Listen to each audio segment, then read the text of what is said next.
Hey guys, sup? How you guys doing? We're finally minus 200 to lightning res. So we're going to be farming for a Mageblood today actually. We're basically just trying to stock up as much money as we can get to get a Mageblood. We have fully switched to Awakened Gem, so now we're on Awakened Control, Destruction, Minion Damage, and AoE. And really we're just going for a Mageblood. Once we have our Mageblood, I might make a POB for like a super high budget with a Mageblood. We'll see.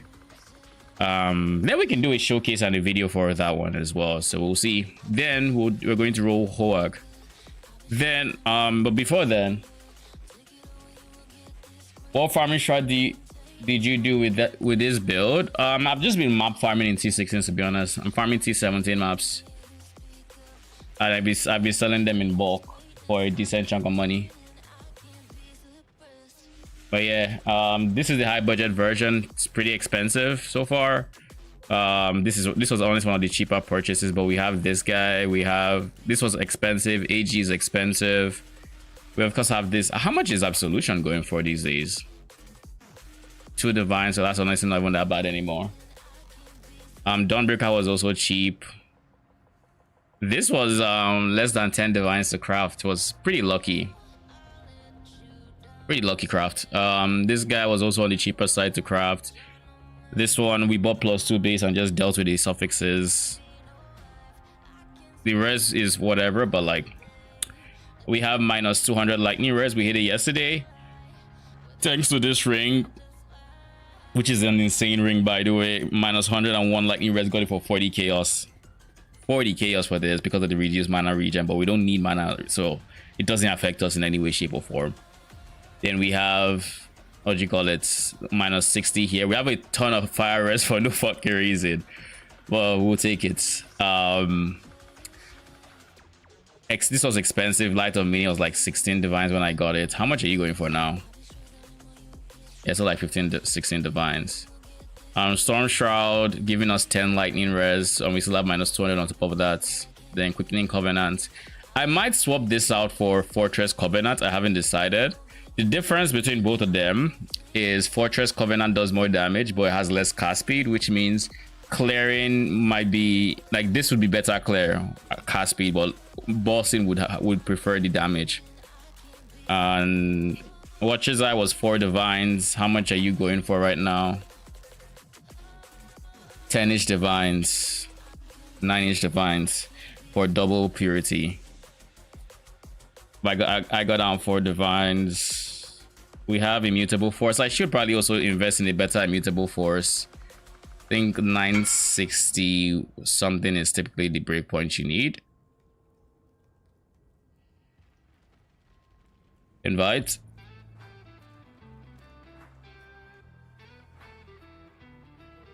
Nope. Okay.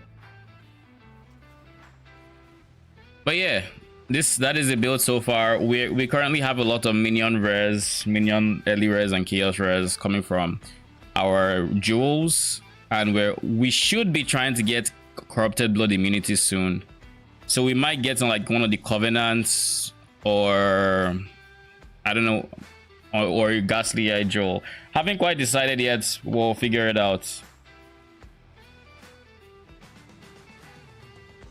Sup, Heliax?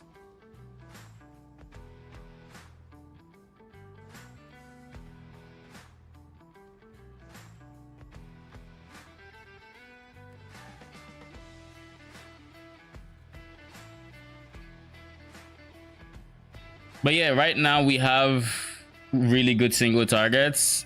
Let's start off this stream with a quick showcase. Then we also need a call, so I will unmute myself in that call very soon. But I want to start off the stream with a very quick showcase of how much damage we actually do have for those that weren't here yesterday. Looking at you, Heliax. We got so much damage yesterday, it's insane. By the way, how you doing?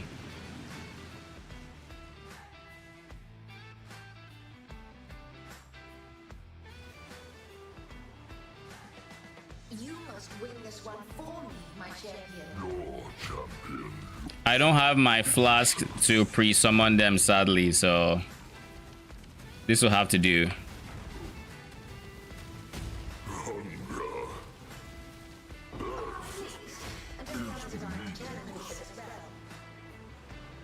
That's how much damage you have. What was the last half of that sentence, by the way? I said, how you doing?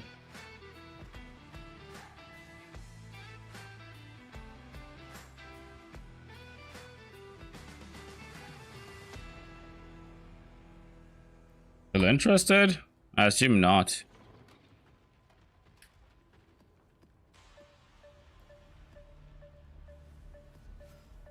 We can comfortably do T17s, as you might expect. We can comfortably do most content, basically. I can't think of content we can't do, except maybe certain Uber boss fights. We beat Uber Cortex yesterday. I could try doing Sims. I will need to get crit immunity for it. Thank you.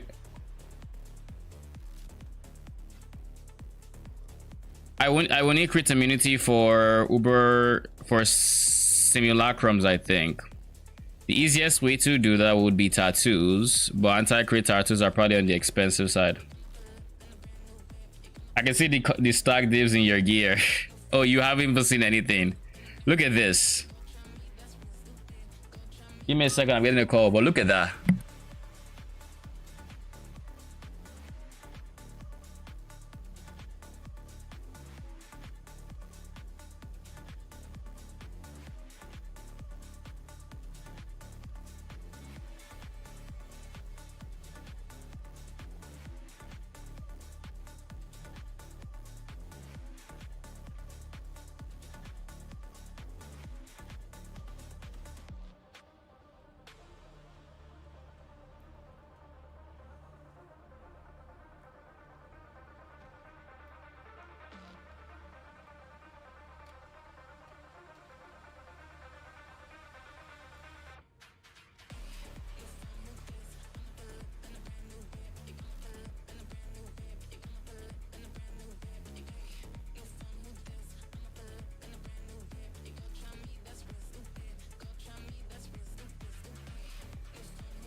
Okay. Have food that's supposed to be coming soon. Anyways, as I was saying, I got a divine shrine, or divine altar rather, from Eater like 2 days ago, and I got 34 divines from it. So, and I used that money and I did not invest in my build. I took that money, I took 49 divines, including that 34, and I proceeded to not invest in my build. So here's the thing. This is what I invested in instead. I invested in my strength stacker. So I now have a simplex for the strength stacker. For when I get to that point of the uber high budget for the strength stacker, I will have this to craft on to then make it do whatever, you know. But yeah, this is what I invested in instead.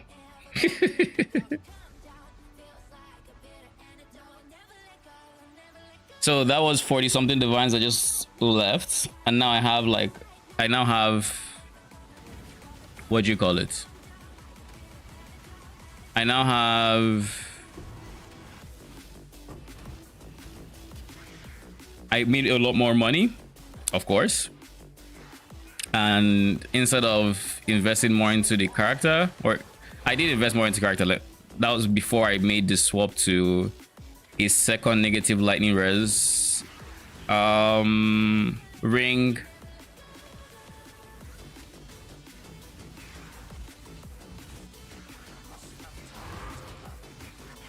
Now do keep in mind we are still gonna die once in a while, and the reason we're going to die is because we're taking out the downsides we shouldn't, including minus PDR, so we have no physical damage mitigation whatsoever because we are removing it from Eldritch Altars. We also take negative regen, so we do not have regen or less life recovery rates anyways. So we don't have that. And what else? Those are the two very detrimental downsides we have. And of course we have an explode AG, which is even more currency. Never mind. I see the vision. Yeah, the vision for, ooh, don't mind if I do.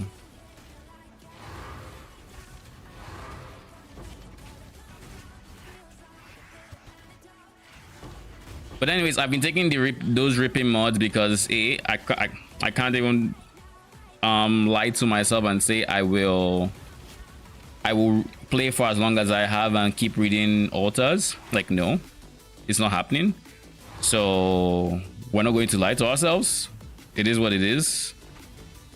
We just take out the downsides, and not only that, it helps us make more profits because we still haven't run into a single map that we could not complete because it was too rippy or anything. Like we're still fine. Really, we're still honestly fine. Once you're Dorian and you're not on -200, the negative lightning res is also a DPS boost. So that's just a pro for blue altars as well. And what else?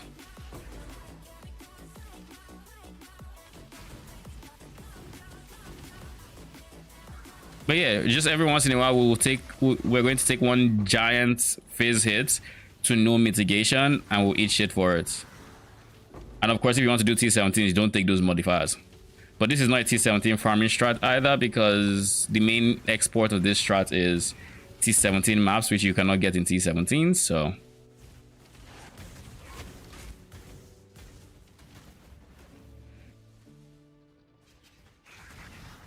but yeah, that's what the average map can see it. Okay, feels like.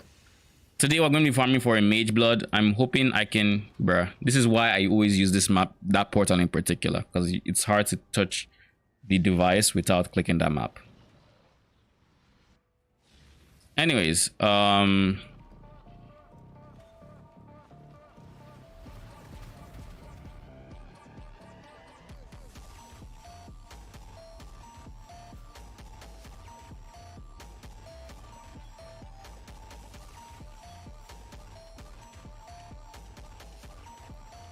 I've also been way too lazy to look at idols, so I just dumped them in there.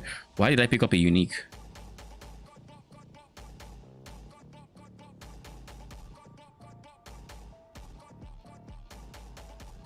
Cassia's Pride. Why do I have that? Must have been an accident.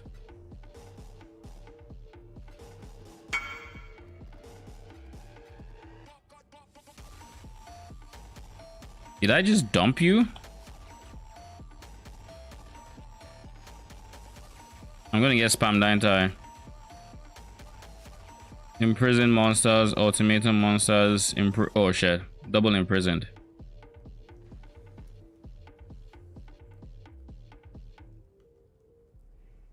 And this is at the minimum 90 divines ish.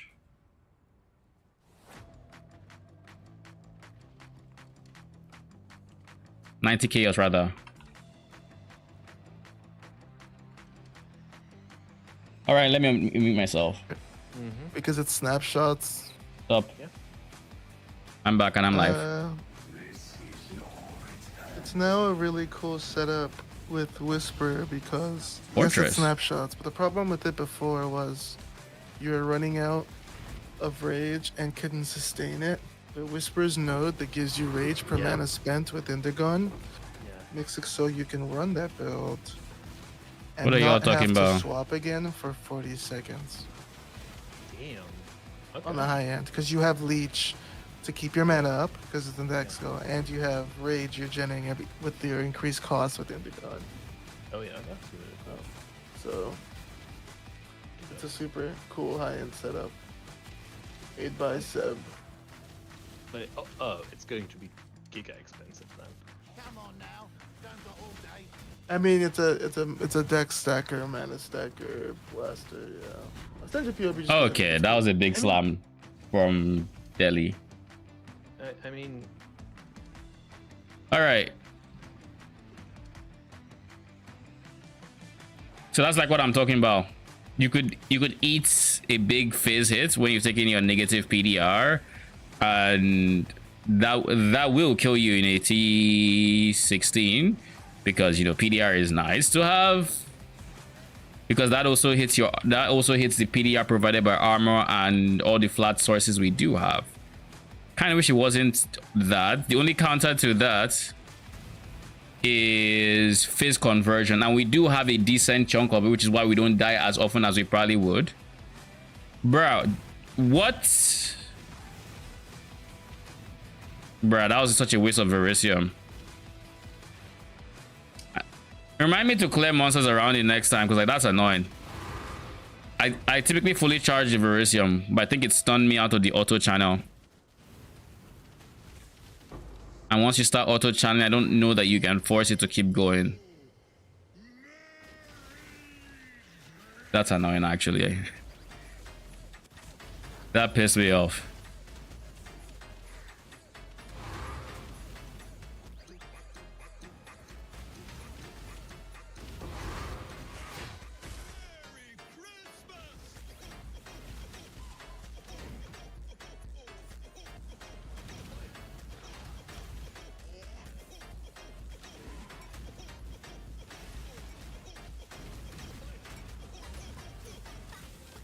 Once we're done with this map, we're going to list all our fortresses for a bulk sale price. I don't know why I keep dropping cemeteries in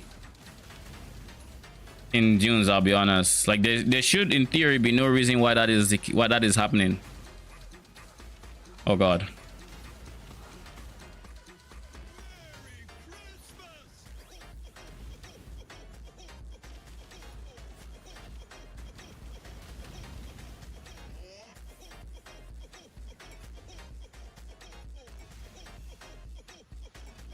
Then all right, so we're done with our set of 20, so we're going to buy more supplies.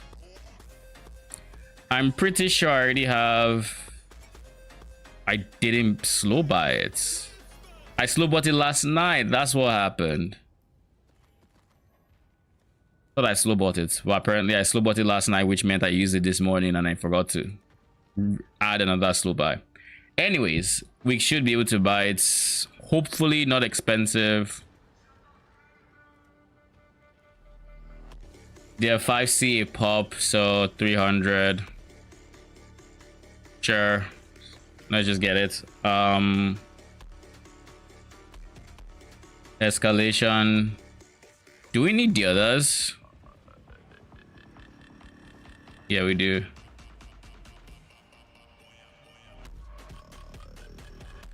What the fuck am I listening to?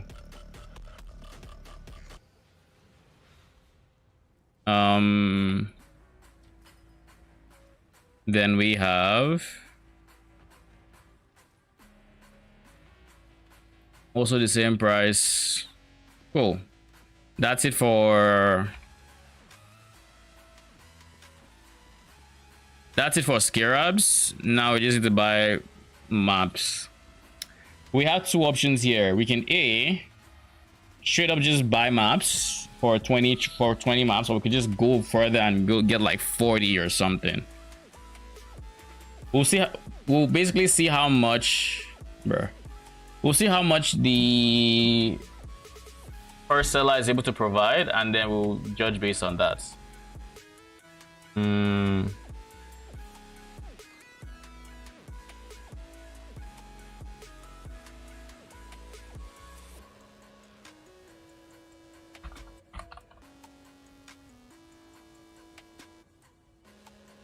Somebody I bought from before, so I'll just message him directly.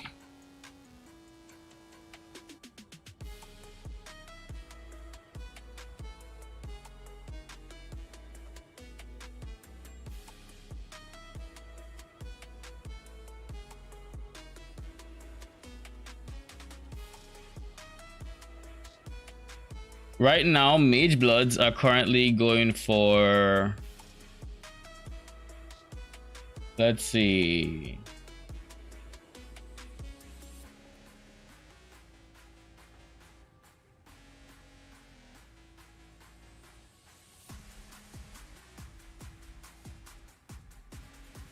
Corrupted, no. Mirror, no.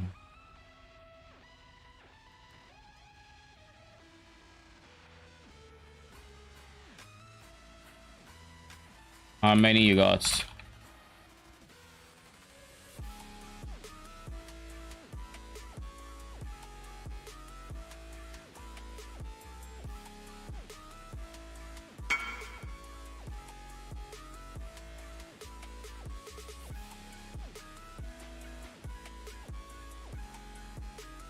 Funny, I'm buying maps as I'm selling maps. But that's what the strat looks like anyways. You just sell a ton of maps and you buy a ton of, you buy maps. Tell me how many you have, give me a price and I'll probably pay it. Because like at the end of the day, I'm still going to use it.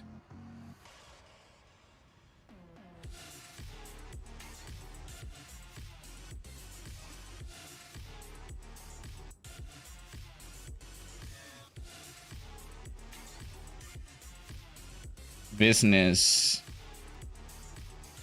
Is that the content creator or is that someone else? I wonder. It's selling for 15C each, which is about 10 for a divine.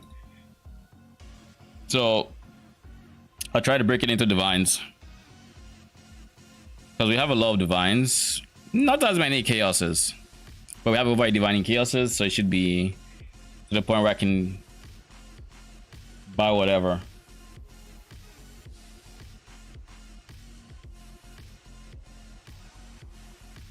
Do you even like rest, bro? I mean, clearly I do now. We can flex the lightning rest 200. It doesn't get worse than this.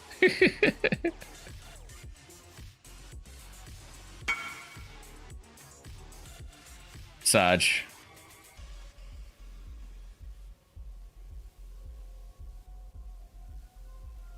$2D for 15C change.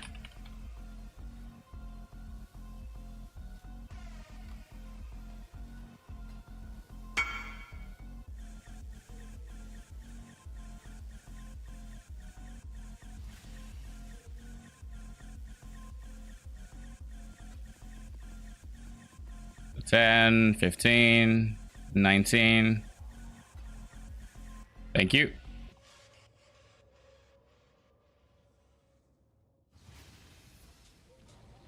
I'm still kind of annoyed that Absolution doesn't have an MTX low key. And then we have this guy, so we actually have the full 20 sets. I guess it's by design, I guess. We only got to buy 20 maps, so we're gonna run 20 maps again.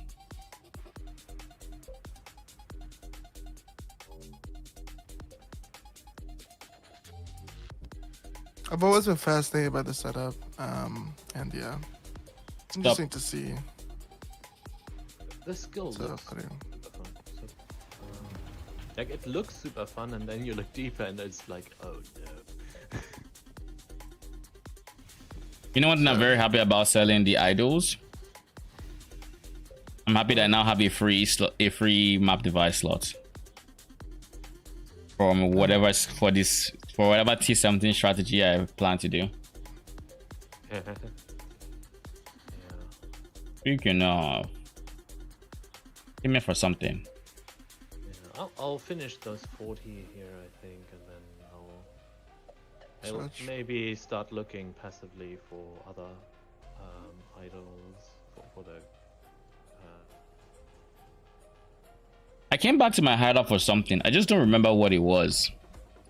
I went in, checked the other idol slots. Oh yeah, and I remember Fortress. I wanted to list this in mass, so now we have 16. They are going for 90 chaos, so we'll sell it for 100. 1600 over 16. Yeah, that's what I wanted to do. They are dropping in price though. How much are the others? PoE Ninja, Phrecia maps. Ziggurat is now the most expensive alongside Fortress, probably because of the prices of the fragments. So I really want to break into the Ziggurat farm, and honestly, I wouldn't mind going to Toxic Sewer. Toxic Sewer is a better feeling clear than Dunes for me. I'm more used to it. It's a tighter layout, so my Explode does a whole lot more. It's a whole lot more obvious as well.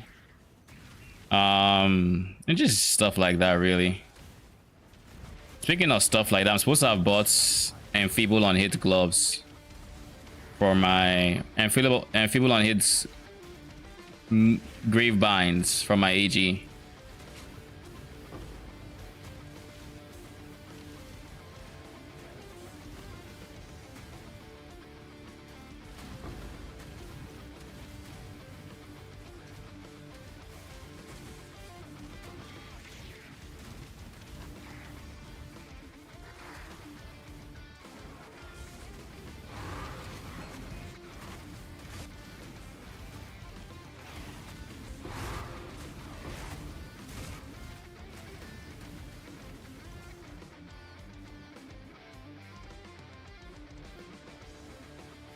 One thing I'm considering doing, and this might be very, very bad POB DPS numbers, but a big thing I'm considering is I think I'm going to go for I'm going to drop, I might drop haste, right? I might drop haste. I might drop one of my medium clusters that's giving me minion regen, and I might drop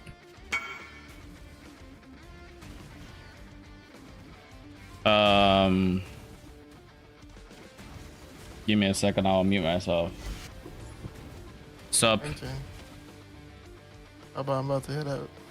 All right, good luck. Yeah.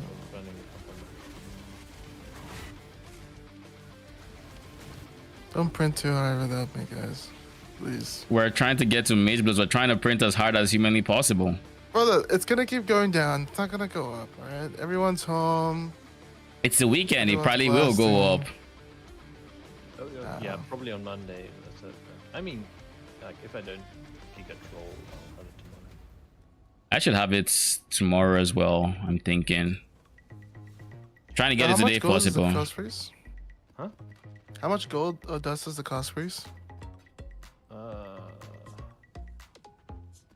doesn't go for much, but it's. What is this? I'm not entirely sure. Dump these here. And then everything else.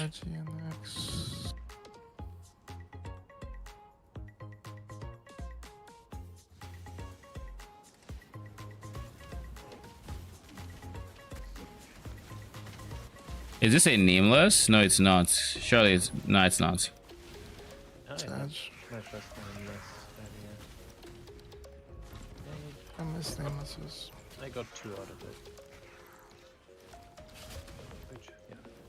Just ate those DDs to the face. Awesome. You're printing. You're printing. What's that? You have 2 Zabalans. Oh, shit. 2 Zabalans. Lol. You realize how insane that is? Yeah, decent luck. But I also I was crafting clusters. I made like 10 bits in clusters too.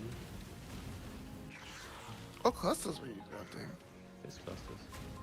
Oh, I was not even intending for like earlier, like after I sold all of them. Like, the cluster Phyllis Dumbo has in his POB, I was looking at that and was like, okay, I'll craft it. And in the meantime, I hit 4 that are actually better. That I only noticed afterwards. What is my mana uploading? Let's see, what is this? Yeah, I sold them for a total of 10.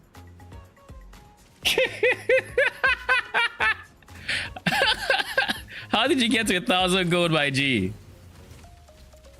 What did you do? Yes. I fell from grace. That's what I did. I fucking fell face flat on the floor. What did you I do? upgraded. I just Ow. upgraded everything. I upgraded everything. I went to upgrade. I haven't even upgraded. And honestly, I just kept clicking barrel eye doors. That thing's a fucking drug, guys. I click it once, I make 40 chaos. I click it once, I make 2 divines. Click it. Lol. I'll click it once. No. Like once I have too much gold for that now. Yeah, I have too I had much too much gold. when I clicked. Yeah, but you click too much. Yeah, I always stop at like You need to I never go reevaluate below stuff. 200k. Not until your inventory is full.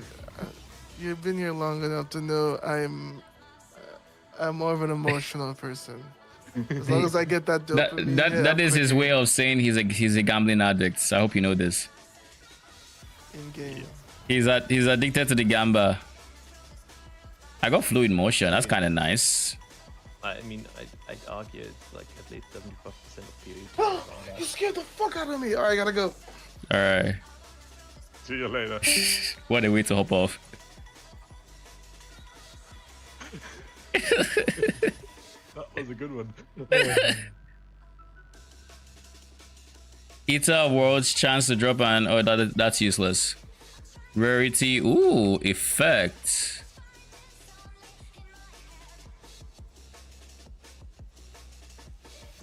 So like 30 CA.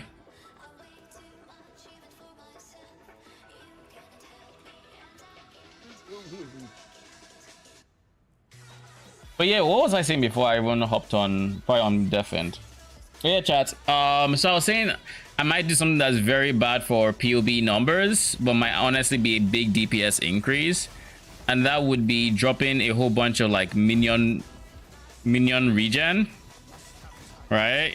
Follow me on this. We're dropping minion regen, but then we pick up the instead of minion regen clusters, we'll still have what did I drop? That's orb refusing. We'll still have some regen coming from the tree, but what we would use with our cluster jewels is cooldown reduction for our sentinels. 25% cooldown recovery rate is kind of very decent, so that'll be 50% plus we're getting 40% from here, right? Yeah, plus 40% from the 40% coming from the quality would give us 90 cooldown recovery. Now for a skill that has 6 seconds cooldown, that brings it down to about 3 seconds. And for the 7-1, it's slightly over 3 seconds. So then our Vaal Absolution is going to spam that attack a lot more often. And that should be more single target DPS, even if PUB cannot calculate it. That is what I am thinking for the ultra high budgets, to be very honest. I don't think I'll change much in the skill tree. I would, because we're getting haste and all of these different things, I don't think I would mind dropping haste, because I'll have movement speed from Mageblood, right? So like haste's movement speed is no longer as necessary. And by dropping what do you call it, the Guardian's Blessing or whatever it's called, by dropping I should only drop one cluster, that's on that thing, but by dropping the Guardian's Blessing setup, I should be able to afford not having quite as much life regen. Maybe I go for a Megalomaniac. Nah, I don't want Megalomaniac because that would deny me a jewel socket, whereas I do want as many jewel sockets as I can have. Three passive voices might also be a play, to be very honest with you, eventually, for the ultra high budget. I'll POB it. I'm not going to go for 3 passive voices. That's I think that's too much time on this build. I have other builds to test out and whatnot, so we're not going to be doing that. But I will POB a 3 passive voice setup, I mean, if you have the money for 1 passive voice past that, then go for it.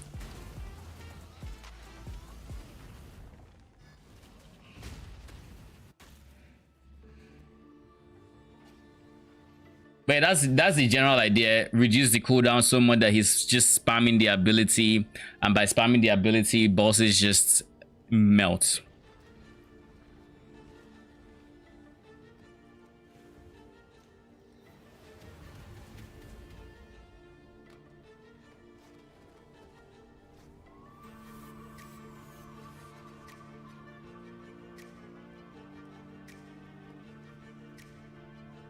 Oh, wrong tab.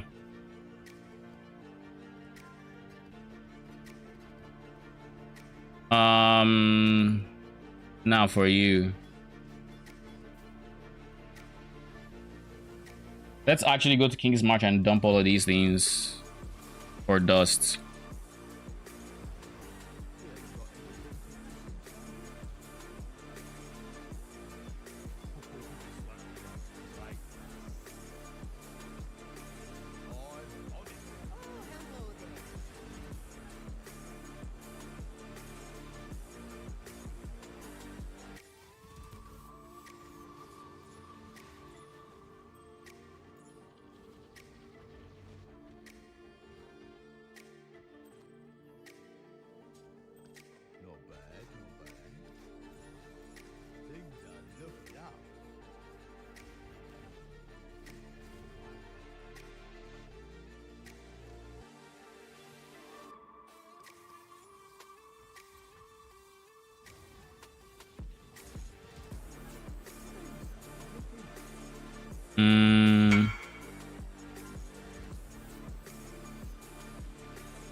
Thank you.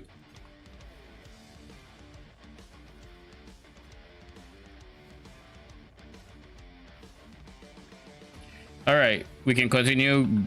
We can continue grinding, I think, unless Tsuyen has something for me. Oh shit, time room.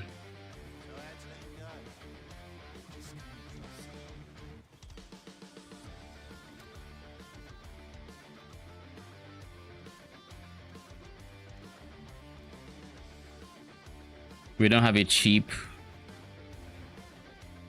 Yes, enter. Here's the next set.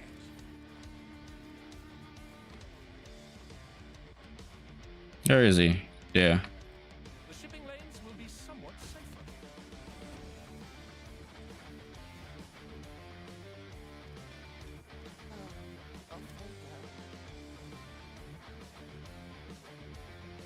Then before we go right back, let's try to fill up on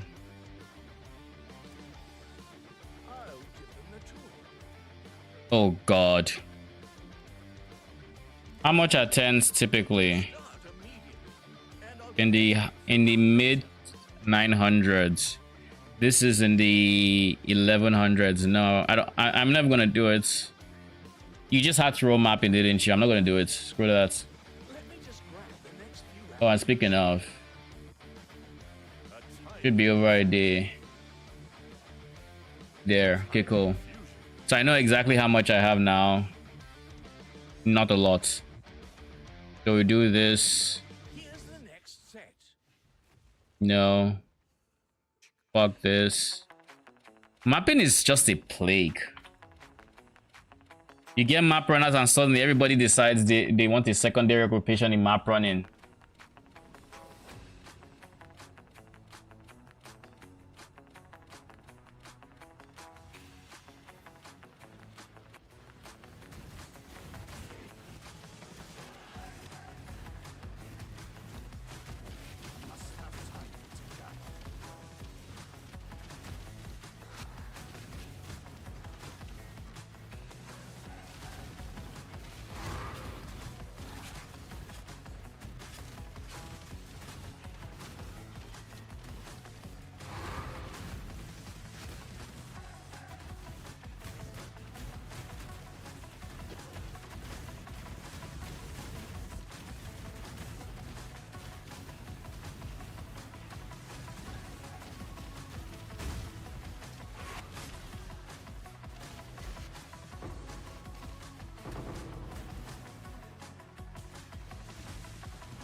What kind of altar is this? Inferno. Oh, nothing crazy.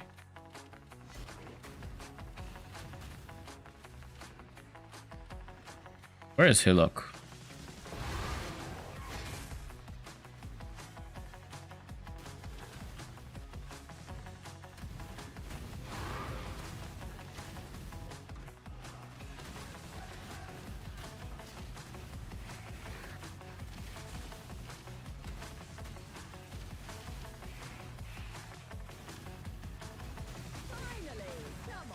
Oh my goodness.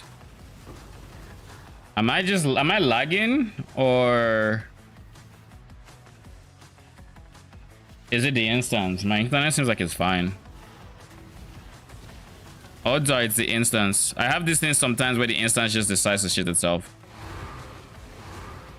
It doesn't happen too often, but like it happens enough that I'm typically very weary where when I start lagging inside the map that it could be because stream is still doing fine.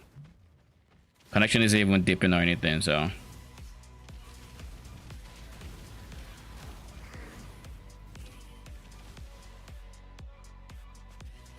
yeah, connection looks good.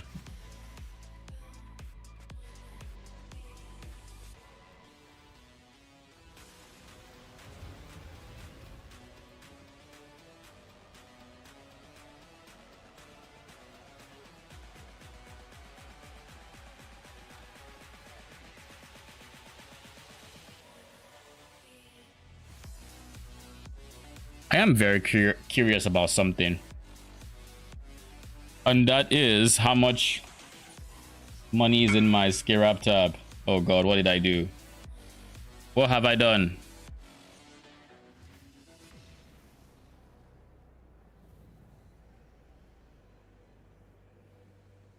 Why is this a...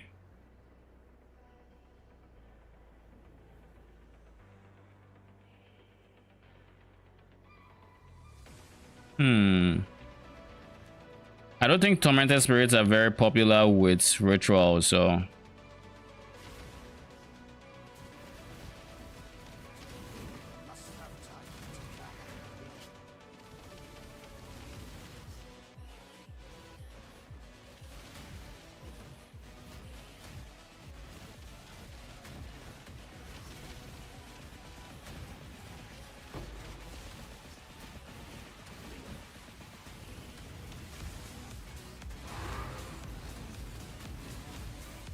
did I not pick it up?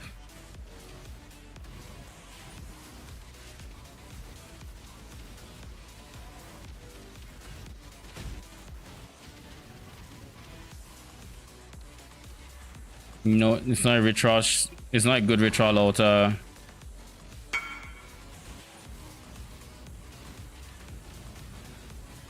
Different person.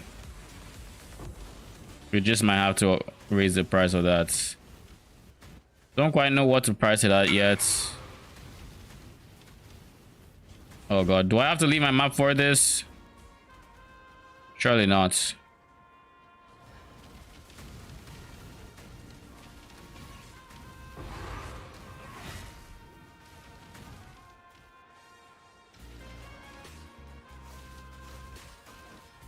Try to do better than 3 rounds this time.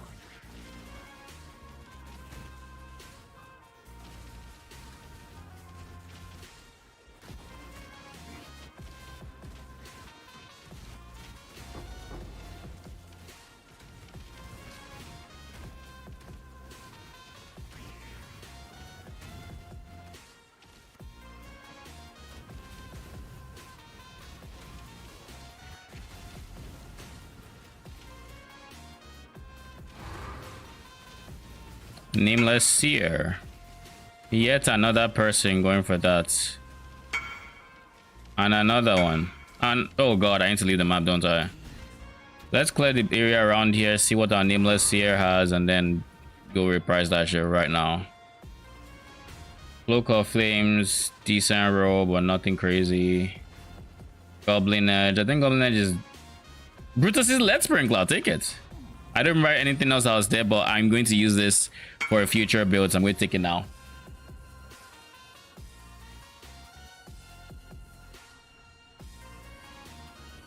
So Control F, tormented you. This is probably the reason why it's at least 30C. I put for 35.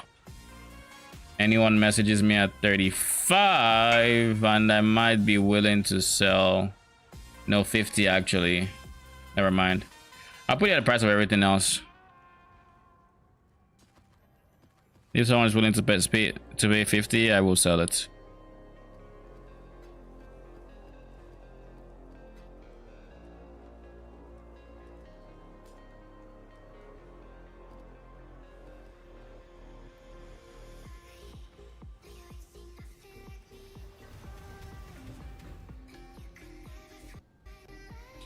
All right. I'm selling my fortresses for about 100 chaos each. So let's create a message for TFT as well, just to have some added visibility for that.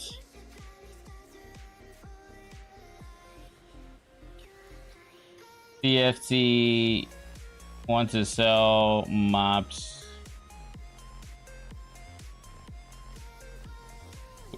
I'm selling how many? 16?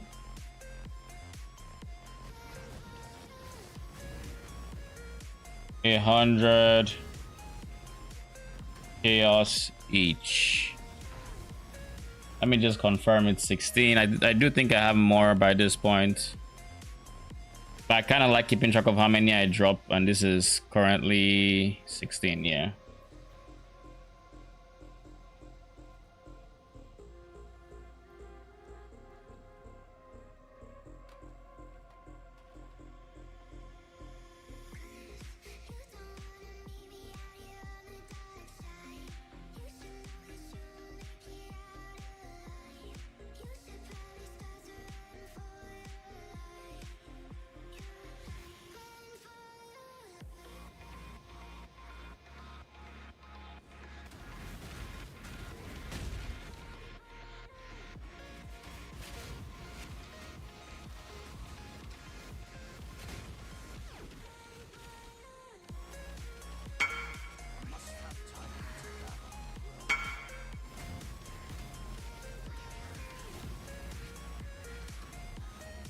Okay, that's 16. That means from my tab of 17, there should be one left.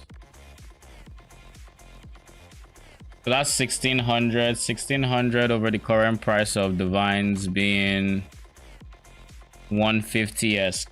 So 1600 over 150. Bro.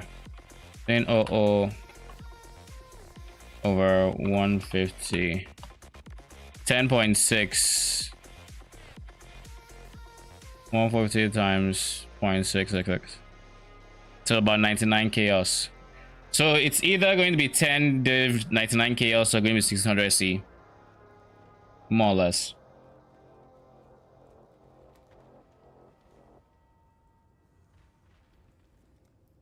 D 99 C.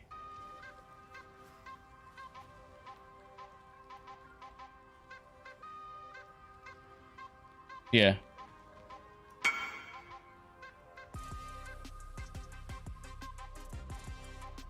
$16 maps. That puts us at 30 divines. 350.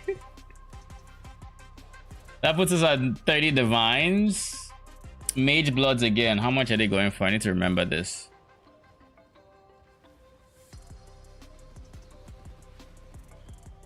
Wait, this is 1200. We're not accepting this. Nope. 1200. This is 400 more. That is 1, 2, 3, 4. That's about 4. Yeah. Oh. 1 sec. No space.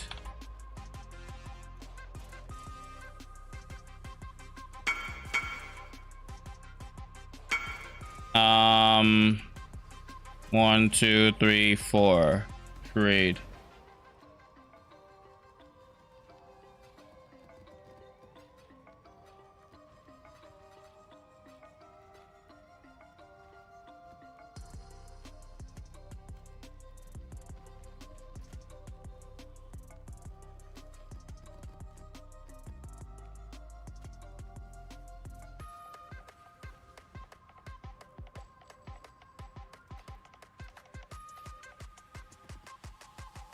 Now 400 more.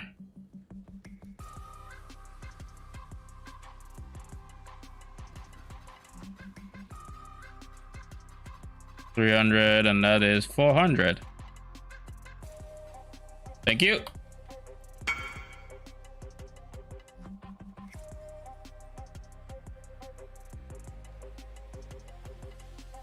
Sold out. That is a ton of chaoses.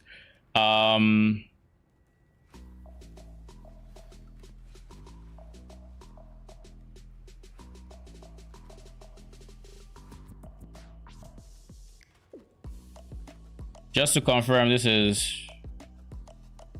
Yeah, I think this is still the amount of maps I have left. We have 14. Yep, everything looks good. Now we just have to slow sell Chaos Orbs. I want Divines. Yeesh. 153. For 10 Divines. Yeah, we'll do that. That leaves us with how many? Still enough. 30 Divines.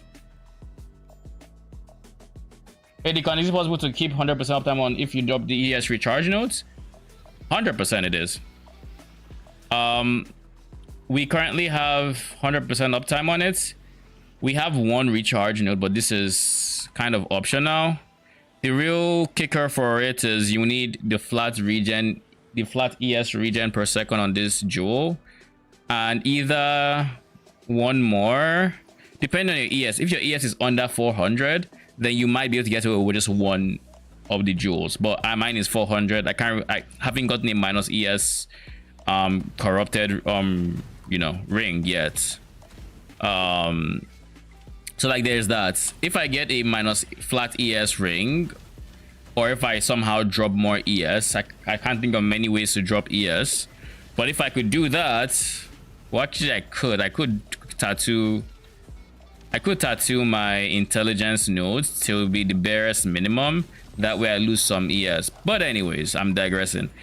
If you're able to do that, you should have 100% uptime with this ES on your belt. As you can see, I have more than 100% uptime on mine right now. I was trying to transition the middle budget and I took off the node. I noticed I didn't have 100%, so that's good to know. Yeah, if you can get it, it's really good to have it. The lower you have, the more impactful the flat regen is. So that means you cannot have any non-ES base. You cannot have any ES base aside your chest piece. And the reason you want your chest piece is just because trying to get 5 blue on any other base type is not cheap. Let's say it's not cheap. You can't get 5 blue, so you want a hybrid armor ES base for that one, which would be your only source of ES, and then past that you want everything else to be full armor. So in my case, this is full armor, this is full armor, this is full armor.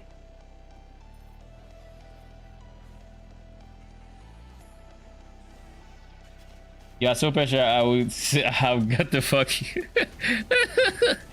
Yeah, I mean it's still the same amount of money, so like I'm not hard pressed about it, so long as, because I advertise in chaos is one thing. If I advertise, like, you know, in divines, then that'd be one case. But I said 100 C each. He brought 1600 C, so that's fine. Just keep in mind that it is a prefix for the regen, and because it is a prefix, you might have to drop life for it, or you might have to drop damage. Now, if you can find a good corrupted ghastly IGO, it can have 3 prefixes. But I don't want I wouldn't bank on that. Just know it could, it couldn't. You might have to drop life for it.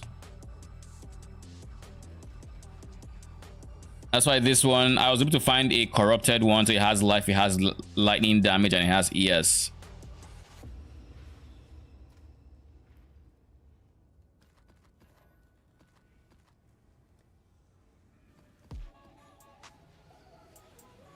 Oh no, my tabs are full.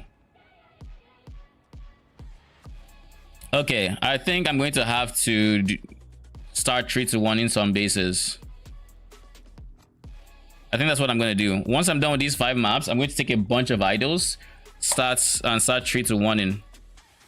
I'm basically going to fill my inventory up with a specific type, starting with the totemic and the flat ones. I forget the name. And then I'll 3-1 them. Then what else? That should save me some space, and I might find some really good idols that way. Then I'll go to 2x1s, and this is for both tabs, so I can actually create space that would last for a bit. Because if they haven't sold so far, they're not selling.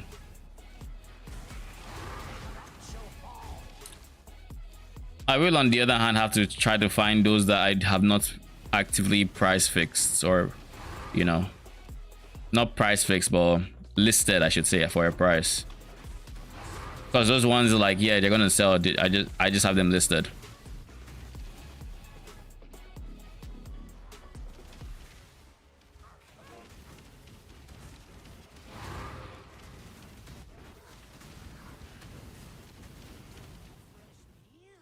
Grand Eldritch Altar, man. There's only 3 Grand Eldritch Embers.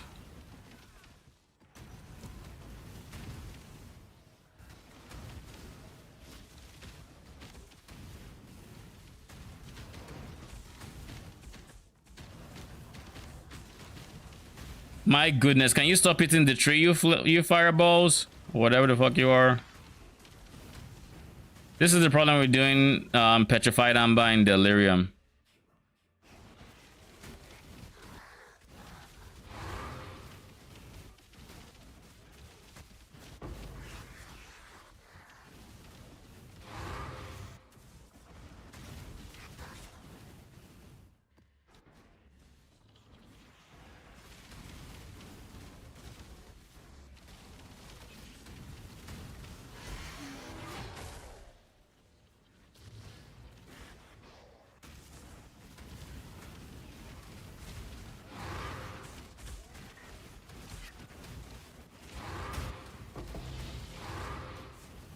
Nice. We got a healthy amount of chaos orbs from that.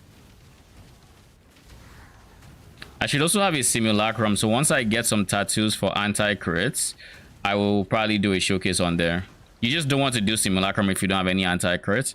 So we're not going to cap on anti-crit, I don't think so. We can, but we are not shooting to.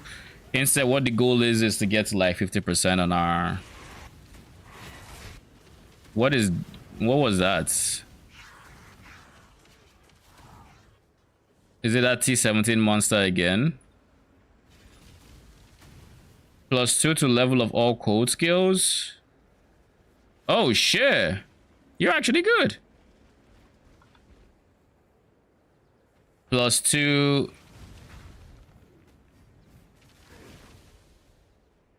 I'll put this up for a divine. Like, he actually does not have any downsides. Like, genuinely. Only downside is, I guess, no life. And the base, of course. So that's why I put it for a divine. I also don't think code skills are that meta, so... There's Rosham here. Let's see.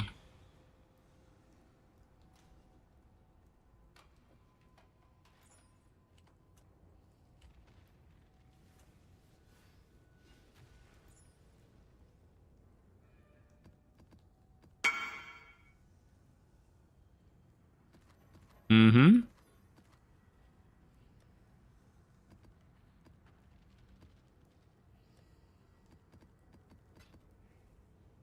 Okay, let's, you know what, I'm not going to wait that long because I'll run into those same idols that I'm trying to reduce. So let's see.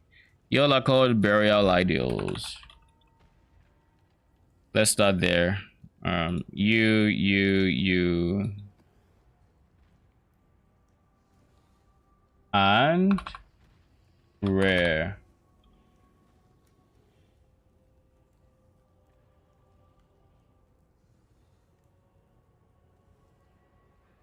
How do I make it rare burial idols? Ampersand doesn't work.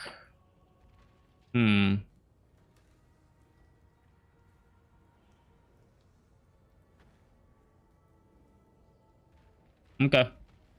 I'll just go burial idol. I need to look to make sure. Let's start off. Okay, let's start off with rares first. This is 40 CGs.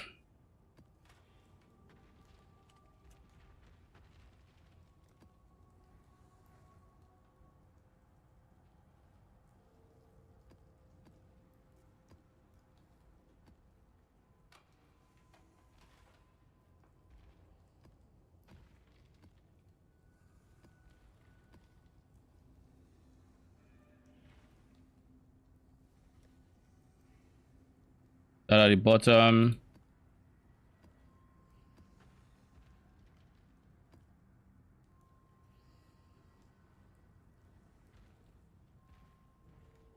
And that's a lot of idols. Yep. You tend to get this many when you complete a ton of maps.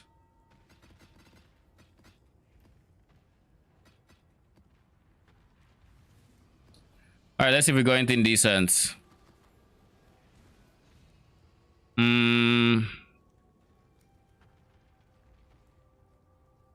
Eternal Empire Army. I don't think that's worth anything. Ultimatum, nope. Strongbox, Remnants, Breaches, and I guess maybe additional Strongbox could be worth something. Nope. Trial of Ascendancy Ritual, Splinters, Monster Density, nope.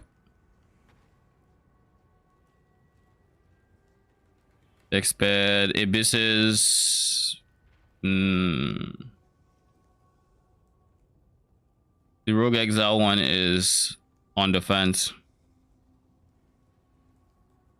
Additional Kyrak mission.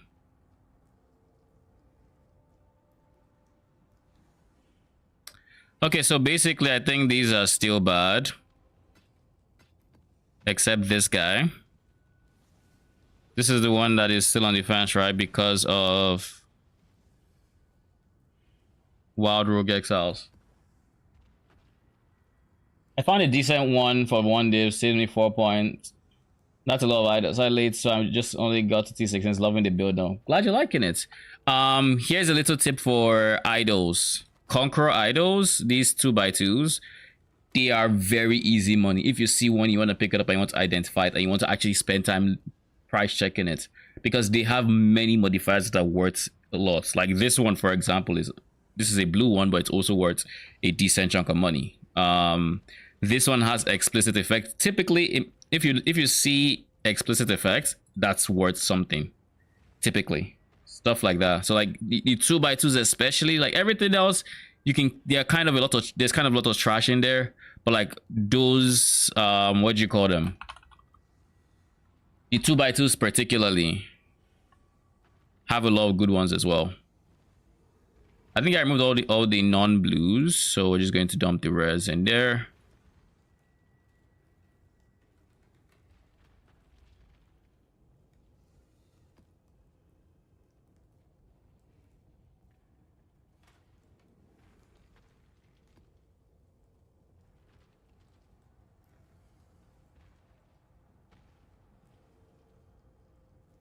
Okay, so we don't have too many burial idols left. So let's see. Totemic. Actually, no, burial idols.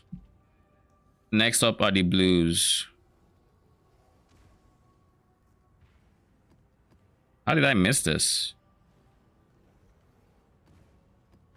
Did I miss it? Or is it one of the ones I added after the fact? Again, 30 chaos.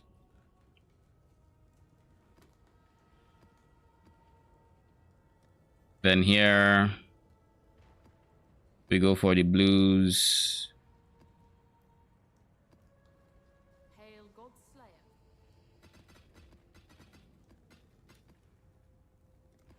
Blues recombinate with 3 to 1 with each other. Yellows with each other.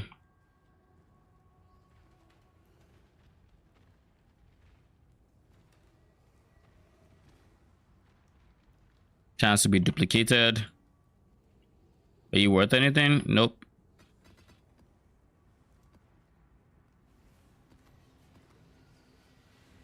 Ooh, maps from strong boxes are okay. Never mind, that's maps. Is my mouse slow? Let me plug it in just to be safe. Yeah, I think if I remember correctly, you just need to be in red maps to drop Conqueror Idols. There's a like eye level requirement. So you said you're in T16s now, so you should be fine. Bro, what is happening here?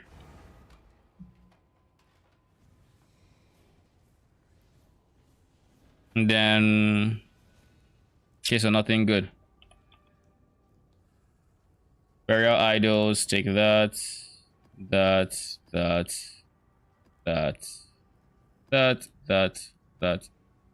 You, and you. Is everything else rare? That means I still have quite a few rares to deal with.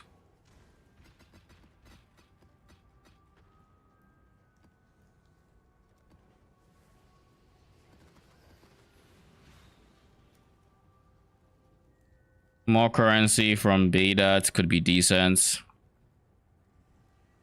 Reward currency, very high roll.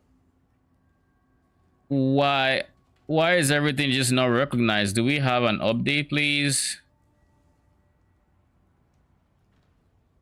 Bruh. What else do we have? Want of items with fortune favors the brave.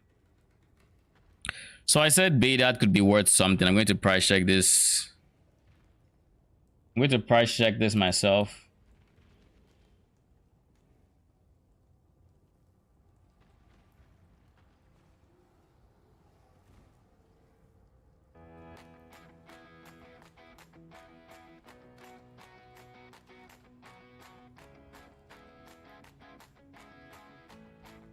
And then currency, betas, and the roll is 24%, right?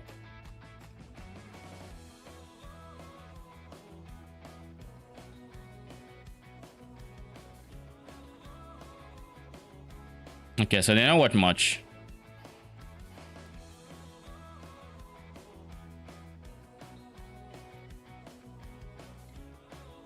My guy, did I not just add this? I guess I can't do that, eh? You have smugglers. Oh, reinforcements, which is the major one. And then rarity. Sure.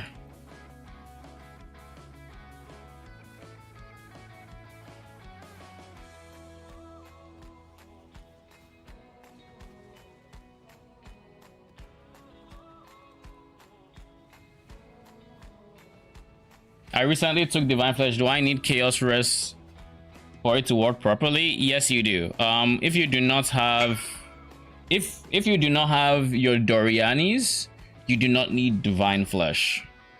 A and B, you can get Divine Flesh before Dorianis, but you want to have max Chaos Rest, because what would then happen is, if you're capped on elemental res but you're not capped on chaos res, you're reducing your elemental max hits, because now the elemental damage is being taken as chaos damage, which is not capped, whereas you could have been taking it at, let's say, 80% early res that you had. You know, it's now meeting your, let's say, 30% chaos res or 60%. it's going to do more damage to you. So you don't want to do this unless your chaos res is maxed or it's capped. Otherwise, it's making you squishier. But once your chaos res is capped, you should be tankier, especially if you have Doriani. With Doriani, it's part of how we mitigate the downsides of lightning res not applying to the damage we take.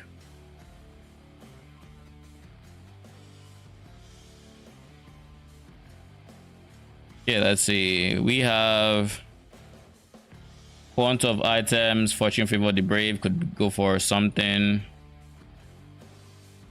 Abyssal depths.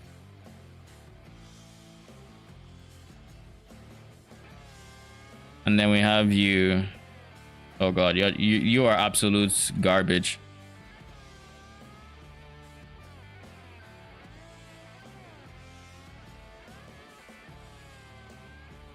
Okay. So totemics are next. Looking for the rares. This is going to be 75. 70, let's put 70 there. This is going to be on the more annoying side because we only have so many inventory spots for it.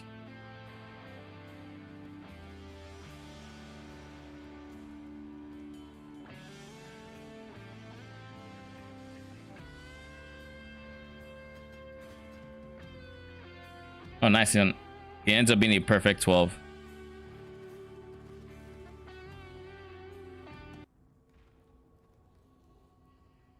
I spent all my money on Doriani because I got no chaos res anywhere. If you're trying to get Doria, like honestly, you can stay on the medium budget for a bit. The medium budget doesn't have Doriani if I remember correctly, right? Maybe it does. Either way, I didn't switch to Doriani until I was ready with like everything I needed to convert the lightning damage. But I had already good damage before then.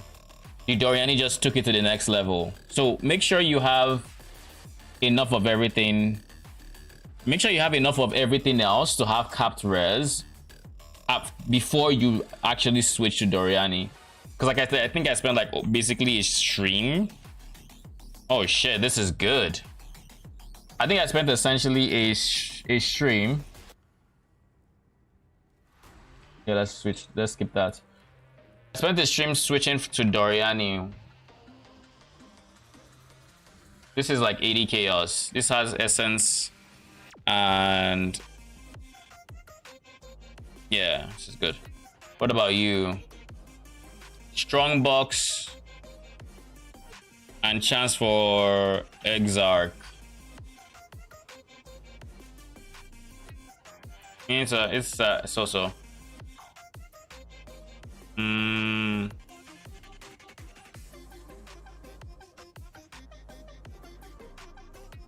Okay.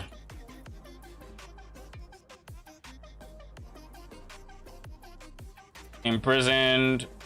2 yen. Oh! So we just made 2 of these again. We just got another one. Another like 80 chaos. All right. We'll put this here for now so we remember to come back to it. Totemic.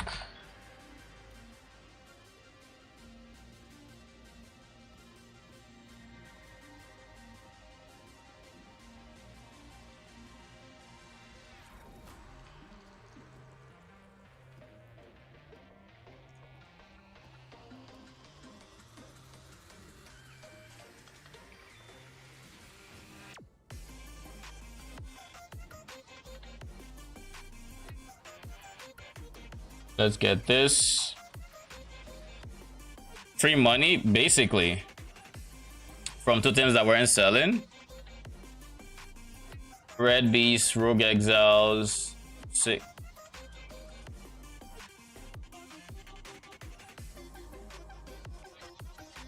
Okay, let's do this. We're going to turn all of these off. We're going to go hit trade. We are going to get the Rogue Exile. Spirits. And we're going to see if it's worth any amount of money. Where did this come from?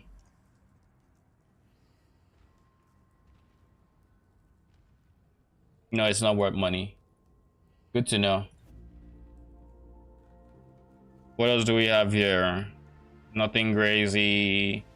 Searing Exarch, Ultimatum, Essence, nothing crazy. Legion, double Legion.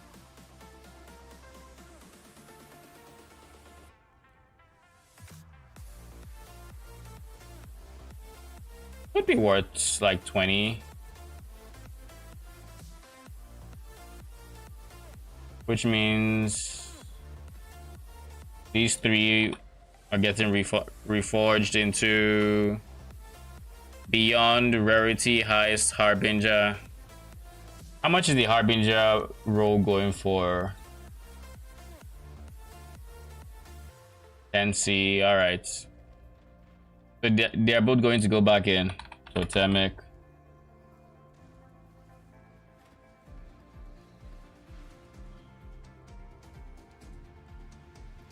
Do we not have another rare there?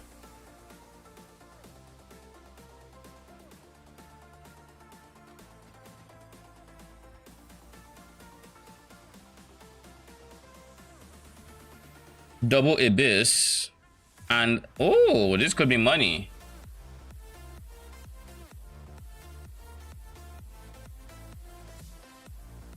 I'll put it up for about 60.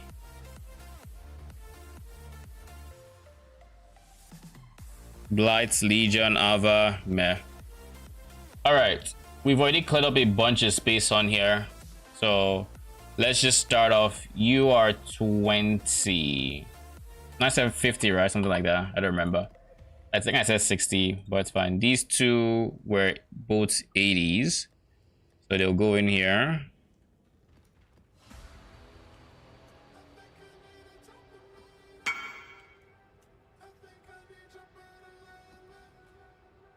Then you are just a fail. Oh shit, no, you are not a fail.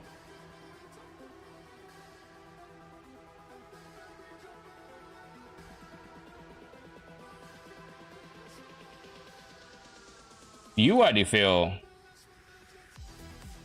This is 81. Then maps, dunes. How many did they want? 20.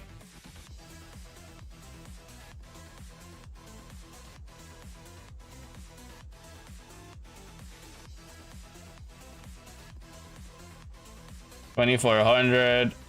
Thank you.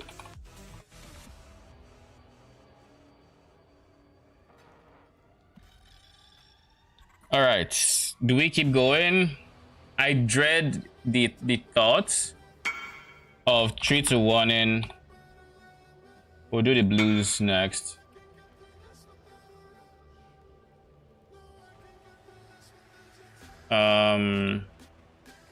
There's one corrupted.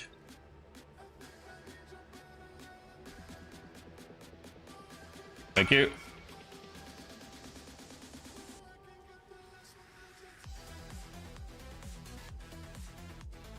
Totemic. I don't know how that one dropped corrupted, but I don't care.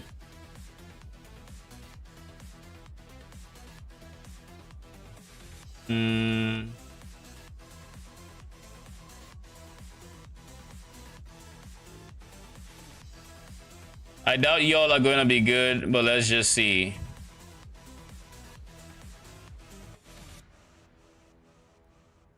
Additional shrine, is it worth anything? Not really. Meh.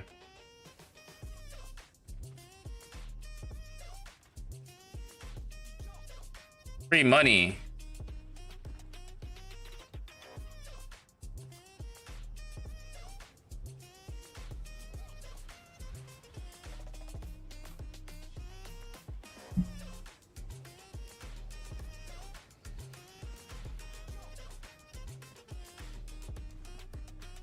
Do we have any more blues?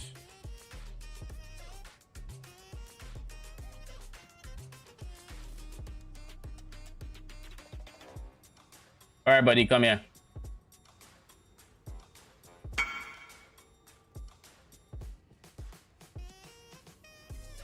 Yep.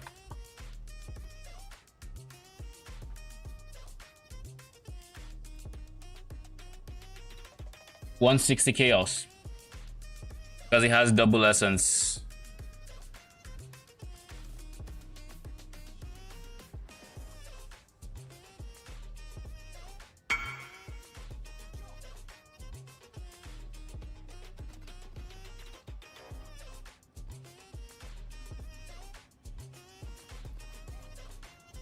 Monster packs influenced by Elder have pack size. Expert less by 2 yen. You're worth something. 4 additional yellow beasts. Eh. So this is worth something.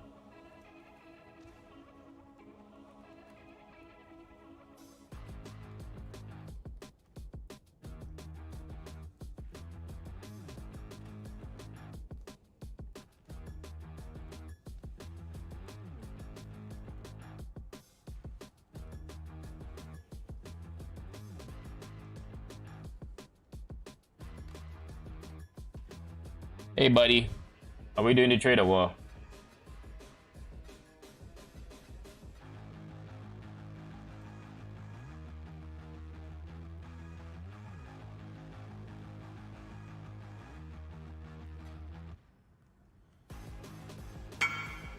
Thank you. So I said you are worth like 20C, so like I can leave you. The others, not so much.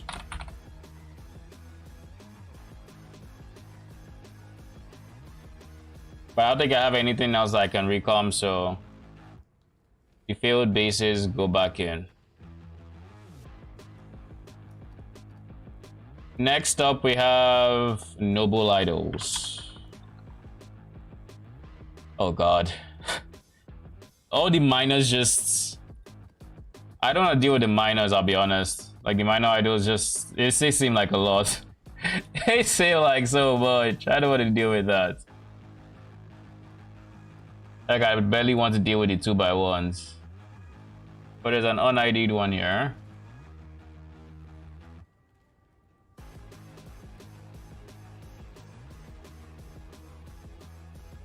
Is that perfect? That's a bottom row. Why the fuck aren't you showing?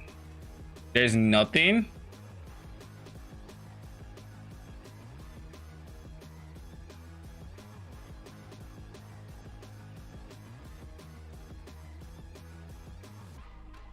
How is it nothing? This has to be bullshit, right?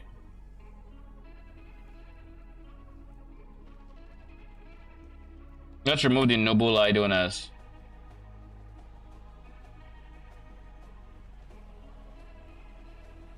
I'm so confused. How is it nothing?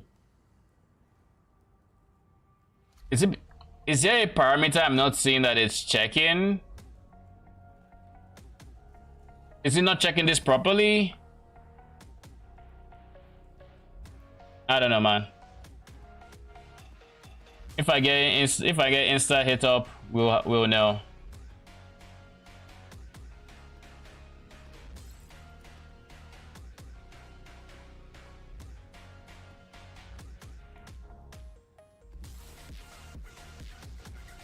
I assume it's bugged. That's my assumption as well. There's something wrong with that modifier in particular.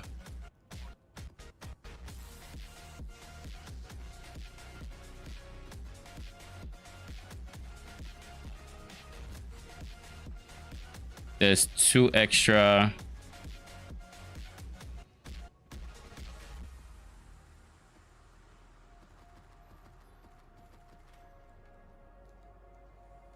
Legion, Beyond, Scarabs, Anarchy, Elder.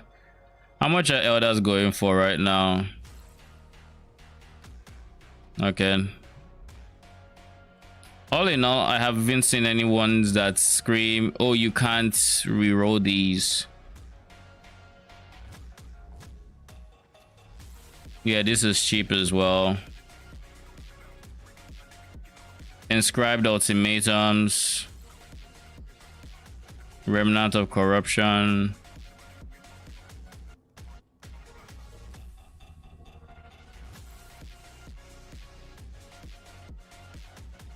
Strongbox Shrine, I guess, could be.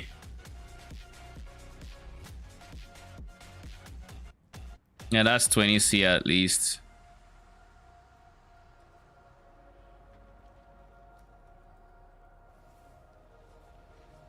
Is this where I moved all the res from? It looks like it, right? So we can dump Shrine Strongbox in there, and it should be safe. Then let's pick up all the res from that we haven't already.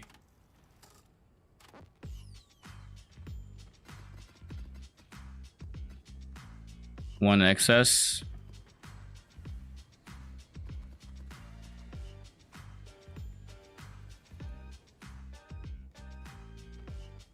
Legion, Incursion, Abyss, Tormented, Beyond, Imprisoned. Ambush! Oh shit, that's Ambush.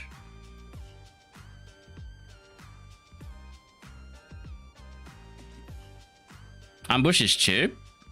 That's interesting. I didn't know that. Scarabs, Domination.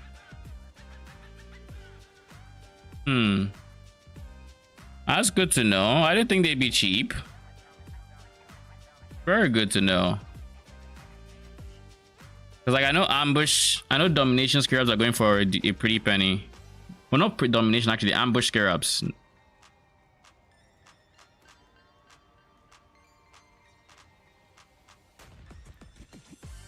The more you know.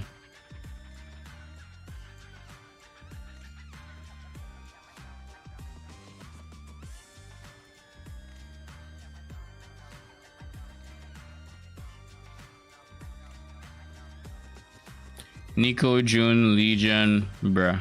Well, I guess there's double June.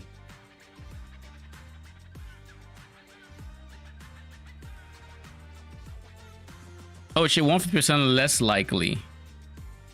Well, that is not. No, this is more likely.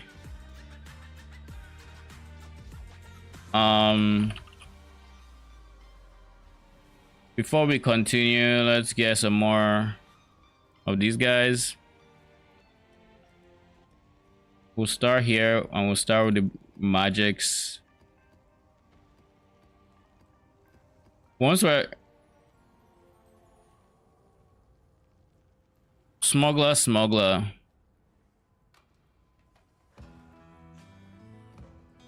Once we're done, where did you come from?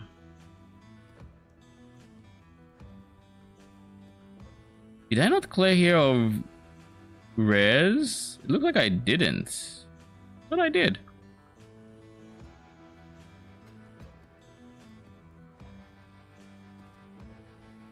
Ulti, breach.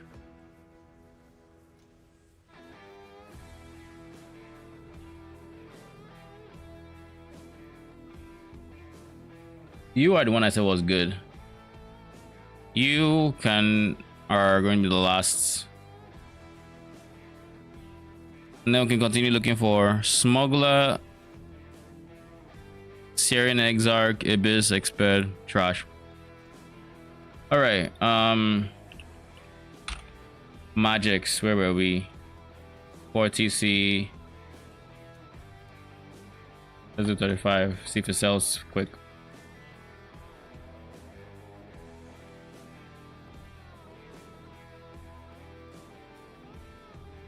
I think I'm gonna stop here with Noble Idols, I'll be honest. I'm tired. I'm tired. I don't want to search no more. But on the bright side, we've freed up a whole lot of space. So at least we have that going for us, which is really nice.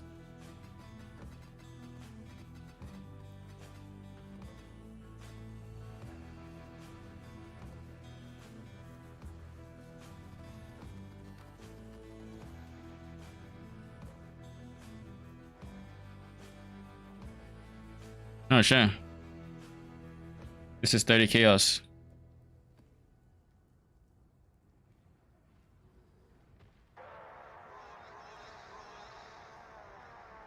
Quantity of strong boxes. Not worth much, yeah.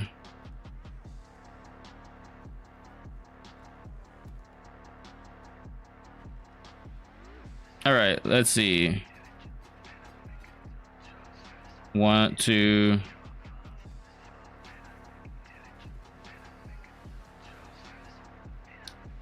Harbinger, stock of currency. Nothing great amongst everything that I have here, so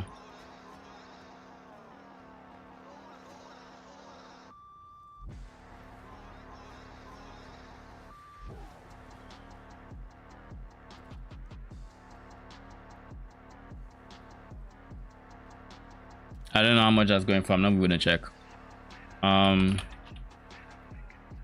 This was 30 chaos, right?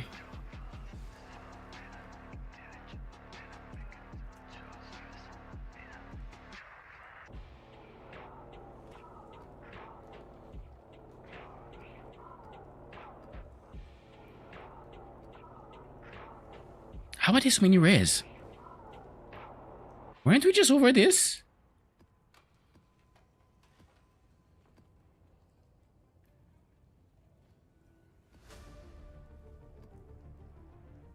Oh my goodness, I didn't check these.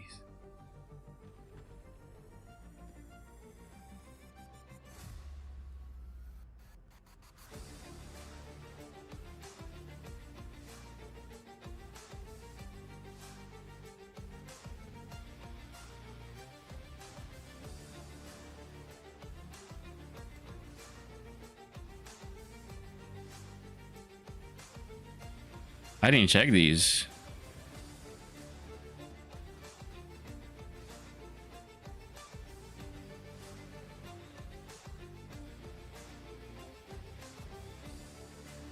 So this is a rare. These are all magics.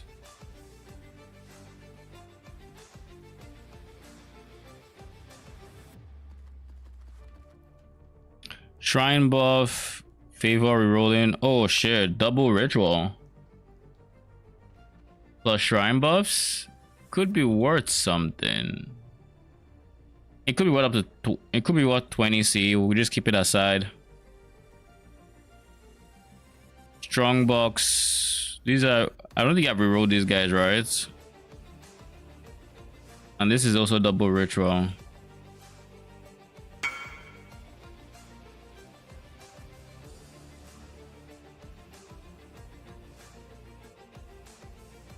I have a coward's trial for 39.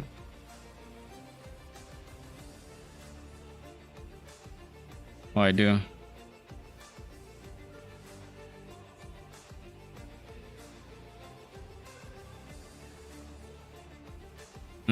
So where are we? Beyond portals, merging radius. What about you? Imprisoned in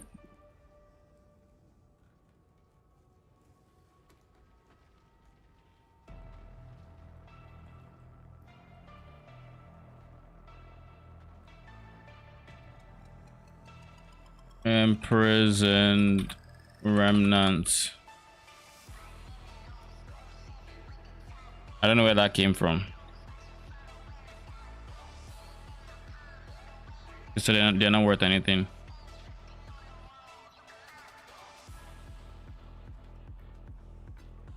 Then we have, you are not worth much, I don't think. There's a Harby mod that we can't seem to search there, so there's that.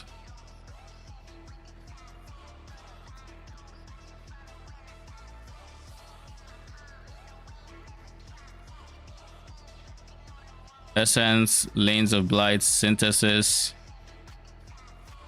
map and synthesis. That's what, like 40.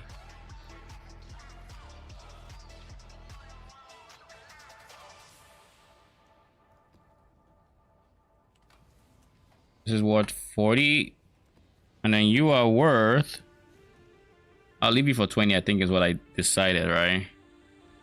For double ritual and shrine buff effects. I'll put you at 40, I guess. 35. Let's do that. That's a decent middle ground. And then you are wasted.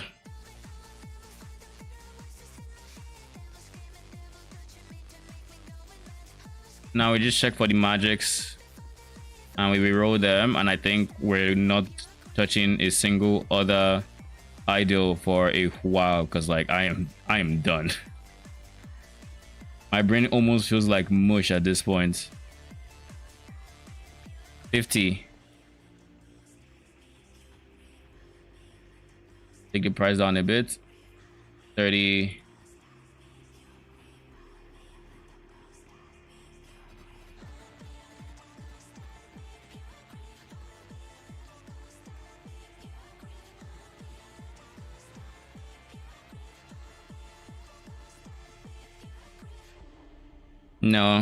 No. This is a perfect one. There is no way this isn't expensive. I refuse to believe that's not expensive. So I will list that for like 50C and we'll see if anybody's able to find it. I don't think people will be able to find it, but if they can, it's there. Oh, that Guardian can be expensive. It's like 20, I guess.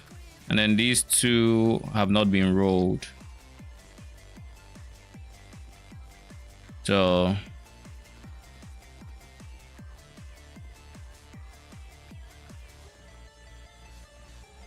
I don't know about that one. Nope. So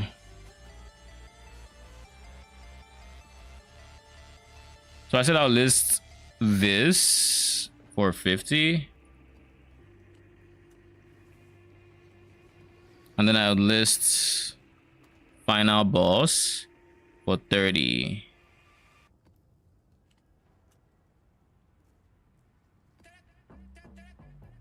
And then noble idol.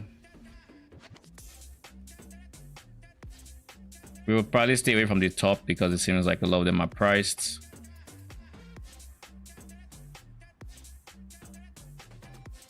Next one. We're done.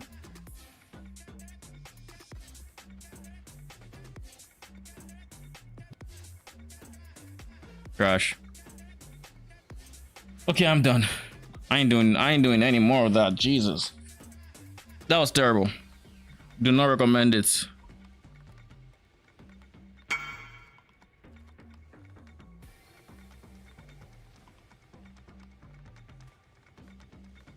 Rewrittens. I don't remember where my rewrittens are. There's 2 here. Is there any here? Nope. It means it has to be here.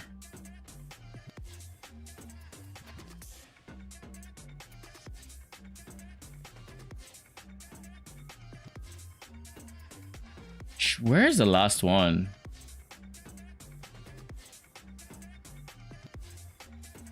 What tab was this? 3 rewritten distance. Oh, I'm blind. I'm just blind. He's there.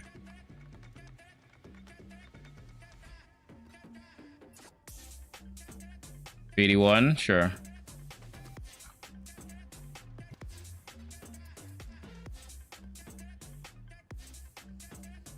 So we have the 3, we have... We should sell this. 30 chaos.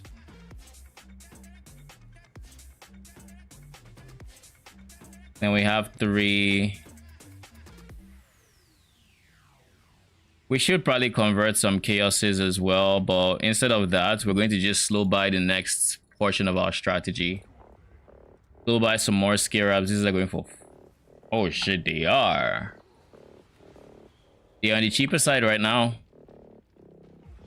Should we even cheapskate it some more? Go for like 200? 210? Yeah, 210, okay.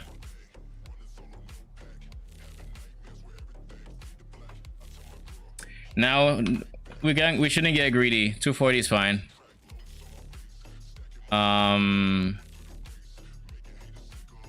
Scarabs. Well, I'm looking for 20. 20 here. 30. These will slow by. If anything, we should do another 20, 30. I should have just done 2 sets. Then hordes, 40. Oh shit, 40 for 40. How is it dropping in price so hard? All right.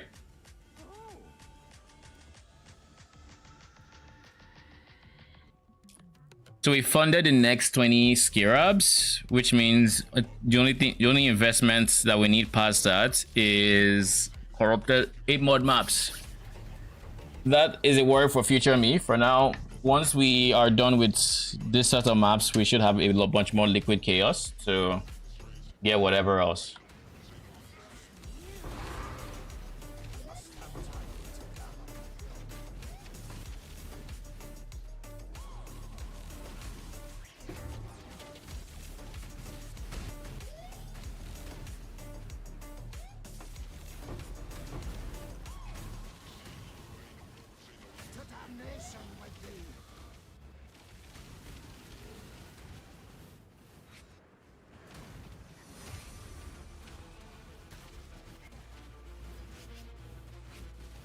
Beyond boss.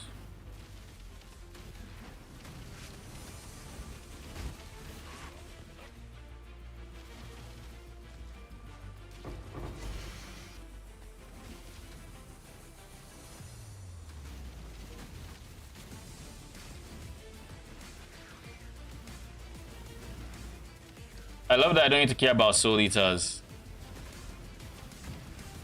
That's one beautiful thing about having this much damage.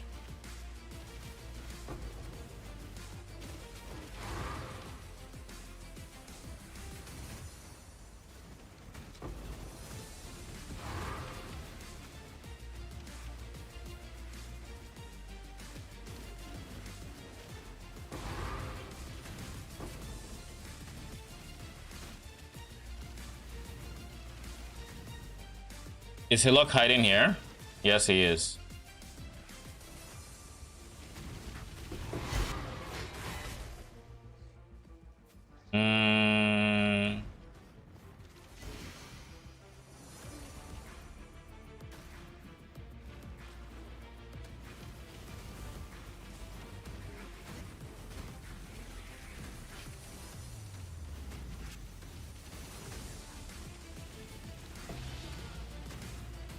What's that?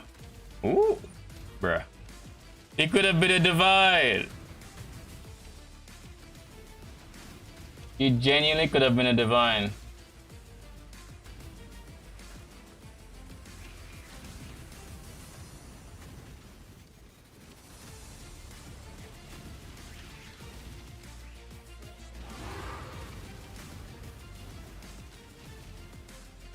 No fortress this map, it seems. No fortress, sadly. What did I almost just do?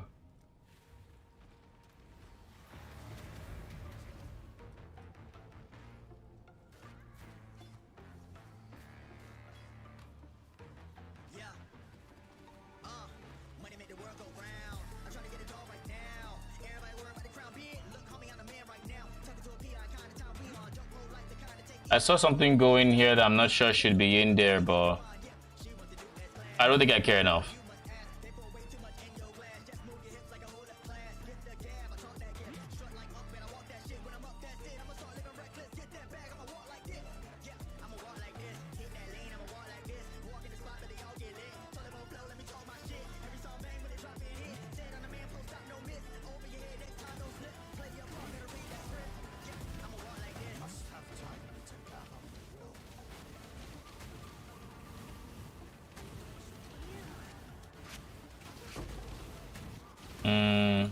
We'll go Blessed Orbs.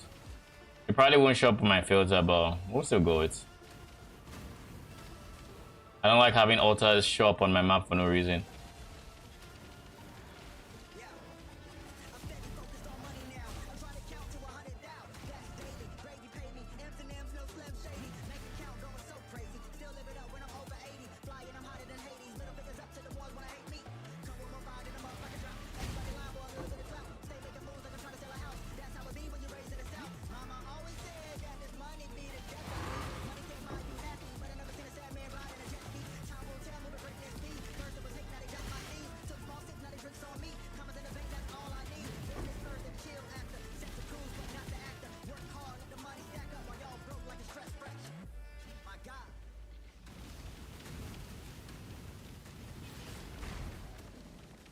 Oh, I forgot to summon Innocence. I was trying to see his cascade, so I was paying attention. I was paying very close attention to the balls. Then until I realized, wait, he's not summoned. I hate ritual sometimes. And I saw it too. Like I saw the slow moving green projectiles. I'm like, surely it's not about to explode like immediately. Nope. I was wrong. I was very wrong. Always get the fuck out of the way when you see those things coming at you. We dropped a conqueror there.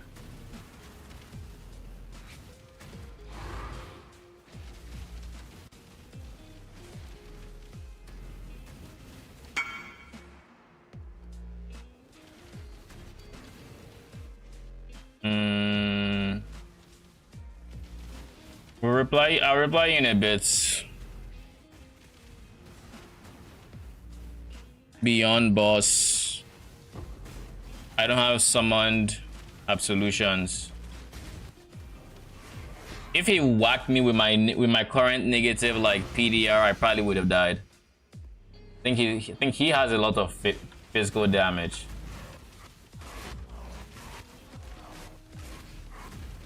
Ow. Don't do that.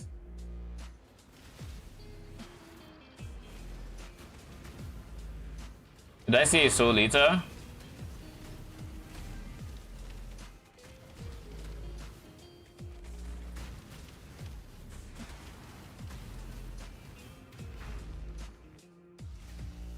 Alright, what do you want?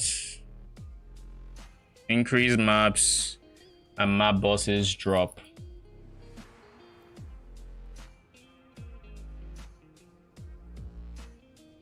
It's a divine? Jesus.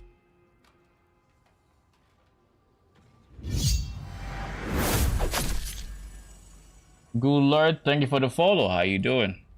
And welcome. Ego Solis.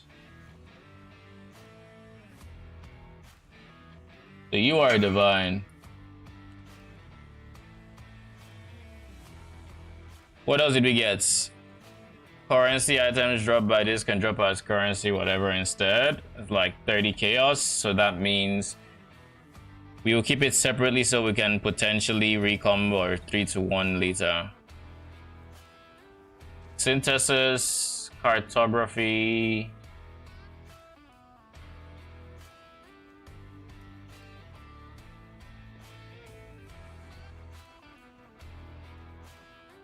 Synthesis, cartography, scarabs.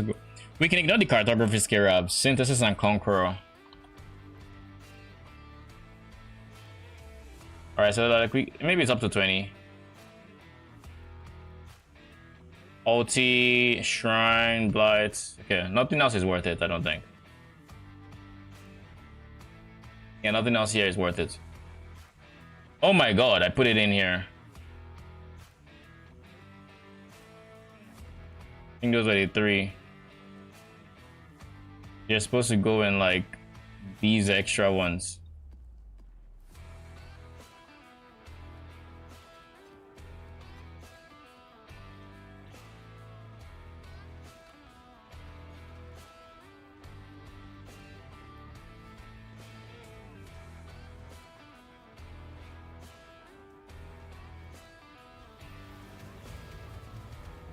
Did I check how much Magebloods we're going for? 120, right? For the non-corrupted for 3s. 4s are 120. So this means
I will check what that is in a bit.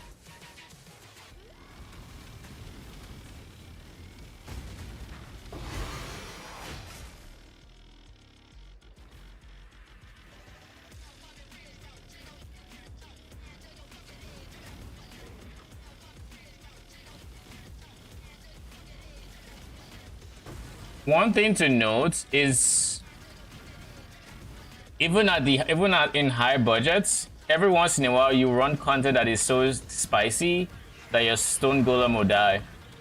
But like stone golem is very easy to replace, and the only reason he dies is because we're degenning him with haste. So just keep that in mind. Like if you have him dying, it's natural. He will die in very juice content. All you have to do is resummon him, and if you don't want him to die, just turn off your haste. You could also reduce the level of your Guardian's Blessing to reduce the amount of degen that it's giving him, and as such, increase his survivability.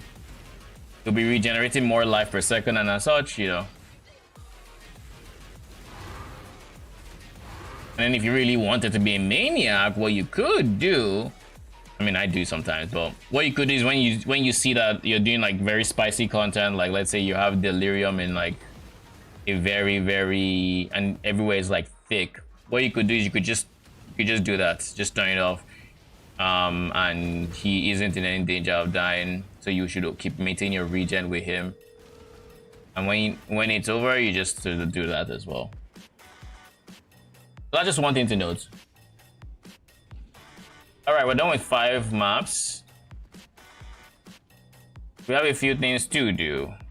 Hey, we're checking this. Nothing special here, so if you're still interested, we'll sell it.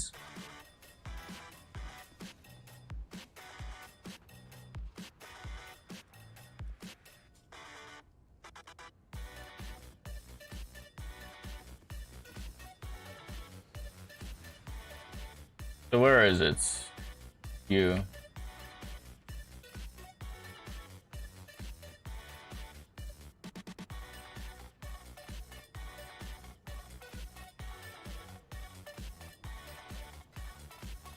All right. So I am quite hungry right now, and I have food at my door, so I'm gonna get it and I'll be right back.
All right, I'm back.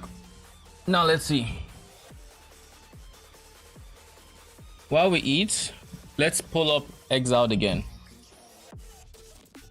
He typically has really good clips I like watching.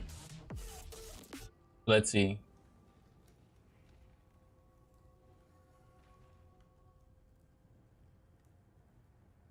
Wait, what? Oh, the last Epoch one. I did see the announcements. There are some really interesting things in. Oh, there's a post.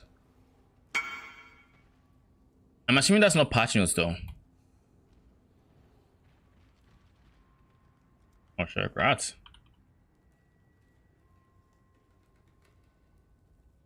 But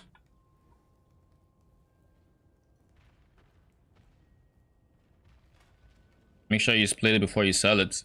Free money.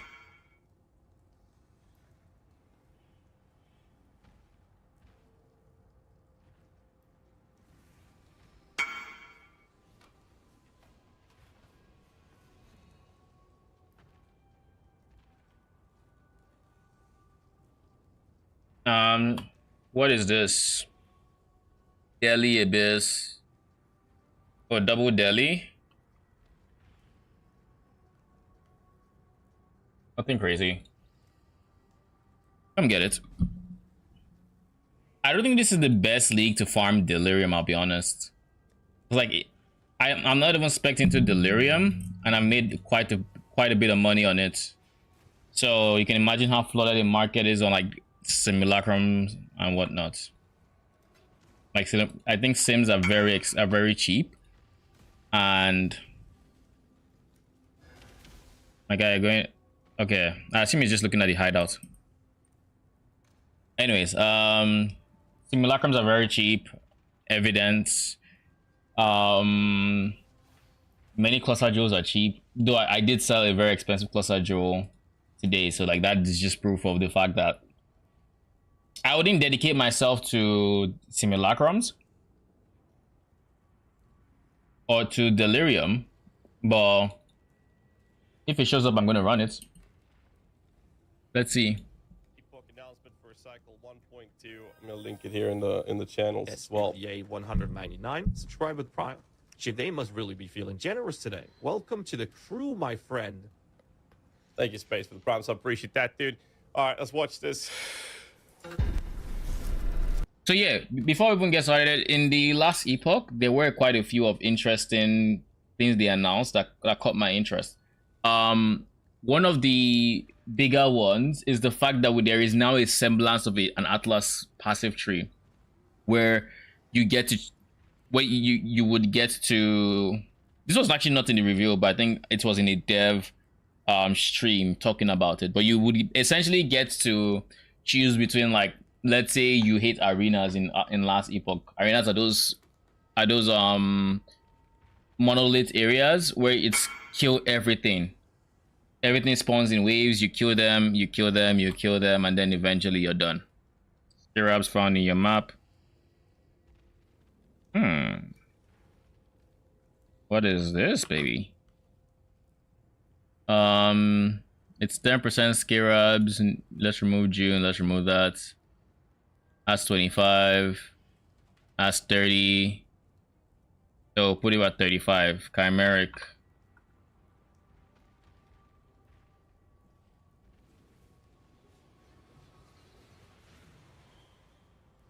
Yeah, that's the one, right? Legion in prison. So put it at 30. 35. That's a 30, so it actually sells quicker, and then I just get rid of it. So it's like, if back to what I was saying, arenas. So let's say you hate arenas or you love arenas. Now you have the choice with the new faction to either block arenas altogether so they don't show up as a monolith echo, or you love it, so you then decide to go for the node that has the option to super juice your arena. So now you have super arenas that give more loot and maybe are even tougher to complete and stuff like that. So like, that was something that really caught my eye on the new season that is potentially going to be quite insane. But let's see guys' reaction. You've come to the right place, traveler. And in this time, I love how the graphics have stepped up so much on the trailer videos. It is so good.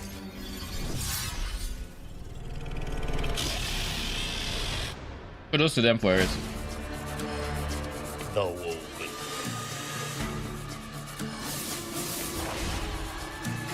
I still don't fully understand the tombs of the erased and the something of the other one, tomb and cemetery. I don't know what the difference is.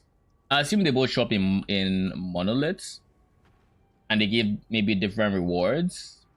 I don't think they gave enough information here to actually give us enough of a hint.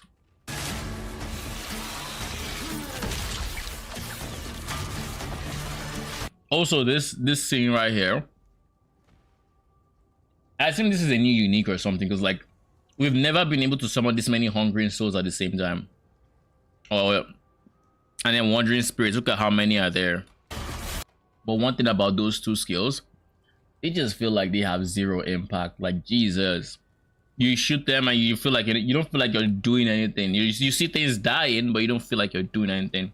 And that's one thing I really hope they try to improve with those two skills, the wandering spirits and the hungering souls. Like, it just feels like it feels like everything just like, it doesn't touch the enemies, it just phases. And in reality, I guess it should, because you're spirits and not tangible. But like, it just feels like nothing is happening, but everything is dying.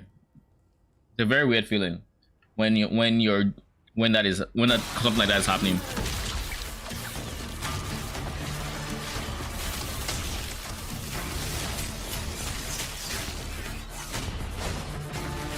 Yeah, so one thing to note that I'm just now noticing, the cemeteries, it showed up here. You could path to it, and also do note the new visuals. I don't know if these are actually trying to tell you, oh, this is an arena, this is this, I don't know. Anyways, they showed this on how to enter cemeteries, but for Tomb of the Erased, they actually showed you walking into the tomb. Like, look, they showed you actually walking into, so maybe that is the difference. I'm just now noticing that little bit of detail.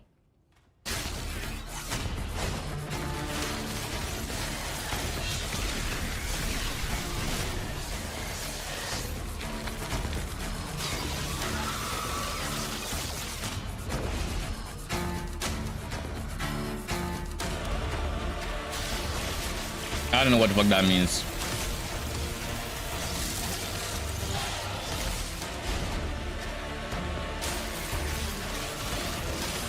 Sentinel rework. This is one thing that I really would have loved if they gave information on, because the Sentinel has one skill that I've always loved the idea of, but in execution every single time it lets me down, every fucking time, and that is the manifest armor skill. Now, if you don't know, the manifest armor on the Sentinel is basically AG, where it has a skill tree, and depending on the nodes you take, it makes it so the Guardian uses your gear. So like your chest piece, if you take a certain node, would be used, but would be taken by the Guardian as well, as like you'll be sharing it with the Guardian essentially. So it's not like necromantic ages where you give it. It's like you still have it, but then they have it as well. And then if you take certain nodes, your gloves, boots, helmet, weapon, shield could all be stat sticks for your for the Guardian himself. And that is a skill that like I've always loved the idea of, but like it's been severely hindered by the AI of the Guardian, the skills the Guardian uses. Like the skills are fine, but like the AI doesn't use them well. Literally, think of it this way: it's a cone fire breath attack kind of. But instead of him to walk up to the enemy and try to get as many enemies into the AoE as possible, he's going to shoot it at max range to where only the mob he's trying to hit is getting hit. So like wave clear just ends up being shit because of it. And the same thing with the manifest weapon. It uses the stats on your weapon as a minion and does damage that way. There are quite a few stats on both of these skills that you could get on your armor and weapon that just don't translate properly. That would be really nice if they did. And overall, I would really just love if they show those skills love. So like the Sentinel rework, I'm really hoping they actually look at those skills, and it's not just the non-minion playstyle, because like then I'd be very disappointed.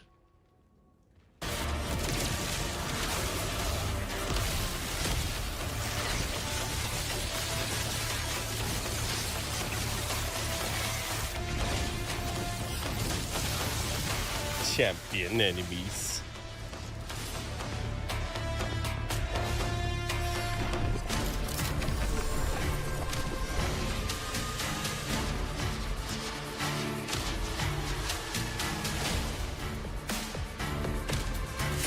Master respect. By the way, GGG, you might want to take some notes here. Lol. By the way.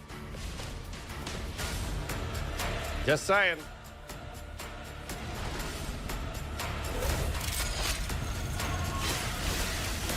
Also, this massively downplayed. This is insane. Give me a second.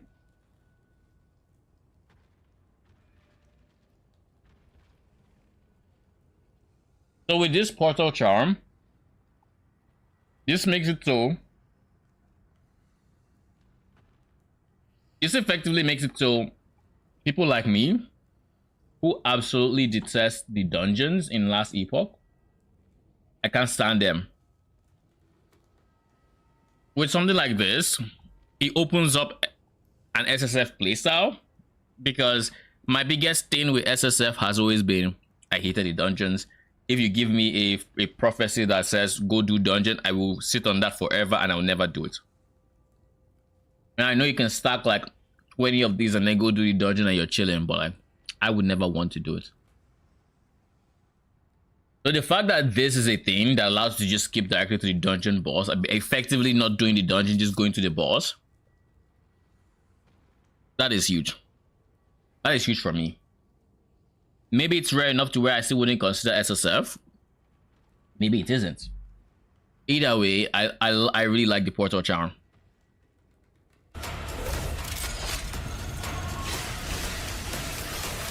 WASD. I don't think support. Unpopular opinion, I don't think WASD will feel good. I don't think it will feel good. Last Epoch was not made for WASD, and the fact that there's going to be WASD, I feel like it will feel kind of awkward. Depending on how it's implemented, they could implement it well, but I almost expect it to feel awkward to use certain skills and WASD at the same time because of how the movement is rigged in the game. As for Uber Aberoth, I haven't done regular Aberoth. Like, if it's an entertaining season, I will try to get to all the Harbingers, but if not, you know, we log out like last time. Uber Aberoth. Oh, Uber bosses now, baby. Rejoice, traveler. The Weaver. We've prepared a silken tomb for you. For you. Woven with golden My guy's talking in like a sing-song pattern. that even you cannot break. Join us. Join us.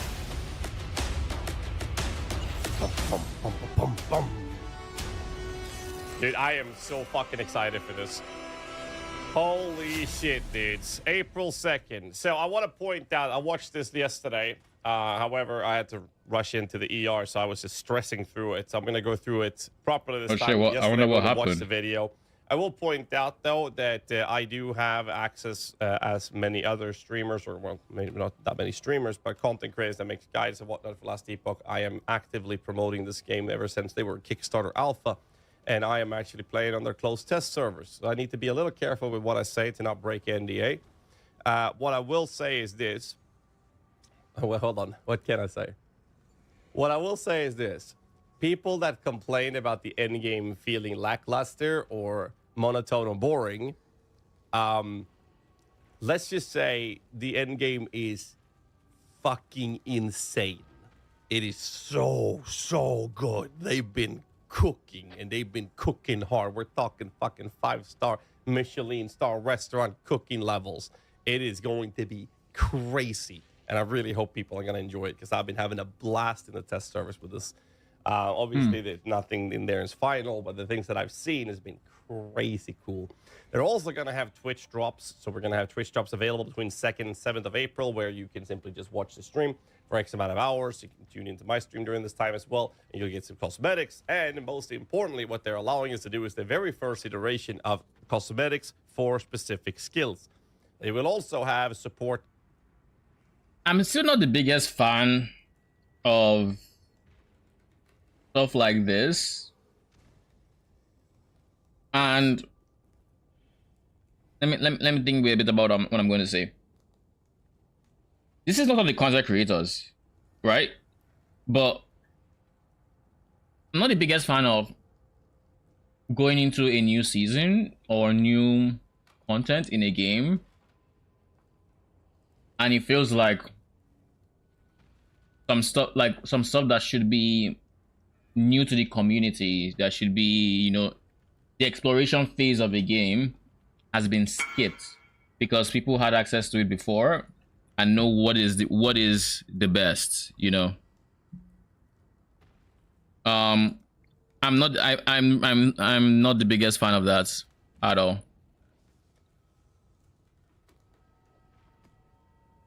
This is the perfect tier higher one.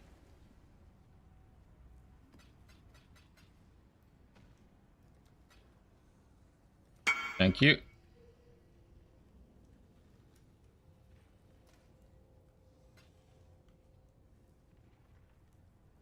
Anyways, I just feel like in many situations it's a massive disservice to the content that's being released that it doesn't have that exploration phase. Like, I'll give you an example. PoE 2's launch. It was such a good feeling. Now, granted, PoE 2's endgame it's it's so, right? It's incomplete.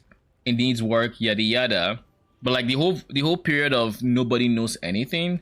We're all going in blind. We don't know what skills are going to be insane. We don't know Herald of Thunder, Herald of Ice Tech. We don't know all these things. Look at how monotone the build creation sphere is now, with the Herald of Ice, Herald of Thunder meta being shaped. Imagine if that was there from day one. Nobody would have had fun on what is now considered off meta builds in comparison. The guys who had said meta builds would be so far ahead.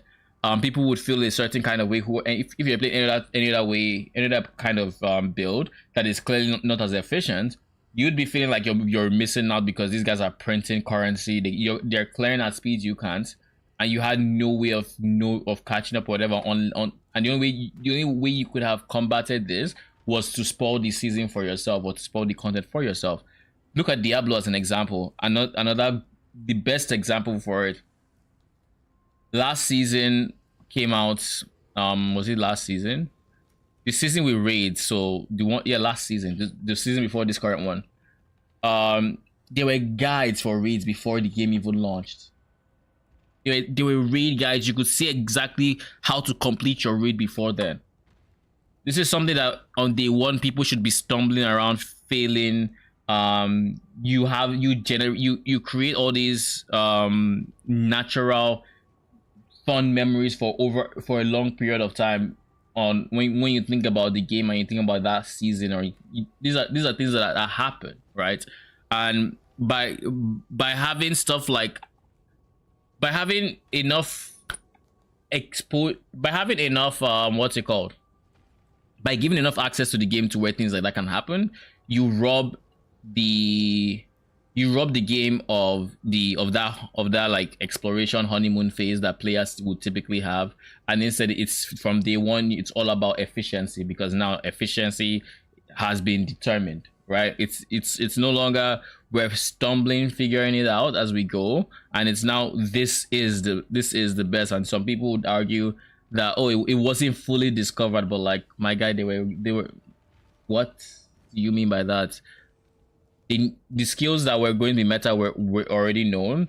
Most of the builds that came out in the first week were already pre-tested before people had access to it. It's like you can't make that argument and not be trolling. Then and again, this is not the fault of the creators. I do not blame the creators at all. If I was given the opportunity, I would do the exact same thing. It is a big opportunity for them. This is on the company for I guess engaging in it, or it is on them.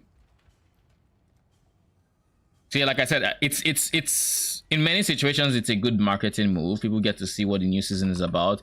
People get to hear their favorite streamers talk about how it's a good season, what they thought about it before making decisions on playing it, and yada yada. They get to have people create hype for it because they know for a fact it's going to be a banger of a season. But like that is the direct downside of that strategy. And for me personally, like I said, I prefer the exploration, the honeymoon phase being preserved for as long as possible for the player base. But that's me. A streamer, or sorry, support a creator campaign, where if you gift or sub to a streamer in Last Epoch during this time frame, you will be getting the corrupted Maelstrom MTX. So do not miss out on that, which is very, very nice. I love when they do these things with Twitch. It's gonna be crazy.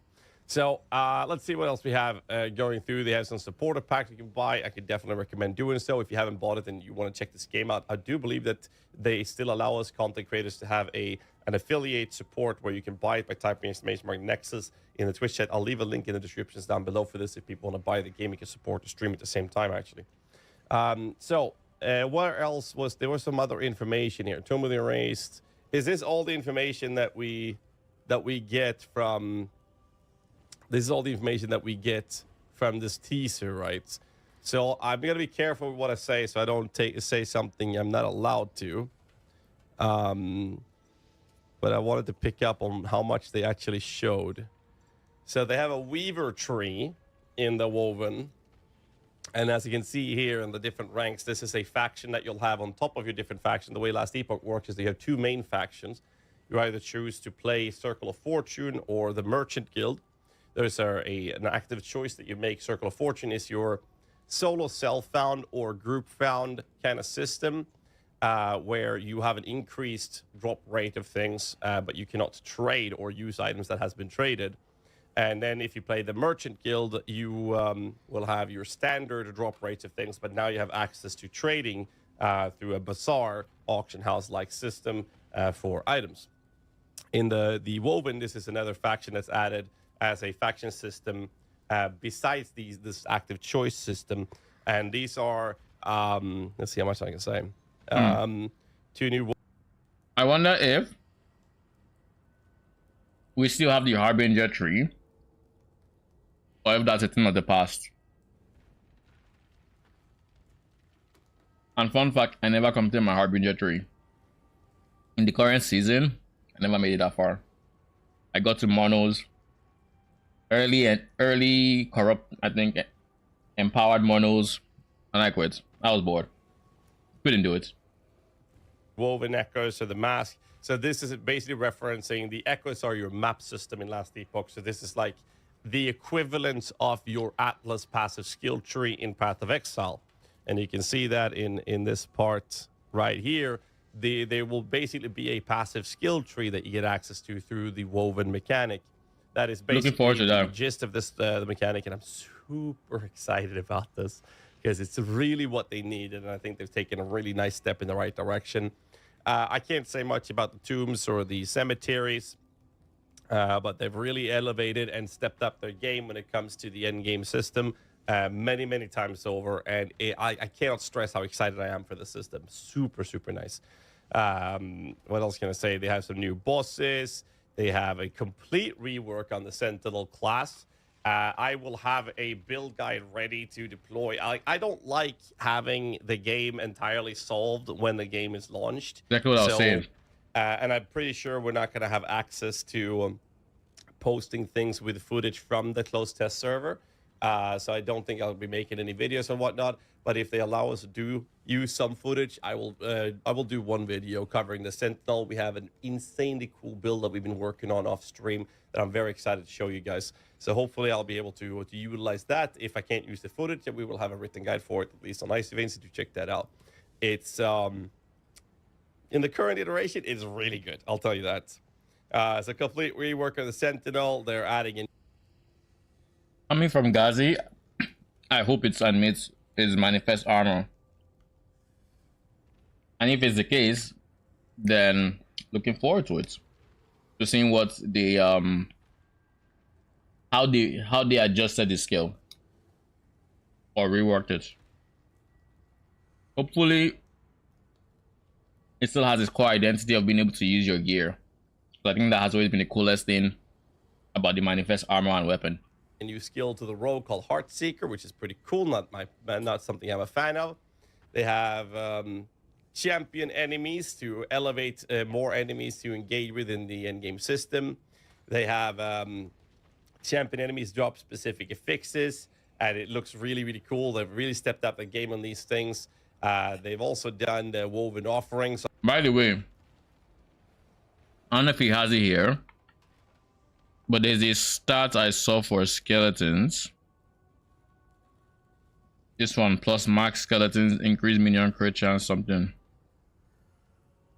And I think it also rolls on like a helmet or a chest piece or something. Cool. They've really stepped up the game on these things. They've also done the Woven offerings, offer a unique legendary Weaver's Will or set item as a sacrifice to the Weaver so that she may re-roll another matching item according to her design. Weaver will only accept sacrifice of equal or higher potential tier to the item she will re-roll. And they talked about set items being able to be broken down to the point where you can have shards with set modifiers from set items and stuff like that as well. So they're really pushing this. Now, I was a little concerned when they said, hey, we're going to be delaying till the first quarter of 2025. And I was like, fuck, man, what are you guys doing? This is not good. And I think that they needed that break. They needed that time to deliver on all of these things. I'm super excited about this, and I hope you guys will as well. Rune of Weaving, transform a small amount of remaining Weaver's will on a unique item into legendary affixes. Uses a random amount of the remaining Weaver's will on an item's add or improve affixes, as if you had slain many enemies of the item equipped. So you can just speed run those. Rune of Havoc shuffles the tier of non-sealed affixes on an exalted. I wonder if the meta for Rune of Weaving / Weaver's Will items will be to use it to the point where you would realistically not get any more affixes, then use a Rune of Weaving to gain a bit more advantage or to get more power from less Weaver's Will than you would have gotten from killing enemies with it. If that's a thing, or if this is just a literal acts like you just killed X amount of enemies, no more, no less, not doing anything extra. Exalted item with 4 non-sealed affixes. For example, an item with tier 2 strength, tier 2 7 dexterity, tier 3 health, and tier 2 endurance might change to have tier 7 strength, tier 3 dexterity, and tier 2 health, tier 2 endurance. So you can just shuffle the different tiers. I think the Rune of Havoc is really nice because this allows us to find exalted items, but the exalted modifier is not the mod that you want, but the item has a modifier on it that has it. So if you have enough crafting potential, you can shift and flip these around to get the modifier that you want as an exalted modifier. Super and this is a very cool Rune of concept. Redemption Both of them. Both of these, I really like the potential crafting options they enable. And I wonder how rare they're going to be, because like Last Epoch has this thing where they tend to make runes that are pretty strong, like insanely rare, to the point where you would just never use them because you'd always think is the item worth using. Hopefully they're not that rare. I don't think they should be dropping like candy either, but I don't think they should be that rare. Exalted affix on an item into a different affix does not change the tier of the affix or rolls within the tiers, but you can change that exalted modifier as well, further allowing us a customization of the working with exalted items that we are very often using. This one essentially just throws a chaos up on the exalted modifier, so it's going to be a random affix, but still exalted. While this one changes the tiers on all your modifiers, shuffles them around, so your exalted could be in the case of the example, it's dexterity, but then you shuffle it around to where it's now strength, and then your dex gets the health tier, and your health gets the strength tier, and endurance keeps it, or maybe swaps with strength. I don't know. Either way, they're both two. Using for legendary potential unique items as well. Mastery cannot result in the all affixes having the same tier as before. Also, it's going to have a guaranteed switch, the minimum. But it's not saying it is not saying that they cannot keep their tier, or it's going to guaranteed move. It just means you're not going to end up with the same item you started with. So only 2 could switch, maybe all will switch. Pretty cool overall. Unique items as well. And I'm practically done eating, I think. Mastery Respect, this is something we have access to in PoE 1. We don't have access to this in PoE 2. I think GGD should pay attention to this and actually make this a thing. There's no BRB.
I am back.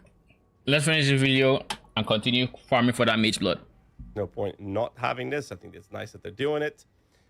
So this is the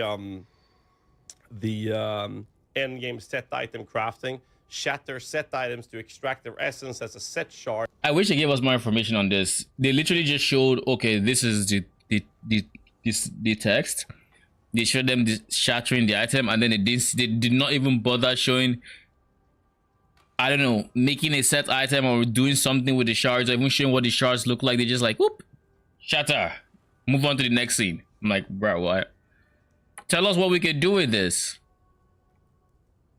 To be used for further crafting. This is what I was referring to, where you can break down set items into actual crafting material that you can then put on rare items. So you're no longer forced to use a set item. You can break it down. He just told us something we don't know. He just mentioned something we don't know, which is he said you put it on a rare item. So that means your set item, the set affix, you can make a rare item a set item. That would mean that, oh shit, that's actually kind of cool. Oh, that's kind of cool, low key. I like that. And use the set item shard on a rare item instead. And you can, since these can be in lower tier, you can put these on and then you can seal those affixes. You can have a set item sealed on a rare item. It is phenomenal. I love this system. Inventory tabs. What else do we have? We didn't know that. Inventory tabs for woven echoes and keys, so it doesn't take up inventory space. They are putting in WASD. A lot of people love this in PoE 2. I think it was really nice to play. I did prefer to click to move, and I still do that in ARPGs in general, but a lot of people love this. They're adding this as a beta support in the Cycle 1.2. They have made some major balance changes on the end game pinnacle boss Aberoth, and they've added an Uber version of Aberoth as well, to further give people something to push for in terms of endgame pinnacle boss achievements. And that's the things I can actually mention and talk about so far. I will say though that the graphic in the teaser video is really up there compared to the previous ones. Previous ones have been kind of lackluster quality wise. I feel like this one really hit the spot with high quality performance and delivery, and I'm very excited for this. I can't wait to show you guys more of this. I do have a small plan with 11th Hour Games leading into that the launch. talk. We are most likely going to have their devs or potentially Judd coming over for a little chat on my stream, and we'll post it on YouTube as well. We're going to talk about the 1.2 cycle. I'm giga excited for this. Hope you guys are as well. I can't say more than that, so I'm going to stop ranting. Otherwise, I might break some NDAs here, and let's not do that. If you like this or if you're excited for this, I mean, now I know something about that, about the set item system that I didn't know before, so can't complain.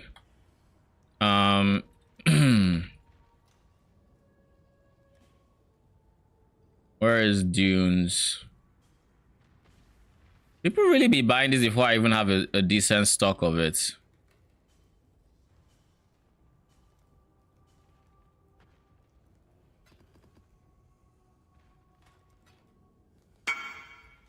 Thank you.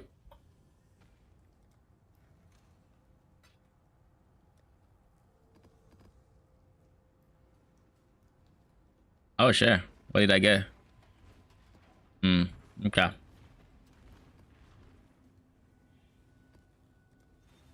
Okay, so how much do we have? What is our current worth?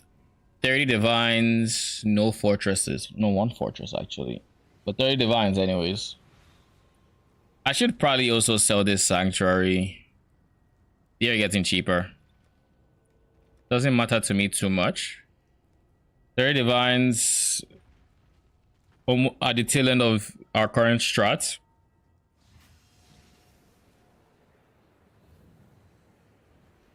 They are watching from beyond this world. Can you feel them? I love how often I'm gonna say I love how often Delirium ends up breaking the fort wall.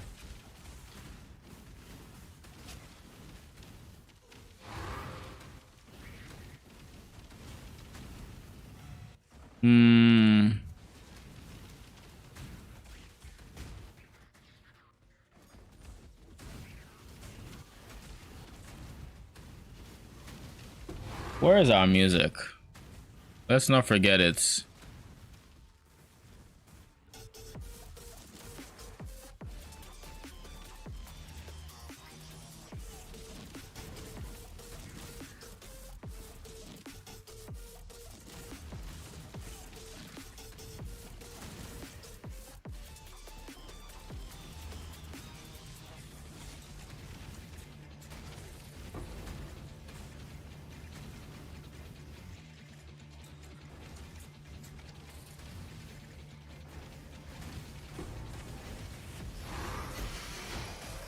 I love the feeling of the killing Hinlock before he phases.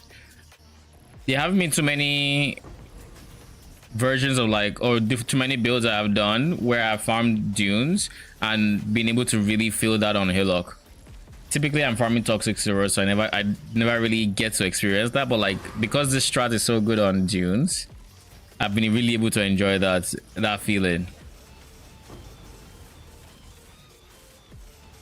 It's not something I was even entirely I don't know that I knew it was always possible or something. Right? I don't know for a fact that this is something I knew, but it's something I know now.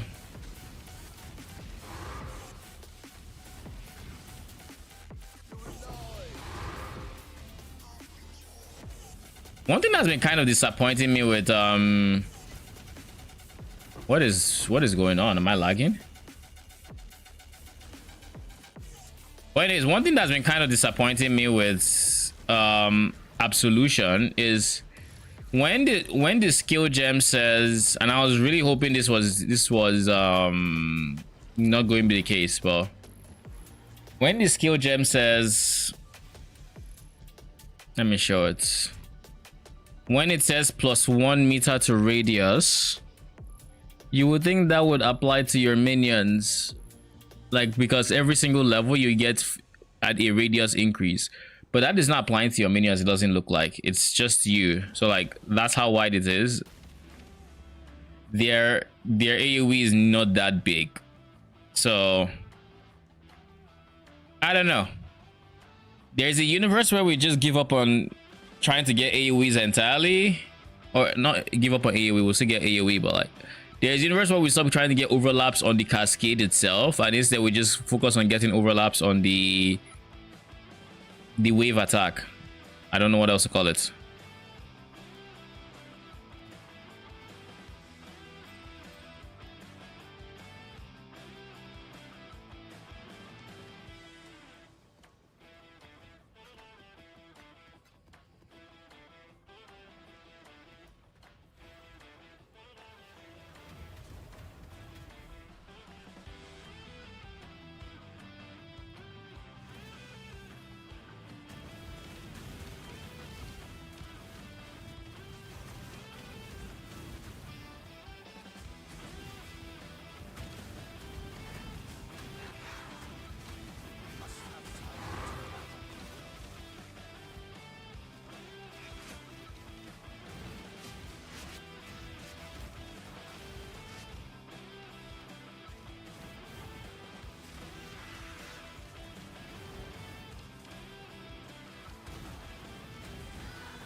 Need your aid.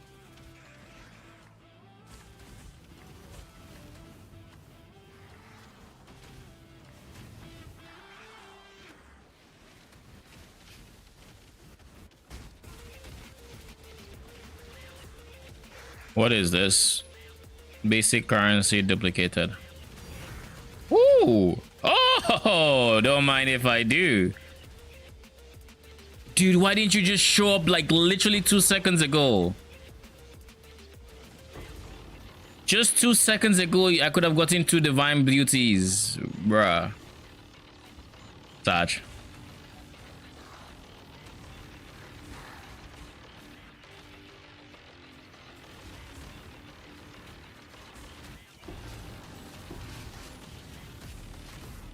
Could have just shown up even if it wasn't like, you know, so much, like literally things showed up right as I got it, as if to tease me. Like he could have gotten it. He could have, but he didn't. He could have. Now you get to live the rest of your life thinking maybe it was already someone before you got the divine beauty. And you just never know. That's what I imagine it's telling me.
Ooh, this is my fourth tabula total, something like that.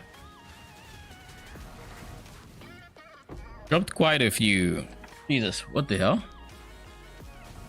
I feel like something was trying to get in my ear.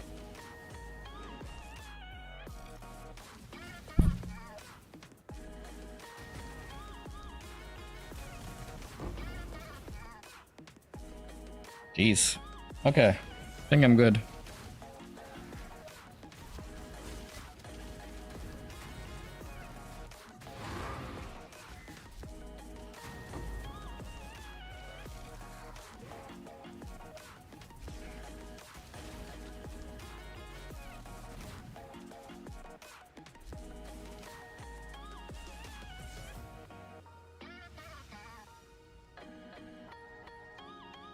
Surely my Kalgor shipment is back.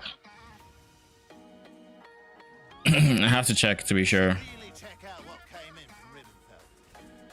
Kalgor is done.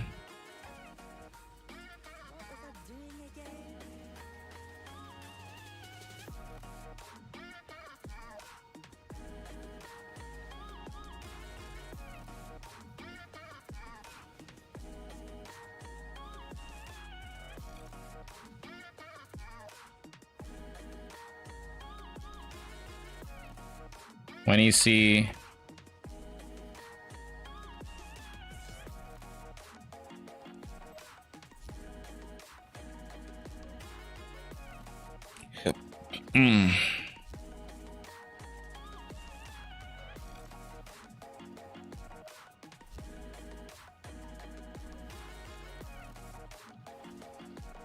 I'm out of wisdom scrolls. Who would have thought?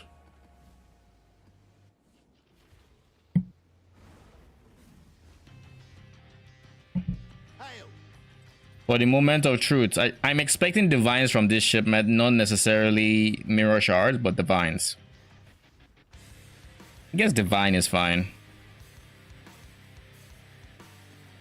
Okay, cool. Should we do it again? Yeah, we do still have enough for one more. Yeah, this seems about right. I'll give him the word.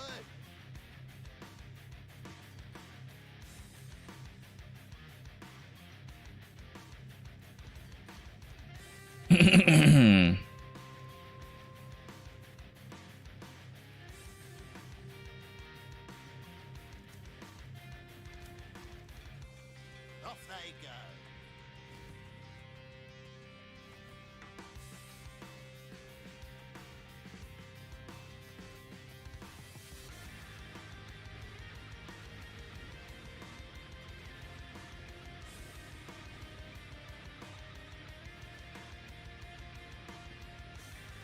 Is that the exile I spy? Let me just grab the next few applications. Do we have all rank 8s? Yeah, we do. So we don't need to hire any more rank 8s. Unless... No, I think all my rank 8s are reasonably waged. You are 9, okay. You're also 9, alright. In that case, yeah, looking for rank 9 pluses for farming. Here's the next set. 9 plus for farming. Let me just grab the next. Sheesh. Lego. You are full 10s. You are missing a... You can start having a 10s. Use of them. Now, I could put the 9s in here, and honestly, that's what I'm going to do. Then for the 8s, we have a few 8s. Who's the cheapest? 368, 368. Go for 368. Sonya will make good use. And I think all the others are like... The choice is made. Sonya So now we have the cheapest 8s.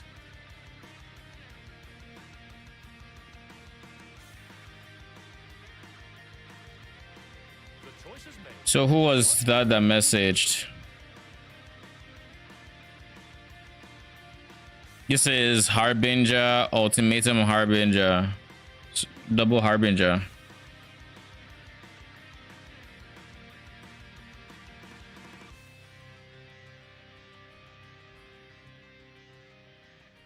This is like 100 CGs. Prism.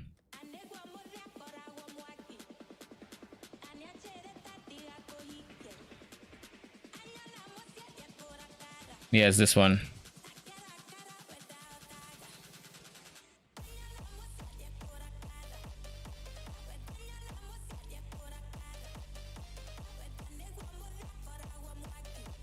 It's 80 chaos, right?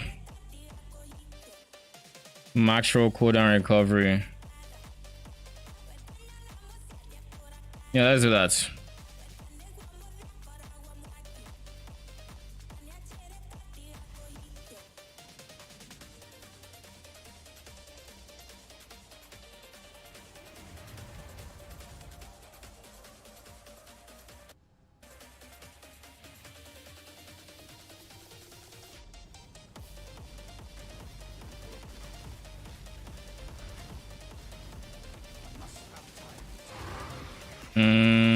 Ooh, grinds.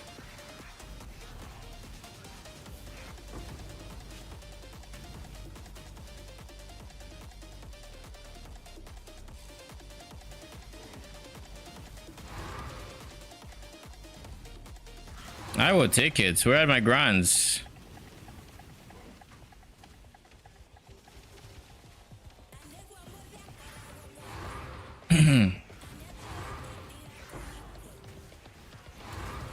I was going to do a Vaal skill build. Was looking into Absolution. Do you like it? Yep. If I didn't, I wouldn't have been able to get to a high budget that I would have rerolled much earlier. But yeah, Absolution is really good. Ooh, isn't that windscreen? Yeah, it is. Do I really have so many AGs incoming that I want windscreen as well? My next build would probably use a windscreen, but my strength stacker I don't think is going to use it. But yeah, Vaal Absolution, I don't know if you know what the skill does, but he basically summons this Innocence Echo over there. This guy. That is the Vaal Absolution. He is an Absolution Sentinel, but Giga is the best way to describe him. He's the one that shoots this big circle of huge damage. He's the one that's going to shoot a line of electricity very soon if you watch the I won't say projectiles, but like the things. You know what he does? Okay. But yeah, pretty good skill, can't complain. You have perma uptime on it right from your lap 2 if you go for perma uptime, that is.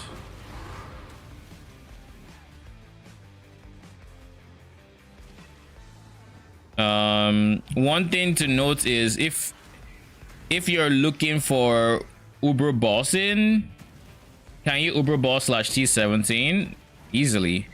I beat Uber Cortex yesterday. I can do other Uber bosses, but they are on the more expensive side. T17 also easy. I can kind of showcase that after this map. I don't know if I want to use my regular strats for it, because like it's probably not the best for T17s. It will literally just be me trying to kill the boss and maybe some scare up drops, but like it wouldn't give me as much as my T16 strats. Like it wouldn't give me the same amount of currency as T16, but it's also nothing crazy in terms of investments per map. So like I can give up some scare ups for it, I guess.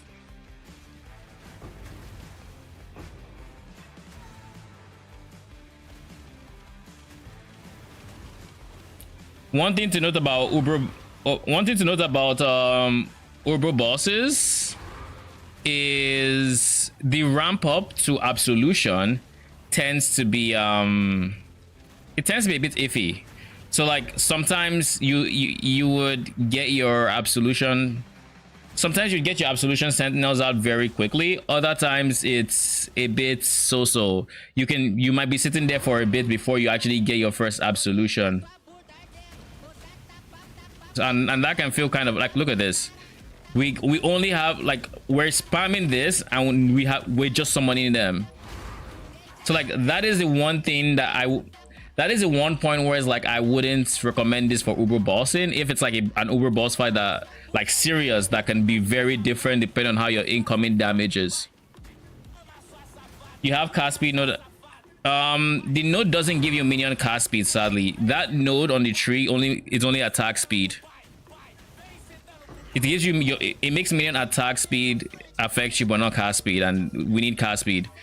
I have haste from my Guardian's Blessing. I have onslaughts. I have spell echo.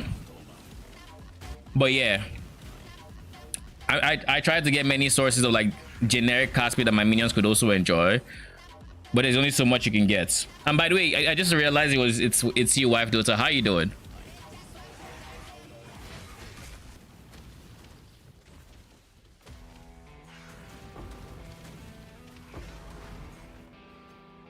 Doing all right. Nice. How are you enjoying Phrecia? What up, New Marble? How you doing? And welcome. Not sure if I want to keep playing the league. Kind of did everything. Is it? Do you mean like specifically with Spectres, or like just everything you wanted to do?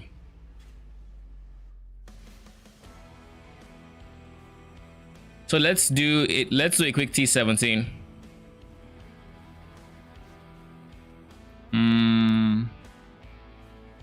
We'll dump this for now. There.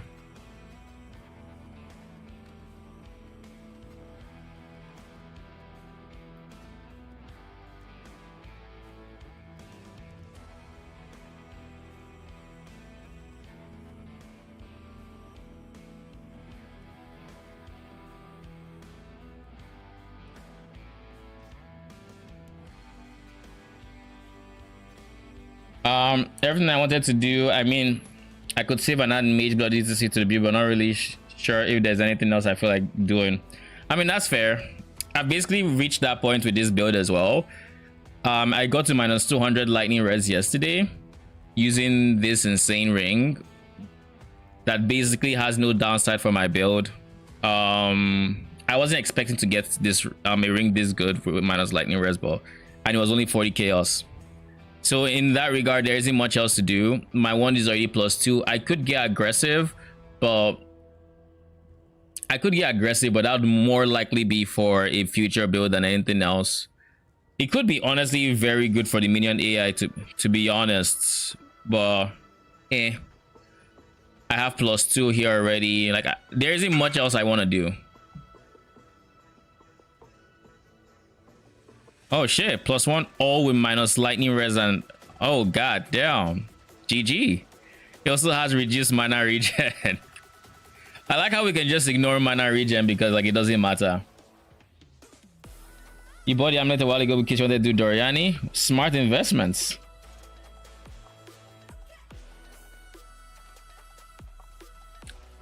So we're going to run a quick sanctuary, I think, because I prefer sanctuary's boss. I don't mind fortress as much, but I just haven't run it nearly as much as I probably should have. What do we have here? Monster damage, unique boss deal damage. Buffs expire on players is probably not the best because that would mean our max res drops. We wouldn't have perma uptime on our everlasting sacrifice. If I run this map, I will probably die.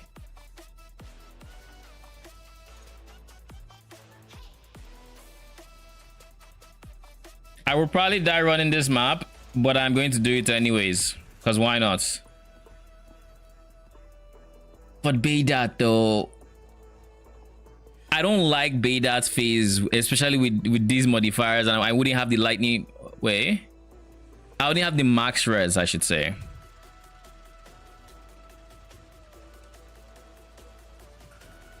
Made many silly investments in my first trade league in 5 years. I reflected like 40 divs of ring that all bricked, except the one I'm using, which is kind of perfect. Are you using a bone ring? Did you go for a bone ring, or are you just using a regular one? Let's reroll this for something that is less painful. Chain 3 times is fine with me. My minions might have a rough time with it, but hey, who cares? This is fine. This has more monster life. It has fizz as extra lightning. I have less AoE, burning ground, yada yada yada. Link to the ring. Let's see it. Minus max mana just means flat reservations or whatever. 100% minion deal damage is insane. 40% minion attack cast speed. And plus early rares. Oh, that's nice. That is really nice. And then the lose life is very negligible. Oh, that is insane. Congrats.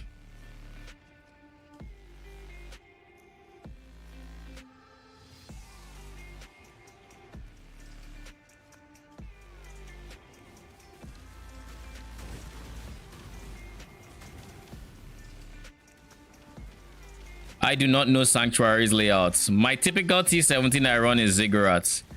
So I'll probably end up clearing everything before I remember where it's supposed to be.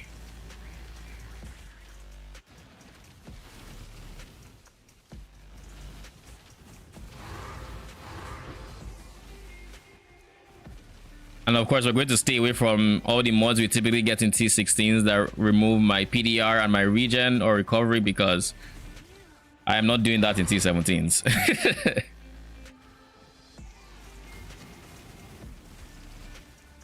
Is that a...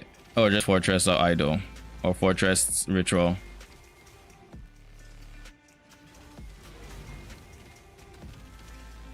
Sure, well, let's just do it. Who cares?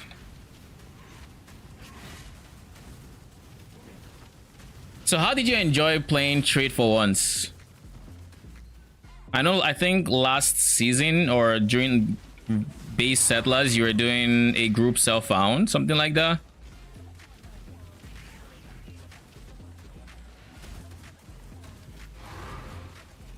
There is so much gold in T17s. I sometimes forget just how much gold is here.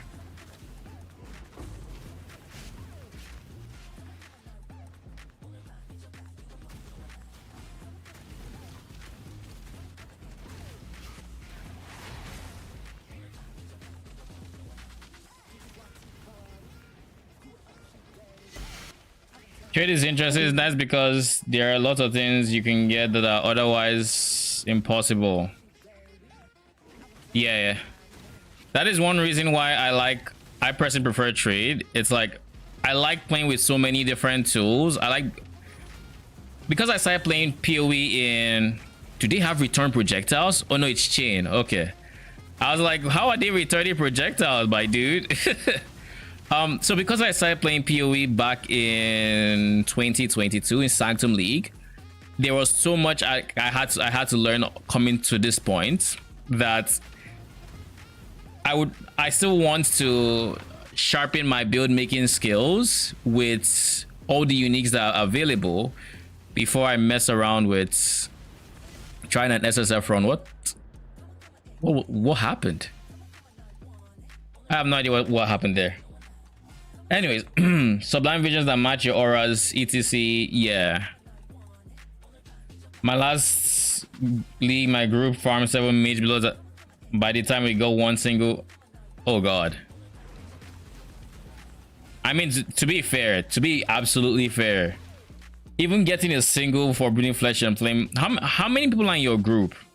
Because like depending on the number, getting a single match is kind of insane.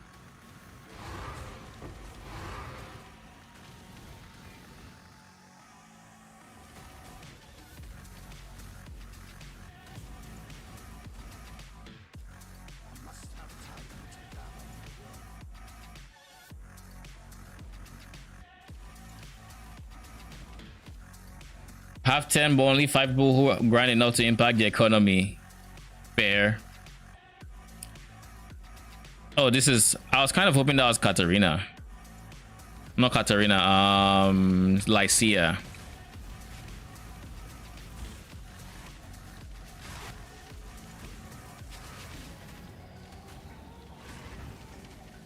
I still have a lot I want to do this league. Have you messed around with like strength stacking minions?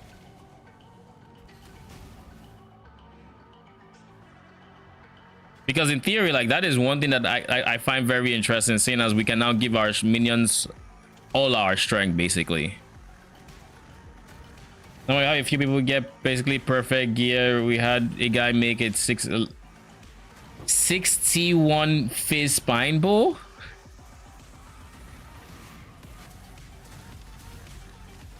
Was this was with recoms, right? Or is this like even before, even without recoms?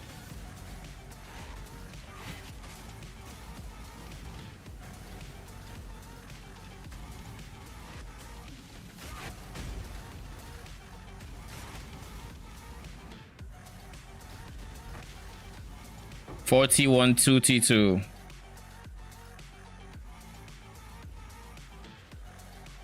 I don't think there's anything here I particularly care about. Olmec, yeah.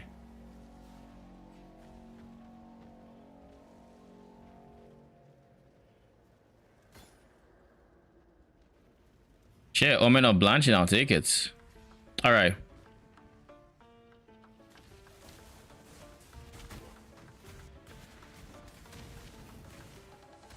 If the skeleton, the perfect runic warriors or skeletons rather were not bugged, I would maybe try strength stacking, but their mod literally doesn't work at all. They don't do damage from strength. I think someone tested on the Summoner Discord and said it was working now. Whether that was fixed or not is to be seen, but like someone posted that it was done, and I think they posted a video or something like that. You could ask, and I don't remember the person, but someone tested it. Can't remember who it was. Ping Shin Moon, and he should be able. I feel like he would know who said it.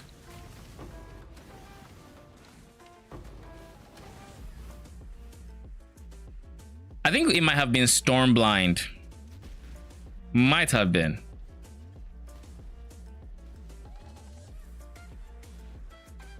How have I still not found Katarina or Lycia rather? I mean, I know I don't know the layer, but like, am I really that bad? There we go.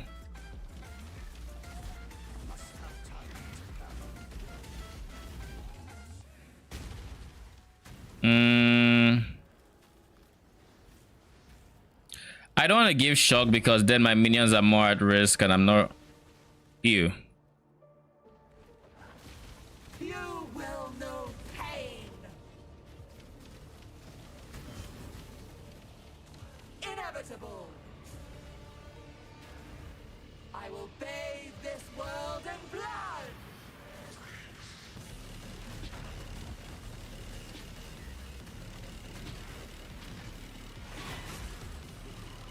Impressive, but futile. Be gone. Ow. You will know pain. Inevitable.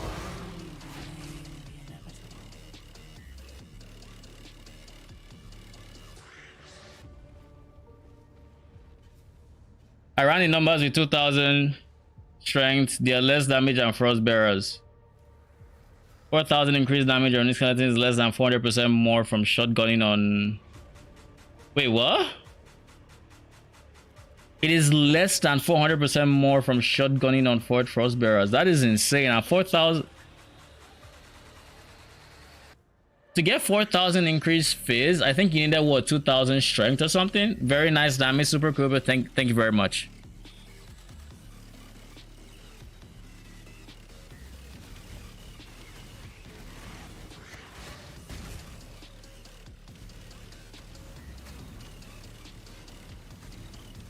How much strength do you need to get them to 2000? Really bad base damage and attack speed. Yeah, the attack speed is kind of I was watching clips of them from like, because like I use them in Affliction. I was watching that, and like without actual like 12 passive clusters, their attack speed is actually just not the best, and their coverage is also not that great. And if you're going for a Wraith Lord setup, you don't even have access to an Explode AG. So like it gets kind of very awkward when you decide that you want to fully stack them. And going for any other ascendancy than puppeteer slash maybe aristocrats would kind of, I don't know if that's kind of true with strength stacking. However, there is something I was thinking about, and that is the fact that if you were to pull it off, you could maybe make Scavenger work with strength stacking. Because with Scavenger, you can actually get 6 Spectres with other minions. So you can maybe try to take advantage of Scavenger 6 Spectres alongside zombies. But then you wouldn't have half of your strength on zombies on like the minion because you're not puppeteer. So like, it's whatever. But like, you could potentially make it work.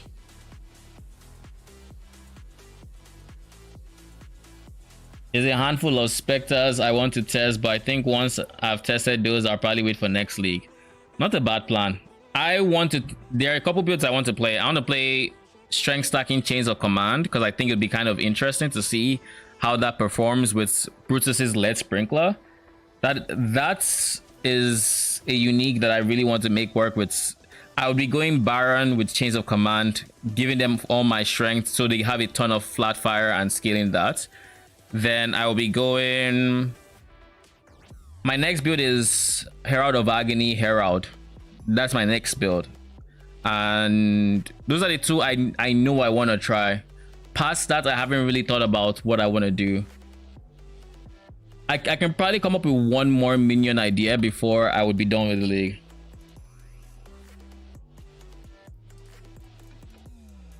I think there's good potential there for sure. Have you looked at the numbers of Herald of Purity?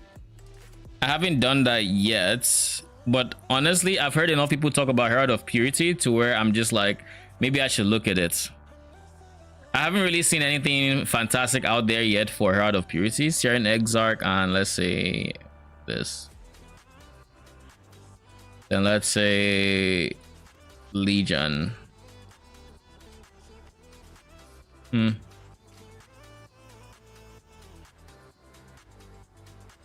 Herald of Purity had a harder time getting the numbers too big, but I didn't put too much effort in. Herald of Agony plus Holy Relic of Conviction. What kind of damage? Chaos? For poison. Okay. Why poison? How do you scale Herald of Holy Relic of Conviction again? I know trigger rate is a big multiplier, but don't you have to scale like flat damage stats and whatnot? Okay, I'm going to have to increase your price, aren't I?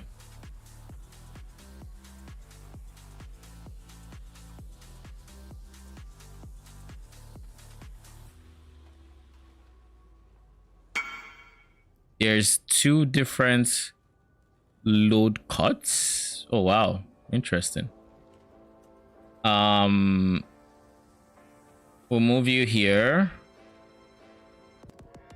and make your price 30. I think 30 is fair-ish. No, we're going 50, I think.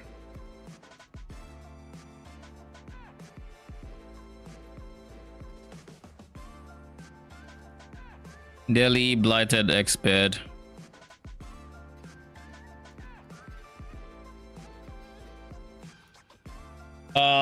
Same support that gets used for Herald of Agony pretty much.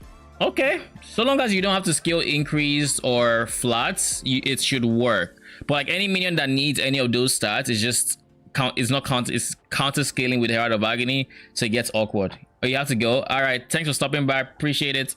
We'll definitely talk later. Good luck.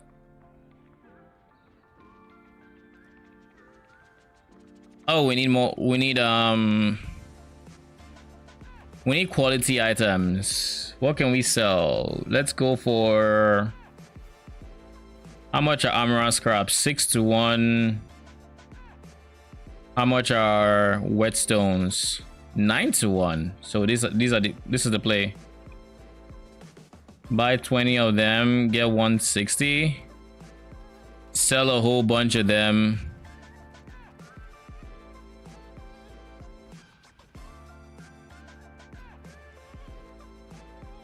Now we have Scrolls of Wisdom. Could I just buy Scrolls of Wisdom? I've never once thought about it. One is 100. One also gave me 9 of these guys. 9 of them give me 36. It is more economical to just buy the Scrolls of Wisdom. Now I know.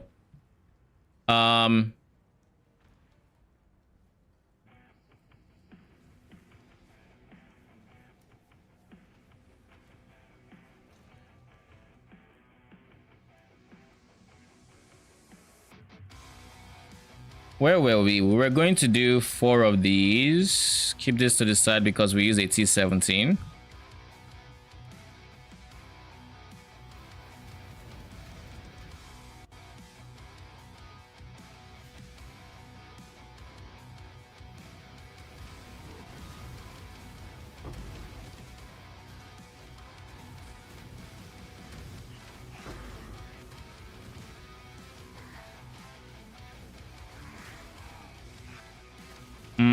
Scour, meh.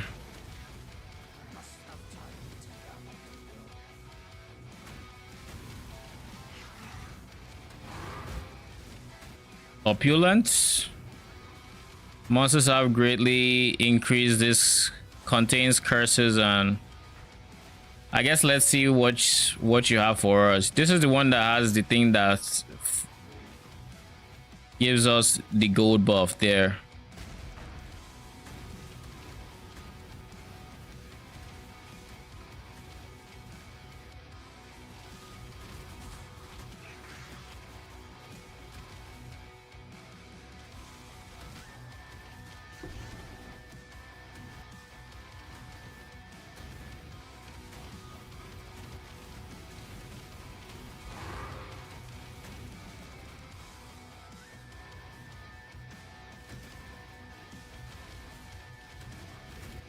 Surely that axe is going to be going for something, right?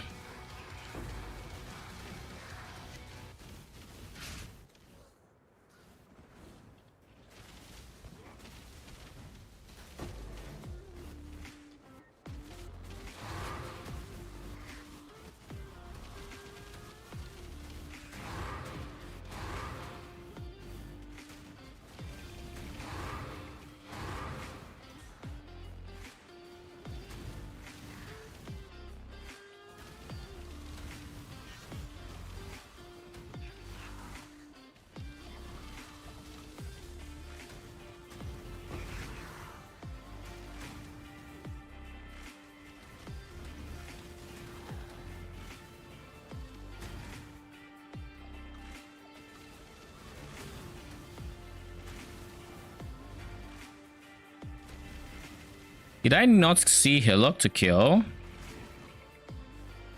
Looks like I missed him.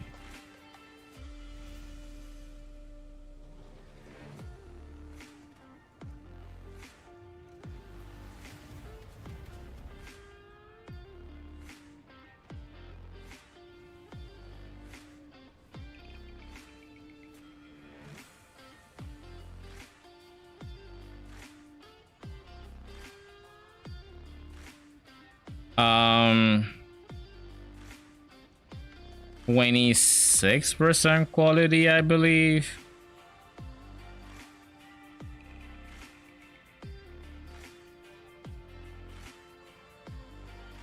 Yeah, it's not worth much, doesn't look like, so.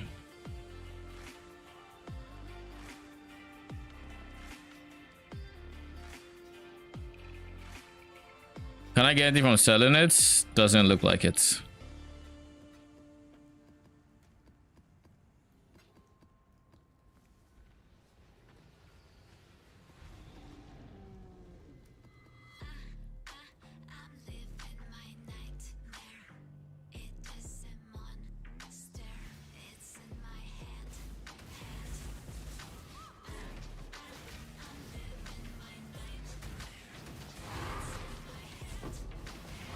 What is that? Sag. Divine Vessel.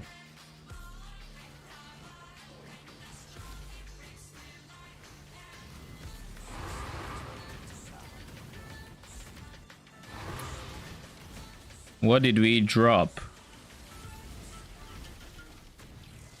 Ooh. Do I have a POB for the build? Yes. For the build in particular, or for my like my character? I don't have it for my character, but I do have for the build. Ooh, Conqueror. Interested in my defenses? Sure. Give me a second. I'll look for it.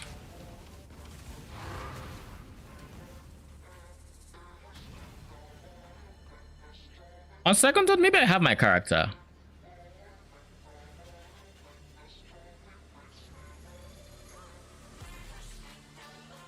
This is the budget. This I am not quite at this because I'm still level 95, but this is basically the POB. I have video guides on it, by the way, in case you're interested. This is the high budget version. There are four, I guess there are three versions of it. There's, if you ignore the leveling, there's three. If it counts the leveling, like the campaign guide, then there's four.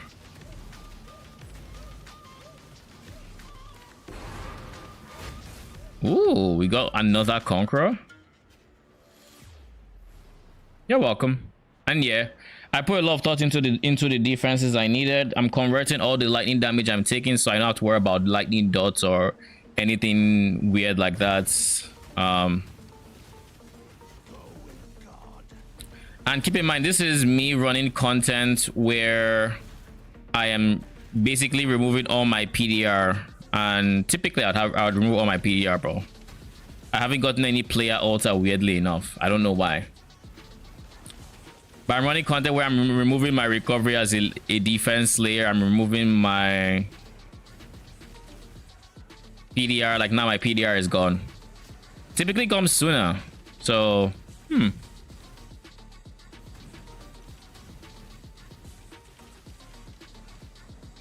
But even with all of that, we are still making progress with levels. We do die. We're not, but overall we're making progress, and I think that's mostly due to the fact that we are. It's mostly due to the fact that we are converting a decent chunk of our physical damage to elemental. So even though we do not have PDR, it is not a death sentence. Not completely, at least.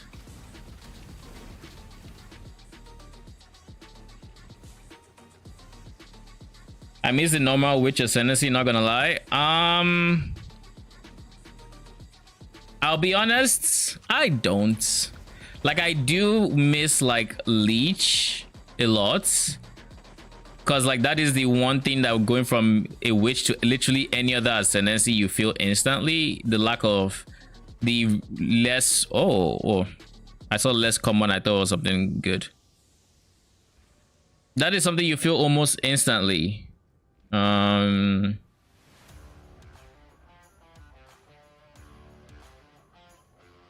So this is 3 divines plus. This is 7 divines. That's insane. The insanity. Conquer items are just money.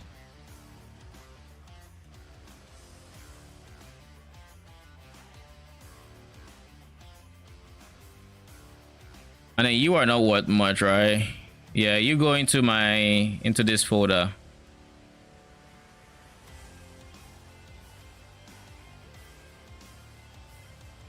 But yeah, I miss the witch for the leech. But other than that, I actually really enjoy the I enjoy the new sandbox, let's say. I enjoy having new tools to work with.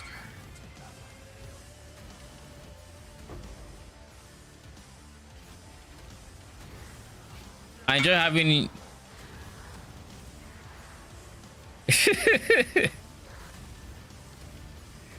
Grats.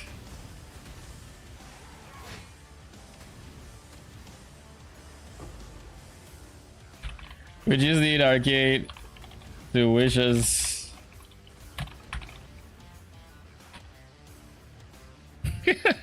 Anyways, I really enjoy having the new ascendances play around with. Like I know many people who did not enjoy the fact that like theory crafting with the new ascendancies, but like I love them. I love just the idea of, oh, these are completely new ascendancies. These are completely new like access to power you didn't have previously. You see the meta that we have, flip it on its head. Like basically, I love that.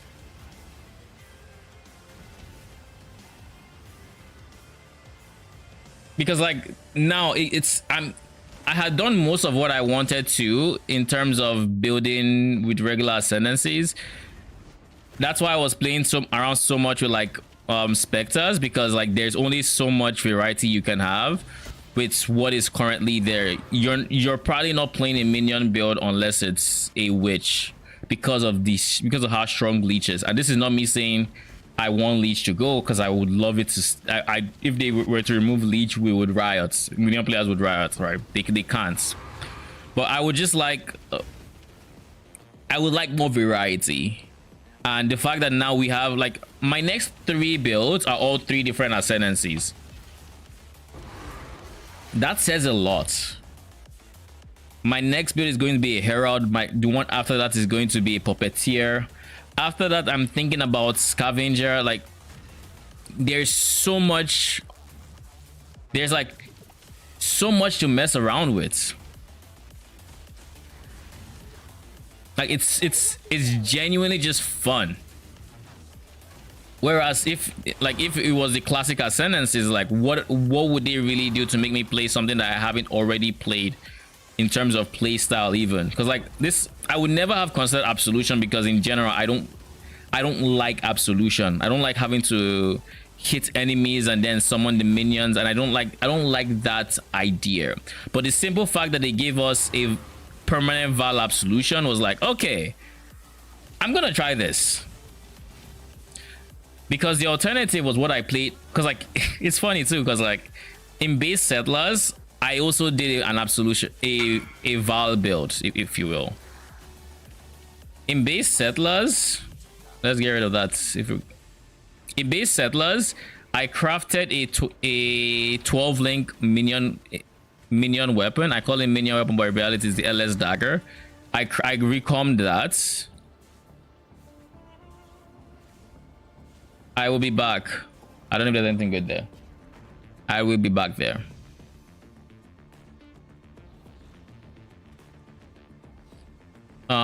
This guy.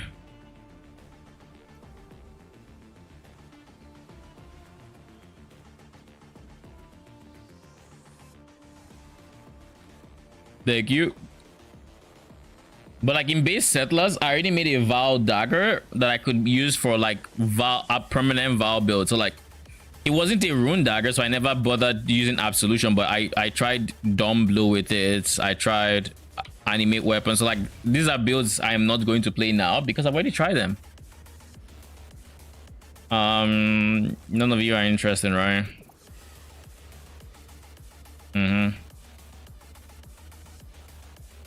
There's nothing good here. What do we think is the highest tier for disenchanting?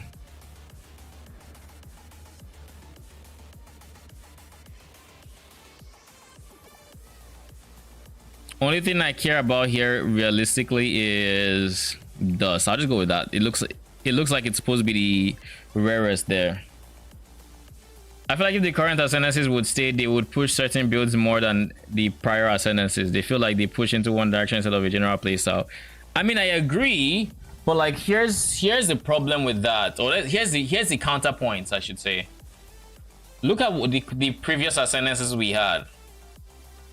Or minions. Like look at it from a minion point of view. You're only running witch. Which is generic. It's not pushing to any one playstyle, any one minion type, but you're playing witch. That is not more diversity, in my opinion. It really isn't.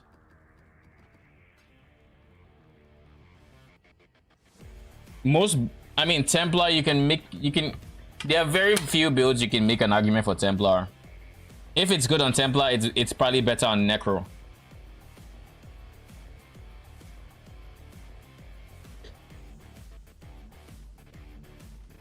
Like, oh, you have the only build I can think of off the top of my head that's better on Templar is if you're making like a Sentinel of Radiance build.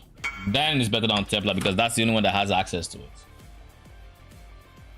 But like other than that, most are better on Necro. Oh, you have your 3 auras? Well, guess what? I have a more multiplier in my ascendancy. I have attack speed per aura in my ascendancy. I have leech. How do you want to compete with the sustain leech provides? I have instant leech. I can run no regen maps without a flask. I can drop my life flask and go 5 utility flasks. How do you want to compare? How do you want to compete with that? Your 3 auras is not competing with that in most builds. Where was this? It's probably here. Here. Trade.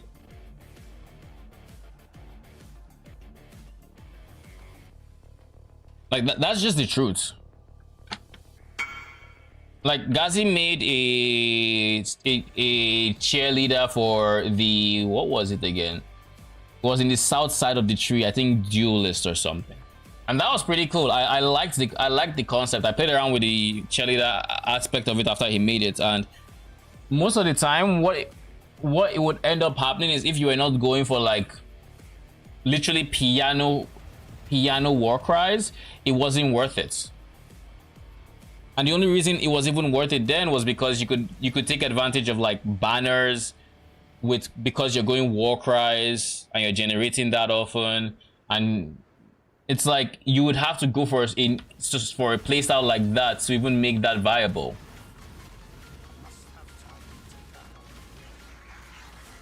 So like even if these ascendancies, like there are ways they could make the ascendancies more general and less like one particular minion type or one particular like archetype, right? I agree. It does feel like the ascendancy is pushing you in a certain direction. My current ascendancy, Architect of Chaos, is definitely pushing you towards like Vaal Skellies, Vaal Absolution, you know, Vaal skills. But like I think Vaal skills are generic enough to where that is even on the lighter side. You look at Herald, you're not touching Herald unless it's a Herald build. So like, yeah, like that is a prime example of, oh yes, it is def pushing you in that direction. I think I see variety in a different way. I personally see lots of different skills used in Witch, Zoomancer, Holy Relic. I saw those different of variety, which may have been my miscommunication. What I mean, that was, I understood what you meant. Whereas it's like the ascendancy itself has variety. You can play a number of minion builds on it. That is what I'm saying. But what I'm also saying is that it is so versatile that there is no reason to play any other ascendancy for minions in the current state of PoE1's base ascendancies at least. There's literally no reason whatsoever for you to engage in touching any, even Templar. Like I said, there's only one build I can think of that it would be better on Templar, and the only reason it's better is because the ascendancy gives you the skill. Without that one ascendancy, my guy, you don't trade me. Wait, the trader trades you, not the other way around. Patience is a virtue.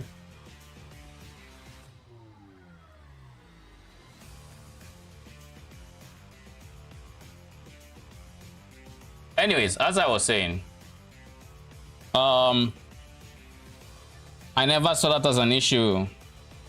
I think it's an issue because the moment you have only one ascendancy for all minion builds, as an example, all of a sudden you start leaning towards the territory of, oh, your minion builds look the same, because like at the end of the day, the ascendancy provides X bonuses to minions, so you're not having to figure out pathing from a different region of the tree. You're not having to figure out what defensive layers you're gonna use because it will typically be the same defensive layer that the ascendancy is helping. You know, there's so many things like that are similar. Like which builds would typically have block? They would typically go for instant leech. They would typically big life minus mana. They would typically go for block. They would typically go for instant leech. They would typically go for aura reservation because they can get stats per aura. They're going for bone offering because they get blocked that way. They are going for like there are certain things where it's like unless your build in particular is really pushing you away from it, you would go a certain thing with like which. Whereas say for example, just looking at let's just pick up two different ascendancies from this league alone, right? I'll open POB and I want you to just see the difference in the skill tree between these two skills. That's all, just the difference. We have the high budget from Absolution. This is what the tree looks like, right? Now we then go over to my Herald of Agony high budget. Do you see how different the tree looks? These are all intentional choices with it. From what defensive layers I have to how I'm scaling it to how I'm pathing, they're all different. Now, if I go into a different one that I didn't even make a video on, and like just a very different one, the Strength Stacker Zombie Manta. Look at this. Again, the reason this is a Templar, but it looks very different. Why? Because the ascendancies are giving such different bonuses that I am forced to do something different with the tree. Like I'm forced to think outside the box to really take advantage of what the ascendancy is providing. So like that's why I disagree in the sense of, yeah, I agree. Individual ascendancies are being like you're being pushed to a particular build for most of these ascendancies. Your puppeteer is kind of inching you towards strength stacking. It's kind of inching you towards zombies or animated minions. Your herald is definitely like hard pushing you towards herald skills. What up, Ashura? How you doing? And welcome. Your Architect of Chaos is pushing you towards Vaal skills. Your Scavenger is pushing you towards Zoomancer. What else is there? Your Servant of Arakali is pushing you towards Chaos and Poison minions, etc. Like they are pushing you towards a specific archetype. But just by virtue of the fact that these are different base classes and they start at different points of the tree and they're pushing different minion builds, means you are going to be making very different builds for all of them. That said, if we were to translate this like base PoE, it wouldn't be as good. And the reason it wouldn't be as good is because then what you wouldn't what do you need? The reason it wouldn't be as good is because you're not gonna play a Herald of Agony build on anything except the Herald. It's just not happening. Like, I'm sorry to say, it's not happening. Right? You're not going to play a... Oh, you can play a Vaal. You can play like a Vaal... Skelly...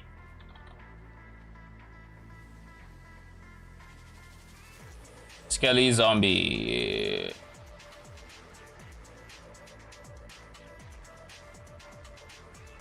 Great.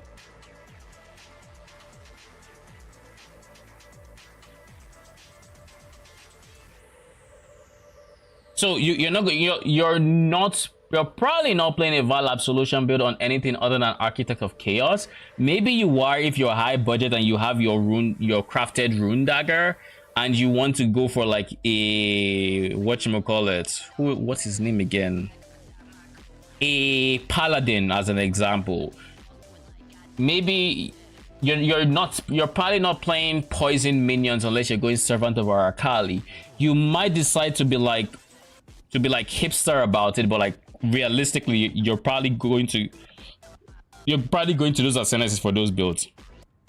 So it makes building certain skills one-dimensional, and then you see less variety within the skills themselves, where Herald of Agony builds would look similar because they are forced to using this ascendancy, whereas maybe, but like it's honestly it's not much different from, like, it's two sides of the same coin. It's still a lack of, it would still be a lack of variety at the end of the day, because because of the fact that one has one de facto ascendancy for all builds, the other one has one de facto ascendancy for all skills, or for a skill, if that makes sense. May I throw in 3 exceptional ascendancies? I just see you going to the top row and then continue top. What do you mean?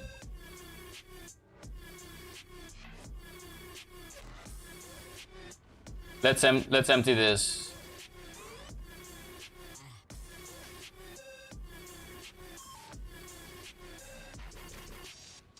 Oh, this is Jungle Valley. All right, you can go.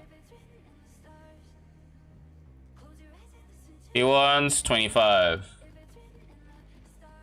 So there'll be like 3 left at the end of the day. 10, 20, 25.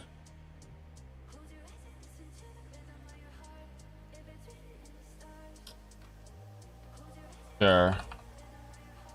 That'll be like 25C.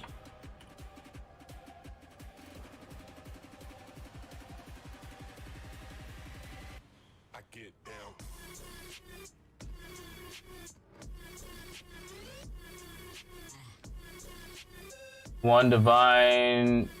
Yeah, it looks good.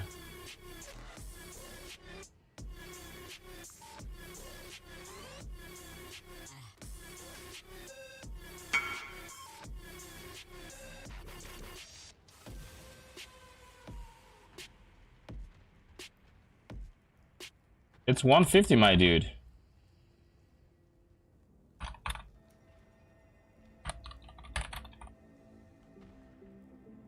What are you on about? Like, it's 150.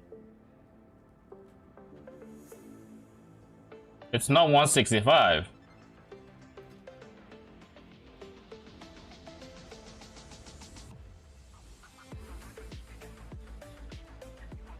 Like, what are you on about? Okay, I guess there it is. What a waste of time. if you're going to be, if you wanted to do that, then just freaking switch it yourself and then give me the money. Like, that is so annoying. Started a surfcaster today, wanted to farm my fishing rod. I spent like 5 to 7 hours and 400 plus runs in grain gates, and I got nothing. I gave up and finished Axe. Part of organic slug to is one similar, whilst Mita can be champion juggernauts.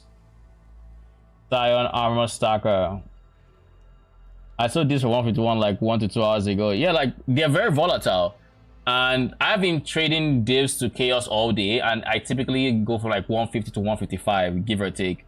Like that's how I've traded all day. So like my de facto is just I'll check trade, see what it's going for. I ignore this. I'm looking here, it's 150, and then you say it's 165. Okay, if that is the exchange rate on trade on like Faustus, go trade on Faustus and then bring the chaos you offered. It's that simple. But to tell me it's 165 and bruh. Relying on Awakening trade is bad. I look at both, but like in a trade window, I only have access to Awakening trade. And typically they balance out. Like if you give it a few, like give it like 20 minutes, it's going to be balanced out. Awakening trade is going to either go down or go up, or Faustus is going to go down, and based on the trend of today, Faustus will end up going down. Oh, I know, I'm just saying.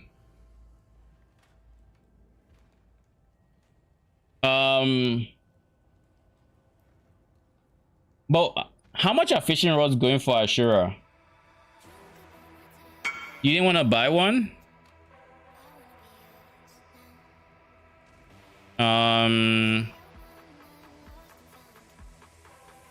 Yeah, that's fine. Come get it.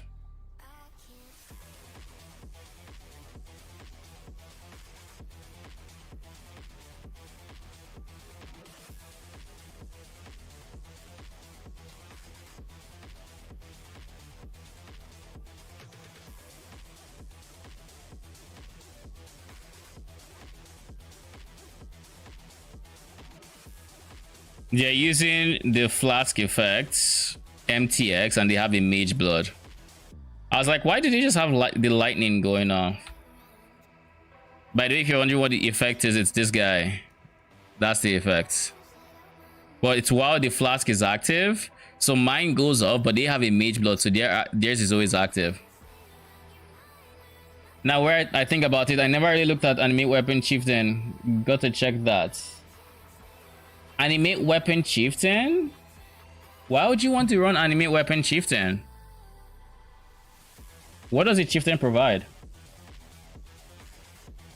Also, we need to buy maps now. So, Scarabs are set, I believe. 20, 40, 60, you, and then you.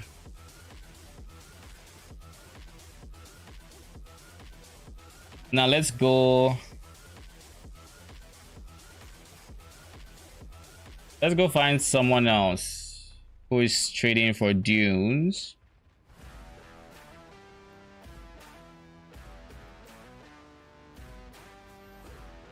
$1,000 plus stock.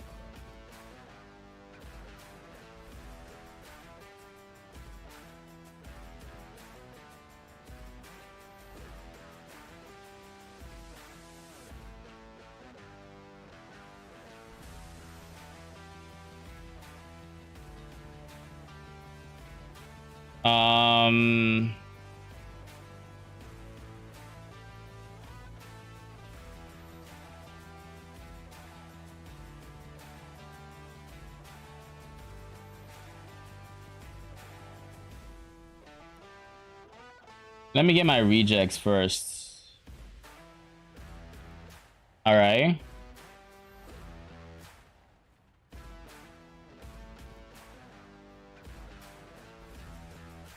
Want to buy 20, 40 dunes at Deconic.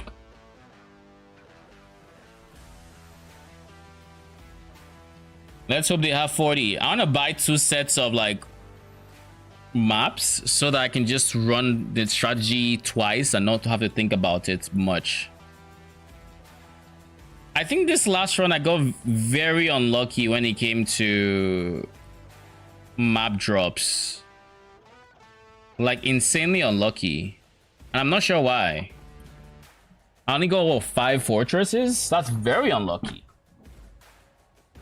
Because one of the exceptions, the message prior to the Awakening PoE 1. AW Chieftain is a 3.25 build prior to this event. But it exists, so I want to look at it. My question is, why does it exist? Is it a Warcry build? Because animate weapons, depending on their duration, they might be okay, but they might also not be the best recipients of it. Depending on how often you replace them or how tanky they are, slash how well you keep them alive. Around 200 C, I guess, at the moment. When I make a character, usually I do not transfer currency to that build from others, so this way it takes more time to finish a build. I can respect that. It's a low life spark character, was a struggle even on T2 map since I have 30% resist. Coruscating elixir, not automated yet. Farming up gear from scratch or ritual, heavily unique user.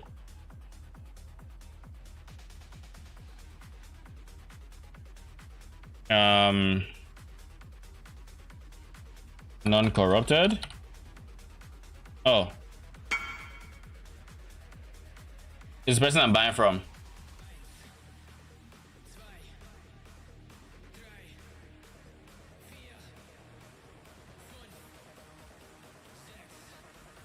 So their price is 15, so that is 10 for a divine. So that is 4 divines.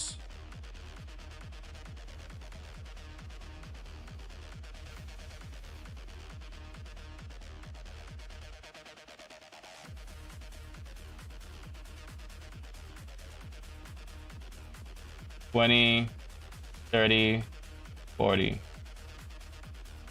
Thank you.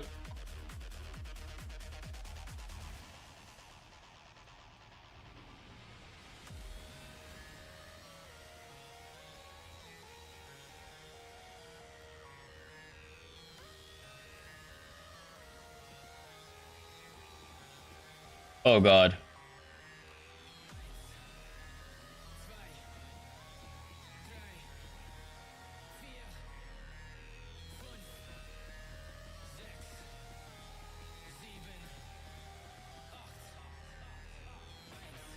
Bruh. All right. They all passed my rejects, thank God. We have 40 maps. Now I would probably want to replace, like, buy scarabs for my next set of runs. So let's do that as well. Multitudes. I'll put them up for 4. 60 for 240.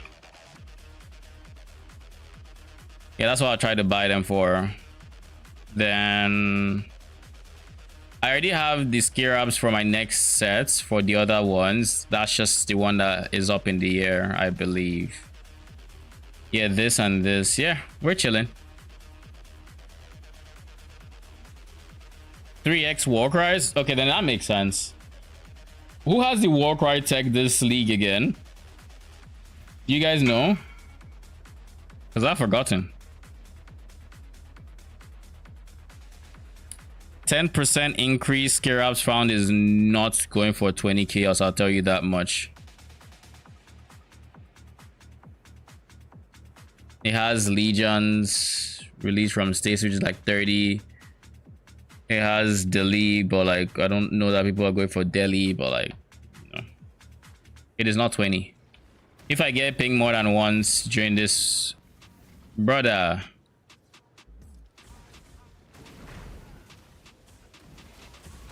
I hate Petrify so much.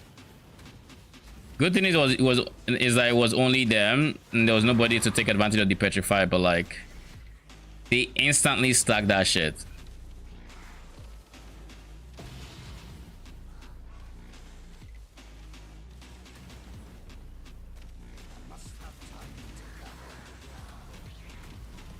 So if it was a question: if it was a low life spark character, why not play it as regular spark until you made the currency to go low life? Because like that's typically how builds would progress when they had something niche like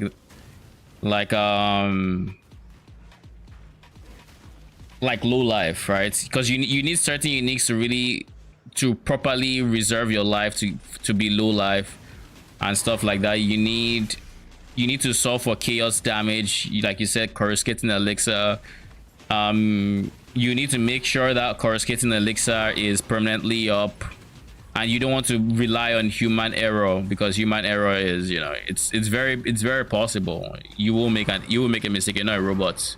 You will let it lapse. You will die because of it. You might kick yourself for it, because I don't think many people like dying in this game. Some people are more okay with it than others, but like in general, you know,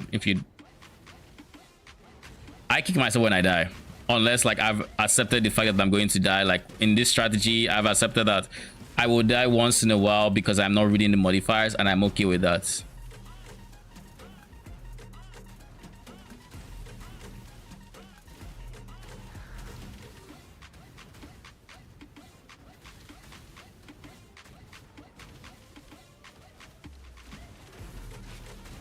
But yeah, you probably would have been better served having a low budget version that didn't use anything like the low life setup, so that you could then use that build to gain the currency to then become low life, and you wouldn't have to like feel that very, very, very painful experience. Now, this is not always possible. It's also possible that the build just does like no damage without going low life and stuff like that, but I think there are enough spark characters to where you can maybe guess it's like something to work without low life and then switch later on. Finally, come on.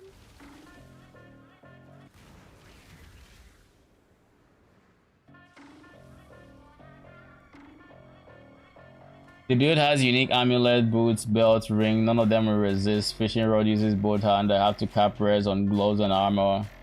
Helmet has 25 code and virus.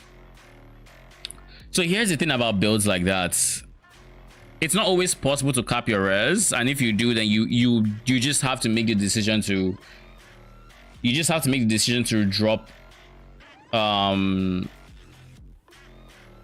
you have to make the decision to drop some of your, like a unique or two to fit more res. But at the same time, you could also decide to go for like make up for some of the gear pressure on res by like going CI.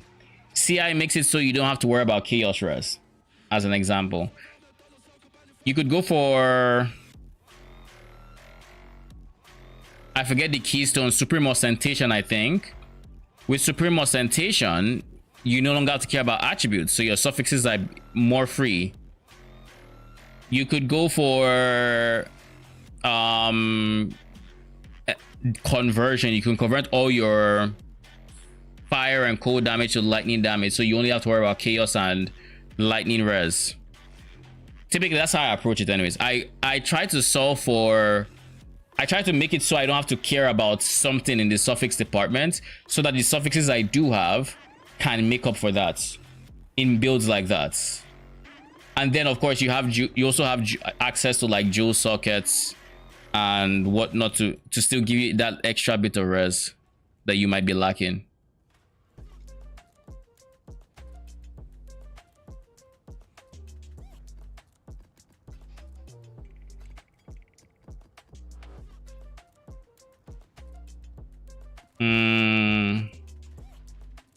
Yeah, I know CI, but I love when to struggle at the beginning.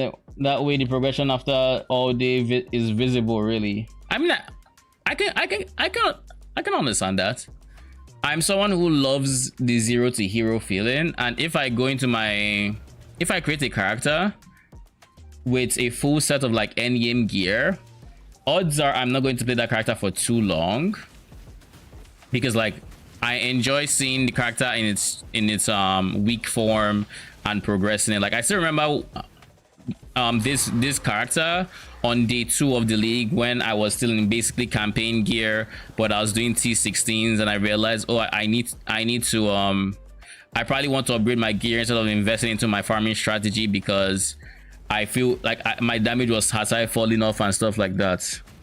I still remember it very clearly, and those are the kind of things I like in building from scratch. However, I think playing a character without capped res is just absolute torture. Like, that is playing the game on like hard plus, except you have no control over what actually hits you on. Like, it's like playing a Souls like without dodge roll. Like, I don't think you have a good time. Man probably made 2 mirrors. I mean, I had some really insane drops. When you log on, I'll link you one of them.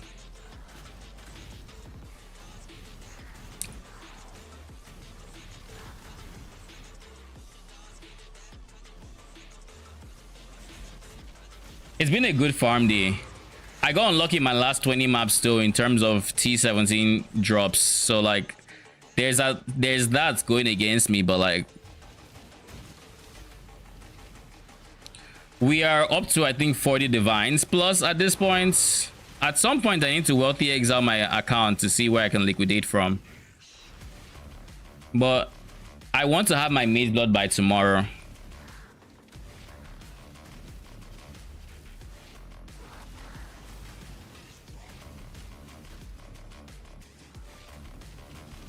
I mean, I don't pull out the music for stream too often, and to be fair, I have been meaning to do it for a bit, but like, I wanted to be able to just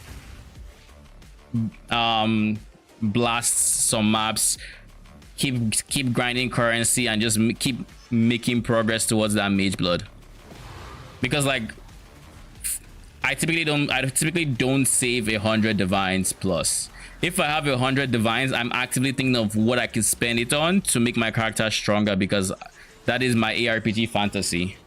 I want to get stronger. I don't want to have to wait for like 200 divines for one upgrade. I want to keep getting incrementally stronger. So even as I was saving for... Ooh, is that the second one from the map? It is, right? Yeah, it is. Sheesh. We went on an unlucky route, on an unlucky run. Now we have the lucky run. When I made my first armor stacker, it was a struggle to, but in the end, when I got all my gear, all small cluster, Mageblood, I found Simulacrum all day, hit 98 on that. Congrats. Yeah, like it's a very, very nice feeling when your character that started at 0 is finally at hero. Like, that is why I play ARPGs, and that is why, like, as much as I like what am I trying to say? As much as I like playing the ARPG, if I skip the 0 phase, I feel less emotionally attached to the character. It's just, at that point, I'm playing the game and I'm enjoying it, but it doesn't feel like that character had a story as much as he just started day 1 being OP. That's why for me, for my next build, my Herd of Agony, A, I'm going to be testing my leveling guide, so I'm not twinking for it.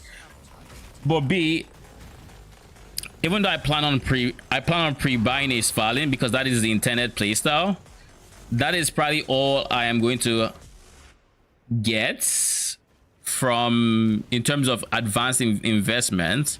And of course, we would have a Mageblood, but we're not going to use the Mageblood until like we're in the very high budget and we've gone through all the trials and tribulations that a build typically goes through. Then we would reward ourselves at the end with a Mageblood, or with the Mageblood we're getting now.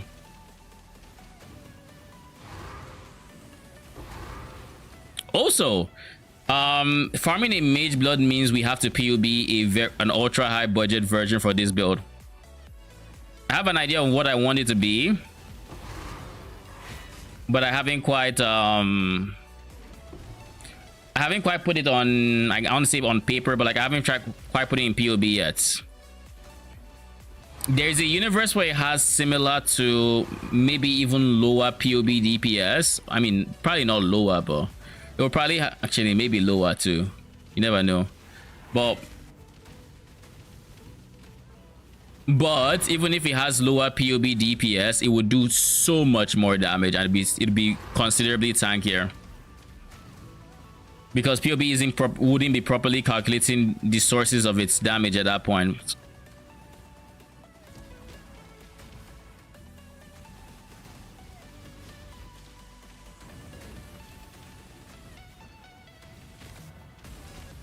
Next thing, I prepared nearly all gear for my stacker. After 1 to 2 day reroll, did not enjoy it. Yeah, I'm very similar to that, to be honest. If I just go into a character with its high budgets, I mean, it was a build I conceptualized and I worked on, so odds are I will have some fun on it, but like nothing close to like how much fun I could have had. 0 to hero in it, you know.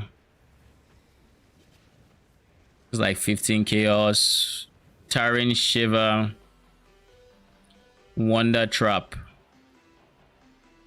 This has variable movement speed, no level requirements. No, it requires level 9, never mind. A decent twink unique if I remember correctly. I don't know what here is good for disenchanting, so I'll just go for the Shiver. Actually, Sunblast might be it. When are you gonna do hard leveling? I want to see that. That will likely be, that's gonna be this week. The question is when. It might be anywhere from like Monday to Wednesday. One of those streams will be Herald. I will swap to my Herald and start leveling on it.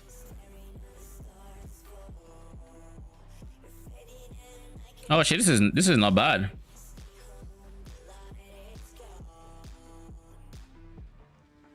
Everything is in the low positives. Nothing crazy, but low positives. Not bad.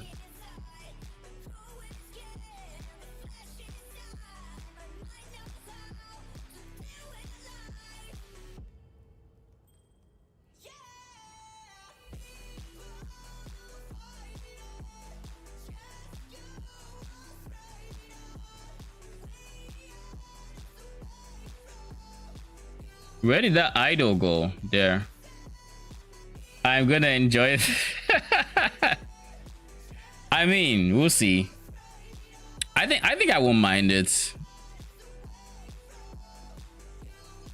Like I'm not the biggest fan of like self-cast things, but it's a necessary evil for the kind of build it is going to be. So we'll have to see.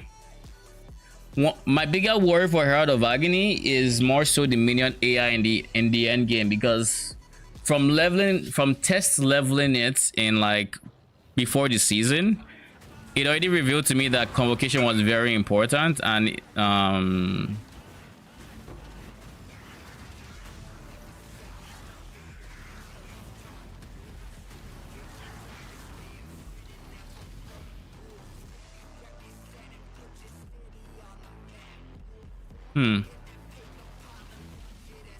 sure.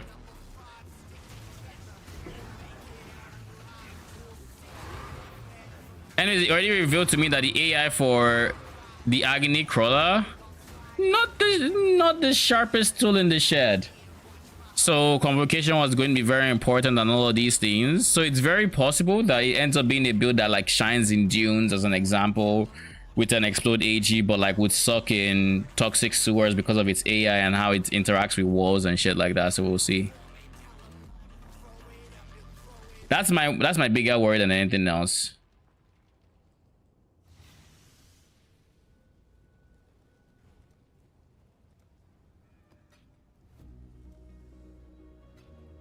Thank you.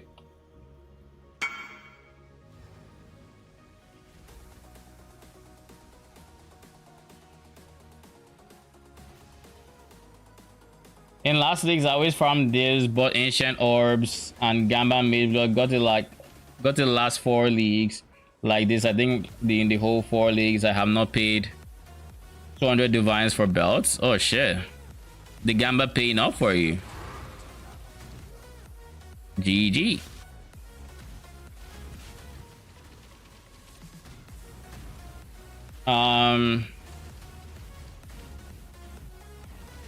But usually all league I make 15 plus build. I like testing characters to find something interesting.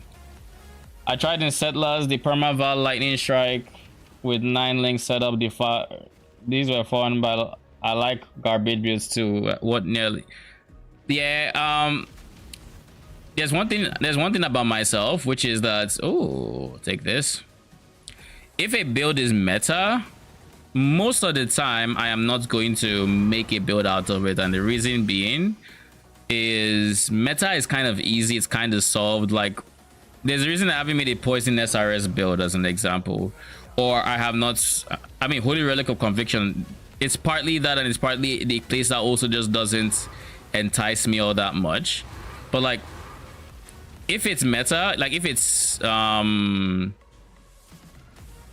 meta, then odds are it's like it's been solved. It's easy to do what it does, so I'm not going to have much fun in the build creation process. But when it's off meta, when it's something that's new, like for example in Diablo last season, I could have played regular minions, but I played regular minions so much that I'm just tired of them. But I could have gone for like something else that was a bit more meta, but I said no. We're going to make a minion barbarian build, and we did, and it ended up being really good. Like it was the one reason I played the league, the D4 league, for as long as I did. No one had made one before that was at least viable, so was very happy with what I made. What are you buying? Tabula rasa. Oh, trade.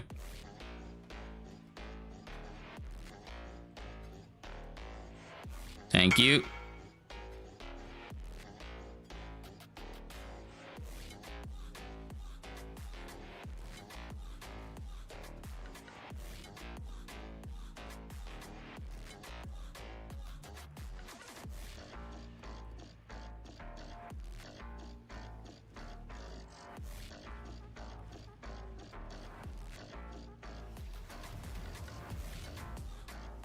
Poison SRS I have not done yet. When SNSC came out in 2.0, I played SRS for like 2 years on my camera character on standard, so that was enough for me for the time. And for the next 5 years, lol. So you were playing when SRS came out? That's kind of interesting.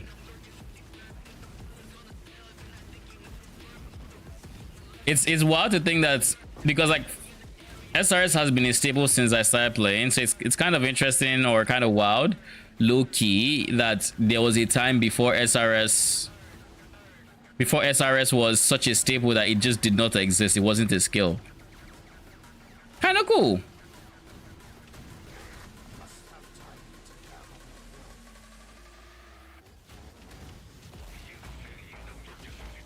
One thing that will really make this build feel better is an aggressive wand. I think I'll work towards an aggressive wand at some point. Maybe that'll be like my last upgrade after my Mageblood.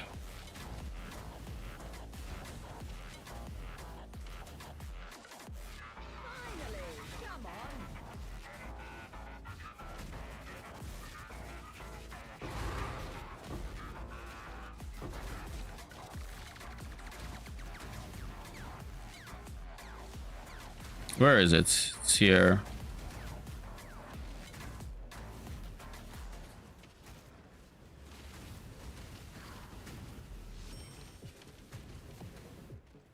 When it's not even in the shed. One league, one build guy. You mean the Era of Agni's AI, right? Actually, it's quite dumb, like, honestly. So we'll see. We'll see if I end up detesting it, or if it's something I can actually make do with. It might be, since to a degree we are kind of scaling quality, it might be a convocation with enhanced angle, where convocation automation enhance angle, so we have like perma convocation uptime, and it's just always being pulled to us, so we never have that awkward shoot the thing period. But I don't also do not like the idea of automating my convocation, so we'll see. Another nameless seer. All right, nameless, let's see what you have for me. Dying breath is not a bad idea. I have you already. Shaper's seed. Face breakers? No.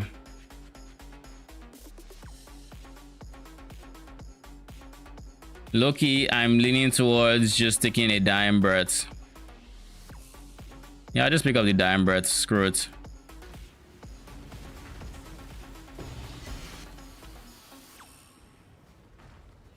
Nice. We still got the T17.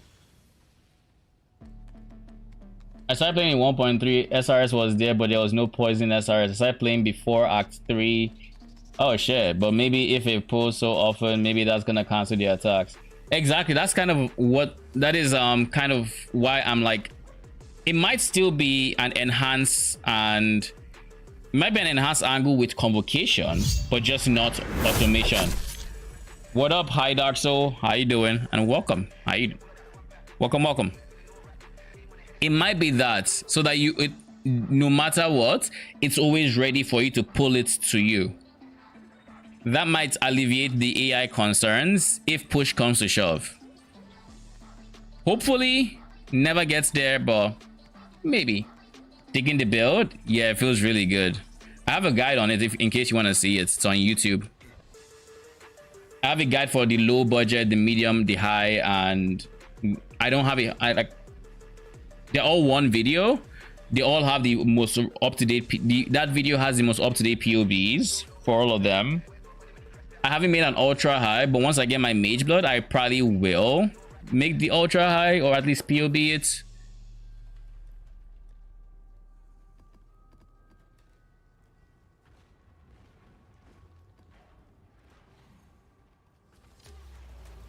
I can get lucky minion damage from Percoso to show up in POB. Have you figured out how to get it working? I believe so. Let me just see. Where's my leaks? There it is.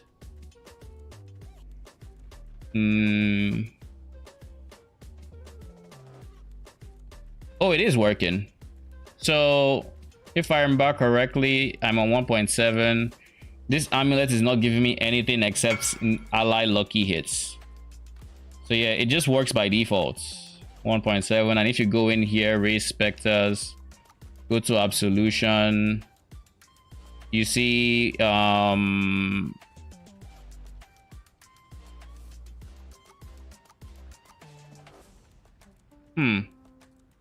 guess we should be looking at that. Anyways, does it show up here? No.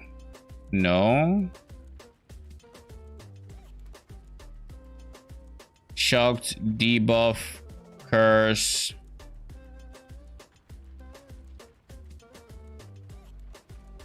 But anyways, the reason I think it's working is the nearby allies damage with hits is lucky is a blue line. I'm looking at your POB, change to purple, so I mean now take it off and watch your minion damage. Yeah, this is 1.7. If I go none, it's 1.5, 1.6. My minions damage. This changed a bit. I guess it's not showing, right? It's changing a bit, but nothing crazy. No, this went up by 100k. This guy on the other hand went up by 50-ish k. But the line is blue, so I have to assume it's working. Let's do an experiment. We'll copy this line. We'll go none, and we'll see if we get to 1.735 with it here. Yeah, so it is working. Nearby and allies damage rate hits is lucky. Yeah, it is working.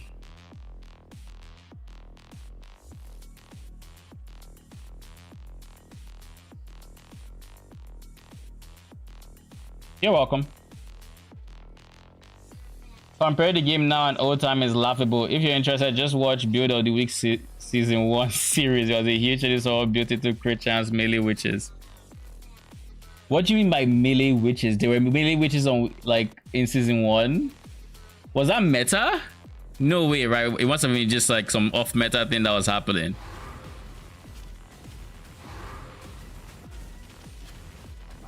I can't even imagine it. But yeah, like the game must have been such a different beast back then.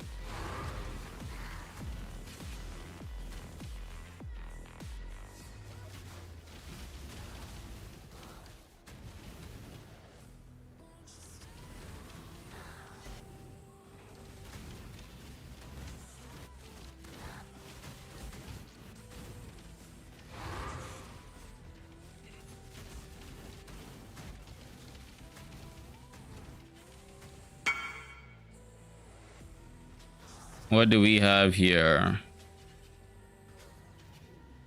Didn't I say I was gonna reprice this? Because this alone with 10 was like 30. So before we have the opportunity to forget again, before we give ourselves that opportunity, we are going to switch the price right now. The name is Armageddon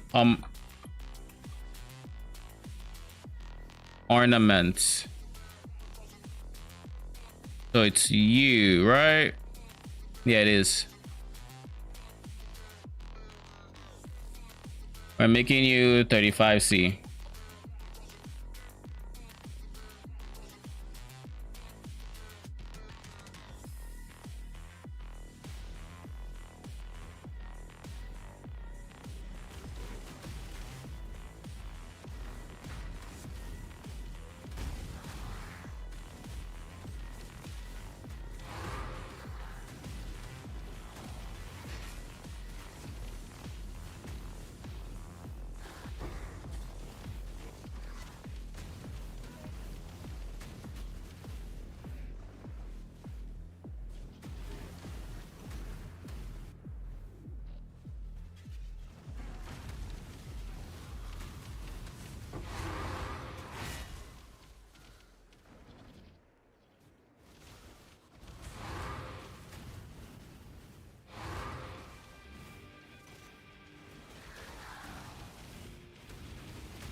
One thing I also need to update on the high budget and the high budget POB, which I should like right now, is to give my AG's weapon an enchant. And I need to add a note to it so that people know what the choices are. Because like right now, the main choices, ooh, a second fortunate, I'll take it. So we have 2 right now. We're probably gonna end up selling it. Probably.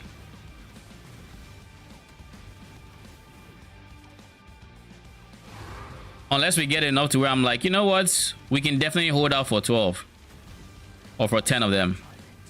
I doubt we'll get there. But you never know. You never know.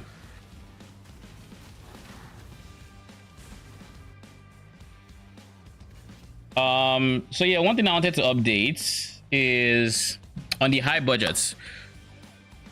So there's 2 things that I have changed in my personal budget that is not in the high budget, and I would, when I make an update video for the build, I will talk about it.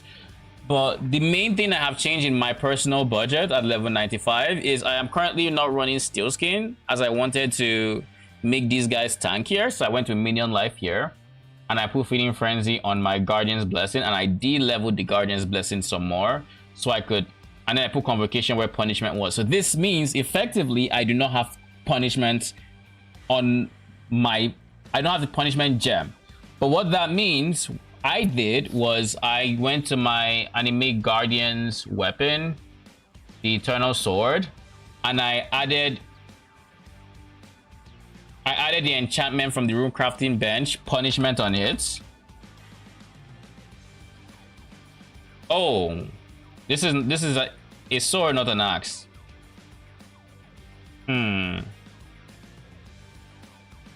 Well, then you go with an axe, a one-handed axe with the same modifier, and you do the same thing. So yeah, that means we'll change it from a sword to an axe. Craft, no.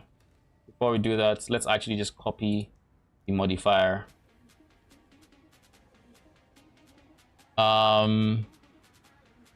Craft one-handed axe. It doesn't matter which one. Add mod, custom. That's then add enhancement, punishment on hits.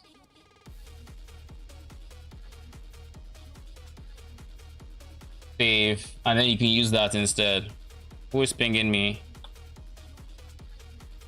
Loath cut. Sure, it's 50 chaos. That means I price it at 50.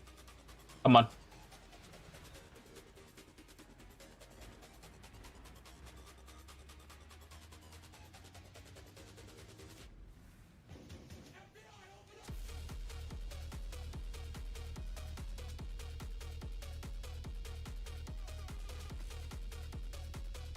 Thank you very much.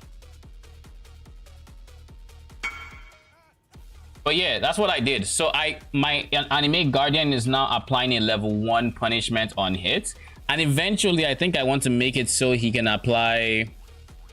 Well, there are two things. Either I make it so he can apply a level 1 enfeeble as well, which would make me tankier as I'm clearing, make me a lot harder to kill. That is option 1, which I plan to do with my enfeeble on hits Gravebind. I plan on buying one. I assume there's one on trade, or there are multiple on trade.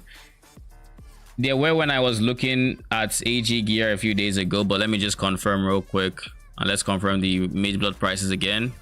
They're going back up. No fucking way. How much do I have?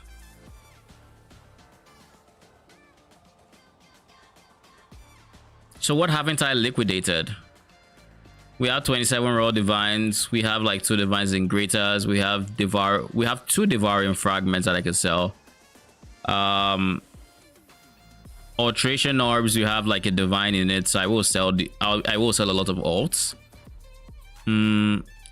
Maps, these I will sell for 3 chaos a pop, so like these are going to go probably by this evening.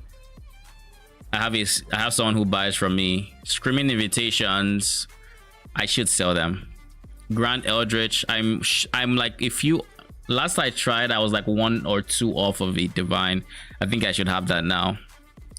Either way, we have like maybe 20 divines in all of these extras, so that would put us at like 47ish, 50 divines, which I guess is just under what I need, because if I really wanted to, I could sell my strength stacking amulets, my simplex, for about 50 divines and make up the rest, but I would rather not, because I think this is going to appreciate, as we can see in all of these things.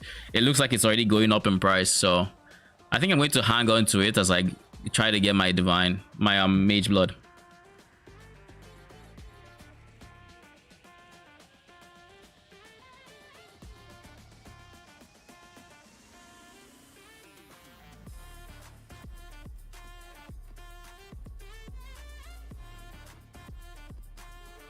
Let me just make sure there's no non-idol here that's not supposed to be here, at least.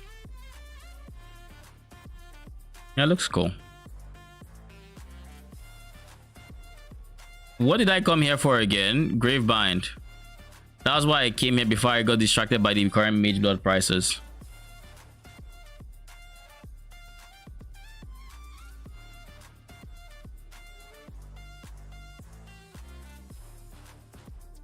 Gravebind and feeble on hits implicit. Why does it keep doing that? 2 divines and yeah, 2 divines. then that would give us enfeeble, and that would be another defensive layer available to us. But the reason I have not been in a hurry to get this is we already have enfeeble coming from our perfect blasphemer spectre, this guy with the golden tunic here. He has 3 different curses always floating around. He has enfeeble, I think he has vulnerability, he has temporal chains. So while clearing, it's not affecting the side mobs because these are alternate minions and their AI can do whatever the fuck they want. So I'm not relying on it there. But like single target, they focus on the one singular boss that is there, and you end up having it single target. So like I'm not too pressed about it because I do have it in like the boss fights that matter. But like having it on the AG just means as I clear with his explosions, he's going to be applying that as well to everybody. And since he's applying that to everybody, then because he's hitting more and applying more to everybody, then we are just, everybody is, it's like perma up on all while clearing, and as such we have that extra defensive layer even against monsters that we are basically removing our PDR to, and that should allow us to be tankier even more so. What's up? Oh, I'm not. What up? Hey, what's up? How was your session? There were no ascendancy classes, so everybody built everything on any character, like Glacial Hammer, witches. RF characters was using Life Flask always. There was no gear and enough matches to out regen RF in tough situations. We used Flask that removed Ignite and that turned off RF and we recovered HP. That sounds completely atrocious. Oh my god. OG PoE, my goodness. I would not want to play that. I'm happy I got in when I did, I guess. Because I've heard a lot about like PoE when endgame was going to Act 3 and coming and like resetting. Like I think they call it piety run, no, not piety runs, Dominus runs rather. And then eventually became piety runs, and then that eventually became, you know, the different difficulties. And then stuff like that. But yeah, I'm very happy with honestly when I came into PoE, because like if I played it earlier, that might have tainted my opinion on PoE to, and I might not have tried it when my oh shit home. I'll take it. And then I dropped the fortress in the same breath.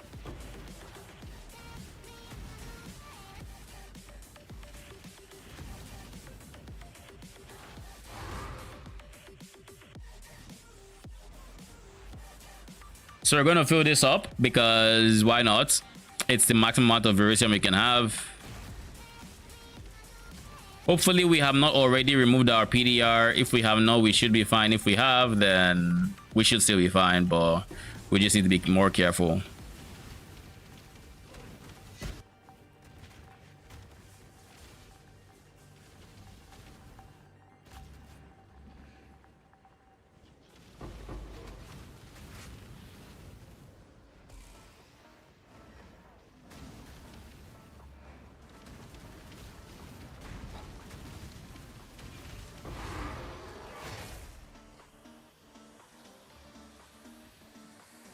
I see you're online already in Jungle Valley.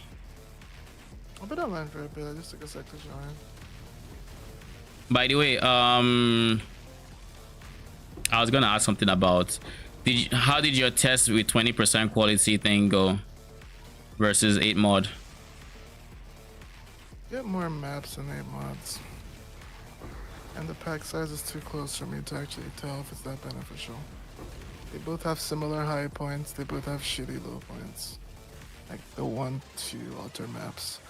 I still don't understand if I'm just being super unlucky, but like going through my stats with Rausham, and I should be getting way more one alter maps than he does.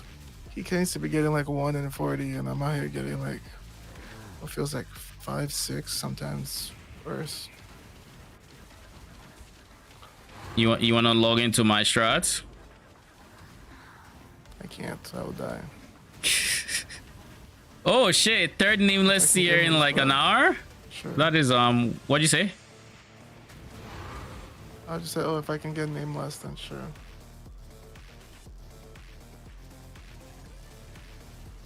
Carcass, Jack, Zeal Amplifier. I don't think there's anything here that's good. Bell Timber Blade. Yilban's Trickery, Rat's Nest. Nothing here is good. What can I disenchant for something decent? I'll go Carcass Jack. To be fair, I think I've heard of Carcass Jack, and I don't think it's a low tier. It's an AoE, right? the AoE unique. No, I'm talking about for Dust. I don't know the tier for Dust, but I just went with it because I've heard of it before. They're all like 1C to 3C unique, so that's been the story for all three that I found in the last hour. Even small things, the enkindling and installing orbs that use flask automation came later in the game. Basically, when you saw a video and someone's pressing flash nearly perfect that time, he was using macro. Yeah, I've heard of that. That it was macros were so prominent that GG was like, you know what, let's just make it into a feature.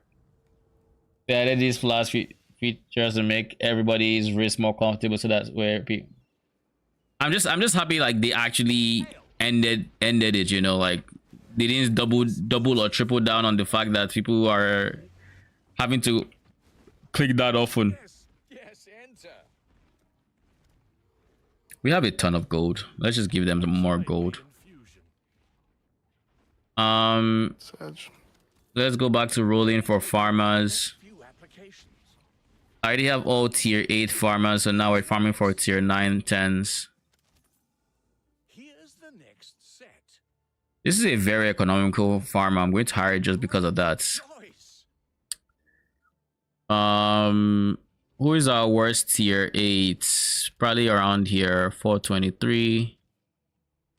Yeah, 423 is not the best tier 8, that's for sure. Sonya will make good use of them. Oh shit, it actually was 423. So it's not even in the 300s, eh? Alright, in that case, I think I let go of everybody else.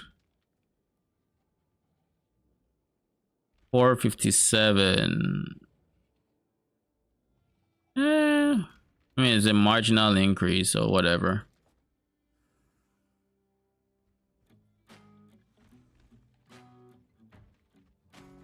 Next up, let's just get rid of all the farming 8s.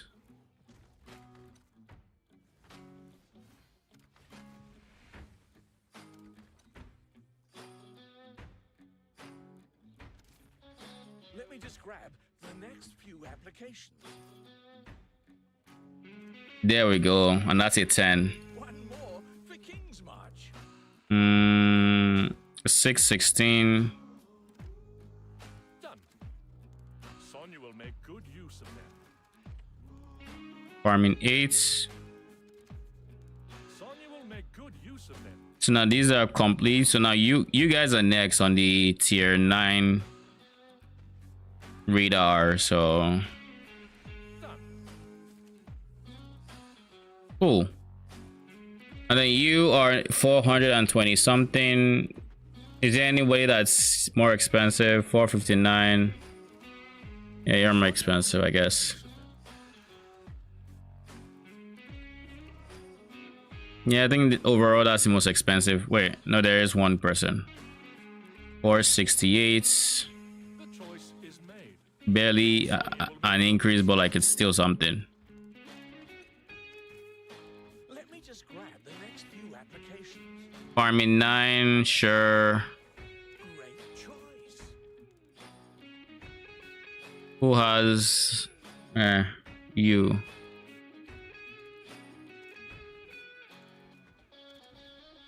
Sonya will make good use of them. Then who was the more expensive one? 459 for 368. Sonya will make good use of them. And then we can let go of the other one.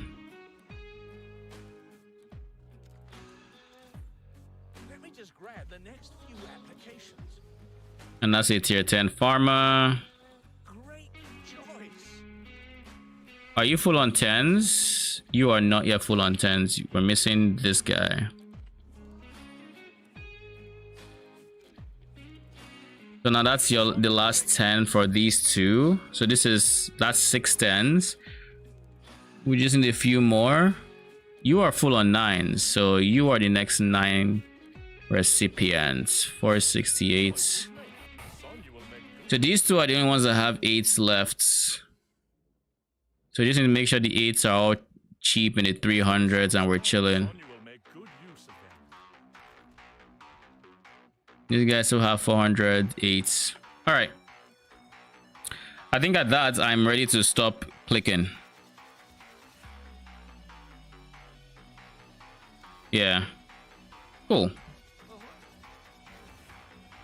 Off to Tsuyan so we can pick up whatever we got in terms of runes.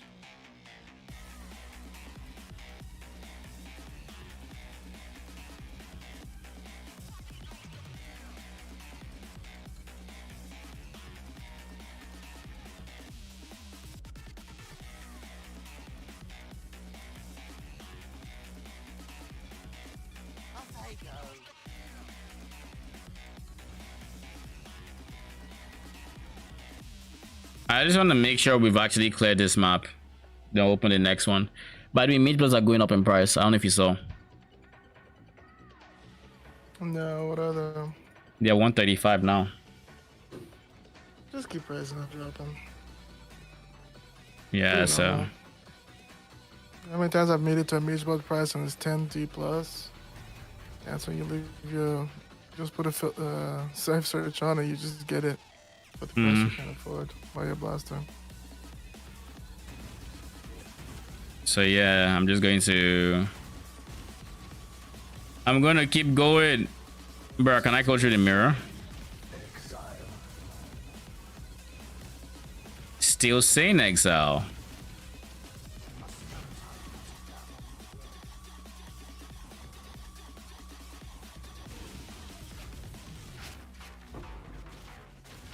Jula, I'll take it.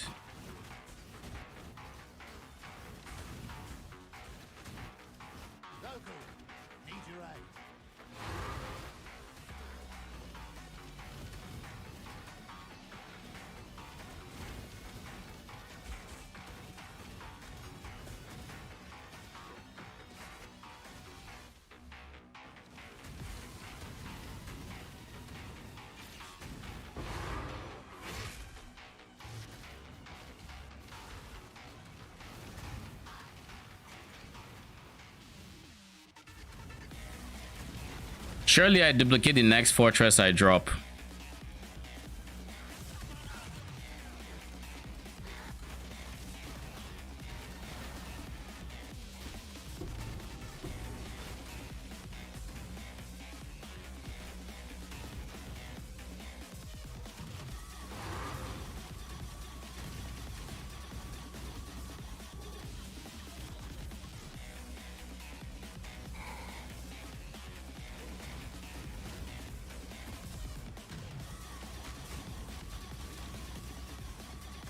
You know something else I could actually consider for this build instead of rational doctrine.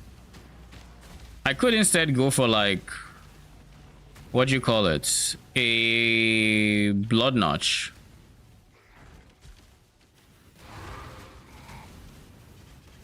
Probably wouldn't be a bad idea, honestly. The question is, which would I prefer more, having the con ground and as such extra regen? But the extra regen would be countered by blue altar modifiers, whereas blood notch would not, because it's instant recovery. And it will make me a lot harder to kill. So I guess the next question is the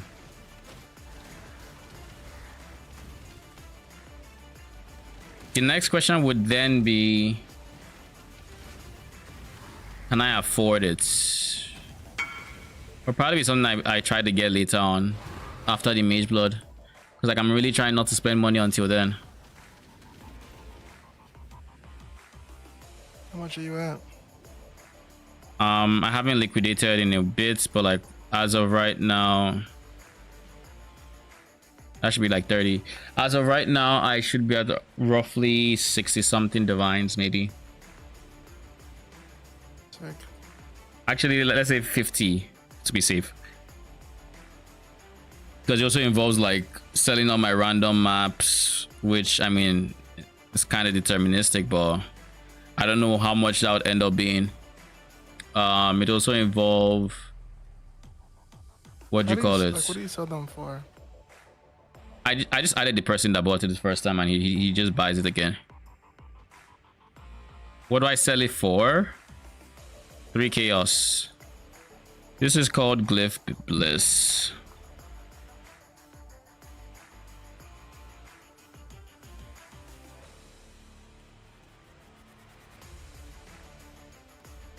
It's 30, right? It's duration of shrine. Actually, let's put 50. Because like it's ritual, it's duration of shrine, and it's ritual. And if I remove shrine, it's still like 20. If I push shrine and reroll, it's still like 40. So put it on 50. That's 3 good mods. Probably go.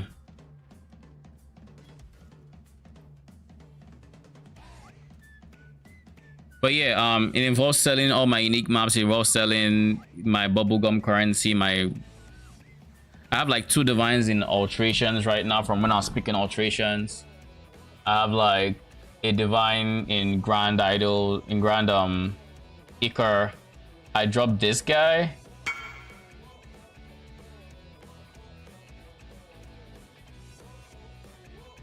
I dropped this guy.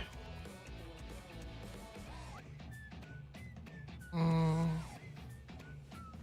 much is it? 7 divines. Oh shit. It has max roll, strong boxes opened. Your maps have a chance to be openable again. That alone is 7 divines to 8 divines. So yeah, That's pretty dope.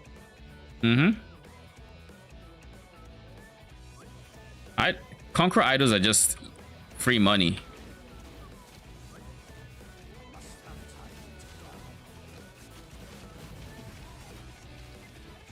And I suspect you drop a whole lot more when you like in T17s than 18, just because of the eye level requirements. I'm assuming the weights change with eye level as well. Maybe not.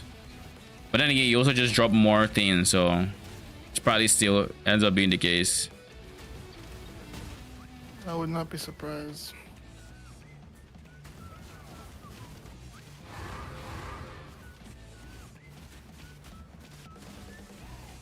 But yeah, I think I have way more than 15 mil DPS, by the way. Like even without my bursts, I still think it's more than 15. Because like, have you seen how I'm clearing my 8 mod maps? Yeah. Like nothing lives past the touch. Like all it takes is for them to get hit by one thing. I mean, that's 15 mil with no conditionals though, right? What's that? What makes you think that isn't 15 mil though? Because that's kind of the experience I have in my maps. Every time I click my button once and things are. Including the unique bosses? You're seeing how fast I'm killing Hillock, right? I don't have as much single target as you. I'm just talking about the maps in general. Oh, no, I'm talking about like, it doesn't matter if it's a Soul Eater, it doesn't matter. I haven't met a rare that has lasted more than a few seconds. And by a few seconds, I mean like 2 seconds. Even the beyond boss, even beyond daily bosses last 3 seconds-ish. That's what I'm saying. And the only times it lasts longer is when I forget to refresh my Vaal skill.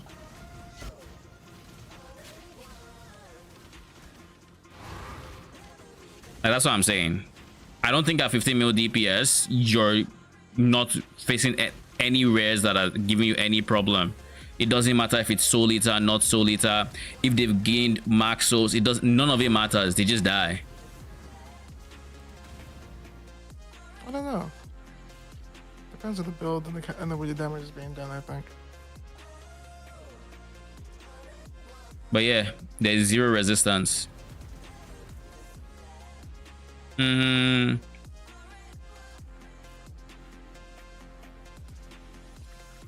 fuck was that?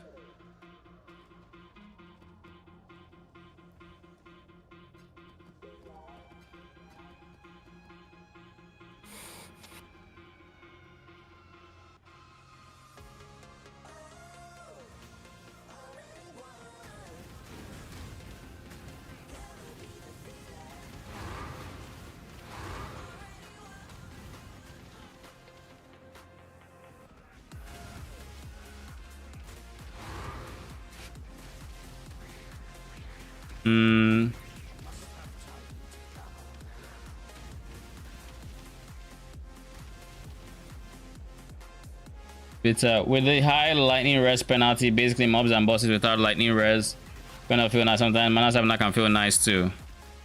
Mana Siphoner is not gonna kill me. I face Mana Siphoners, they don't kill me. I'm converting, I'm taking all my lightning damage as other sources. And this is not just hit damage, I'm converting dot damage as well. So it doesn't matter if it's a Mana Siphoner or a lightning or like Baran, it doesn't matter. I will still eat it with my full resistances. Like this is not a build that is weak to Mana Siphoners. I don't think I could stand playing the Doriani version that is weak to Mana Siphoners. I would hate it. I would hate having to look Mana Siphoners, I can stand in it, well, as long as it stays alive. But like the Mana Siphoner came as if to prove my points.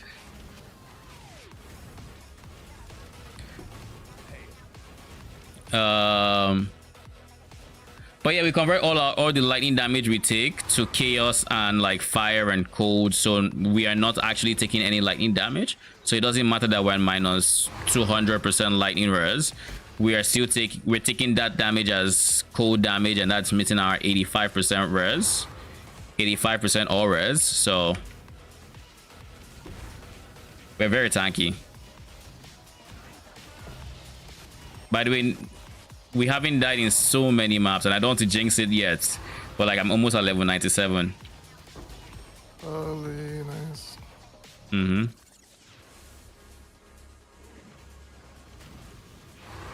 Surely 100. I don't know if I'm gonna play this character that long, but yeah, okay, we'll see. Like we're at 92% all the way to 97.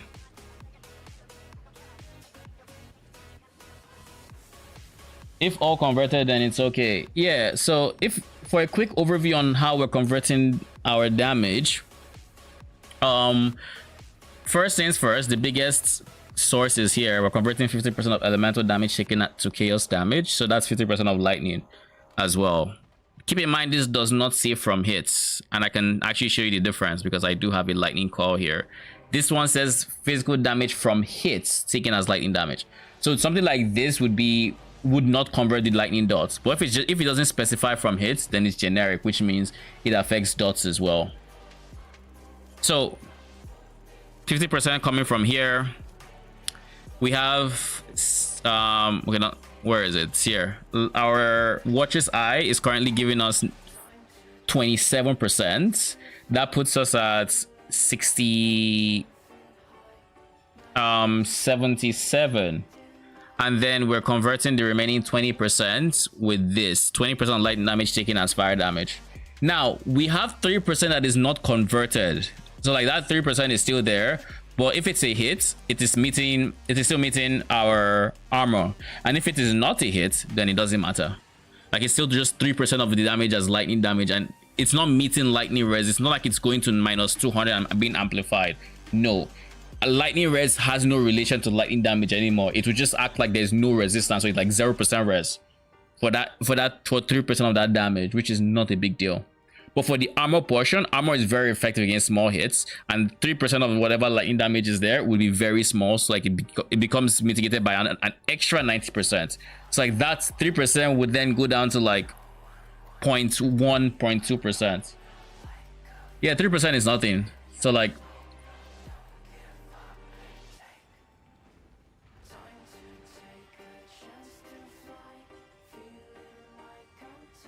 so yeah, we are practically converting everything.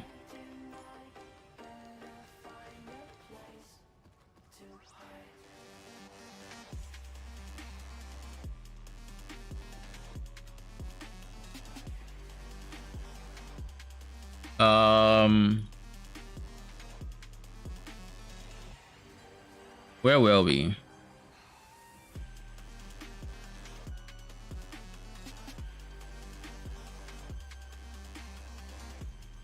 Are you buying? This isn't even being bought yet. Yeesh. The slow buy is being ultra slow.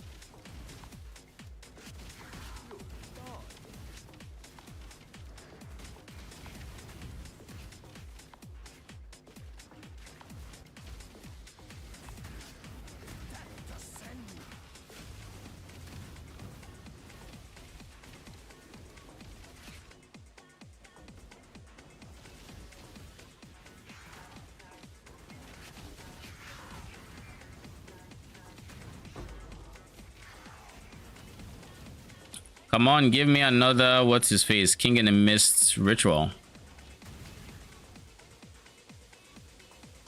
I think it's funny just how many I've actually run into, not even specking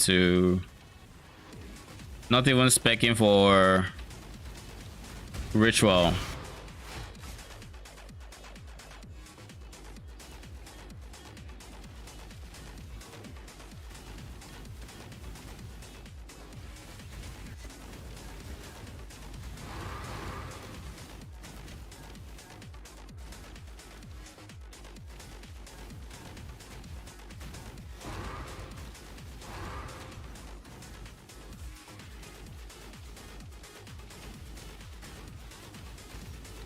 I really miss the Necromancer's Leech.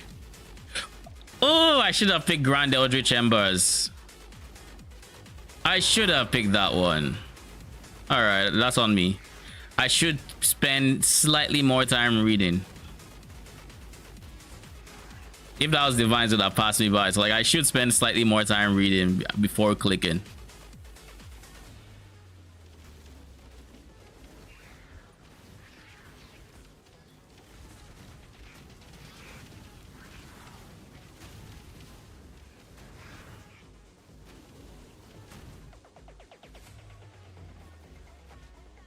How much are blood notches going for?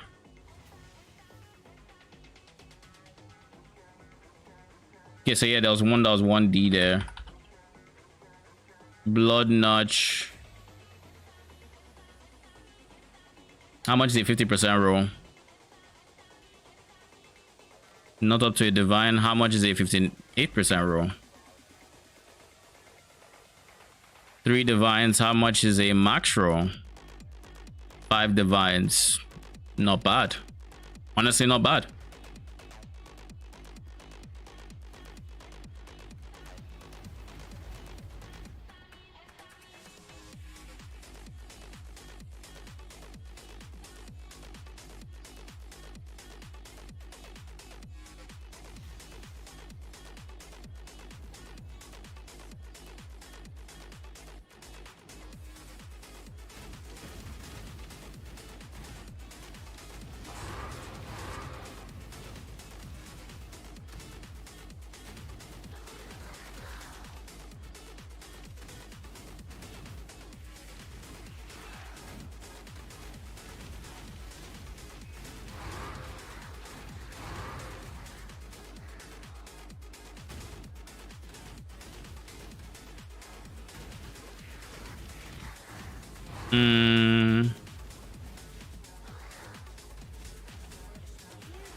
So this is where Hillock is.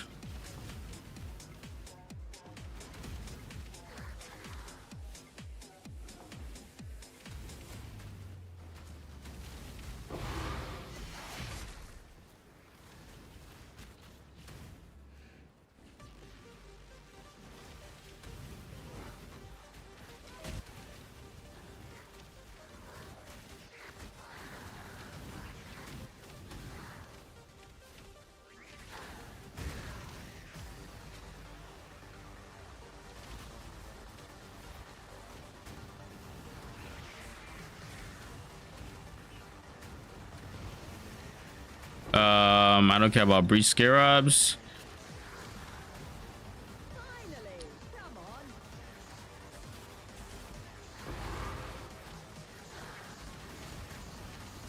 Oh, harvest scarabs though.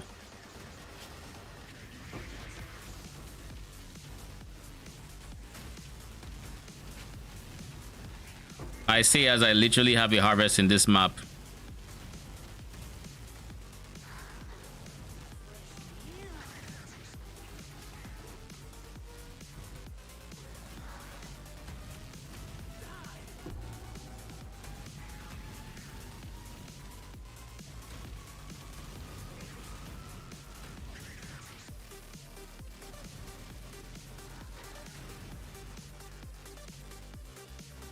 This is proof that the best defense is a good offense, because like the things that have helped with dealing with negative PDR coming from Eta altars is not like getting more PDR, because we can't get enough to where it would matter after you reduce like 50-something% PDR, right? We can't get that much PDR, and we're not stacking armor to the point where that would be feasible either.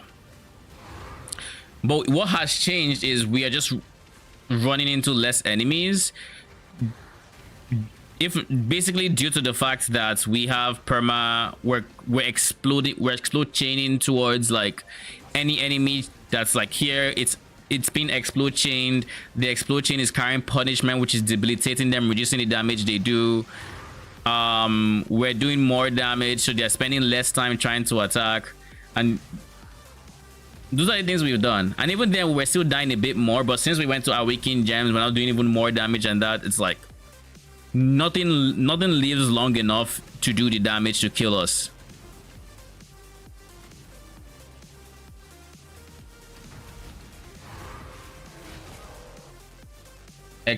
You know this explosion.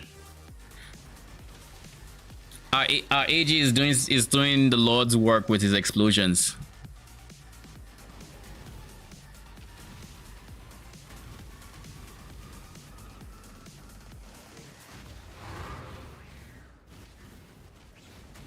Hello again, Logan. What ritual is this? Invigorating. Oh, yeah, not a big deal.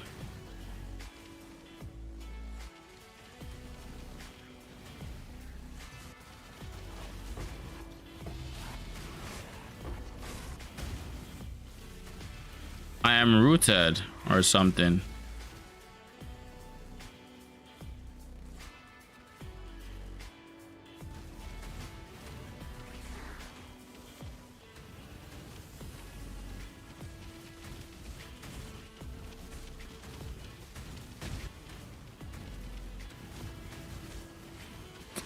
Let's not eat that explosion, shall we?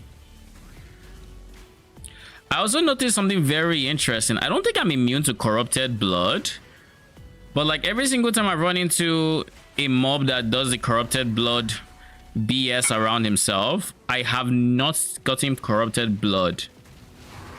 And again, I don't think I have actively gotten corrupted blood immunity anywhere. Or maybe I have. Let me check my jewels actually. Maybe that's wrong. Maybe I actually have spent the time to do it. What is this? Oh shit. That honestly be pretty good. GG. I have 3 and none of them have even sold. Did I show you the ring I got yesterday? No. That's the ring. I got it for 40 chaos. How much is that? 40 chaos. 100? Yeah, okay, so I was trolling. I should just dump this in the 50C tab. Brother, I just got a message for 85C. Mm-hmm. And this PoE lurker overlay showed the chaos in PoE 2. Chaos. Do you know how horrifying that is, bro? Oh my goodness. Look at this. I sent it to you. Let's see. Oh, the reduced Sag. Oh lol. That fucking scary. It never does that. I wonder if they're trying to make an update for PoE 2. Maybe. If only he had mana reservation. It would have been so good. Let's look at everything besides the mana reservation. I know.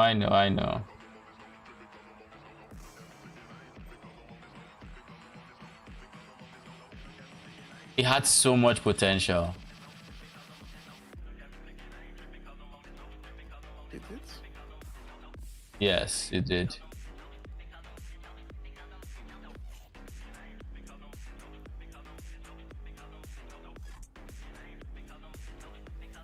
Hmm. 99%. Surely we'll level up in this map. Let's go.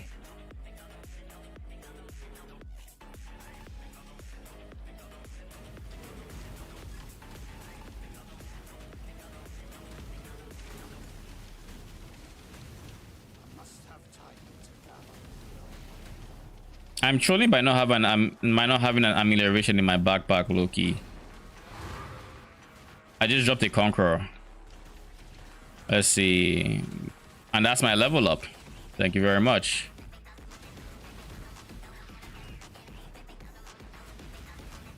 Conqueror idol.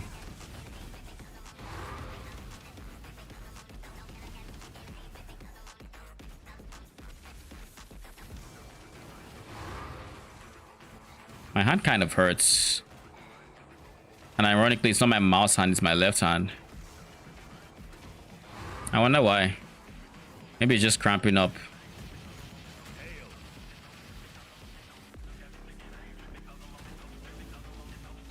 Make sure to walk around and stretch it. Yeah, I'll do that after this map.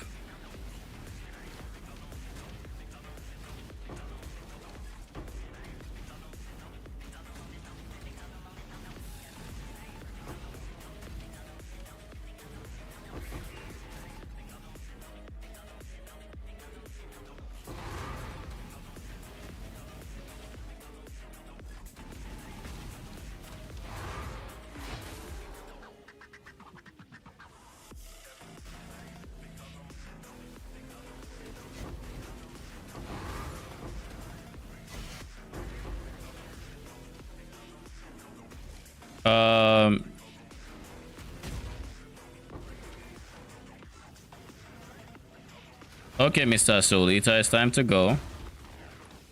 Okay. So he has Solita and lightning and shock resistance. Still died. Oh, my dude had damage. Jesus. Do I have minus PDR already? Yes, I do. Of course I do. Why wouldn't I? In what universe do I not have minus PDR at 30 points? And there's the deaths. It was a while coming, but it was after the level up, and that's what matters.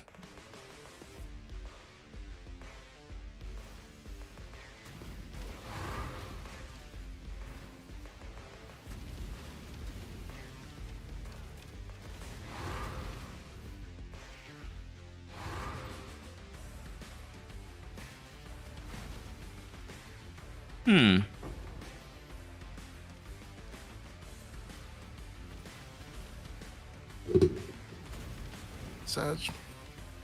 That's like the only good mod. What's that? It's like the only good mod on it. You mean the ring?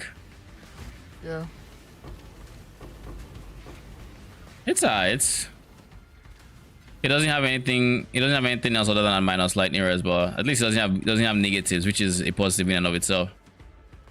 Like minus mana is good for a lot of, is decent for a lot of builds. Not necessarily if you have like flat reservations, but if you don't have flat reservations, it's pretty chill. What am I gonna do with these points?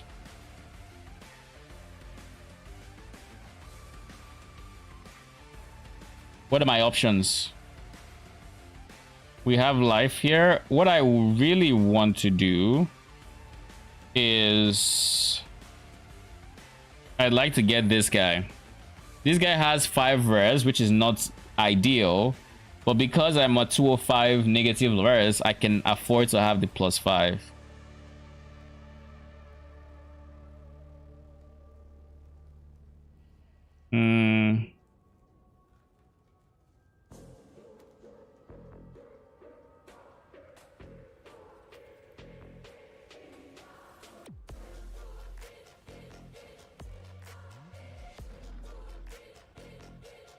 I could also just take your points here, which is 10% increased damage, but like, I'd rather get the life. Could also just take that. If I take agility, I get to max out my hastes, which would allow me to get some more attack cast speed, but it doesn't help me against this.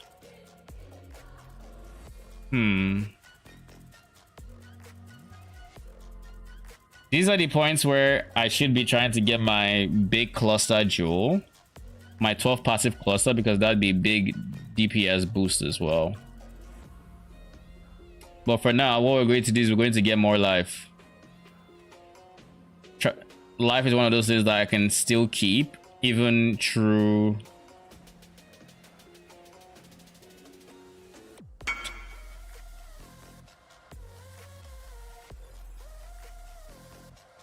$30 chaos, so I put it for 30 chaos.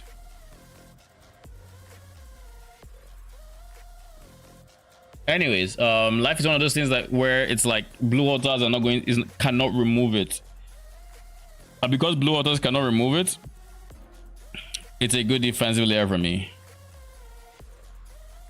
Thank you. What do we have here? Eldritch Embers found your maps influenced by this have a 14% chance to be duplicated. Sheesh.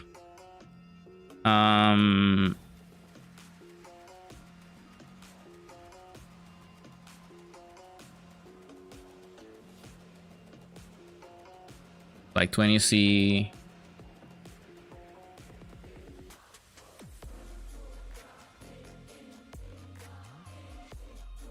I have half a mind to put it in, put it like here, so I can recomb it or 3-1 it.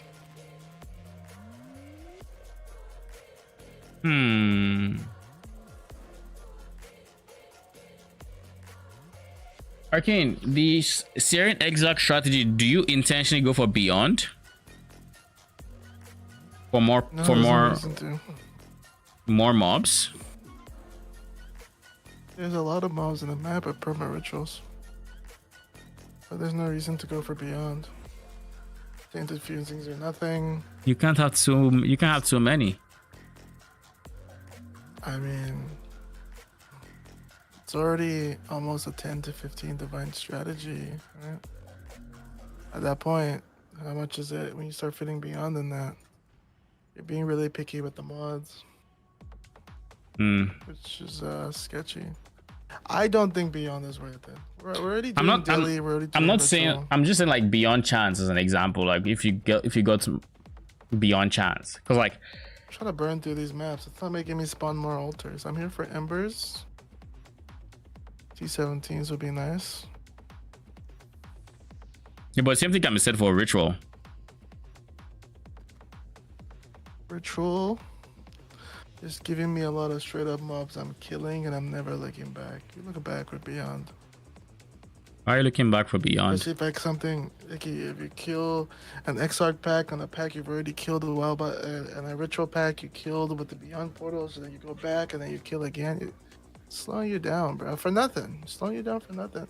Because then what's the point of getting beyond if you don't get the the node that makes it so beyond currency is the beyond monsters drop, either diff cards or uniques or currency, and all of a sudden you're adding so much more, and you're losing more pack size that you can get from like Fortune of the I'll give you an Brave example. pack size. I'm giving you an example. I'm not saying hunt for it, but I'm saying is it not If a it was nice add-on? 100% I would just click beyond, but in idols I will not click beyond because of the opportunity cost. Are you? What I'm saying is I'm not saying beyond to hunt for, but like beyond as an extra. Okay. Well, extra beyond is not that much, brother. Because like I I actually mapped with beyond all through the league star. I don't actually think beyond is that good. Because like it right really now isn't that good. It's good when you're like, fuck, I want to shoot shit on so many monsters. I You know. get more gold. Because like what's happening now is I have a lot of beyond chance just by virtue of the idols I have. What is my chance for beyond?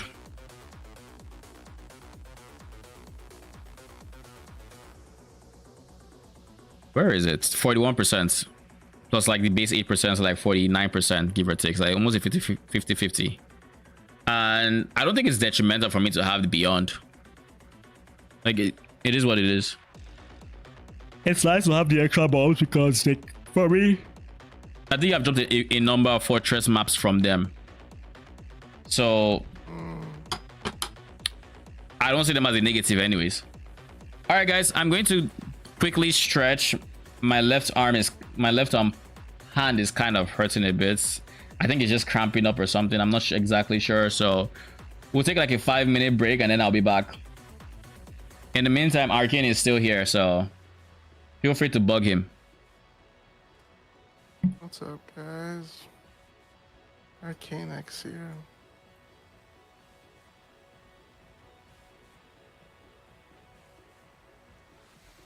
D4 red. Yowie 2 is the future.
All right, I'm back.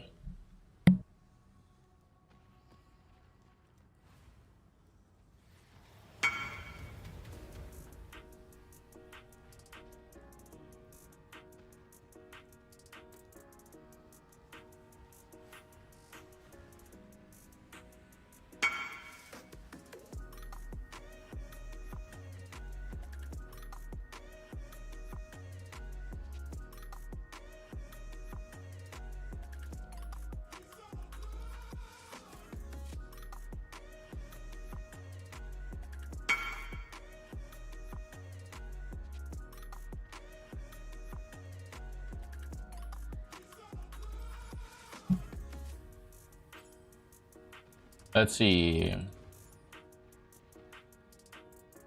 Non-channeling -7. -7.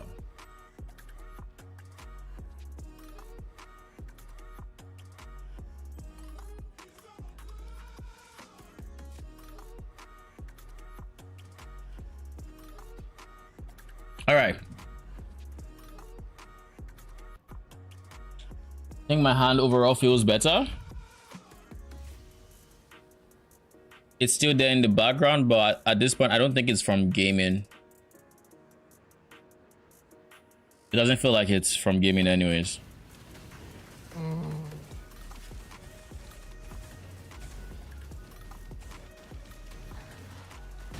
Cause like, whenever I know how it feels when it's like, when it's a cramp or gaming related, whatever, because it's more common in my right hand because that's my mouse.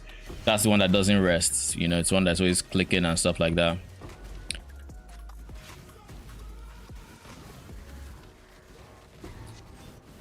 Plus it doesn't exactly feel the same way, and it's just very light in the background.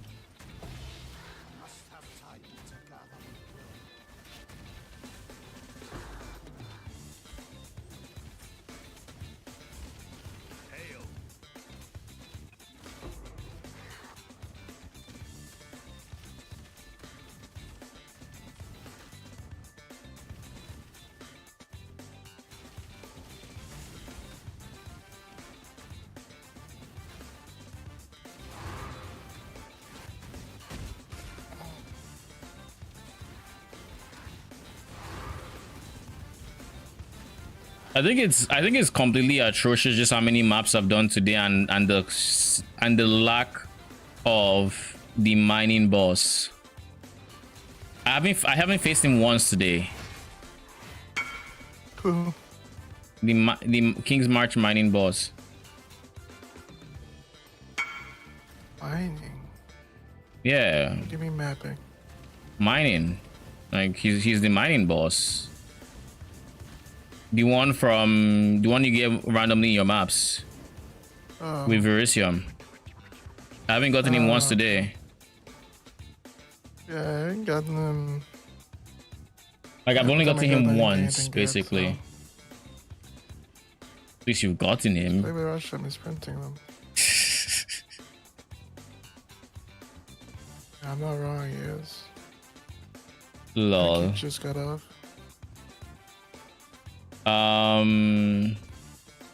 He wants Dune. Tomorrow as well. How many dunes? 5. Oh.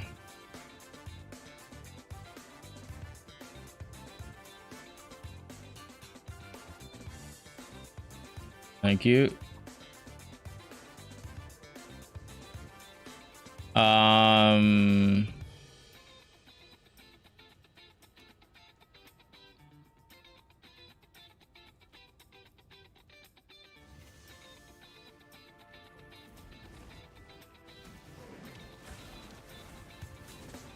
But yeah, I've done. I assume you know I've done it a ton of maps at this point. Yes. And I haven't seen him once. He's a very low chance. Yeah, but like, he's a very low chance. I feel like I saw him more during Settlers than I have seen him this event. The long league. Your sample size is not the same, buddy. Yeah, but like he's so rare. There's no point even trying to find him. like basically, I think I don't know, because like I remember seeing him quite a few times with my anime my chains of command as an example, and just on average I was getting him more frequently. Is it really just okay?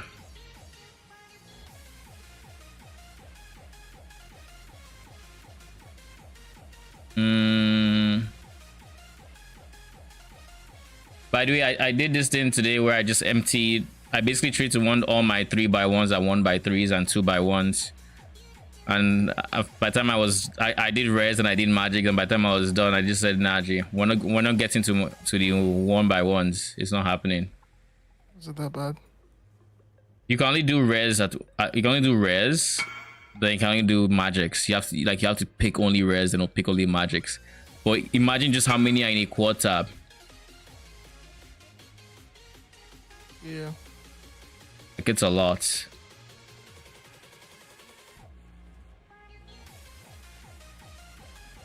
Adeptus Asphartus. And then the smaller the idols gets, the smaller the idols gets, the what do you call it? The more of them you would have in your inventory at any one time, and the more you probably have in your stash as well. And keep in mind, after every single time you do it, you have to read the mods on what you got and have an idea for what is good. And if you don't, you have to check a lot. And even then, it's just you have to go through so many. You're just reading and reading and reading and reading. Before you know, your time is just going and going and going and going, and it's like, bruh, I just want to play the game. Like, I just want to play the game, man. I haven't even got to the power rune from the Ribbon Fell Tech yet. Or even like good rune. I haven't gotten a power rune today. I haven't gotten a power rune, but I've gotten a time rune. No, he got a power rune from Pirate Boss, I think. He got Pirate Boss again today. Yes. Pirate Boss. What do you? It's what it is.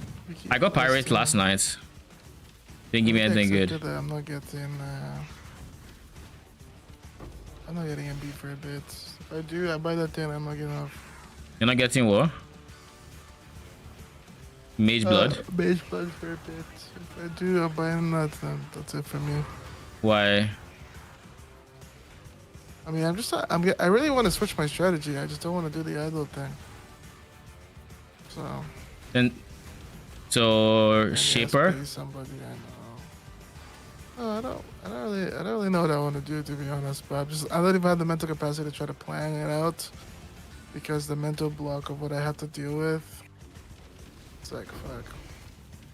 I have fun planning out strategies. That's one thing I will say. Like going to the idols, the spreadsheets, figuring out, oh, what mod can we do? What can we really juice? Like how I figured out with the logbooks. It's like, what can I really juice that would be pricey? Like that process, I think is fun. The trading, you know, it's not for me. Less so. Both that and the trading isn't for me, so all I see is just two big walls. And I'm just like, yeah, man.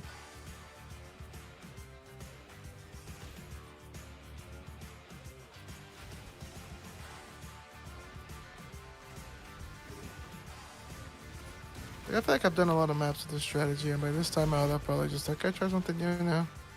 Yeah. But, I mean, that's fair. Because like, or usually it's like, oh, my build got stronger.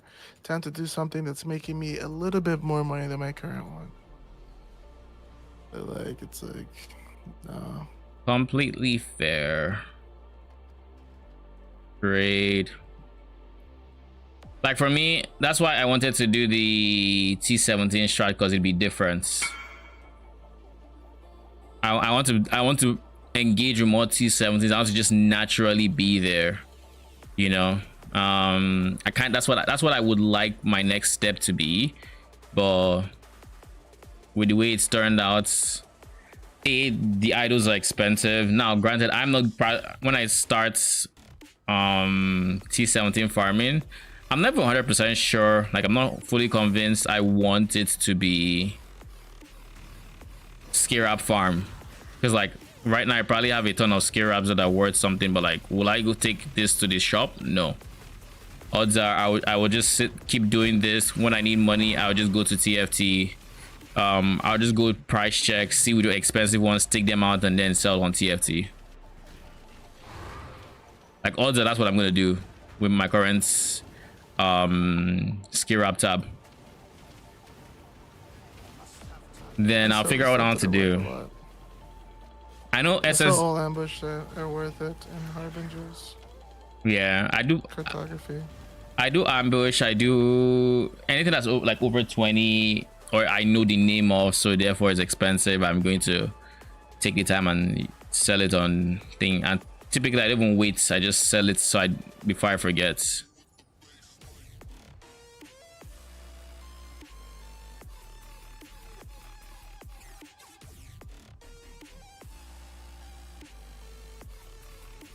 Oh shit, it's not selling. It's now actually completing.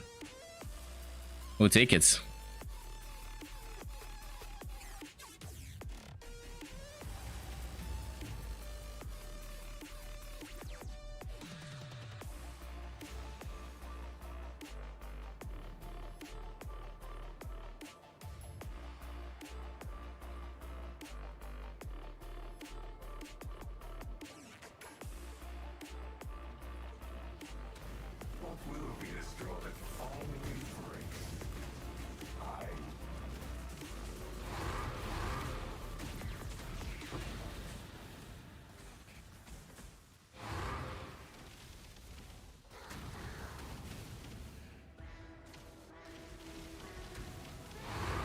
One thing I know that is not for me, essences. Like it's kind of for me, but when I do essences, typically like at league start scenarios, I'm literally counting how like every single, like almost every 5 maps, I'm checking how much I've made so far, and then like every 20 maps, I'm trying to liquidate it. And now if I had to do essences, I could turn my brain off and do it, but it's one of those strategies where your income is steady. There are no dips and there are no ebbs and flows, and it's just you get how much time you put in. And I don't think essences. Oh yeah. It's like it's kind of so steady that it's like you know how much you're making per hour, and it would quickly start feeling like a job. Whereas with other like more variable strategies, like yeah, sometimes you make more, sometimes you make less, but at least you actually don't know how much you're making an hour, so you just know you're making progress, and you're able to like I guess focus a bit less on how much you're making and just enjoying the gameplay and the dopamine hits of whatever random thing you drop. Does that make sense? Yeah. It's ironically, oh, Colsus dead. It's ironically kind of like Betrayal is. That's same way Betrayal is, except Betrayal has the whole downside, but it doesn't have the upside of, like, I don't know. I don't get dopamine hits when I get a Veiled Orb, but I get very, very anti-dopamine when I don't drop it, if that makes sense.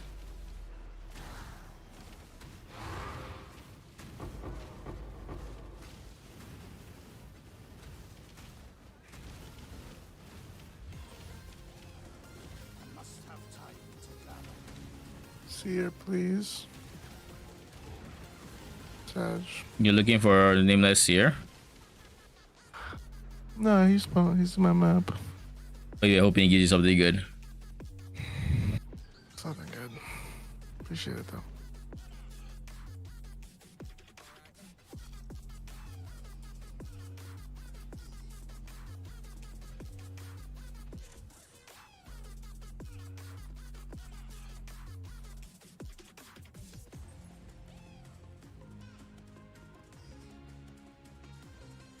All right, let's go dump all of these guys in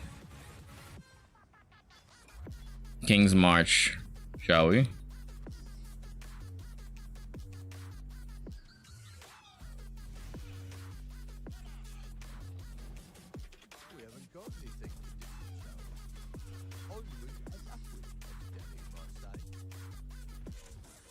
What was I doing again?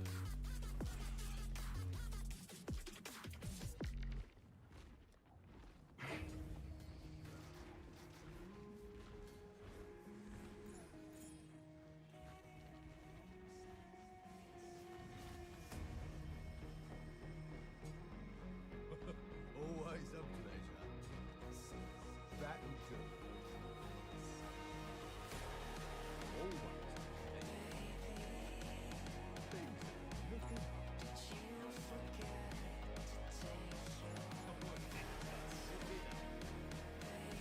I think this is fine. Almost at 5 mil dusts.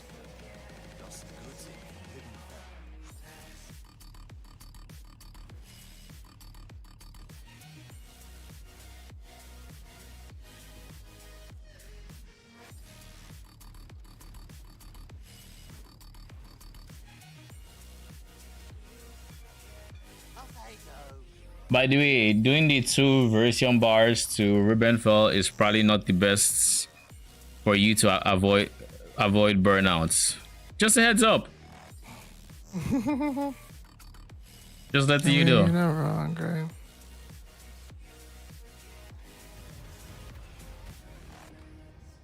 Yeah, probably take a break from it, right? What'd you say? I said, yeah, I'll probably take a break from it, right? I didn't have enough to like send anything that, I guess I could just not engage with shipping. There's just FOMO behind it, man, especially if I'm trying to make as much currency as I can. There's FOMO behind it. I recognize I do a lot of these things to myself, but it kind of comes with the system, but... I mean, I didn't really engage in shipments till yesterday. I would say yes, there's FOMO, but at the same time, there really isn't, in the sense of... I think you have an easy time. I don't have an easy not being time. FOMO'd. It's like I'll put it to you this. Yeah, you have to. I mean, you can zoom across, blowing up multiple screens at a time, but like if it's not minion, don't miss me with that shit. Anyways, so what am I saying?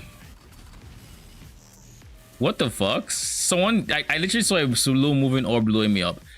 But back to the FOMO comment. The way I see it as something where no matter how, like, if I engage with it now or if I don't, I would still be able to make the same currency by just sending a bigger shipment. And there is no amount of shipping that I can do that would outpace how much I'm making crops. So from a getting currency point of view, granted, Version bars is Version bars. You can't get the time back, but at the same time, it's like it's not so crazy that I'm thinking, oh, I'm missing out on divines by not doing it. Like, no, like, yeah, every once in a while you get something good. Ship currency, you know, just ship strategy. My shipping strategy. I'm saving blue Xanthimum to Calgary, so I'm just saving for the Calgary shipment. What is in this map that is killing me? Phrecia chaos, wither's not good. For the rounds. Not 50. How much? I just sent like roughly 1 million in. I save up like 1 million value, and then I send it to King's March and to Calgary, and I think it's more than a 50% chance to get a divine back. So that is where my blue Xanthimum goes. Orgord and the others, I don't know where I want to send there.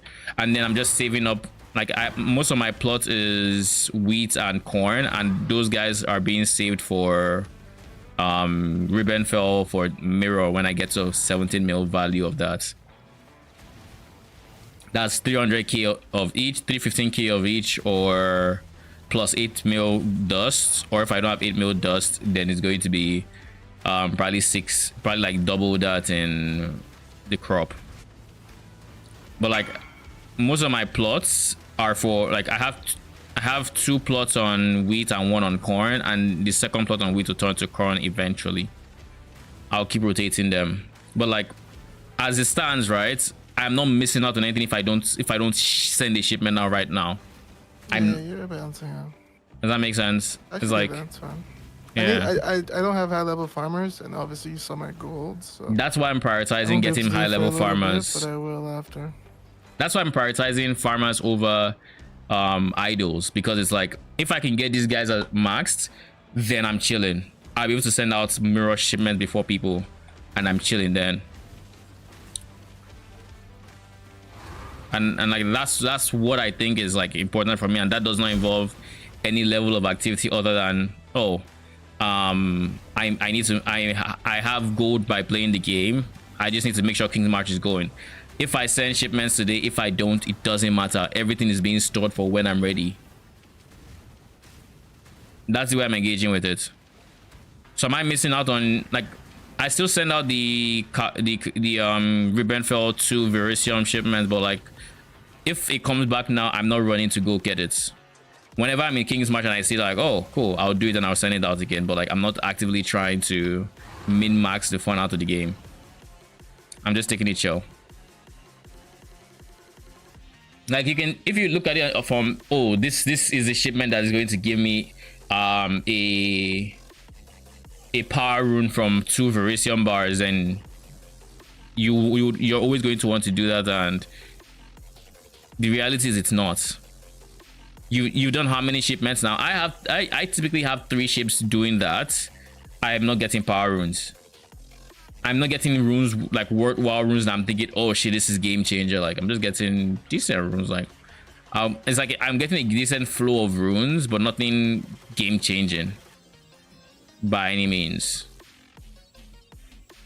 And that helps a lot with the FOMO, because like I know I'm not missing out on anything by not sending it. Like maybe a power rune here, a power rune there, but like I can afford to not have that.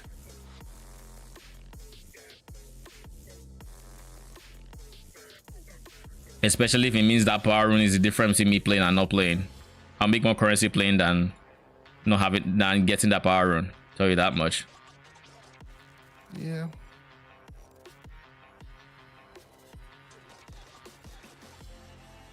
So it's like 10C. Okay, we need to sell dunes and we need to sell it now because my tab is full. So what I'm going to do is I'm going to advertise on TFT. Speaking of, why is it full? Are people not? Yeah, it's listed. Weird. Anyways, it doesn't matter much. I'll go list it on TFT and watch people swarm me with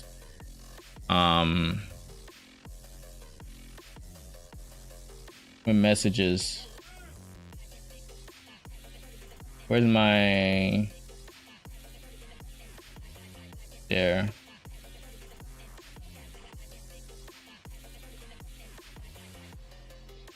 Want to sell maps.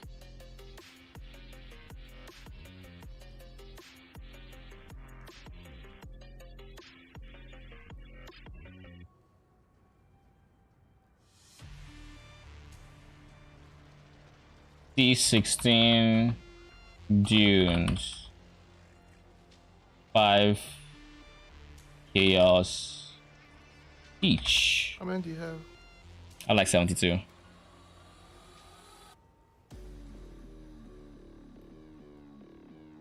Dock 75.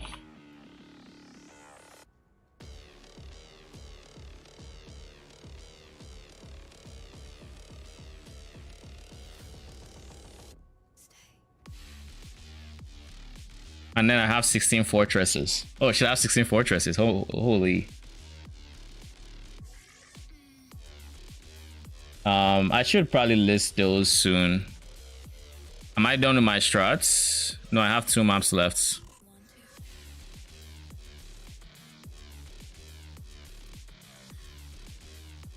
D17 Fortress.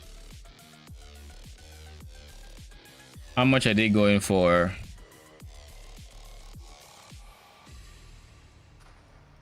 I have 16 T17 fortresses, 100 chaos,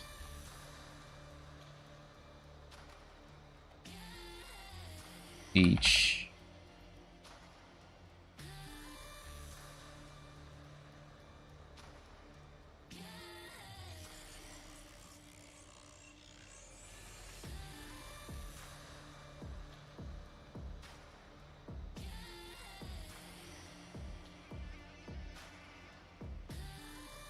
Only selling in bulk.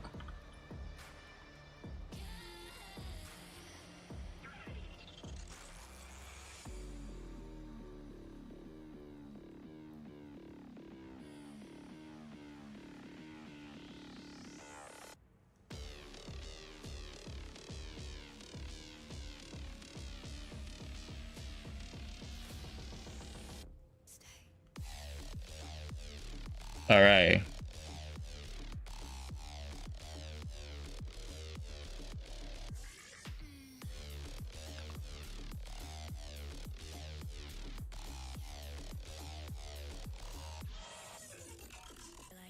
Now we wait.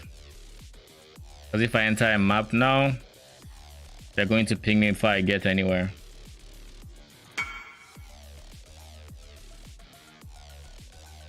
T16 dunes. Sure.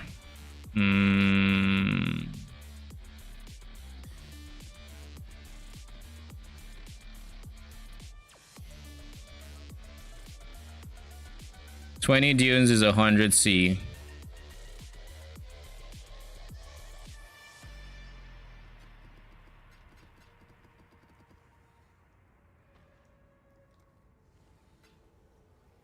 Thank you.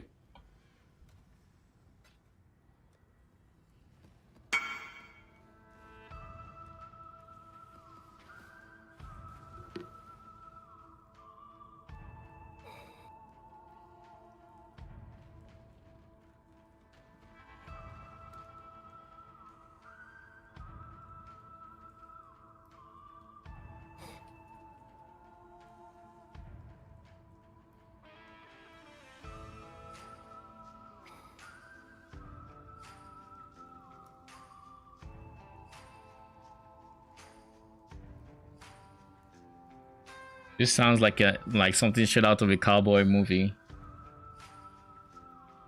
What? No, I'm playing, like, I have music playing. Sounds like showdown music. Or stuff you hear at the end of like a Fast and Furious. When everything has worked out, they're in like the high of whatever the mission they were doing. Someone from trade coming for 55 dunes. That's all my dunes, which means I'd have to reprice it. Good luck. Do you have your amelioration? I assume you do. Yeah, because these maps, at this point, it's only one shots. It's usually beast.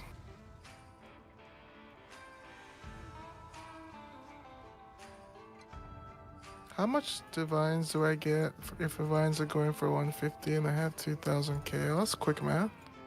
150, that means 10 divines is 1,500. So you're looking at maybe 3 extra past that. Yeah. Yep. Like 13-ish. God, quick math, God. Lol.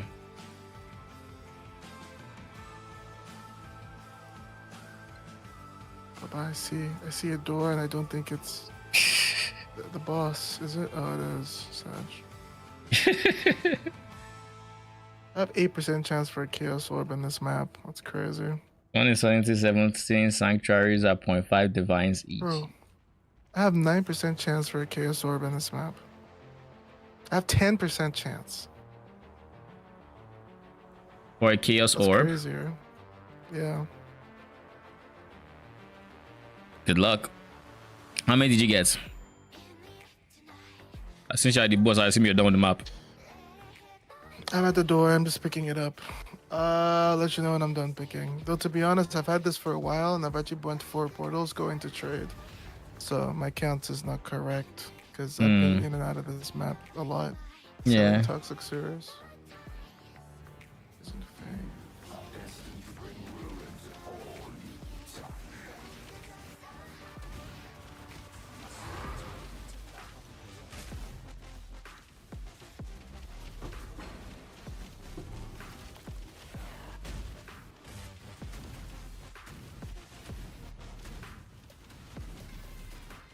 Chance is crazy. It is. So one out of every 10 one out of every 10 Eldritch minions you kill, you get a Chaos Orb. Did you get any dupe? No. Realistically, I don't make it to the dupes. Because if I have to pick between an Ember and a dupe, I'm probably just picking an Ember. Because it's worth more than 1 Chaos. Yeah. Because I'm duping Embers with the idols. I should be picking dupes. But can't you dupe Embers as well? Divine. You don't get dupe option from Eldritch minions. You actually have to keep an eye for it. What do you mean? That lives and breathes. You don't get dupe option from Eldritch minion and red altars. Rip. So I guess he's only blue. You actually have to keep an eye out for it. I have 3,000 chaos on me. I should probably swap them soon. Probably. You don't keep too many. Oh, you're because like the more you check trade as well. Go for the one that has the lower chaos amounts. They're going for 1. Doing on trade is pain though. Do you actually do your stuff on trade? It depends on if the difference is enough. Like if there's like a 10 chaos difference, I'll do it on trade. I'll just find somebody. Since this came out, I'm not gonna lie. I just couldn't do the whole stretch click. It's not as if you're just clicking, right? Yeah, but like it's not too big of a deal when you're using the bulk buying option. Like if you're using the bulk buying and 156. 156 versus what on currency exchange?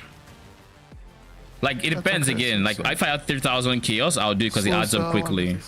Because like if it's 10 chaos extra per divine, that means after you buy like 10 divines, you're down 100 C.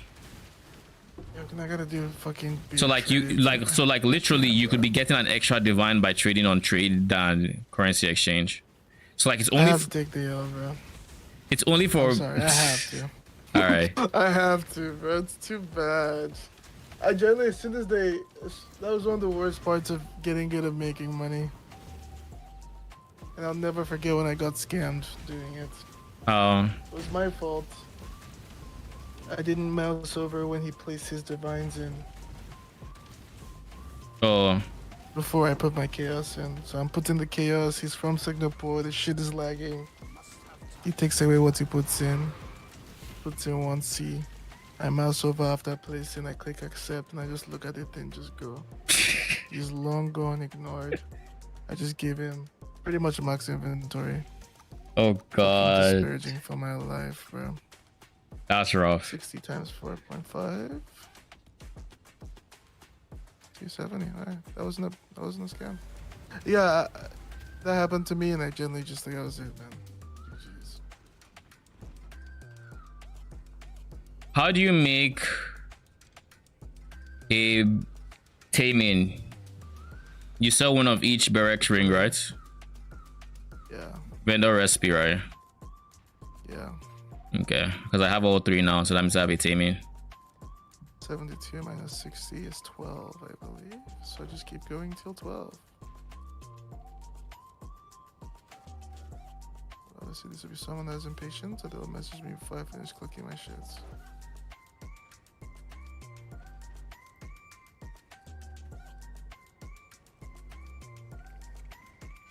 I've dropped so many lightning coils, it's kind of funny. Valing them? What? Are you valing them? Yeah. Yes, I am. Proud of you. I mean, what else am I gonna do with them? Forbidden tomes are down to 30 chaos. Yeah, so for 35 and 2+ bulk. Yeah. Just so you know. What'd you say? I sell for 35 and 2+ bulk. Yeah, I'll probably keep this one.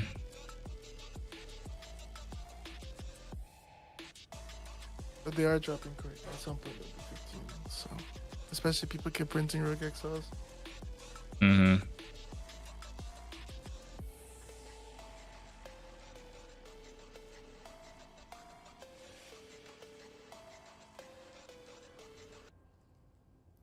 All right.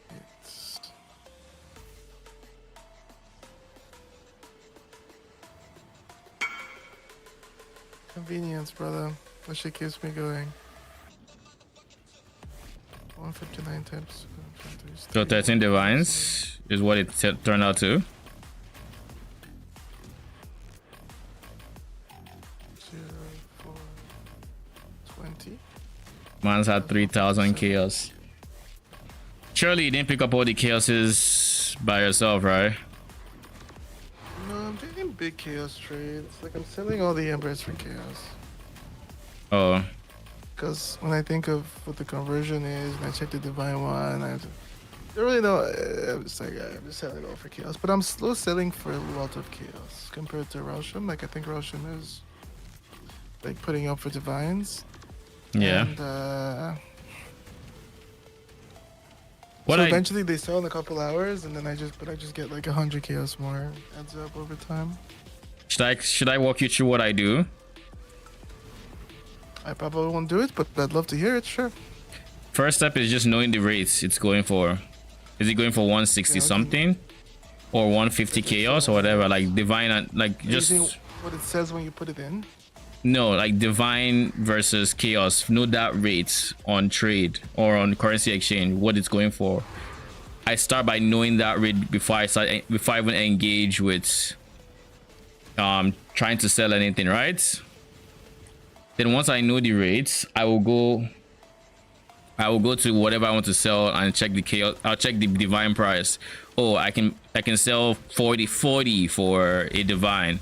Then I'll change it to chaos and just put whatever I know the divine rate for chaos is. Like let's say it's 150. I'll put 150 in there and see how much it thinks I will sell for. Whichever number is lower is is the currency I'll choose. I don't know if that makes sense. It made a little bit of sense, but I'm probably just gonna have to ask you later again. Yeah, it's just if I know it's going for a divine is going for 150 chaos and I'm selling embers, I'll go to embers, check how many embers it costs. Like I would sell for my divine and see, or for the divine and see, oh, the divine would sell for 40 embers.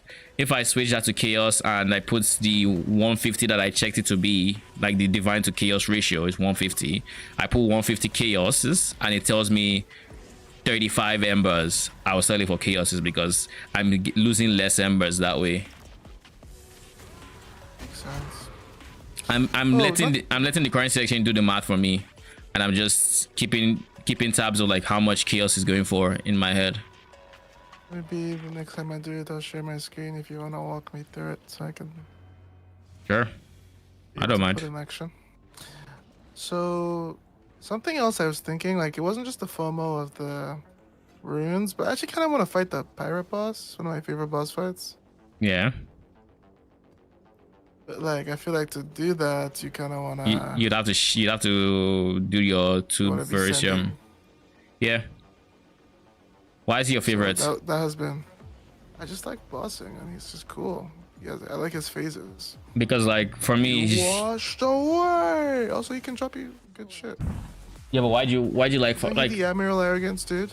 Yeah, but like I don't think that is going for any amount of money in this league, especially seeing as it's an ascendancy now. I wonder. I don't actually know. He is. He did. I haven't checked. It's like well, such a good unique that it stayed good till the end of Settlers. So, But I know it's not to see. I just don't know if people are eventually saying, "Alright, let's just do this because it's a better use of our time."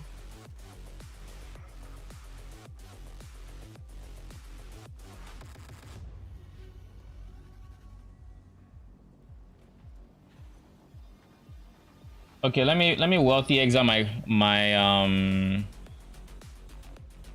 let me wealthy exile this thing real quick. It says I'm at 134 divines.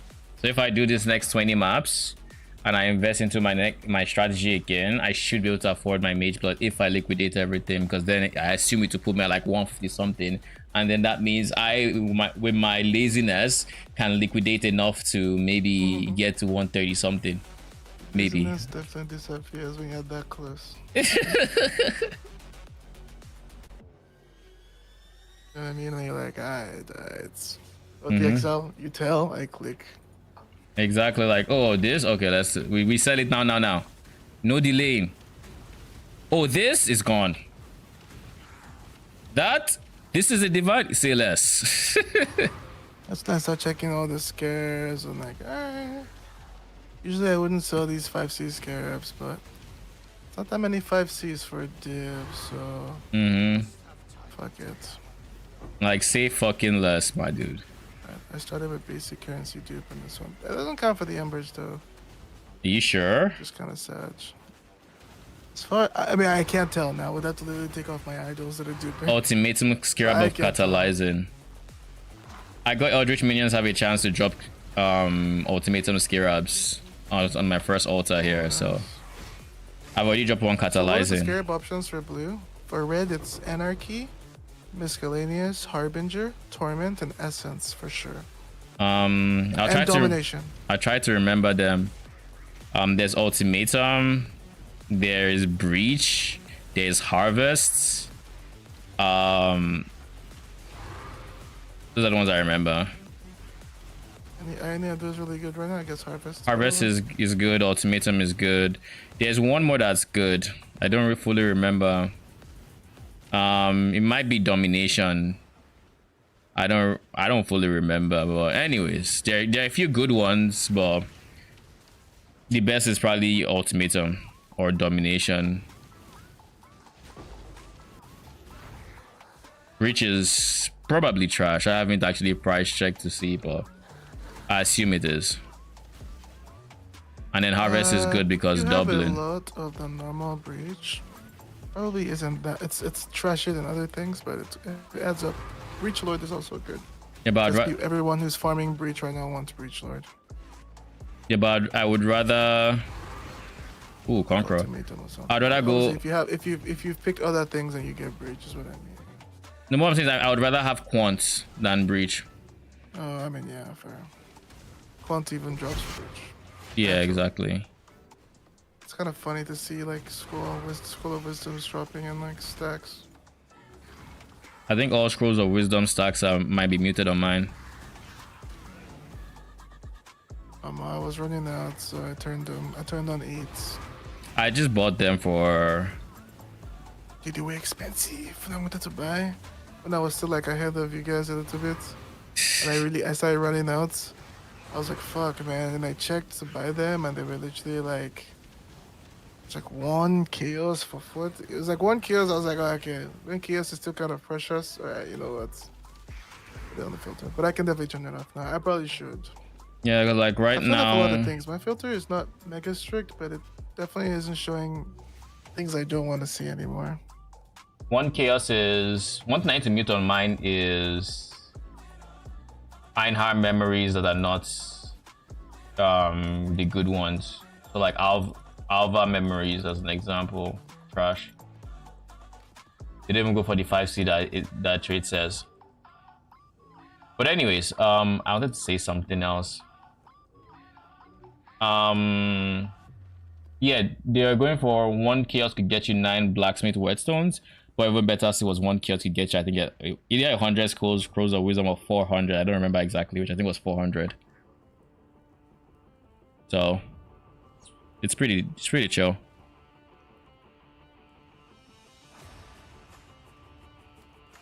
But this is double blights.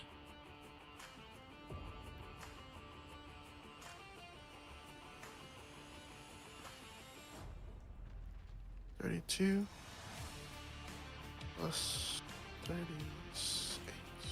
70.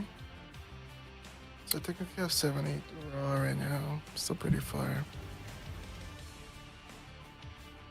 But I haven't sold my A bombs. I have 5.8 divines in runes, 3.4 in div card according to Wealthy Exile, 4.5 in fragments, and I assume that includes scarabs. But yeah, I have two Uber Eta fragments I should sell. Yeah, I've been selling mines in 2s. Uber Eta? Oh, not Uber, sorry. Yeah, I want to farm fragments. Low key. That's one of the bigger things about running Ziggurat that appeals to me. Just selling those reality fragments. It's bound to be a lot of money, so I'm trying to figure out what I can run alongside it. To be. Uber Elder fragments instead. Don't you want to do the Uber Elder fragments instead? Which one is Uber Elder again? I don't know. So I just think that's the boss. Reality is typically the most expensive, which is Maven. Maybe it isn't as profitable as Uber Elder is this league, so maybe you should compare. I could easily check Ninja for a quick summary. Like, I'm assuming she's obviously still good. I just don't know if Uber Elder is above. Because the fact that people are still farming fortresses, even after they've gotten more player power. Like, Yeah, fortresses are going down in price. It is. It's the same price as Ziggurat. Which is what? 95. Every other one is lower, so it's still the highest. But now Ziggurat is alongside. In bulk, I still sell it for like maybe 110, 100, depending. You sell on TFT? I typically list it on trade, and then if it doesn't sell in X amount of time, I'll just put it on TFT. But I've been working hard to make it so I am not reliant on on my proceeds from the farming strats to continue farming. Yeah, like you have a good sustain. Oh my god. Holy, so like almost killed me. Fucking so apparition. Just by passively selling my uncorrupted dunes, Nameless here, I have been sustaining the chaos from my strategy. So then when I do eventually sell, betrayal is another scarab, by the way. So when I do inevitably, let's not get slammed. When I do inevitably sell my T17s, it's a very big currency increase. Brain rattle, I've never heard of it. Oh, another hit shiver. I guess I'll take the hit shiver. Obliteration is not worth anything, right? Yep. Vault's protector, same. Each shiver it is.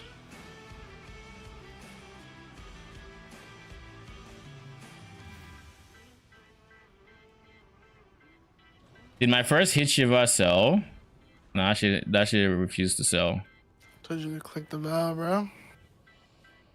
So many good things. So many bad things. The thing is, people aren't really buying it to start if it doesn't have good res.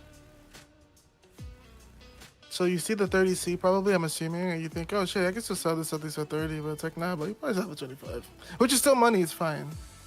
This is 35. Like then you compare that with the corrupted res, and then you're like, shit.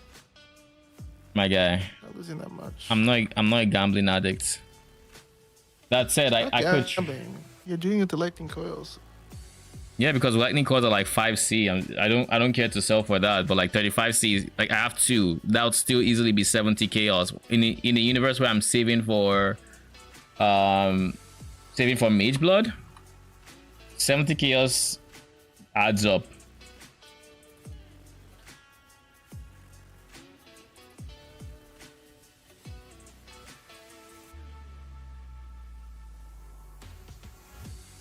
Or do you disagree? Because once you hit that corrupt button, let me see how much are the corrupted going for. Yeah, it loses like 15 chaos in value. And at that point, I might as well just break it for like I might as well just disenchant it. I assume it's worth something for disenchanting. Let's see. You guys saw the link I put on PA1, right? The disenchanting one.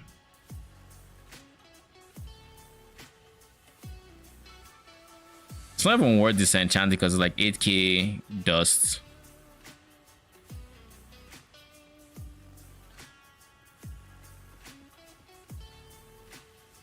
Vaults of Atsiri, how much are you going for? 30. All right.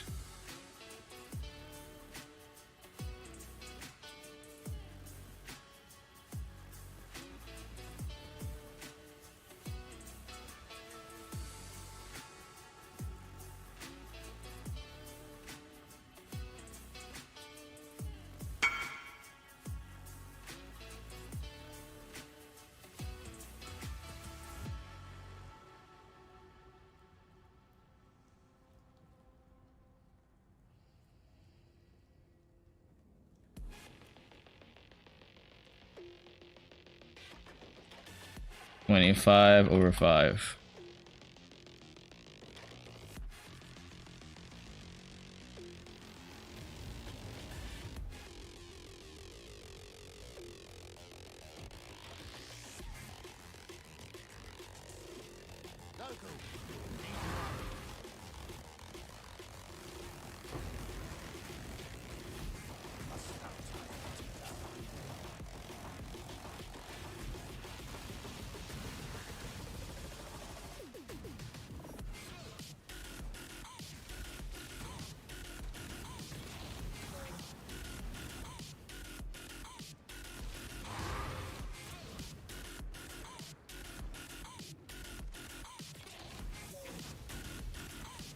Where is this lag coming from?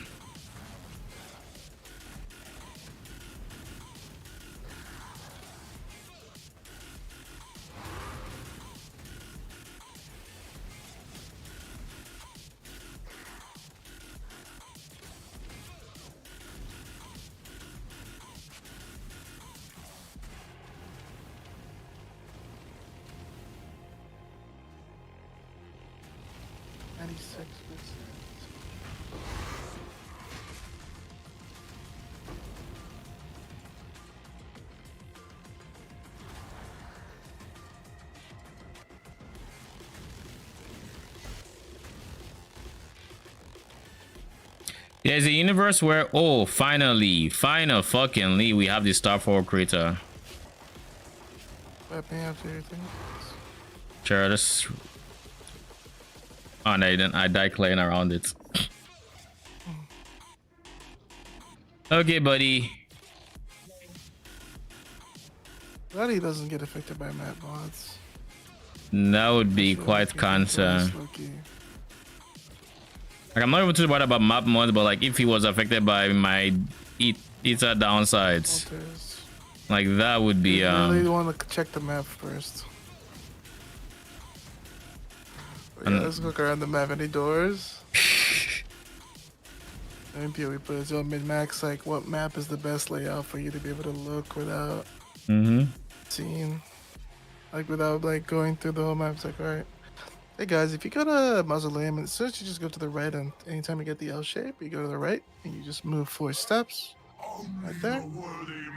If there is no door there, then you are free to clear the rest of the I'll let you know when he's done. We split though. We split the shield though. What do you mean we split the shield? What shield are we splitting? Let's test your resolve. Okay, I can't regen fast enough, eh?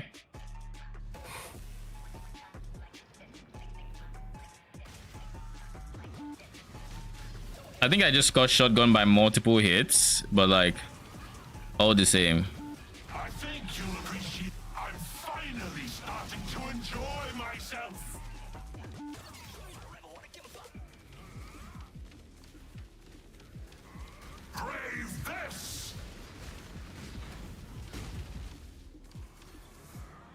Let's test your resolve.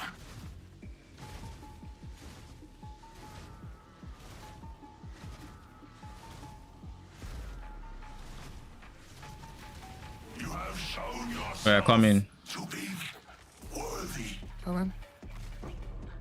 I'm finally starting to enjoy Just dropped a myself. GG armor evasion base with the tier 2 suppressed fracture. DG ammo evasion base. With tier 2 suppressed fracture. Oh sheesh. What do you drop, Alan? What do you mean? What did I drop? I dropped runes. Were you really expecting me to get lucky? Runes, bounty runes, yada yada. Wow. Ooh, affecting miss too. Would you like to clear the map? Yo. Why would you do that? I'm almost 98. Do you know how many depth this character has? I'm finally on the most insane non-death streak. Did you die? Taking on your risks. No, I literally logged instantly. You better went forward now. What was your plan? Crazy, bro. What was your plan? Oh, GG.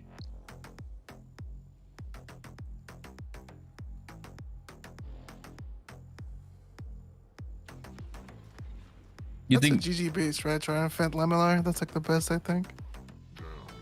I think it's definitely up there. Let me see. Negative average. Craft of Exile.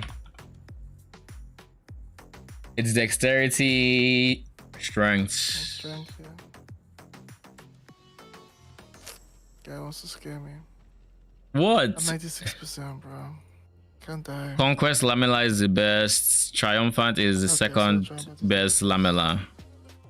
I knew it was something. Why is it in these maps I'm living? I'm getting fucking.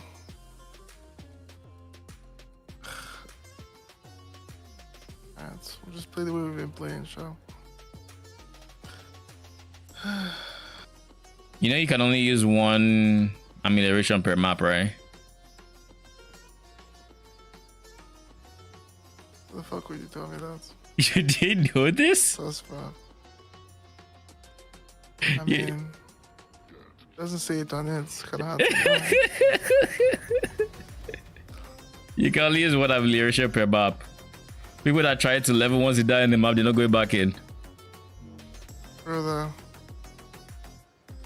Yeah, you come and play this map. What happened? I'm not dead yet, but you're scaring me. Because I'm using Sentinel, so these things are buffed like crazy.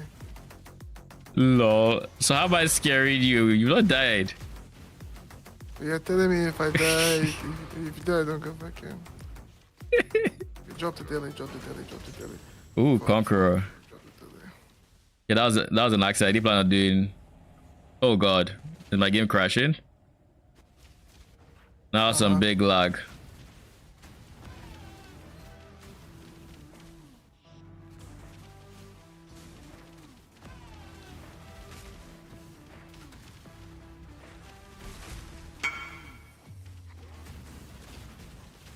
Dude, I'm so scared. Why? It's just a death. Bro, I don't want to go back. I'm 98%. Did you die? What does amelioration take me to? You remove 75%, so like it's 2.5% penalty, I think, something like that. Yeah, there's another 2 maps.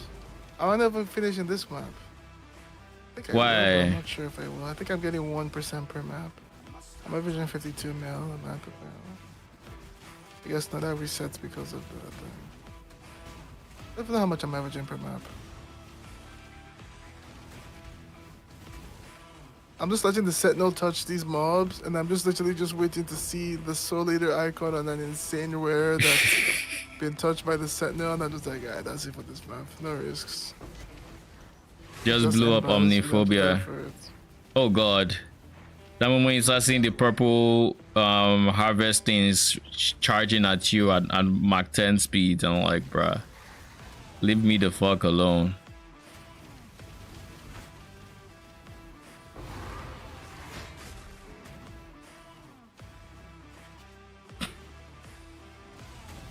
Better not be in the messier one too, because.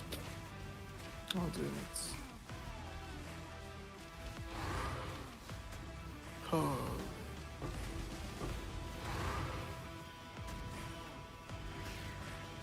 So, is the frogs done by the ritual? Or is it done by... The purple jumping frogs that explode, Yeah. it's ritual. Ritual mobs, to be specific. God, I'm 98 still. What a map. Shit was empty.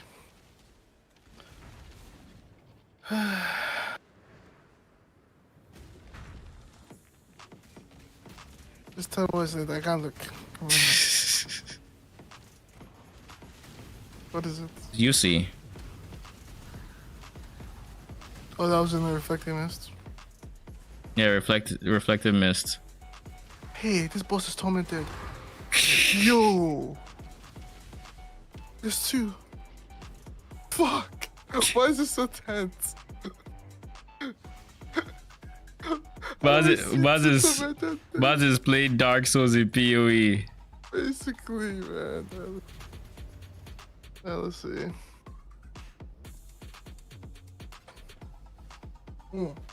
50% reduced. Evasion gamers be gaming. I mean, sounds too chaos for us. Sure, man. You need it that bad. 72 chaos Probably res. just take it. I mean, I'm not, it's not for me. I'll put it for 50 chaos. I will see if anybody wants it. I feel like Joker. It's 4.5 times 20. 90. Let's do 90 per. I don't want to be coming out for 10 map trades. Toxic. What'd you say?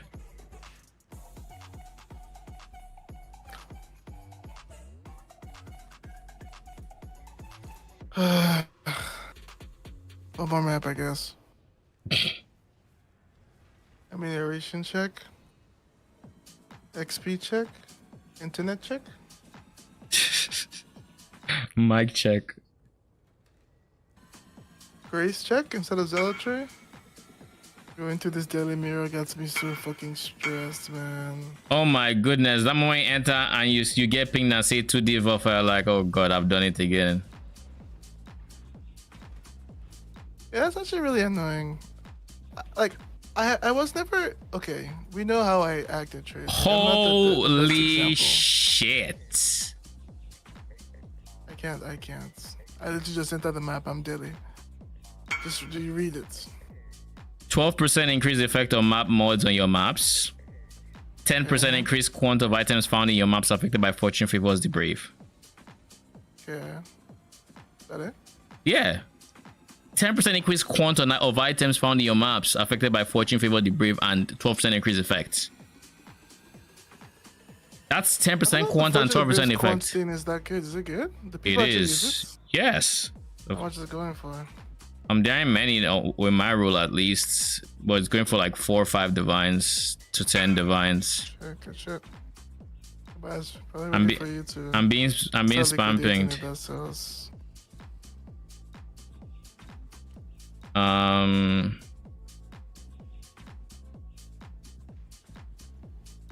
99.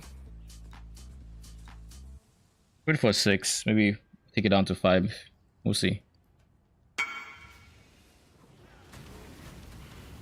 Conquered minor idol of beasts.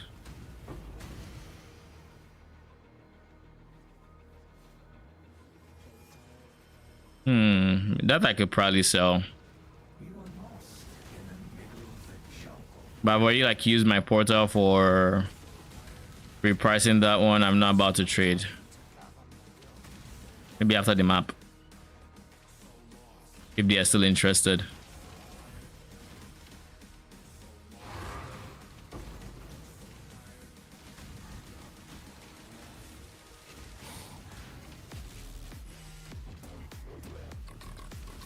Actually, I don't really get divines from or dopamine from selling idols anymore.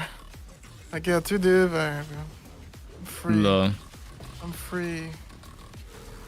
God. Congrats. So we're level 97 now? 98, 77. Ah, GG. some credits, right?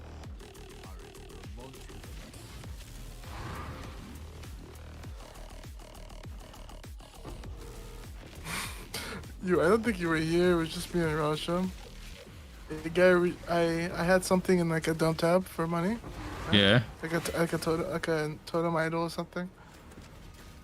Okay. Dude hits me up and he's like, and I don't respond at first because I think I'm in a map showing Russia. I'm like some gameplay. And then he's like, "Are you still selling?" And then I check the price. I'm like, "Oh, okay, shit. I mispriced this, obviously." Yeah. And so I'm like, "Oh, sorry. Didn't mean to put it up for that price." Dude responds, "Then why'd you put it up for it?" I literally was about to type an essay. Rasha was like, "Just leave him. Just leave him. Just ignore him." And at first I ignored him instantly, but I didn't realize you can't just unignore. Lol.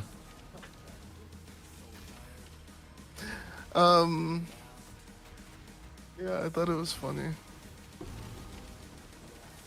I mean, we've all experienced it in trade, and But it is what it is.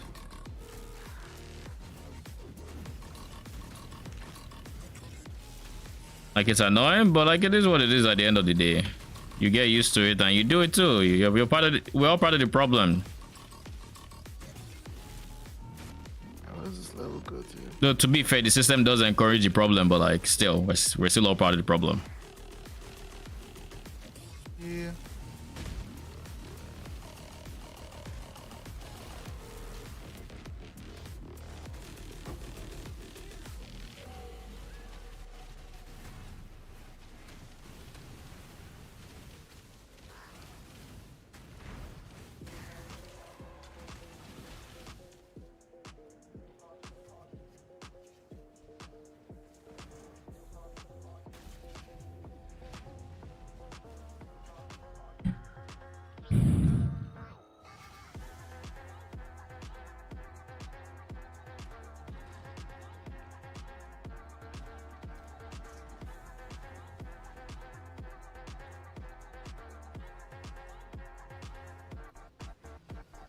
What is your slash guild? Brother. You asking me to my help, huh? Yes. What's yours first? I haven't checked yet. I want you to check on me. Not a big deal, my guy. Just tell me. 690k. 785. Are you lying? You want the screenshots? Sure. You know what? Sure. Damn, do you really think I like that much? Sedge. I know there are specific moments where you win the pros and cons and you're just like, fuck it. You're not wrong. You're not wrong. Yeah, that's for sure. There are definitely moments that I look left, I look right, and I left again, and I say, yeah. I sent it to you as proof. Okay, I'm within 100k. Are you trying to get to me or what? I'm just checking. Hey. I think I'm killing a lot of mobs, so I'm using that as a gauge. That's fair. I mean, what were you before? I don't know, but I think we're more than 100k apart. I don't really remember. I don't think we were more than 100k, but I think we're probably like 110, 120. No, You went 200k apart from me, that's for sure. I don't remember. Like, I really don't. Like, it's not like I've been keeping a number, and I just know. I just have an idea of it being like a decent distance. That's all I remember. We're both killing a lot of mobs per map. Yeah. Like, I'll be surprised if we probably don't have that much variance in pack size. If anything, I might have more than you. I think the only thing you have more than me is because of your Fortune the Brave. I don't have Fortune Favor the Brave. I actually got rid of Fortune the Brave idols. No. I even got rid of my 2x2 so I can fit in one more 1x3 with effects. What the fuck is that? So yeah, I don't have a 2x2 anymore in my strats.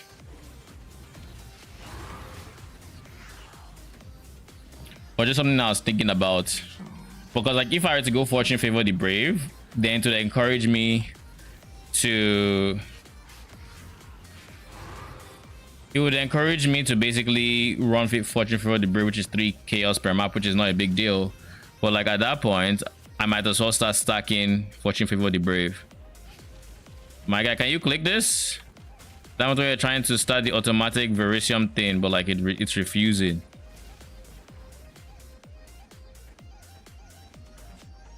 Okay, I'll hold it. Are you happy? You just have to walk away a little bit, and then click it so your character walks through it. It's not that finicky. All I know is it's refused this time. Let your character walk into it. Alright, just be patient. Where is the big guy? Oh, they're all dead. All right. It feels good not having to think about Verisium and you just let it feel. Ooh, grands. Give me all the grands you got.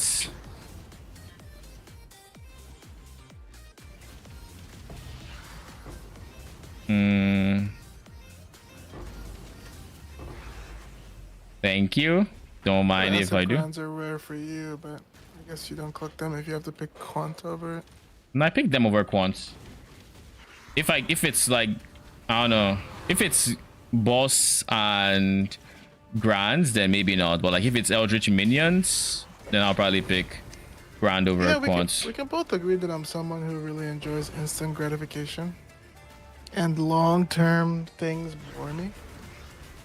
But like I really struggle with blue altars because of being able to just click Quant and then like it's always good, you know what I mean? Like it's like, bro, like, or I could literally just like click this Greater Ember, drop 20.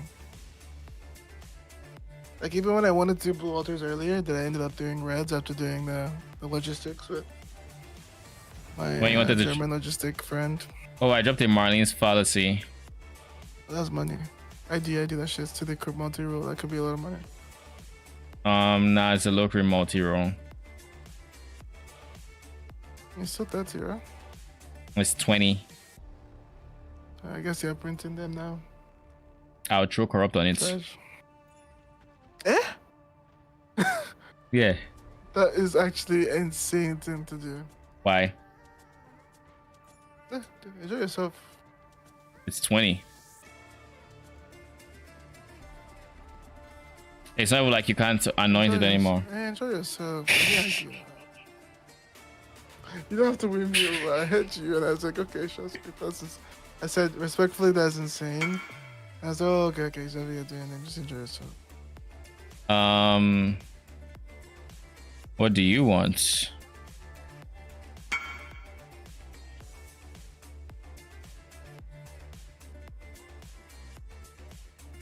Want to buy T16 10 day for 16? That would be 1600. Sure. What was my price again?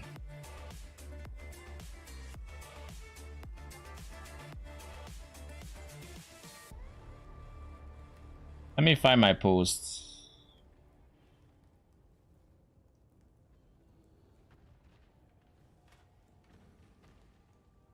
$10 for 16. I will invite you. Let me see. I guess let's see the exchange rates.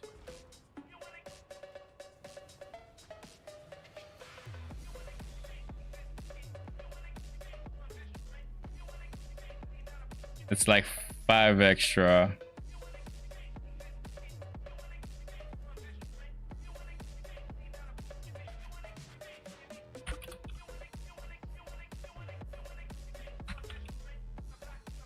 BRB milk is crazy. It's about $10. My brain isn't working. $10 would be 1550 50C.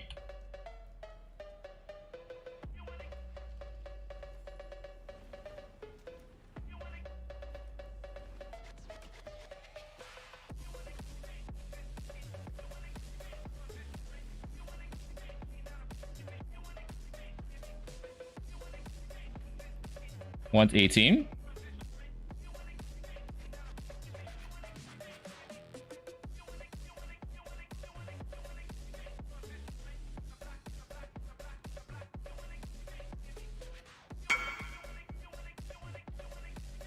Um, 1800 divided by 155. 11.61. 155 times 0.61. 94. 11D 94C.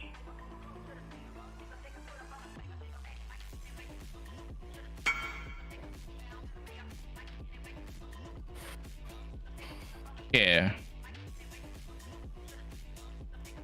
Mine has an AG. Sedge. Thank you.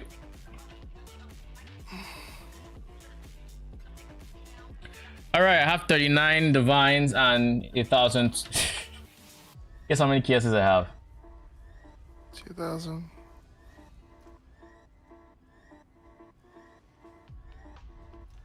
1,200. Look at the exact number. 1, 2, 3, 4. Yes. Okay, so we're going That's to. that excites you, I guess, right? What did you say? So that's kind of thing that excites you, makes sense? Yeah. 151 times, let's say 8. 1208.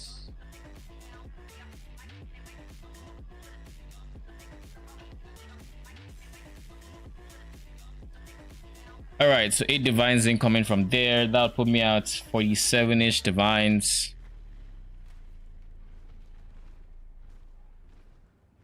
Yeah, 47. So T17 sold. How many maps do I even have? Oh god. Oh wait. It's not outrightly wrong per se. Maybe this is the 5th map in this series. I don't know. We'll see.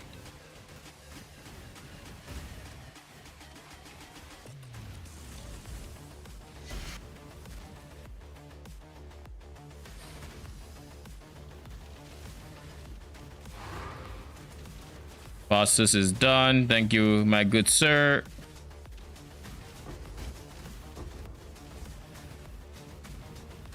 Your service is greatly appreciated, Faustus.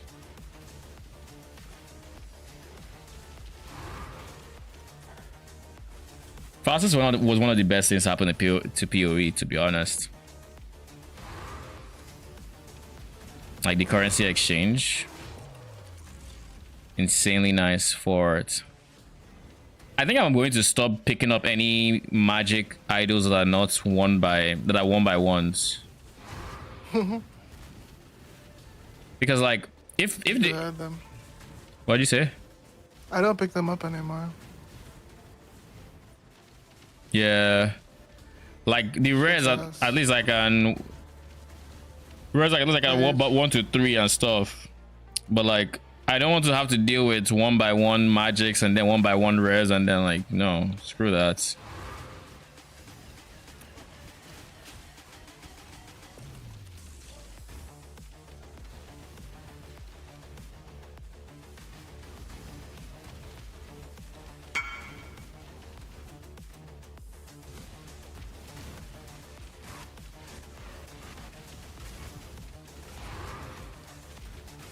So I do have to say I made a fair amount of money from 1 by 1s as well, including magic. So like, it's not the most fair thing to block.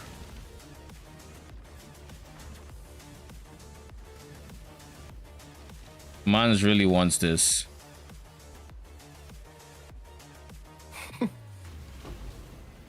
Actually, it wasn't even him that messaged first. It was his different somebody. Who's his friend? So let's see.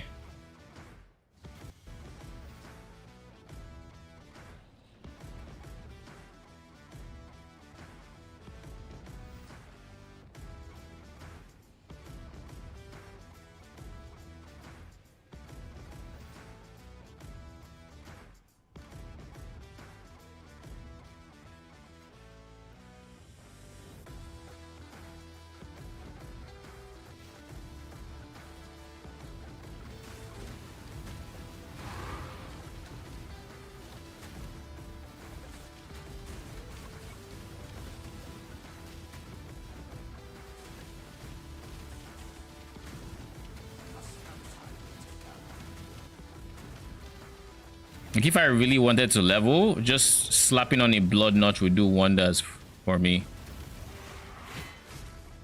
But like I'm not about to spend 5D on my money on that.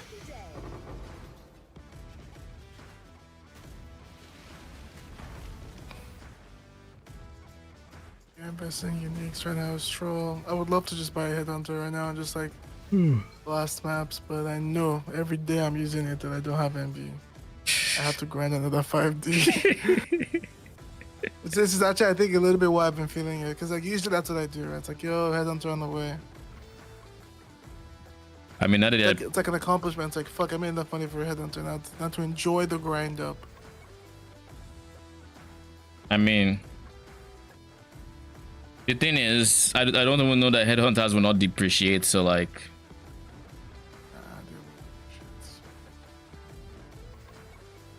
All right, we're at 47 chaos and 47 divines. Was not planned. Kind of nice though. More 500k gold. Let's visit King's March and do shit. For it? Am I gonna sell my simplex for it? I don't know. I haven't decided yet. It hasn't really appreciated yet, so like.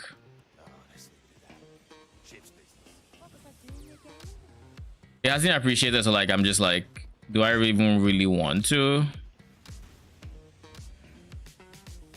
All right, that's Cowgirl with another divine. Thank you very much.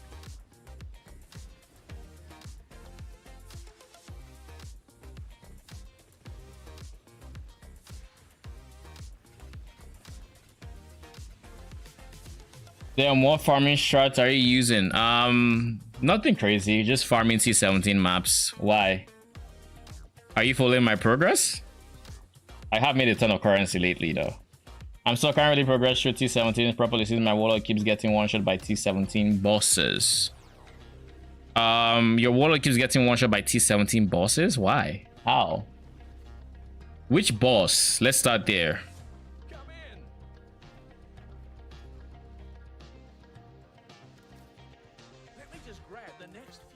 Because like I can do. Oh nice. Come here, come and take these maps real quick. That's 20 dunes.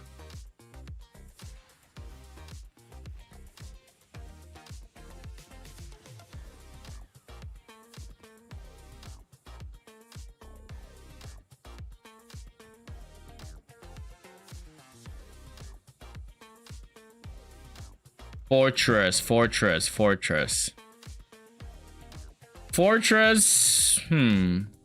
Okay. I can see a logical reason why that would be the case. My question to you is, I guess my question to you would be, what build are you going right now? Is it my build? And if it's my build, which budget would you say you're closest to?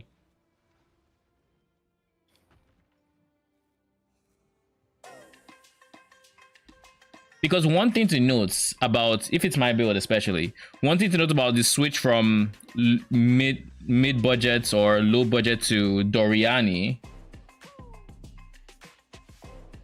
25% damage increase and boss was possessed. That's a high damage boss.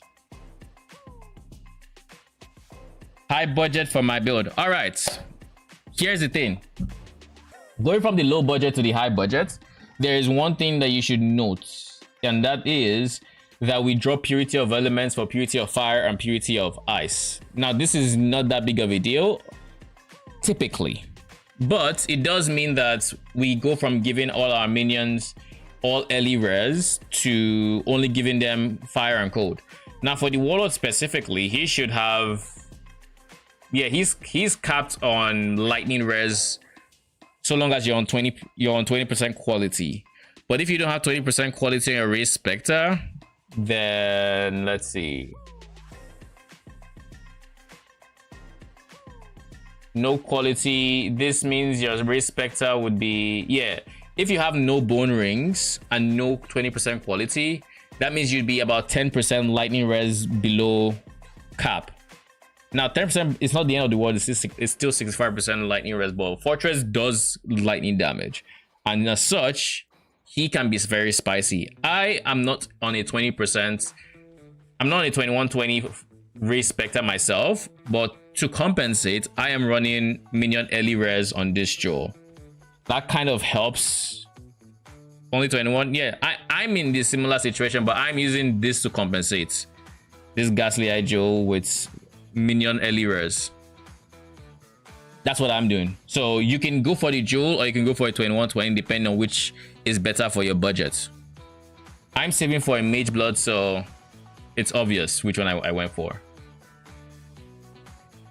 So once you cap him on lightning res, that should be less of an issue. Do keep in mind that was a spicy boss, but you know.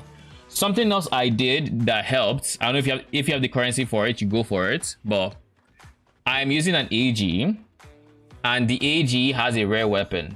For the rare weapon, I used an axe, a one-handed axe, and I gave it the enchant punishment on hits.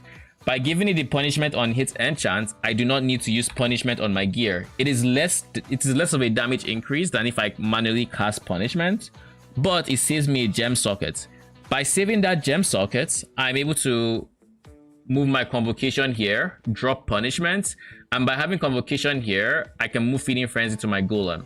Feeding Frenzy on my golem means this spot is open for minion life. Minion life on here is very big because your AG gets it, your Ray Spectre gets it, and I mean your Chaos Golem gets it, but like we don't care about the Chaos Golem, but he gets it as well.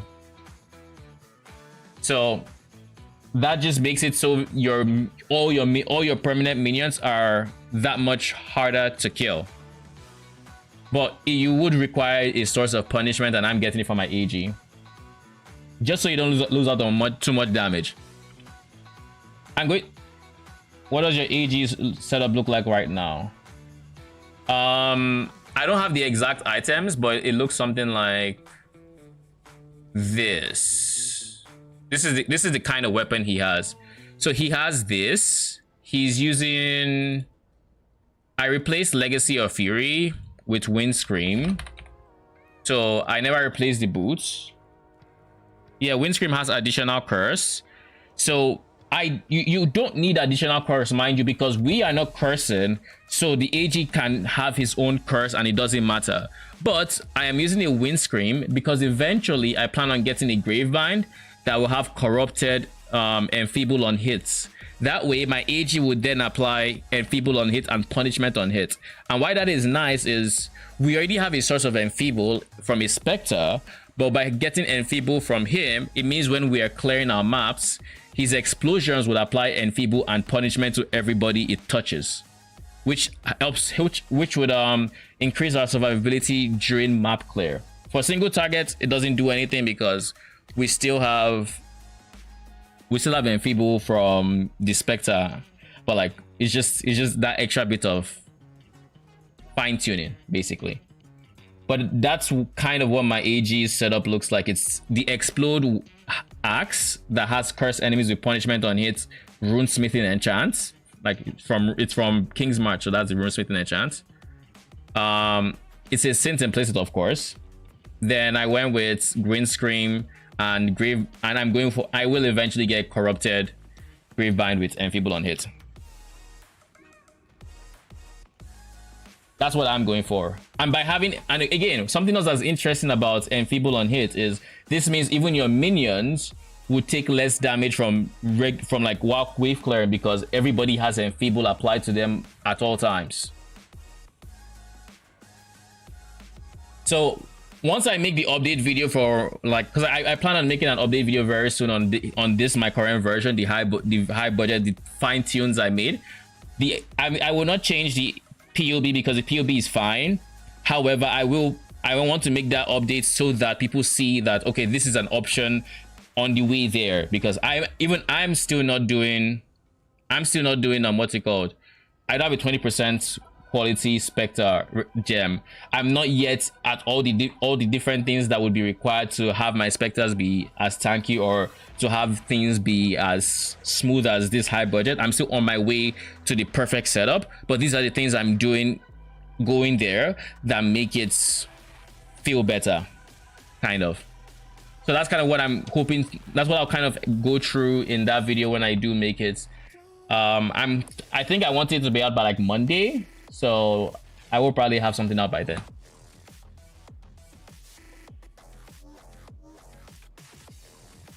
Are you still running Blasphemer? Yes, I'm still running Blasphemer. I still have Turtle. I kept Turtle over Warlord because I just like the extra PDR he provides, and my AG is giving me endurance charges.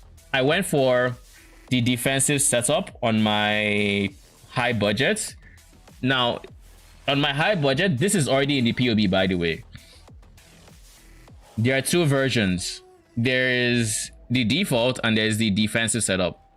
The defensive setup, the default uses the Warlord as your source of PDR, or endurance charges rather. By using the Warlord as your source of endurance charges, you can then use your AG as a source of frenzy charges. But because I'm using my AG as a source of endurance charges, I dropped the Warlord for the PDR provided by the Turtle. Now, once I have the PDR provided by the Turtle, I'm a bit tankier to phase hits, and I now need my AG can no longer provide frenzy charges during single targets, but he is providing endurance charges at all times. Does that make sense? So it's less damage, but we end up with more PDR as a result.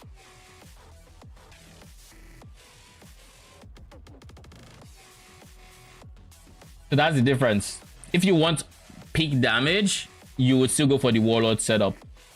But if you want slightly more defenses, because like if you look at the two setups, this guy is like 9 mil DPS less, but his Fizz max hit is 23k.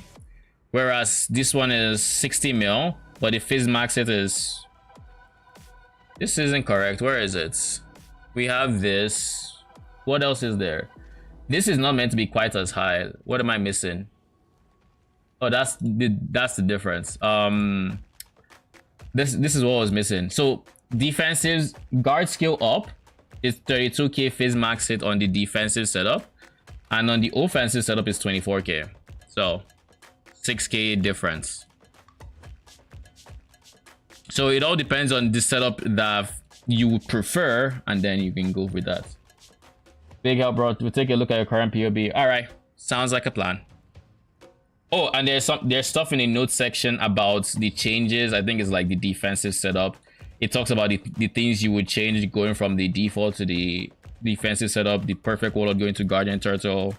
The Watcher's Eye, how you might want to go for a max row purity and PDR with determination, stuff like that, to really solidify the max hits, the phase max hits, and make it a lot easier to like run T17s without dying and stuff like that, you know.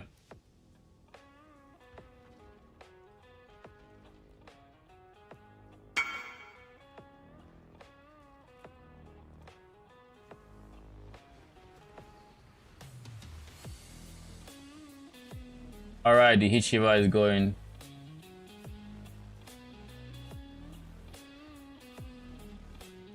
The Warlord died when I was running Turtle with it. If your Warlord is dying very often, there might be honestly something else going on there, because like the Warlord is one of the tankier minions as well. He's not quite as tanky as the Turtle, but he is tanky. So maybe there's something else other than the... Is it the same map? Okay, if it's the same map, then maybe because of the increased damage mod. Because monsters deal increased damage, might seem like it's just increased damage, it's not that powerful. But one thing to understand is that it's a more damage multiplier, because there aren't many other sources of monsters dealing increased damage. That is the only source. Therefore, it is multiplying their damage, and you can effectively read it as monsters deal more damage. Oh, it's the same map. Okay, then yeah. That's something else that could have happened if it had crits, like a big crit multi and crit chance, maybe power charges as well. that would have also led to it, because then maybe high rolled lightning, because lightning is a very volatile damage source, where sometimes it's low, sometimes it's high. Could have high rolled and then crits, and that would also do it, especially if you're not capped on lightning res. So yeah, that same boss, yeah, that's possible. That's something that could happen, I should say. Like, if you're able to see anything on any monsters that are left, you would see like they are being cursed before they die. They all have curses because of my AG spreading punishment. So like, we have perma punishment while we're clearing, and punishment has an effect where it has debilitate, which reduces the damage enemies deal. So monsters are just dealing less damage by existing, so someone got something that's died around them, basically. It's pretty cool tech. Somebody in chat mentioned runesmithing enchants when I was working on my weapon, and before then I kind of just forgot runesmithing enchants were a thing for in the context of like anime guardian, and I was like, wait, let me look at what the runesmithing enchants, and then I saw punishment and I was like, okay, we know exactly what we're doing then.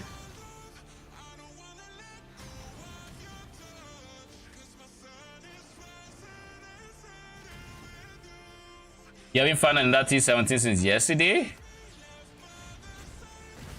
Really? Have you found T17s hard to find, or do you have all your void stones?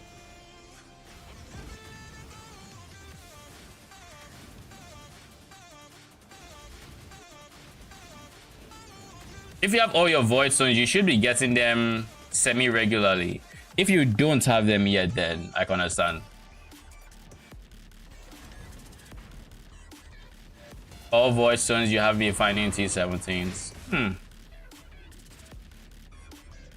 I mean, to be fair, I am running a map farming strategy, so I'm trying to get as many as possible. Let's go ultimatum scare up, shall we?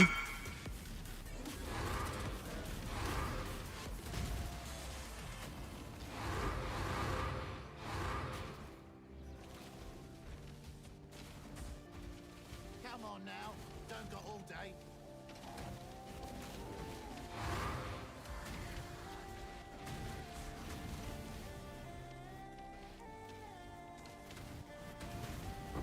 I think it's because my idols are harvest setup. Very likely. How much are you juicing quant as well is my next question.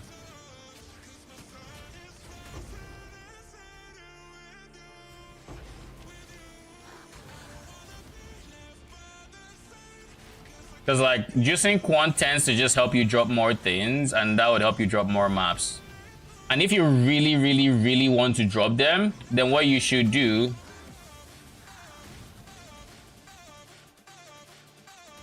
$60 per map. Okay. I mean, that's not bad. If you really want them, then your strategy, if it has 1x1 idols, you want to try to get some that have like chance for your maps tier to upgrade. Because if you constantly upgrade your map tier, you will on average drop a lot more T17s because you are dropping more T16s. Just by how maps work, or map drops work, I should say. Not many people know it, but maps kind of have this weird interaction where if a map doesn't roll up to like tier 16 with 4 voices or something like that, it's kind of stored, and it increases the likelihood or for the next map to be tier 16, and this keeps stacking until it's a tier 16, then it resets and it keeps going, and there's some weird entropy system there with map drops. I'm probably not explaining it too well. The wiki does a better job, I think.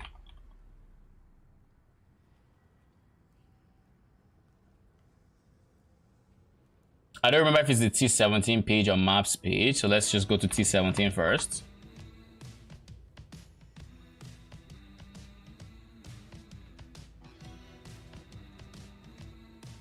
This, yada yada yada.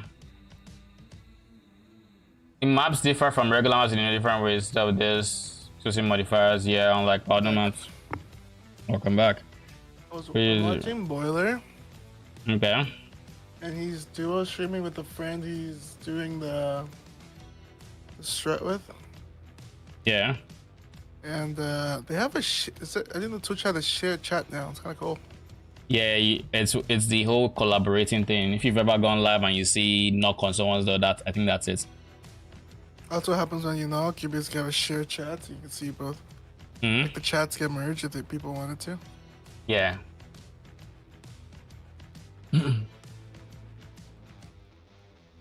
By the way, do you know what your account tag is, just so I can import your build? Sure. It's. I'll find it real quick. It's on my POB because I import my character as well. War.ch hashtag 1524. I can type it in chat.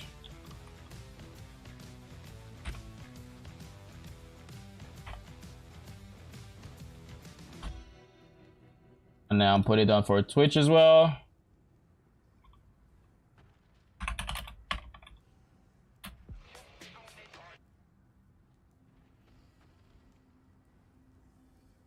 You are welcome. The character in question is Absolution Conic and Phrecia.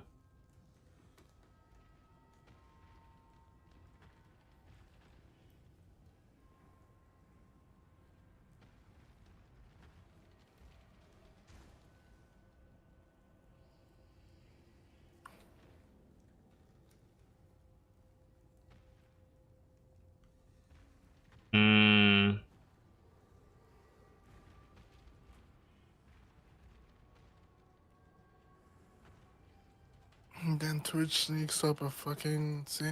Dude, I took a clip. Twitch clip. I was gonna show you. I think it was like Dire Gray or someone I was trying to watch. And they played the same ad. And as soon as the ad was over, they'd give me a second on the stream and play the same ad again. And it literally happened 4 times in a row. Like I clipped it. It was a 4-minute clip. You kept playing the same ad? I remember yeah, but it would then play like 2 seconds of the stream and then play the ad instantly.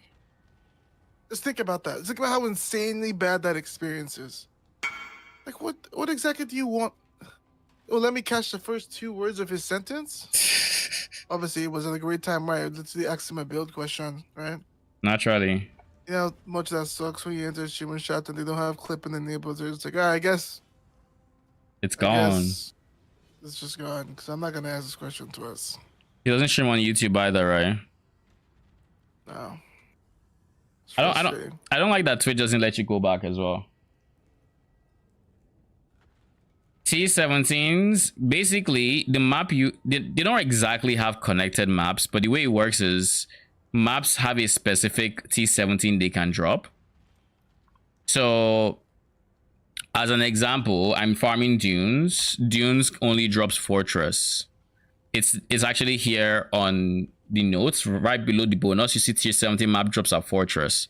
Every map has the tier 17 they drop. Toxic Swords is Ziggurat, City Square is Sanctuary, Spider Layer is Ziggurat, etc, etc. So the map you farm is what determines what you get. As for that, let me see. I'm trying to find one note in particular. It's like a map entropy system.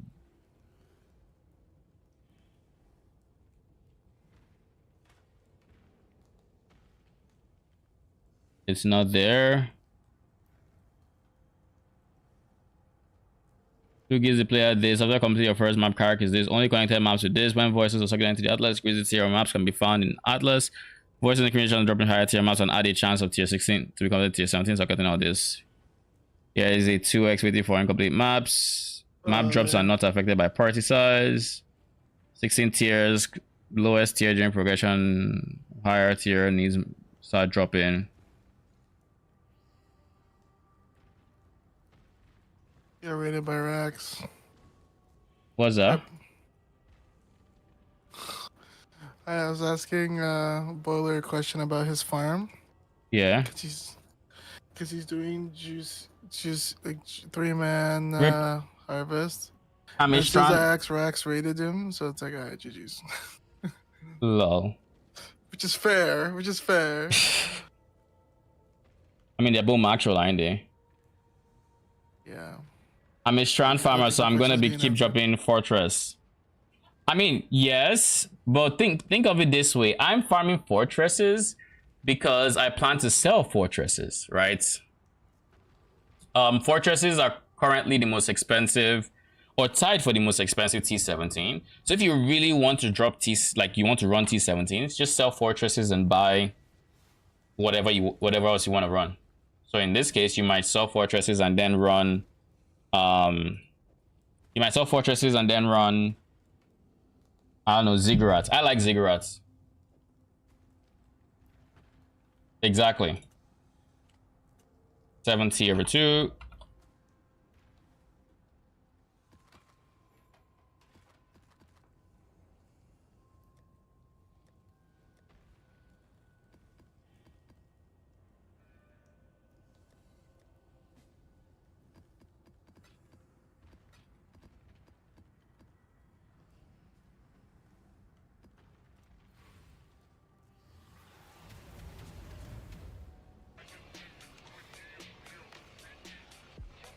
I'm not gonna lie to you, I'm just playing to get strong enough so that I can get six more challenges and get the portal effect. I mean, that's fair. What 6 challenges is one of these challenges like T17s? Because like if it's T17s, then you can be rest assured knowing that like I have no issues clearing T17s as an example. So like now I have 50 T17s. Yeah, I like ziggurats personally. I find ziggurats very chill. I've done a lot of betrayal in my past, so Katarina is I know the fight very well. Whereas like Fortress, I don't like Fortress because I don't know that fight whatsoever. I'm kind of hoping I DPS him fast enough before he does something that can kill me, because I don't know what he does that kills. I just know he has some slams and whatnot. I don't know the telegraph. I don't know shit about fuck on that fight. But like Katarina, I know exactly when she's gonna slam. I know exactly when she's going to phase. I know what to do to prevent, like, you know, I'm used to doing children phase, all of the above. So like, do I think it's doable within a month? You said you're on my high budget, which means you already have Doriani. Are you on the did you go for a +2 Doriani? And yes, I do. I think it's very doable within a month, depending on how much you play. Even playing less, I think it's doable. Because to do T17s, what do you really need? You need defenses. The build kind of sorts defenses out to where you don't need like excessive gear to get your defensive. +2. You can get +2 levels on your as a corrupt on your Dorianis. So my Doriani has that implicit +2 level of socketed duration as an example. And Absolution has the duration tag. Therefore, I'm getting +2 levels to my Absolution from it. You can get AoE, you can get Minion, but Minion tends to be more expensive to have.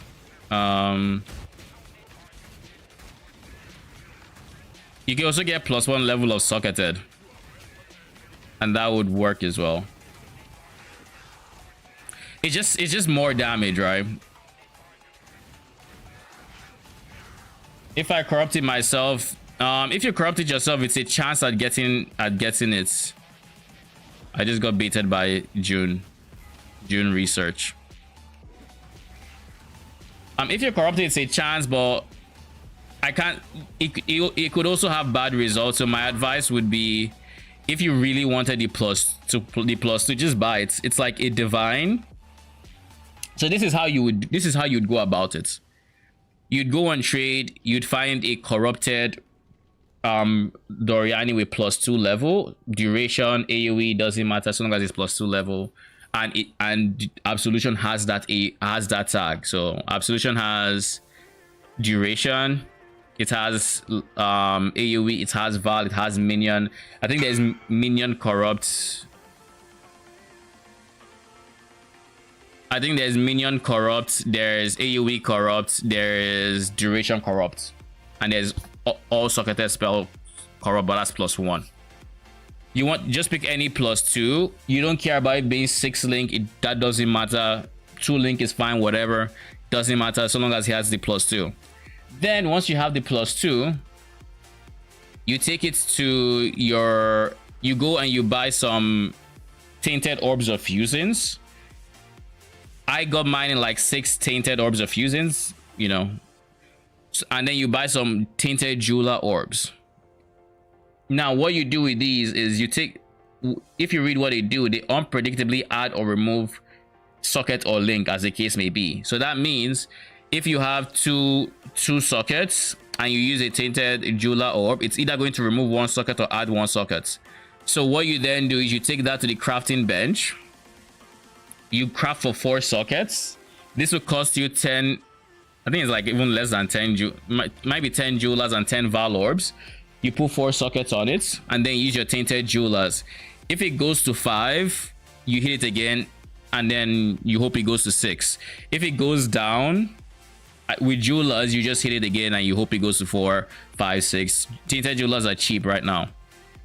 Then when you have 6 sockets, you do the same thing. You go down here, you pick 4 linked sockets. 4 linked sockets. This will cost you 5. It costs you 4 orbs of fusing and 4 Vaal orbs per try. So you go that, you then have 4 links out of the 6 sockets. You throw a tainted orb of fusing on it, and it either goes to 5 links or it goes to 3 links. If it goes down to 3 links, you can just recraft this. It's cheaper to recraft the 4 linked sockets. And then you try again. If it goes to 5, you try again till it goes to 6. If it goes back to 4, you try again till it goes to 6. If it ever goes below 4, you just reapply the crafts. And just like that, you have your 6 link now on your corrupted base. If you want, yeah. So that's how you would go about doing it. Now that you have your 6 link, all you have to do is spam 1 blue sockets crafts on the chess piece. It would cost 4 chromes and 4 Vaal orbs per try, but you spam that until you get 1 red, 5 blue, and that's how you get a +2 Doriani. I think mine cost me like less than about 3 divines, and that's when orbs of fusing were more expensive. Now they're on the cheaper side, so it should cost you a lot, even less than that, so long as the base itself is not too expensive. I got mine for 2 divines or a divine for the base. I don't remember. Let me see. Doriani +2 corrupted doesn't have to be 6 link. Yeah, like +2's duration there's one for a divine as an example. So you just get that, you bing bang boom, you have your +2. That gives you a lot of damage because Absolution scales really well with levels, at least up to level 30. Then he halves in efficiency to above that.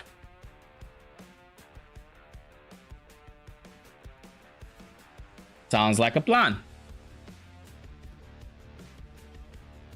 Then once you have the extra damage coming from there, you can start looking at where you're lacking in defenses. Are you 84/85 all res? Do you have permanent uptime on your everlasting sacrifice? How much negative lightning res do you have?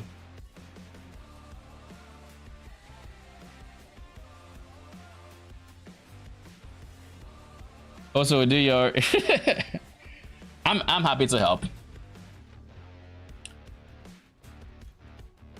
It also makes the build a lot easier because like I have no curses to press, so literally all I'm doing in the boss fight is using Absolution and refreshing my Vaal. That's all I'm doing. I don't need to do much else.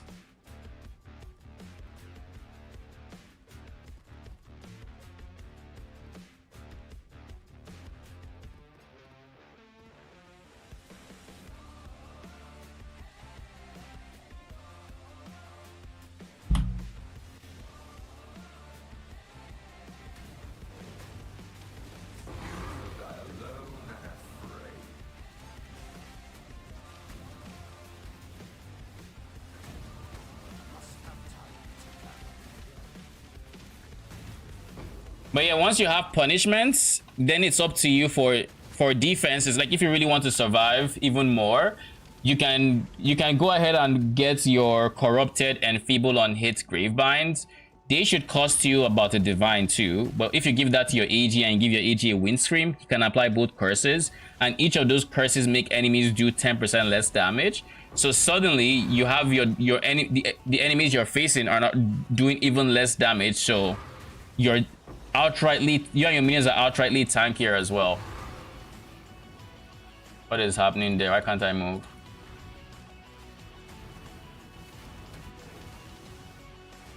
And then gets early res from somewhere.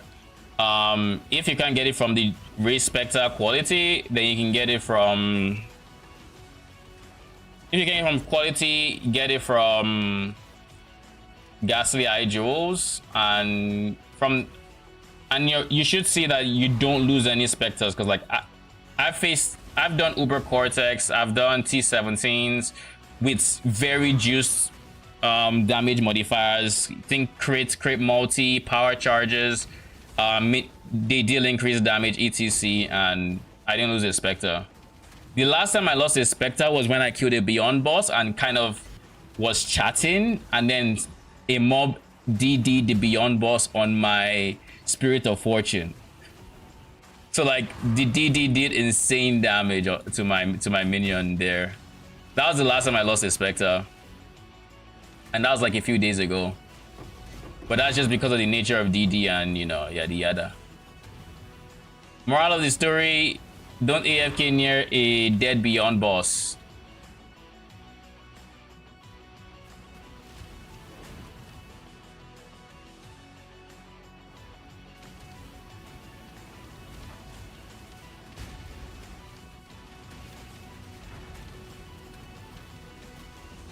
Oh wait, my Absolution are dead? Well, they're not dead, but they were despawned. Or expired is the better word for it.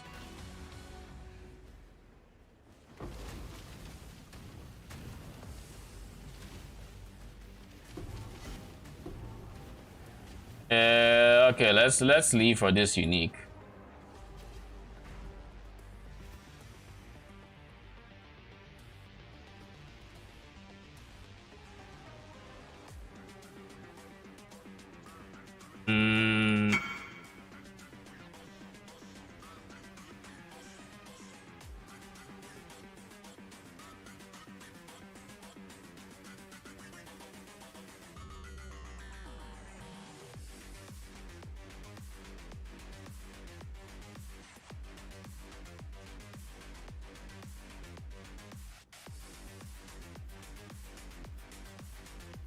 Thank you.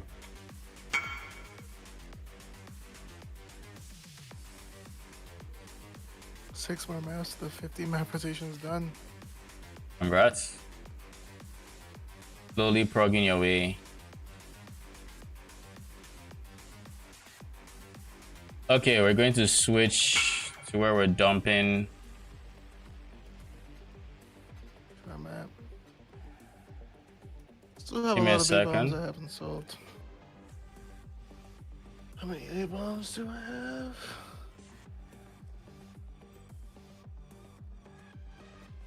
I have 18 abominations. Oh shit. It's another 10 divines. Nice. Both the XL claims I have 174. So 71 divines, 800 chaos. All my friends saving for Magebloods while it's cheap. What'd you say? Said both the XL claims I have. Oh my god, what the fuck? Lol. I mean, Oath the Exile says I'm like 130 something.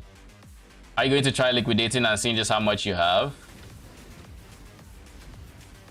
I got Sure, we'll see. I got barraged by those Eldritch minions. I guess I probably just got unlucky with block there as well.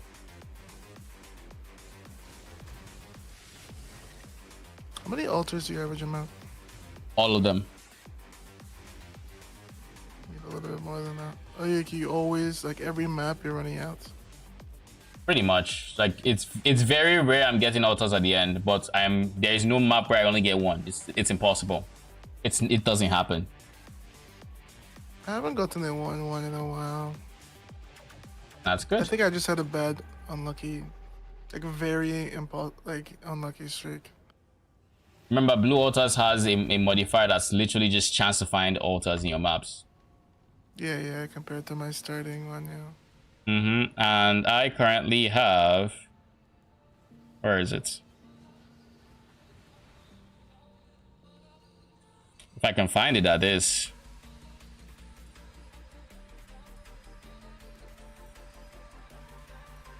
Increase effect, shrine, scarabs found. Increase effect of upsides. 111% increased chance to find Ether of World Altars.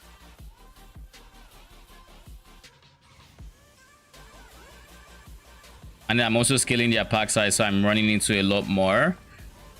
And of course, that just means it's rolling for that a lot more. And I am lagging. Can you hear me? Yeah, I can hear you. Yeah, that one's my connection. Oh, it's back. It looks like my connection dipped very briefly, but it bounced back, thank God.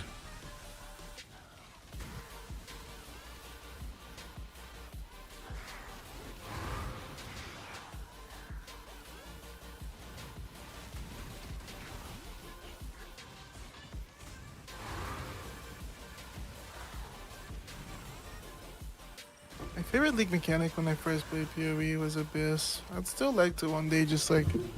I wish it was good. I didn't like Abyss because it's one of those things, like, as a new player, I felt it was rippy. I mean, I wasn't wrong because I think it's just very high chaos damage, and as a new player, you don't have that much chaos rest to work with, right? Because chaos rest is such a... It's... Have you noticed how hard it was for you to cap your chaos rest as a newer player? It felt like the moment you decided you wanted chaos rest on your gear, price just shoots up, and like, oh my god, money. So capping chaos rest was always... Have you seen the interactive idol sheets? There's an interactive idol sheet. Is this the one you sent me? I think I guess we'll check it after this map if you remind me. I already sent. I put in PoE. It seems more up your alley than mine. Let's get up.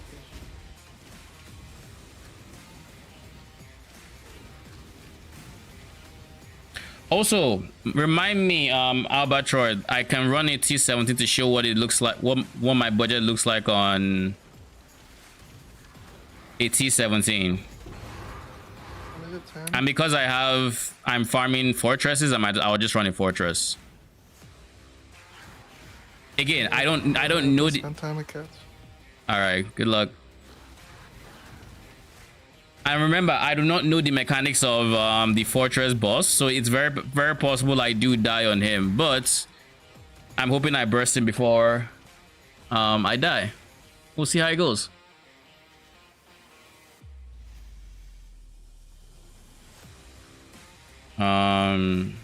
Dump this. Let's pick up a... Oh shit, we sold all our maps. We don't have one yet. All right, when I get my next one, I will do that.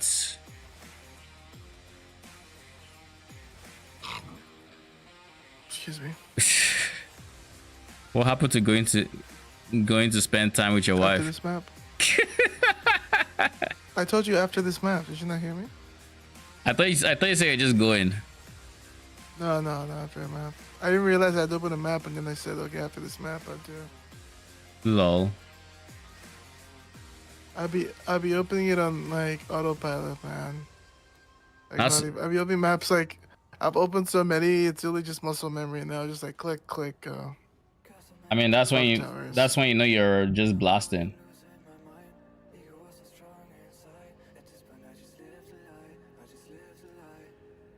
Zone, man. Zone. All right, let's see. What is this interactive sheet you sent me?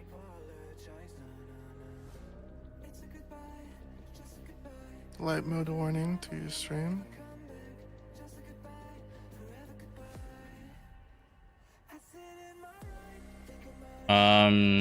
So you make a copy, right?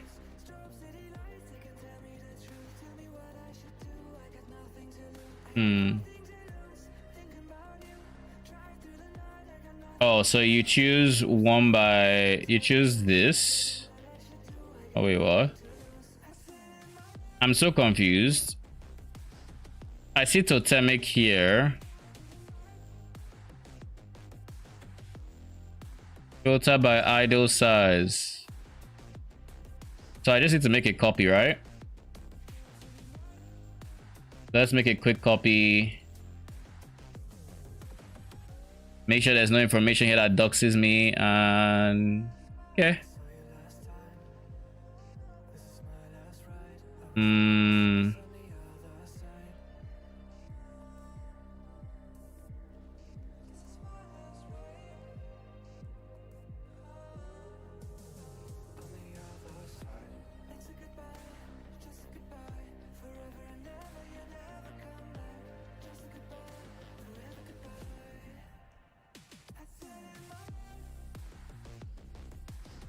Okay, how about this? That might not be the original. I don't think it's the Can't find original. The actual original one. No need. I'll just make a copy of this. I can make a copy of this, right? Yeah, just in case I linked the original. All right. So let's see. So I have a copy. Oh, so I can then just choose this, and it shows me all the 2x2s. And then I can choose between 2x2s. This is actually very good. I'm going to bookmark it and then close it. Yeah, because a lot of times I'm always like, I know what's 1x1 I want, but what else can go on it that would make sense. So yeah, it's really good. Good luck. Thank you. Wait, so in 10 maps we've only gotten 2 tier 17s? That's kind of rough.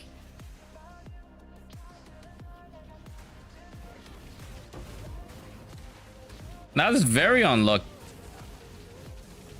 Never mind. Still unlucky. Because like this is what, my 11th map, and that's my 3rd one. Because I know I sold 2 out of that batch. Out of this batch of 11. So this being my 3rd one. Bruh, can you let me click? Without pushing me? I assume this is a knockback shrine. No, it's a life one.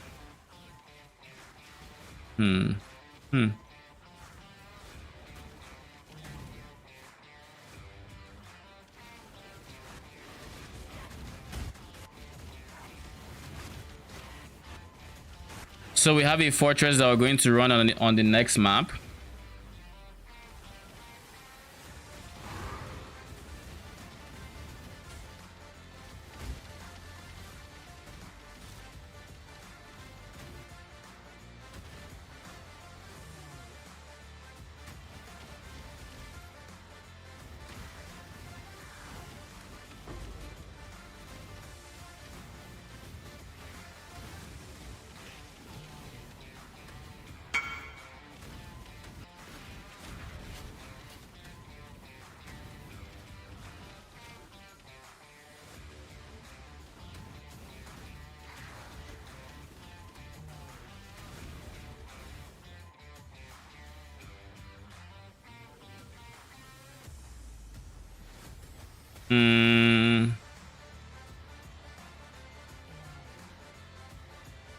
What did the person want? 20 C tabs. One of them or you?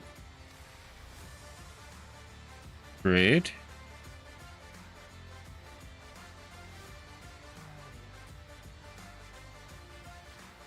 Thank you.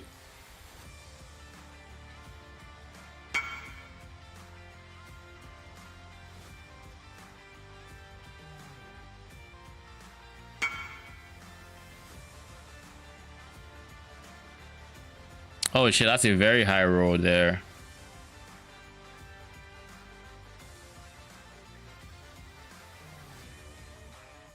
Is it the music that's making that sound?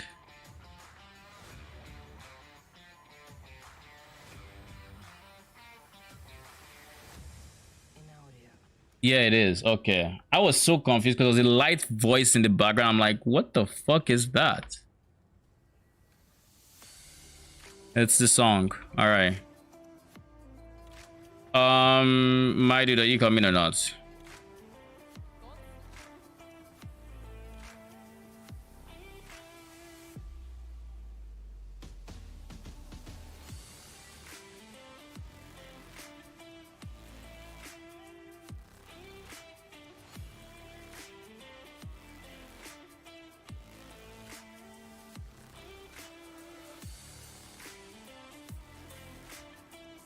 Thank you.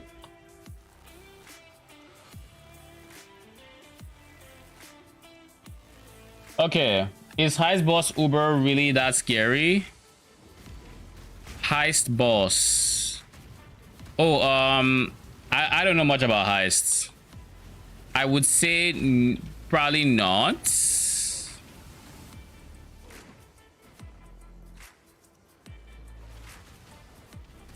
Oh, is that what Fortress is?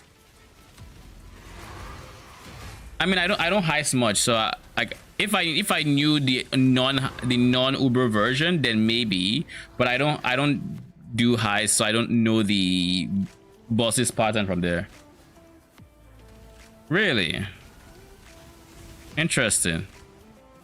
So like that is one reason why I'm very good at Katarina, like Ziggurat, right? Because I've done a bunch of betrayal. Like a total betrayal. So when it comes to betrayal, like I know what to expect.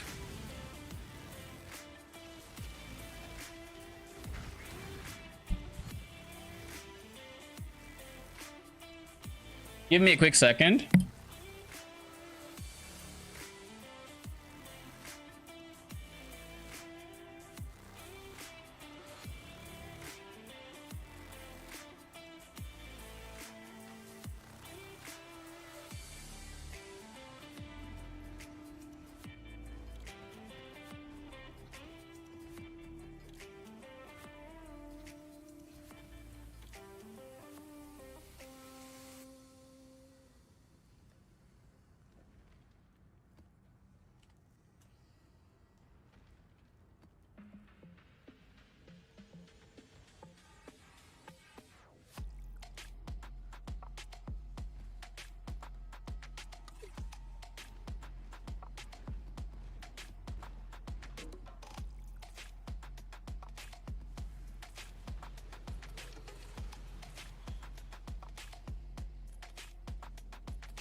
All right, so I think this would be a good showcase. It's very rippy. It has +1. This is actually a very dangerous map because it has +1 to max frenzy charges and frenzy charge on hits. So the boss will have 6 frenzy charges, or 4 frenzy charges rather. But for monsters, instead of having the 4% that players gets, they get 15%. So this is 15% more damage multipliers plus the attack cast speed and then crits. And then AoE. Oh no, nope, we're not doing that. Okay, I just realized the AoE as well just seems like at that point I'm just asking for problems.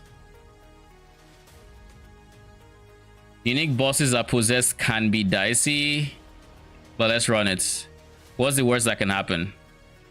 What's the worst possession we can have on the boss? He could remove one of our flasks, and that would be unfortunate for our life flask, I guess.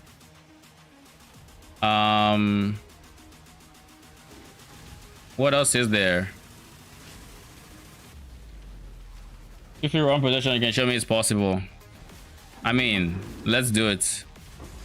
It's possession plus frenzy charges on hit, but this frenzy charge doesn't have the max, so at least it's only 45% attack cast speed and yada yada yada. It is. Did I just see Shaper touched? Oh yeah, so it is Shaper touched enemies.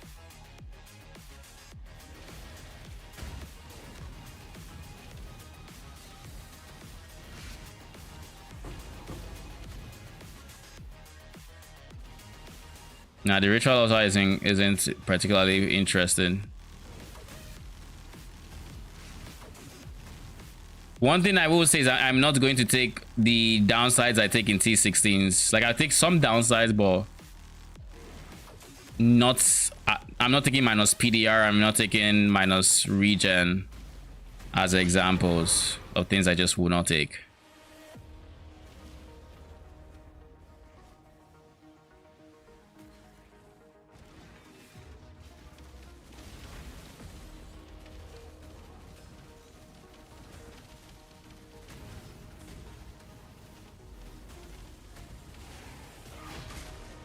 He's dead.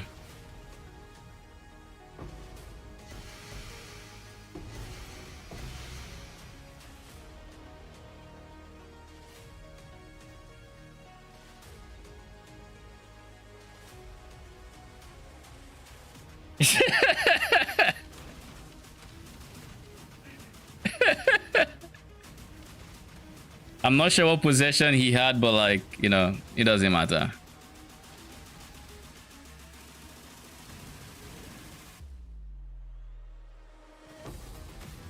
All right, give me a second. I'm getting a call.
Okay, I'm back. Maybe I do need minus 70 lightning. Yeah, I have a lot of lightning reds, but lightning reds ends up being like a big multiplier. Like I have minus 200 lightning reds. So like this is the cap on negative lightning reds you can have, and I'm giving that to the enemies, so my damage is being multiplied by a lot. You don't need minus 200 to, you know, clear T17s. I was clearing T17s at minus 99, which is just minus 30 from your natural lightning res without any additions. But the more you have, the more your damage is being multiplied, basically.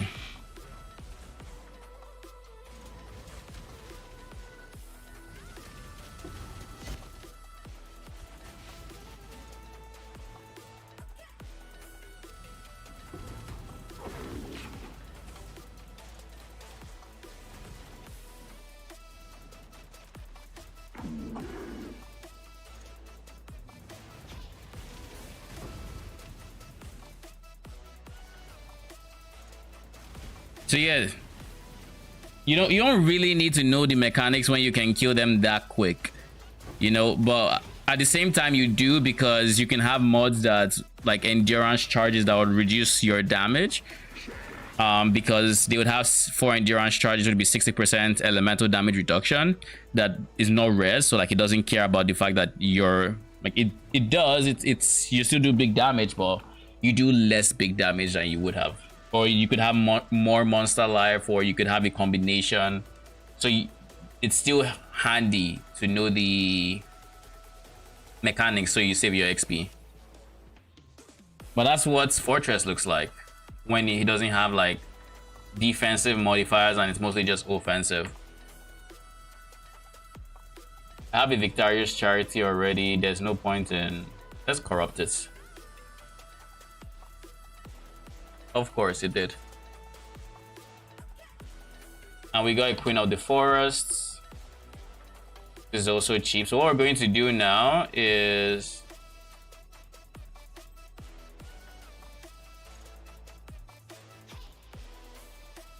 $29. Okay, we have a good tip that we're basically going to try to clear our inventory except the uniques, and then we're going to take uniques and we're going to dump it, and then we're going to dump it in King's March. That's what we're gonna do. So let's do that. First things first, let's identify anything that is red.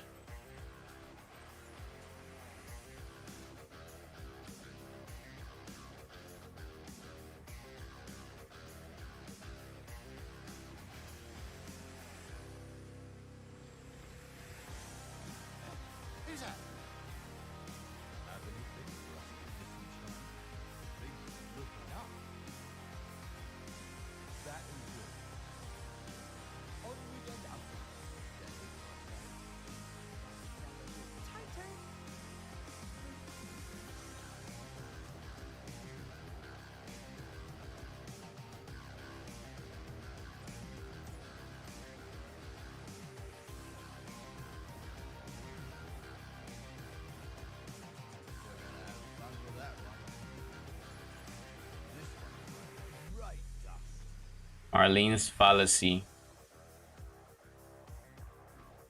All right. We have 600k gold. So let's go find some farmers that are slightly higher than rank 8, hopefully, and that don't have mapping inflating their costs. There we go. This guy's map. This guy's 10. Also shipping 10. That's nice. Where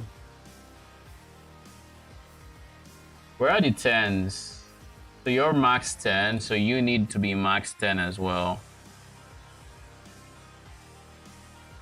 So that 9 can then go where? Here, right?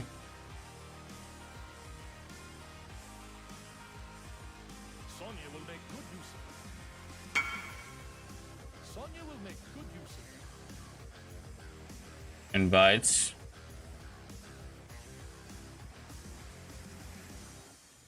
$400, $400, $300, $300.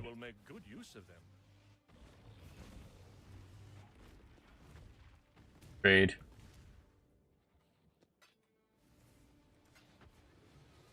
Thank you.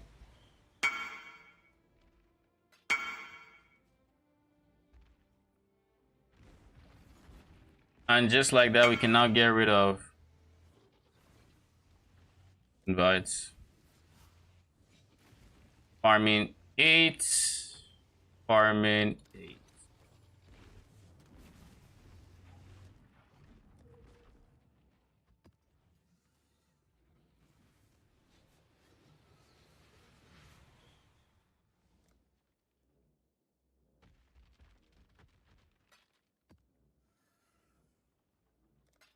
Thank you.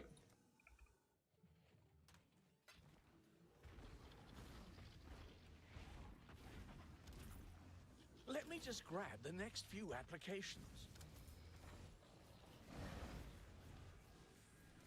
Whenever you hear your spirit of fortune making constant noise behind you, he is stuck somewhere and he cannot lightning warp to you, and he's just going to keep making that annoying sound. So whenever I hear it, I just close what I'm doing and I convocate him to me because it's very annoying. If you've ever heard that annoying sound in the background and you're trying to just figure out where it's coming from, it's him. It's that damn totem.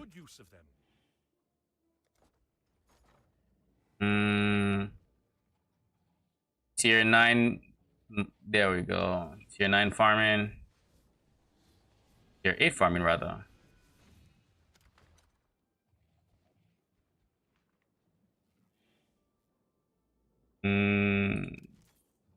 Let me just grab the next few applications. I've got plenty. Yeah, nice. Their Maryline should be sailing Let me just keep rolling. not stuck here in port. I've got plenty more eager to sign up.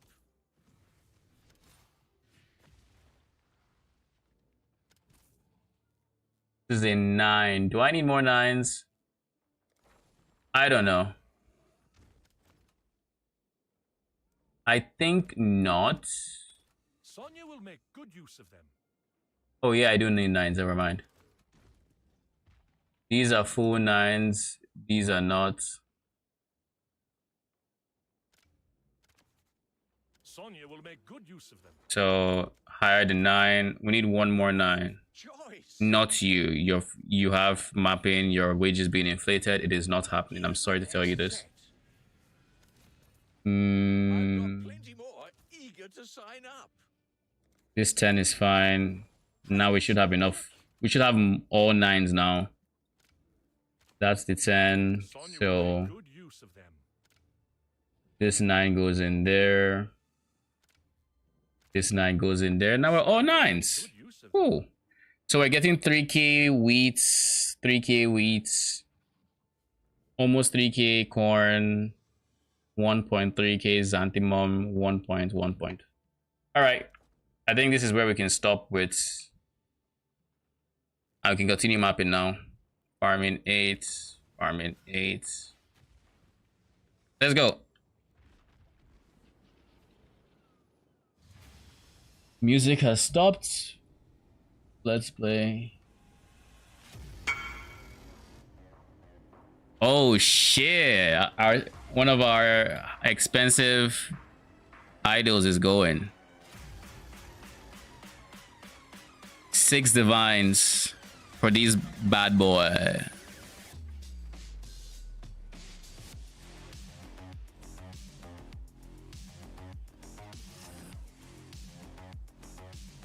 Thank you.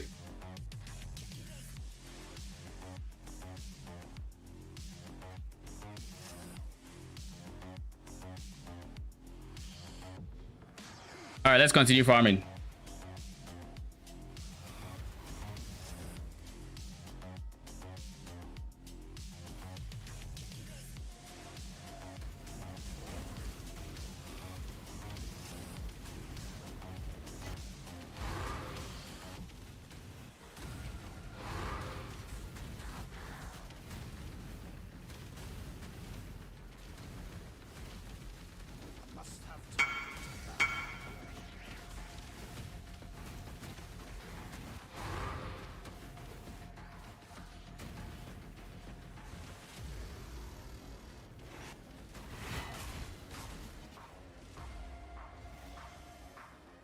Yeah, so this guy wants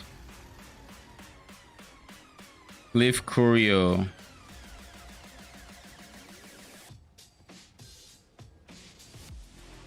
Mr. The on the bottom one's Glyph Curio.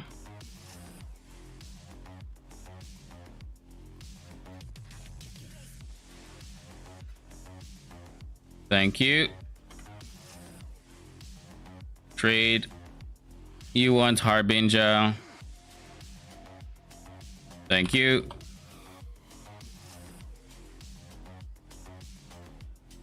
All right.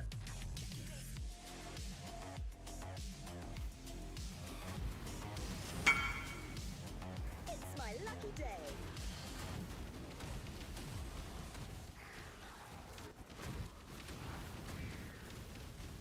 Grand Eldritch Acre this early into the map is kind of insane. It means we're going to drop quite a few. We might even get Divine's worth of like Grand Eldritch Acre if we are lucky. Where did you go?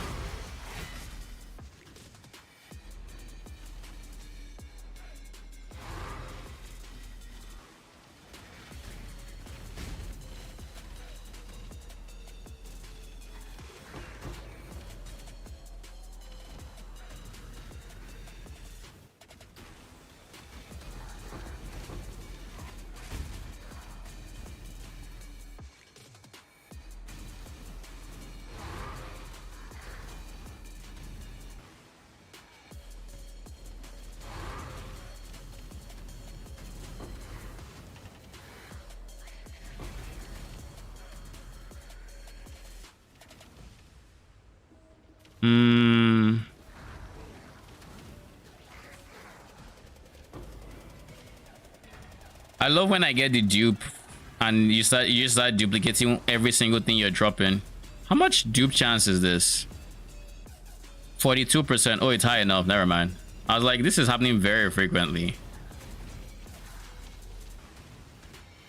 We could also go for greaters, but I'd rather get quantity and get even more grants.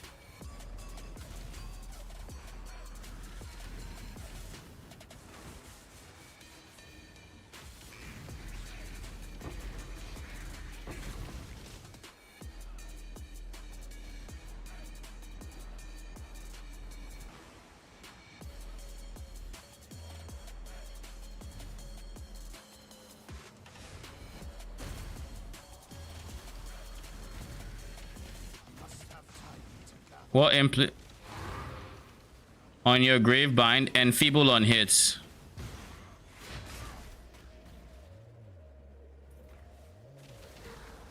And feeble on hits.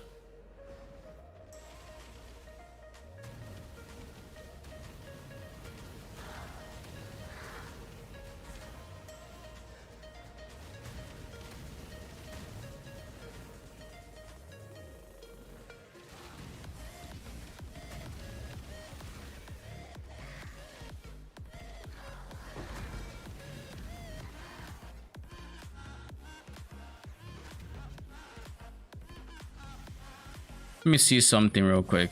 POEDB.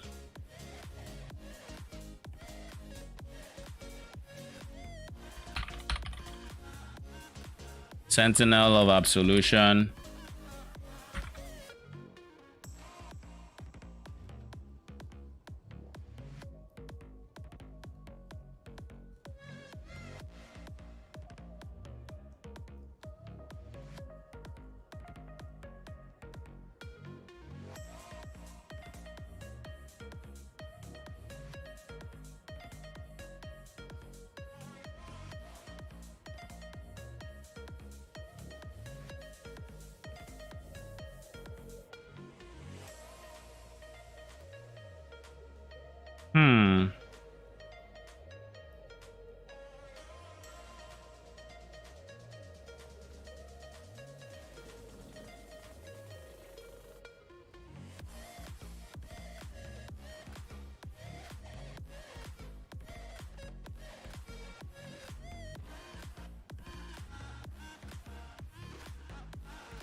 Where's the ascended one? Should be here.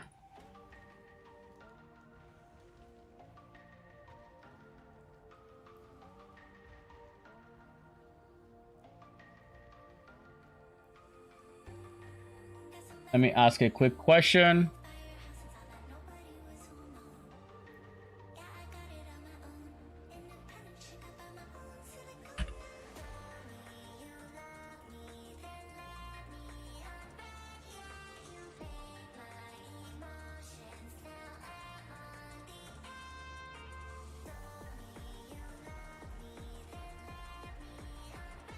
All right.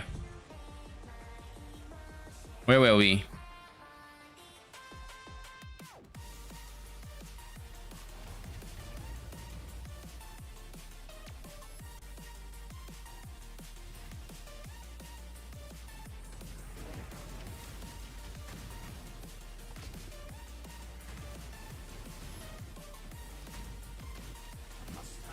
Oh shit. Stay away from me. Hopefully we get a reply soon, because I have a... Ooh, thank you very much. So we got 16 grants from that map. Pretty nice. How many grants for a divine? I think it's like 40 something for a divine. So we got like a third of a divine or something.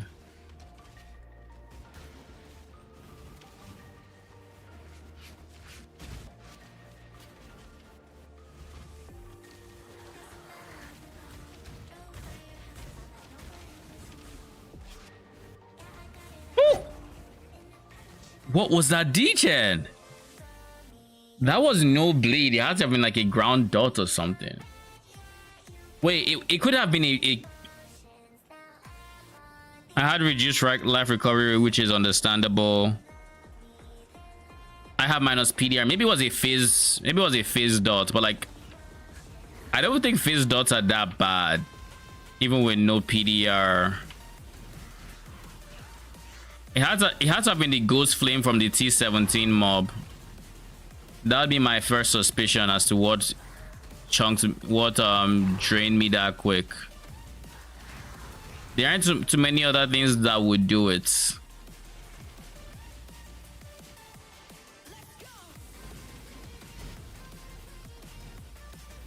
Cause like I didn't even have time to react there. Oh, it could have actually been some overlapping things, including that tornado, maybe. Ooh, 2 fortresses in one map. Don't you mind if I do?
So there's one thing I'm thinking about when it comes to the PoEDB page I just saw, because it occurred to me that I hadn't actually read what these things are.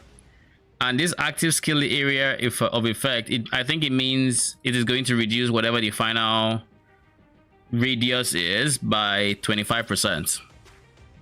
There is also a universe where this means, because this is plus percent, but then it's minus, so at the end of the day it will still be minus. So there is a universe where this might be saying that it is just ineffective to use increased AoE to scale its damage, in which case what would be my secondary support gem? If I did not have increased AoE, I would not use early focus because shocks are important. I would not use conk effects. Wait, I might use conk effect if it means you cannot adjust the AoE, but I'm pretty sure you can. It might just be less effective. It'll probably be added lightning damage. It would probably be this, because like it's a tiny bit of increased DPS so long as you're getting the same overlaps. So I've asked someone to see what they think it means, and we'll see. I do think I see differences. I think I see differences, but I don't think it's as pronounced as I would have liked it to be, considering I'm using awakened increase AoE.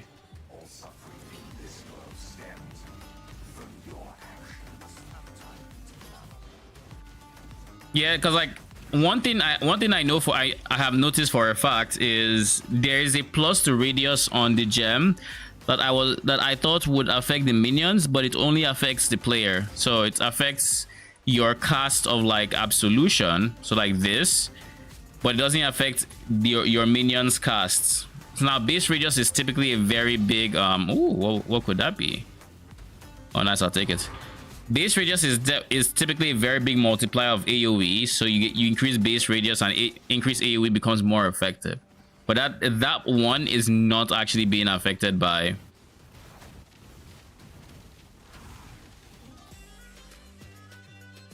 I don't know what happened. So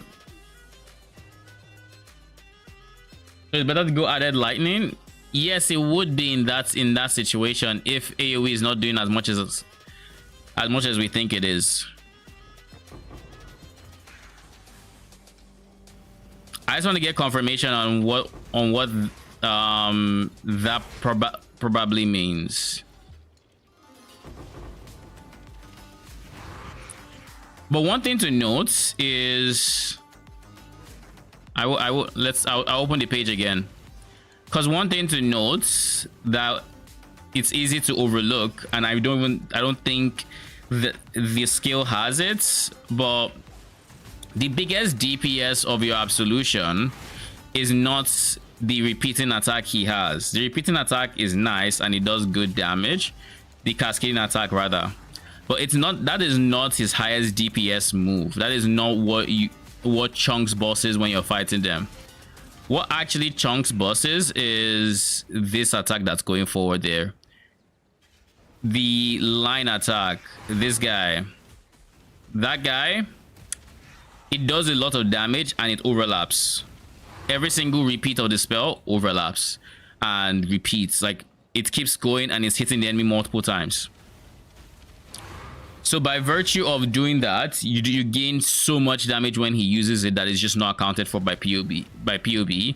And there's every likelihood that AoE is a big multiplier on that guy as well. I'll get added lightning damage for science. Let me know how it feels in comparison.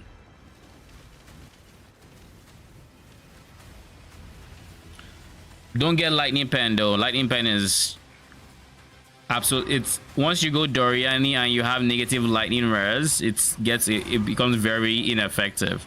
And the more negative lightning res you get, the less effective it is. So and stuff like exposure or things that reduce resistances don't work because you set their resistance to a certain value.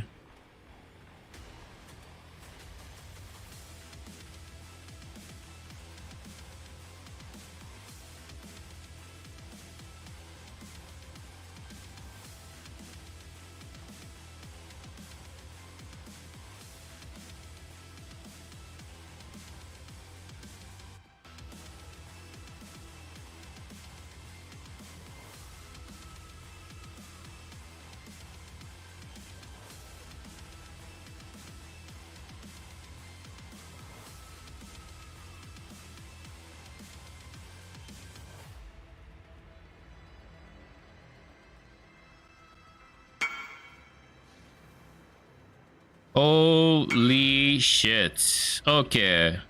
We done fucked up.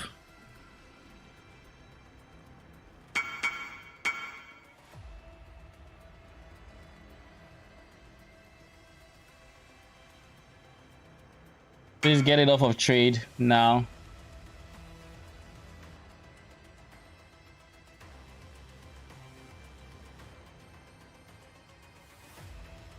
What do you have?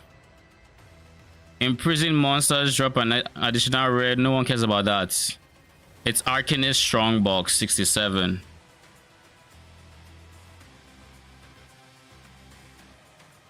It's 100C. Jesus.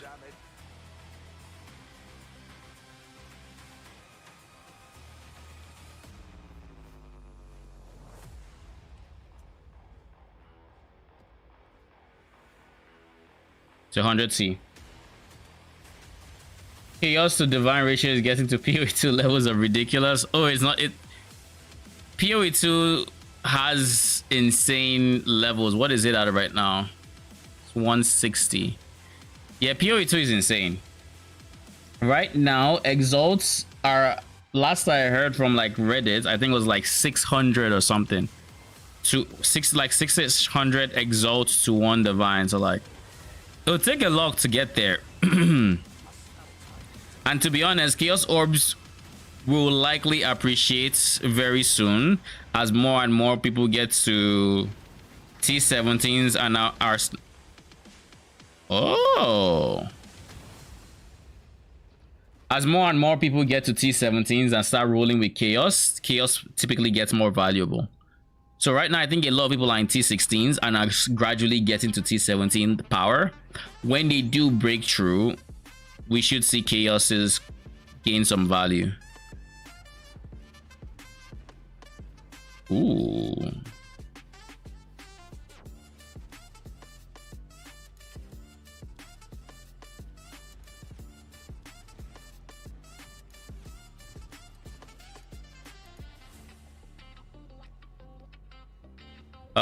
We have 5 more maps.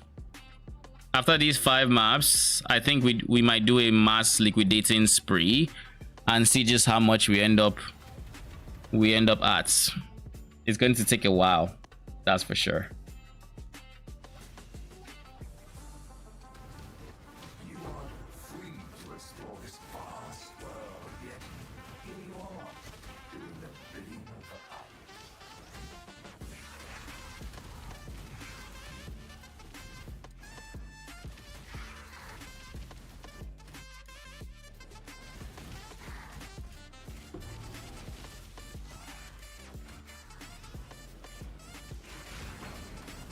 Oh, nice conquerors.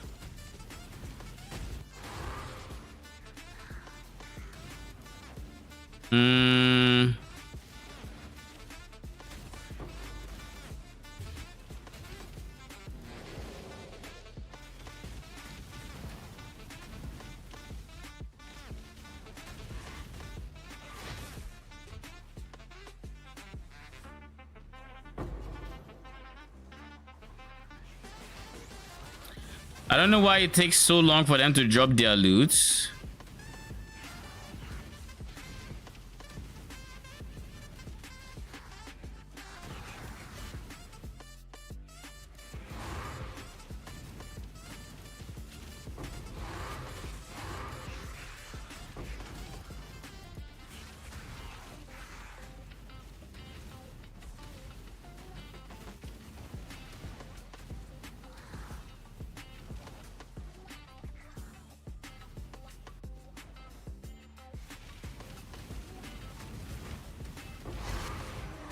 Yeah. Now you're free to go. Actually, I didn't even care about the delirium to begin with.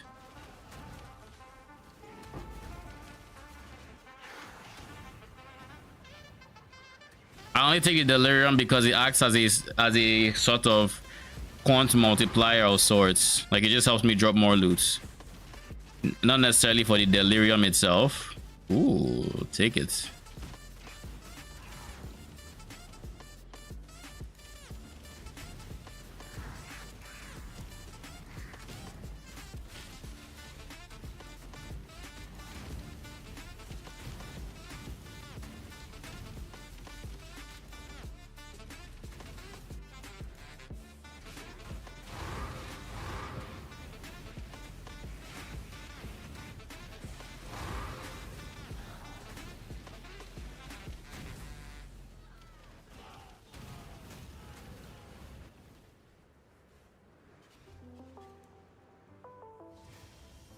Four more maps. Before we go, let's see, what does the Conqueror have?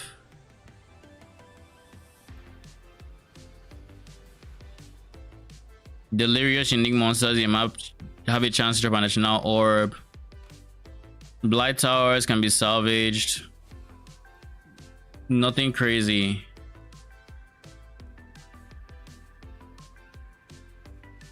There's like 20C. It's like 20 chaos, give or take. Yeah, it goes in here with the others. Basically, I have that tab simply so that I can 3-to-1 my conquerors that are kind of on the cheaper side and potentially get something good. Because conquerors tend to be money. So I just wouldn't sell it for 20 chaos. I think just by having a conqueror, it's probably worth more than 20. Because it can easily give you something worth multiple divines.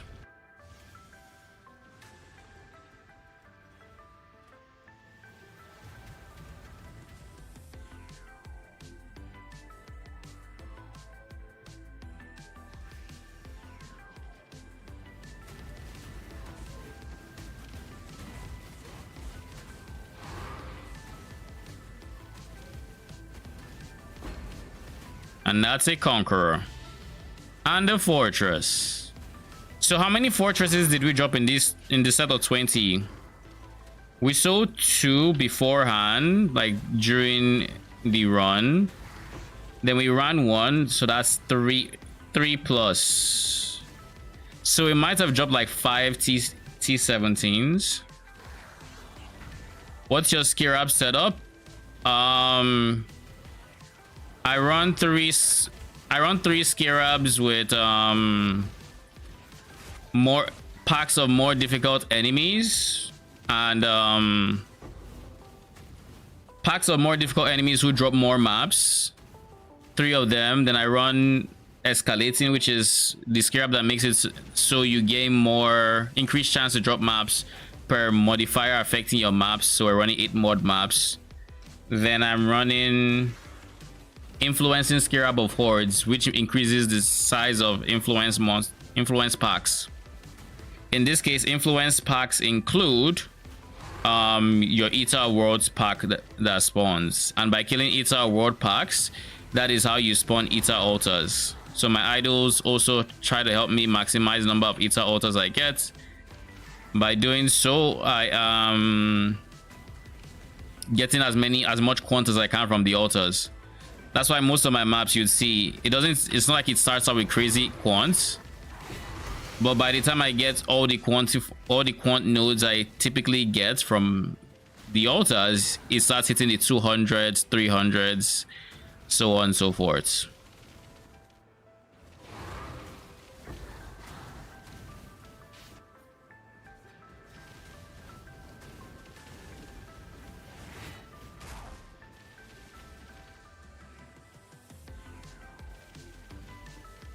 But that's my Skirab setup.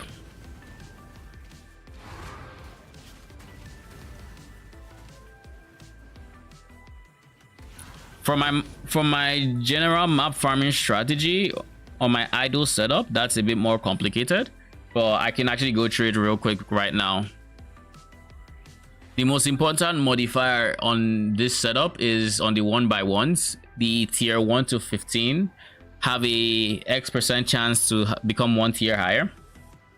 You use these, you want to get 100% until the modifier on here says your maps, your tier 1 to 15 maps found are 1 tier higher. That is the most important stat. You get up to 100%. I went for a minimum of 9%, I think. And then as a secondary, I wasn't doing this when I first started because I was broke when I first started. But you also want increased Skirabs found because you just drop more Skirabs. Why not? Once you have your 1x1s, your next important stat is the 1x3s. Well, you want Eldritch Gaze, keep in mind. But then you want your 1x3s. Here you want increased effect of explicits and then increased chance to find Eater World altars. Eater World altars being a multiplier to the amount of maps you're dropping, because you're constantly fishing for because you're constantly fishing for quantity on it. Now, keep in mind, if you do take if you're like me and you're just taking everything that shows up, you are leaving yourself in a very rippy situation. So just keep in mind that if you take all the downsides, you might die. I'm okay with dying here and there, so that is why I am taking everything. If you want to be picky about the ether modifiers you can take, then there are 2 modifiers I wouldn't recommend you take. Modifier 1, less recovery rate of life per endurance charge. That one is very detrimental. If you don't want to be at risk, you don't take that. Number 2, you do not take minus PDR. Those 2 modifiers. Everything else is fine. Even minus cold and lightning res is fine, because minus lightning res serves as a multiplier, and minus cold res, even if it drops you below like cap, the way the build works, you are realistically only taking like about, I think it was 15% of cold damage as cold damage. The rest is like chaos and fire, and then you're taking like 15% of fire damage as cold damage. So overall, you're only taking a low percent of your damage as actual cold damage. Now, you're always taking cold damage so long as elemental, but it's not that much. So even if you're below cap on the cold res, it's not as impactful. It's more, fire res will be more impactful, but ether altars don't come with negative fire res, so you're chilling. And then lightning res is free damage for a Doriani setup, so if you take that one, you just profit. I mean, you do get squishier because lower cold res, but because only like 20% of damage is going there, it's not the end of the world being at like 60% resistance of 85%, you know? Okay, so I think I completed this map. So that's kind of the idea of my farming strat. The main export, like I said, is T17s. Oh, she's 100C. You end up dropping a fair amount of like expensive idols. Like you see, I have this 7 divine, I have 90 chaos, 1 divine, 5 divines, 1 divine. You end up getting a fair bit of like expensive idols. You get a lot of idols, by the way. 2 divines, you name it. But your main export are maps. You're selling your maps, your regular T16s. You're selling your regular, because like people buy the regular T16s. Like I think I just sold some. Dunes sell fast, and because we're farming dunes, you can farm strand, by the way, but I prefer dunes.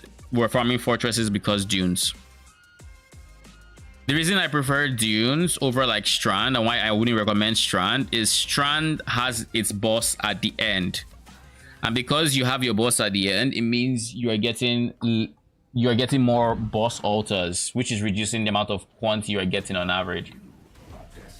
The actual bests, like best of the bests for this farming strats would probably be like Mausoleum, because Mausoleum gives you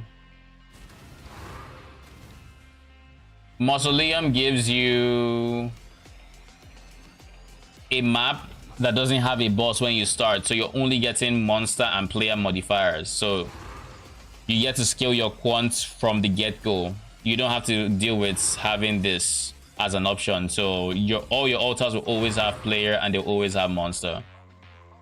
So you have that, and then another plus side is I do believe Mausoleum drops Sanctuary, which is another pricey T17. Sanctuary is, I think, the second most expensive after Fortress and Ziggurat, who are tied, if I remember correctly. But because of the increase in like quants that you would have on average, I would say it's worth it, personally. Plus, I just like Mausoleum. But the reason I'm not running Mausoleum is because I'm not running Mausoleum because there's just nobody selling Mausoleum. At least 8 modded mausoleums.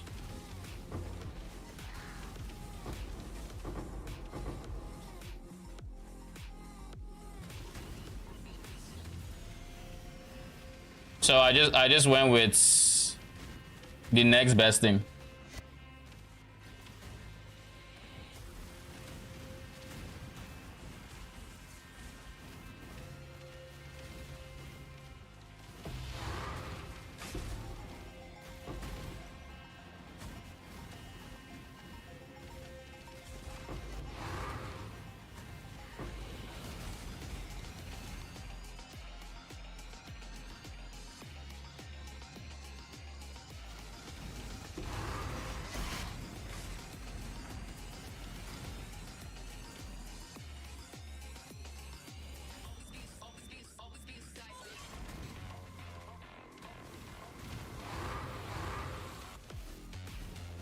So what do we have here?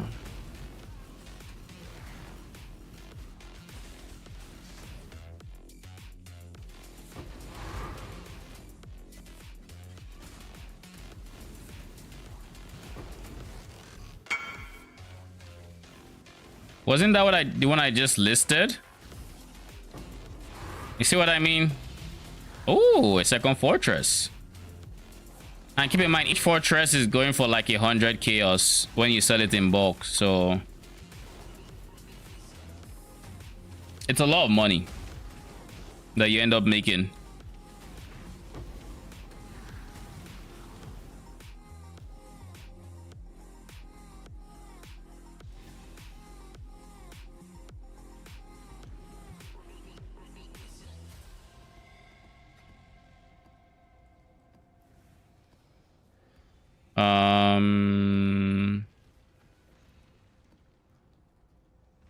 Trade. Thank you.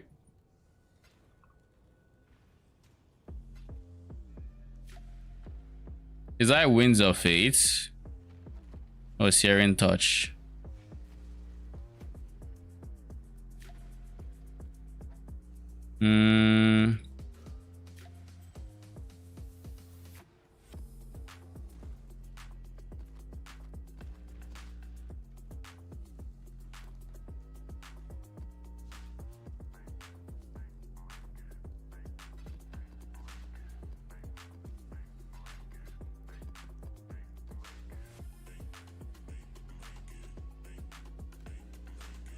I finished this map, right? Yeah, I did.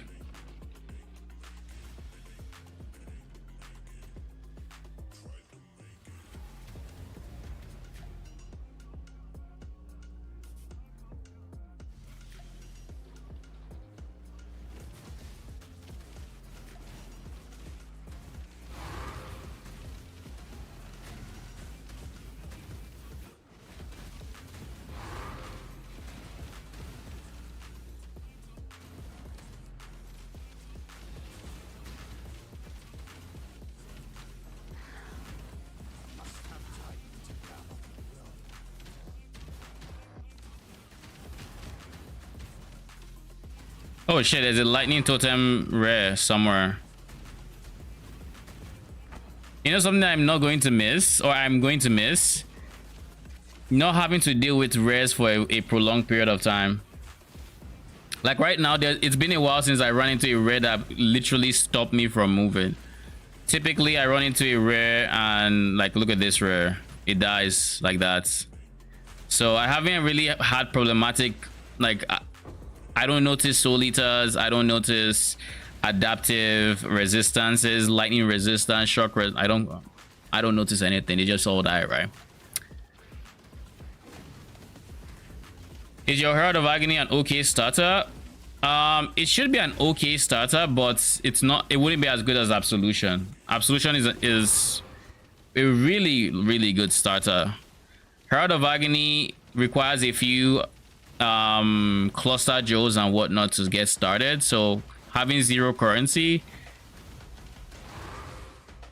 you can do it. It just wouldn't be as comfy as it being a second build, as an example. versus Absolution that where all you need is your gem. Literally all you need is Vaal Absolution and you're rolling. But yeah, it should make an okay starter. I have a leveling guide for it. I haven't personally tested out the leveling, but some people have tested it and I've heard positive things from it. I do plan on testing it once I'm done with my Absolution. So a Twinkless leveling is coming in the next week.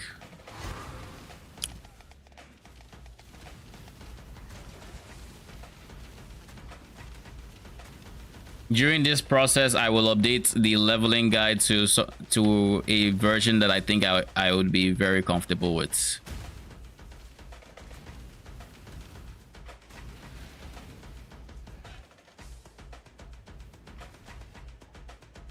So if I had to say Hoag or Absolution, I recommend Absolution. If you want to play Hoag, you can go for it. It's a very solid build, and the low budget is set up to a spot where you should have a comfortable leveling through what do you call it, through the early end game, you know, white, yellow, red maps.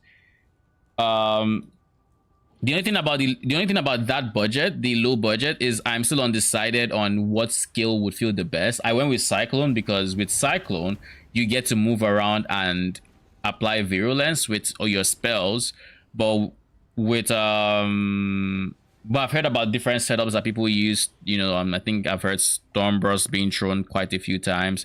I just don't like the others because they involve you being stationary. And then the high budget version wants to get hits. So the high budget version uses Falling to trigger spells which would then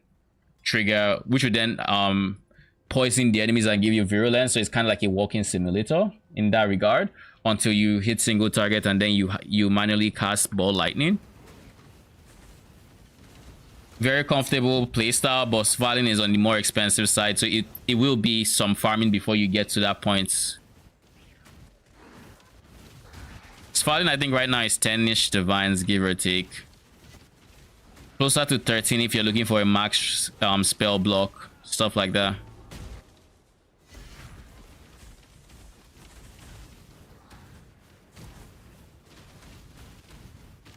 I'm gonna need y'all to stop hitting the tree, okay?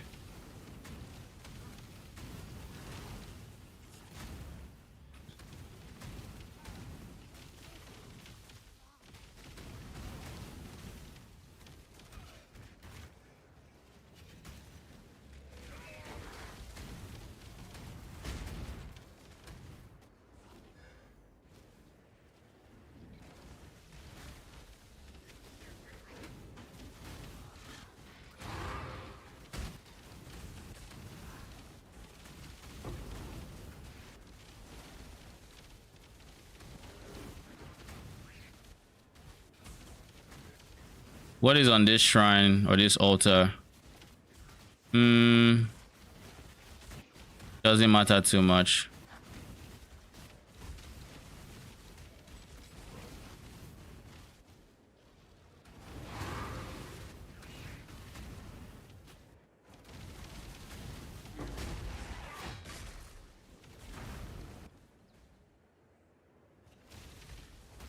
Where did the music go? Yes. Continue watching. Thank you very much.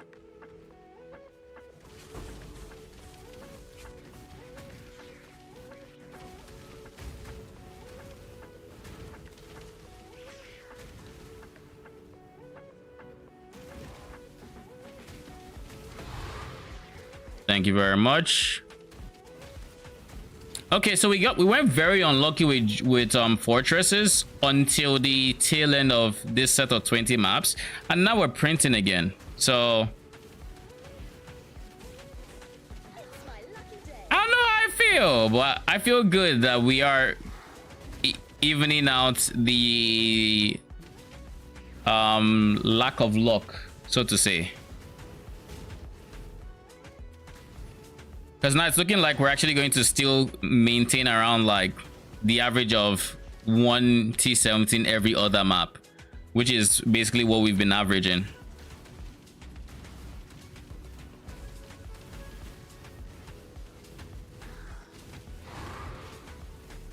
What is that lag?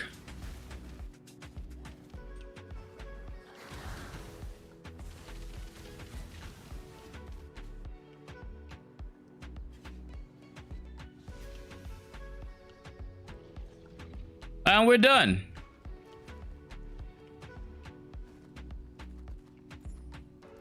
All right. How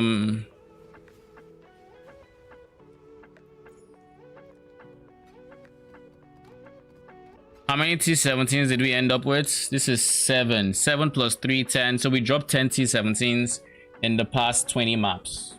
Not bad. Again, that's literally one every other map. So really not bad. They aren't going down in price, right? Are they? 95. Oh, they're actually coming up in price. Nice, nice. We're going to keep these and we'll bulk buy them. We're gonna bulk buy them. Or bulk sell them rather when we have more of them. But for now, let's look at our stash. Actually, on second thought, let's switch zones before we do that.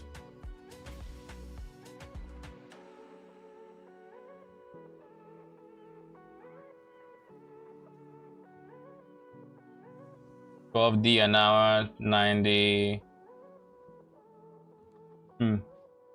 Okay, so let's see. Where is our wealth coming from? Biggest thing obviously is our stash of divines, stash of chaoses. We have fortresses, of course we know that.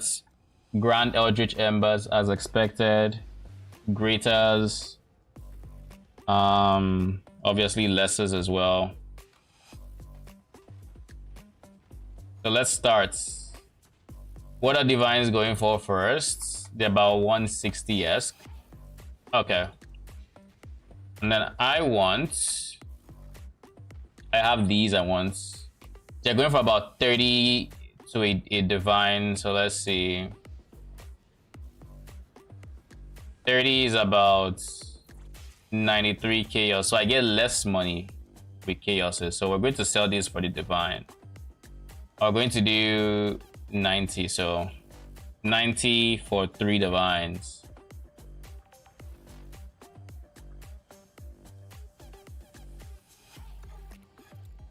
And these will slow sell. We're not in a hurry to get it. 90 for 3 divines. Then greaters, how much are they going for? 90 of them for a divine, or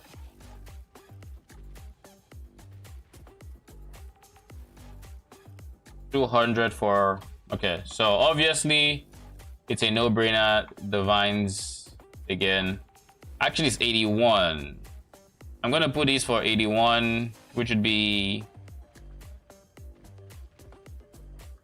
150 something. 234. I said 81, right? 81 times 3, that's 243, 234, okay. 81 times 2, 162.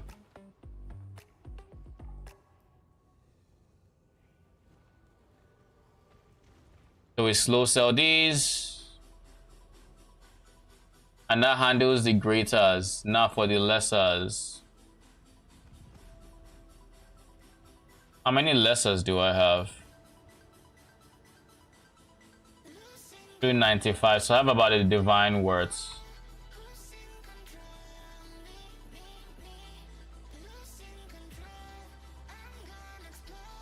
Do I leave it for 231? I think so.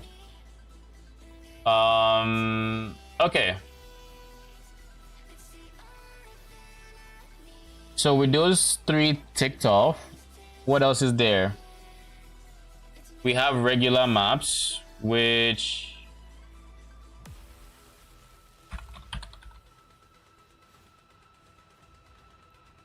let's see if he wants to buy maps. And if he does, then we're going to sell all our T16s for 3 chaoses.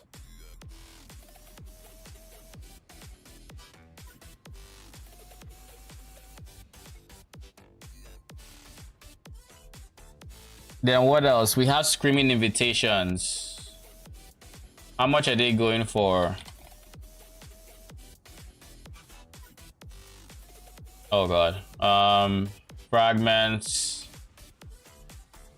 3 min. Okay, so it's not on fastest then. I think.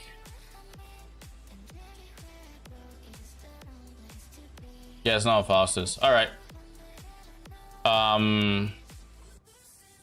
These are going for about 60-ish, but I have 6 of them.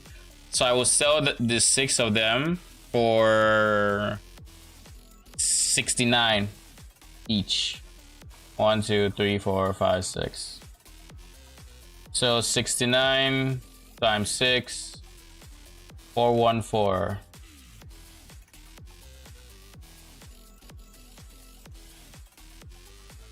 414 over 6.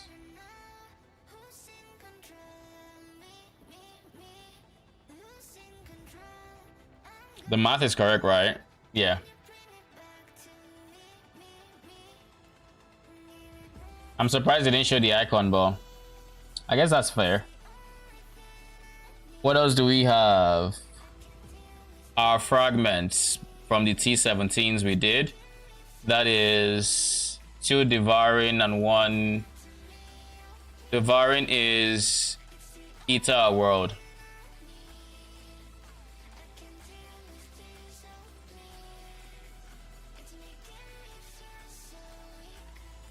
So it's like 0.9 of a divine. What about Chaos Equivalent? 115. I'll sell it on trade for 0.9.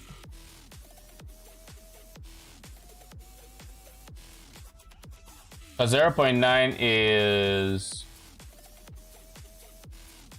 This is wrong. 0.9 is actually... 0.9 is... My brain does not want to work. It's been active for the whole day.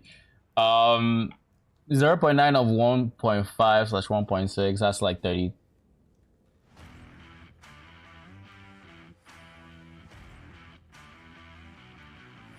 Like 128, give or take. No. That's wrong.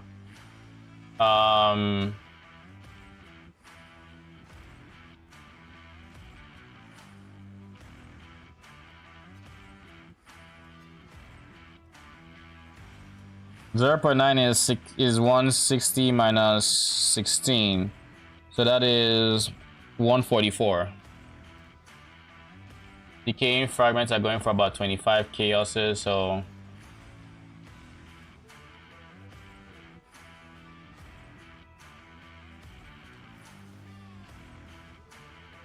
What else is there? We have our runes we could sell. We have Tainted Orb of Fusions.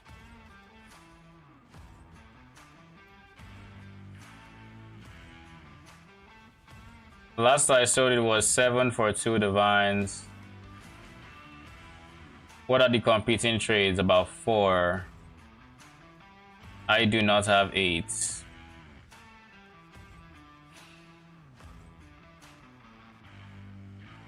Alright, we'll sell them for chaoses then. We're gonna sell them for 33. 33 times 7. 231.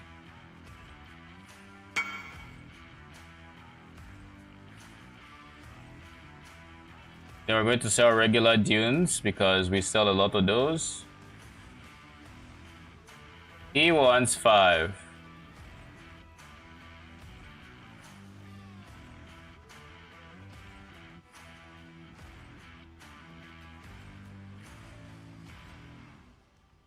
Thank you.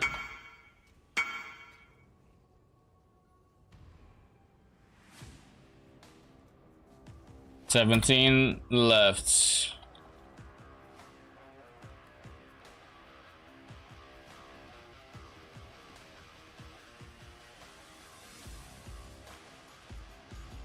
85.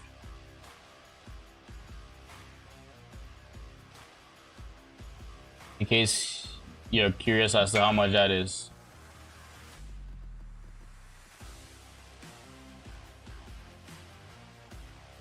Thank you.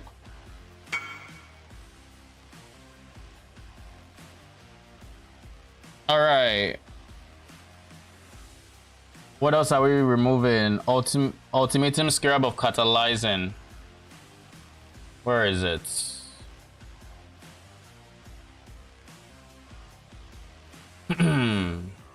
It's supposed to be worth more than a divine. Yes, it is. So chaos is 205, 206, 208. We'll put up for 208, and that should sell before too long. Then we have a bunch of sun runes we could insta sell. We have a bunch of runes we could sell. Well, let's not do that yet. Let me focus on scarabs.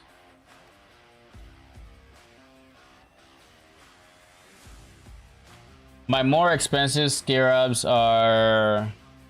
Let's filter by price.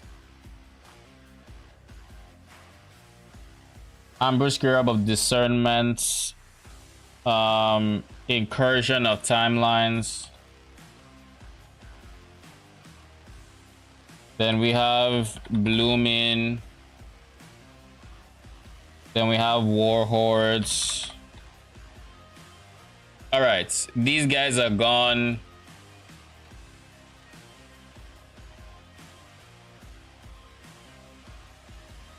$7 for...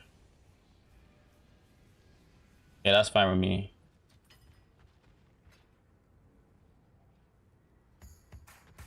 $1 for 19.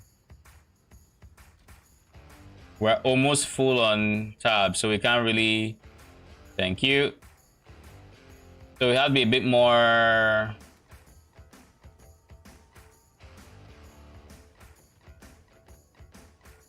okay with insta sales. 23. So we're gonna sell these 3 for 23. So that'd be 69. Then those are the important scarabs.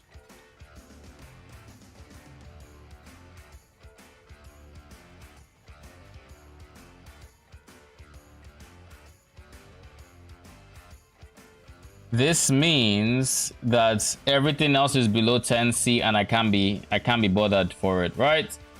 So we're going to switch zones. We're going to go on TFT. We're going to see how much people are trying to buy entire tabs for, and we're going to sell our entire scarab tab. Wait. Let's just remove the scarabs we actually do care about. Okay, they're below 10, so we'll leave them in for now. Where is the one to buy entire tab section? Alright, so who is buying scarabs? 75% of minimum of ninja price. We'll look for a decent percent on the scarab tab.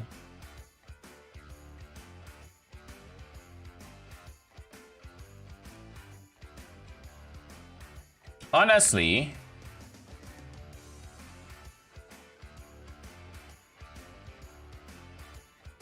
I don't want to be too bothered about... Wait a second. Okay. We have some more scarabs to sell.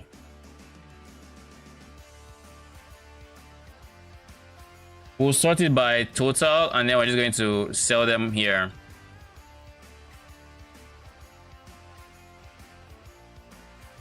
Harbinger for... It's 25. Then we have bribing. I have 23 of these.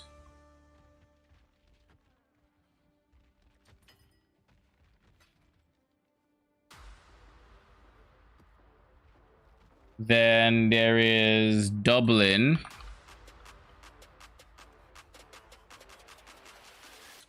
I have 6 of them. No, I have 15 of them.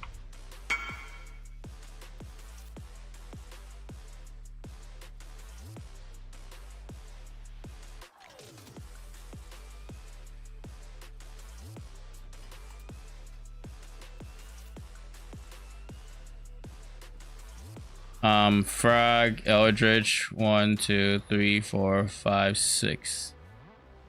For 4, 1, 4 Chaos Orbs.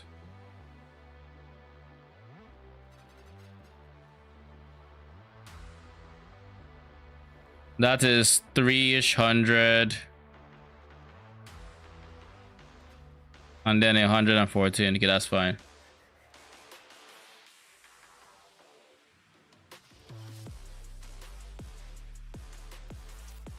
Yeah, that's fine actually. All right. So those guys sold. We're currently sitting at 56 and like 8-ish divine, something like that. What else are we liquidating at fastest?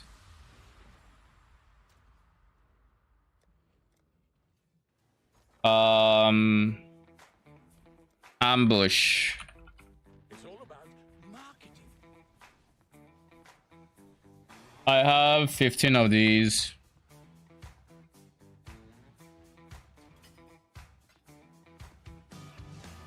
Then Ritual Scarab of Abundance.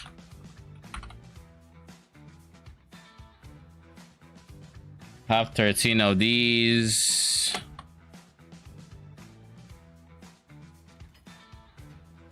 The good thing we have a lot of gold now, isn't it? Nemesis. 8 of them.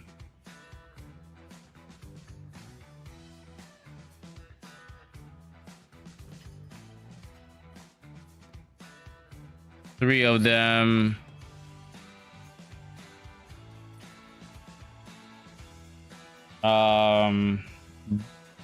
Gigantification.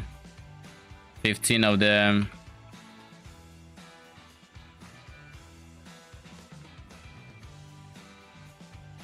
Oh, we're not doing 5s. We're doing 6s, so 90.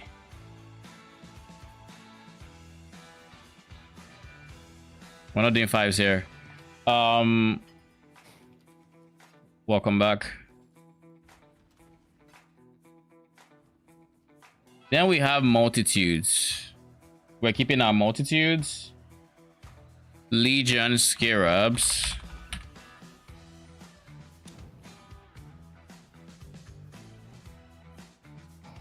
I have 22 Legion Scarabs.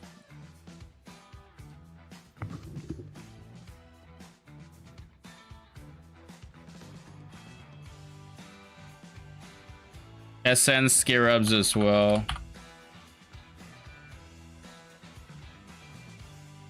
$28.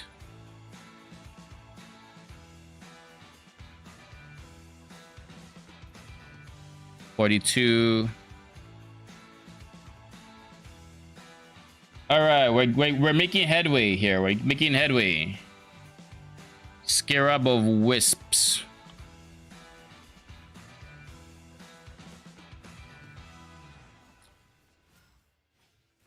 We have 13 of them.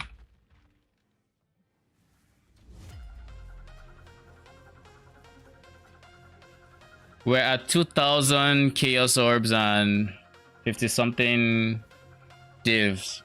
So what we're going to do, and this is just from Scarabs, I think right now. What do you say? Maps are bone dry. Hello? What are you saying? Hey, what's up? What's up? Well, I was just saying I'm getting nothing. Some of these last maps are bone dry.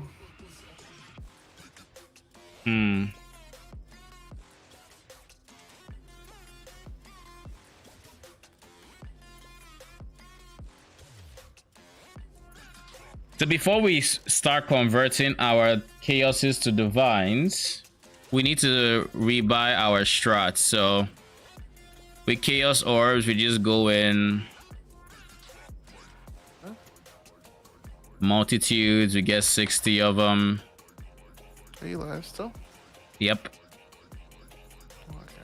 We'll get 120. Weird, another man.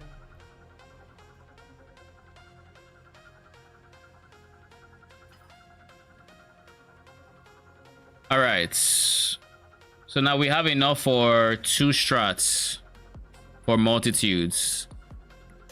Escalation, we go 40 here as well.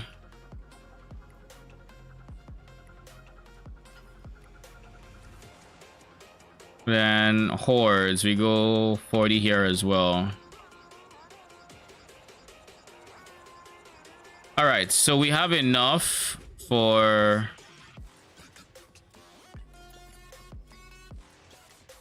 for 2 sets. We still need to get maps, but once we're done with those 2 sets, we'll be big in the profits.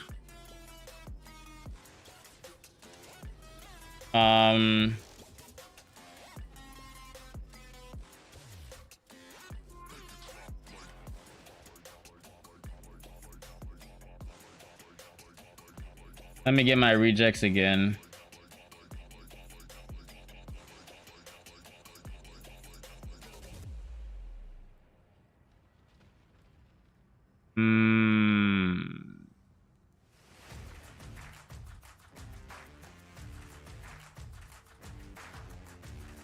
Want to buy dunes.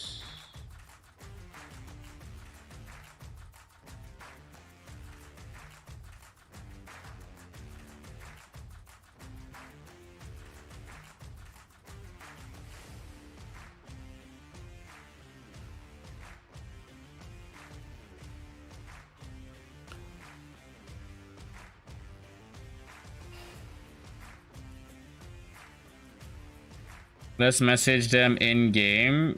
So want to Sarge. No dunes from them. All right, next person.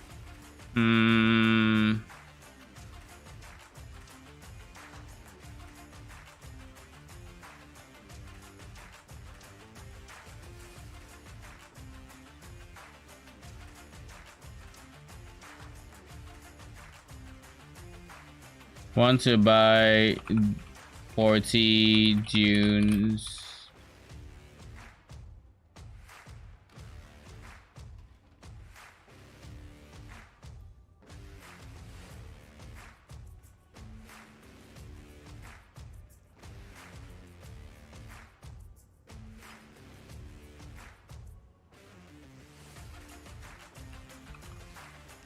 Rejects on DC. A divine from there, 231C from there.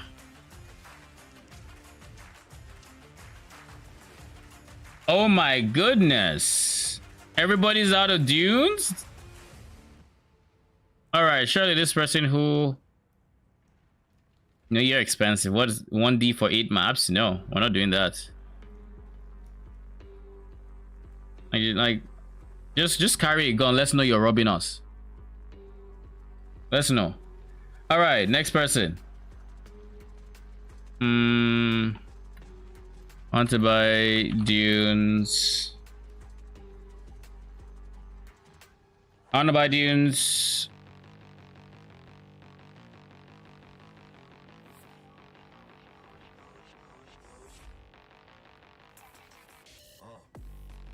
Then we find their IGN and we message them in game.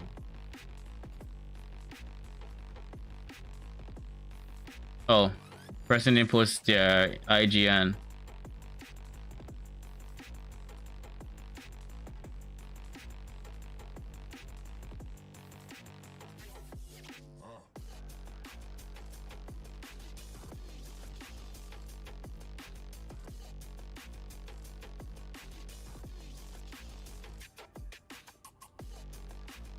We're going to wait a bit for them. If they don't reply, then we move on to the next person.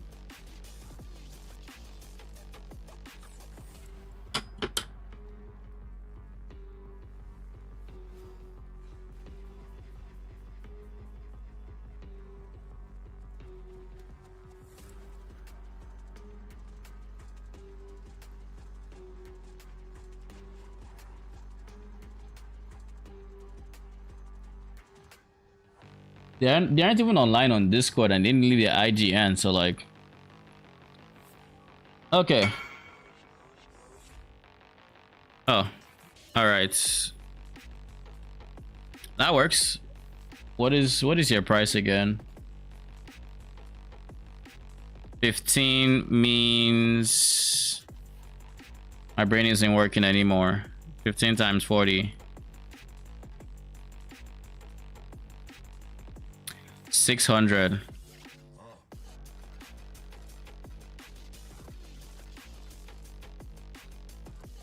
One more line. That's 600 C.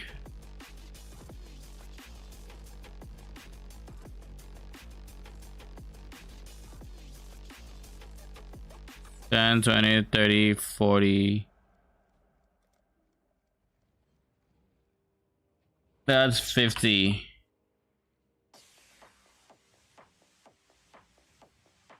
$10, $20, $30, $40. Thank you.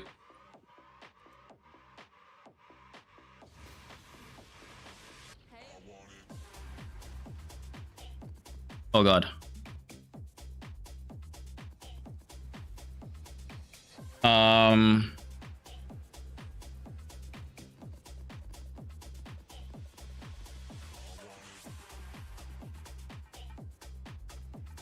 All right, so we have 35 in here and 5 in here. We're not done liquidating, but bruh.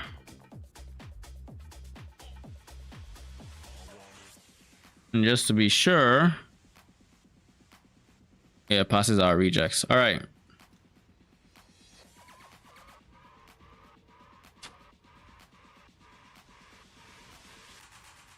Now back to liquidating. What else do we have that we can liquidate?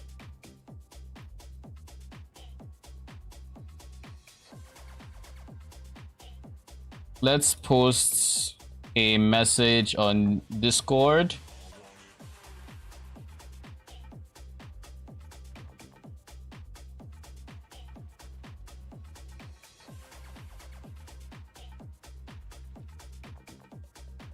For random T16 maps. I will sell them 3 chaos a piece.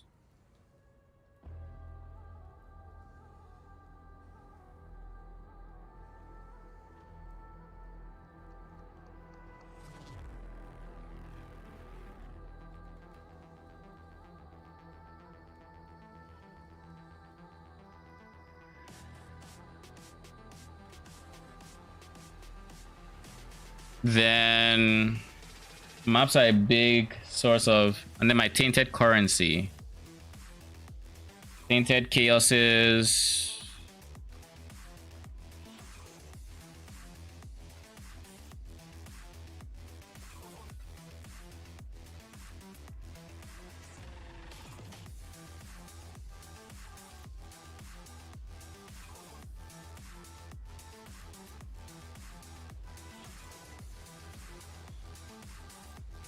$26 for 2. Oh, 2 for 26 rather.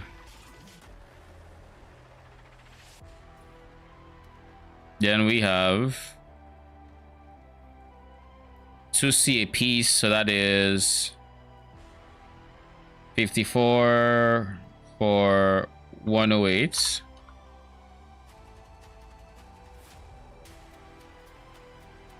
Maybe I should have done one less, but who cares?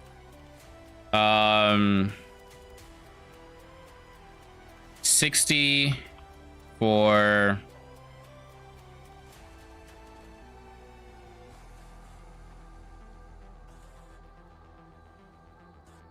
84. 80 878. Yeah, 1.3 there. These are going for about 5.5 chaoses each. So at 60, we're looking at 330.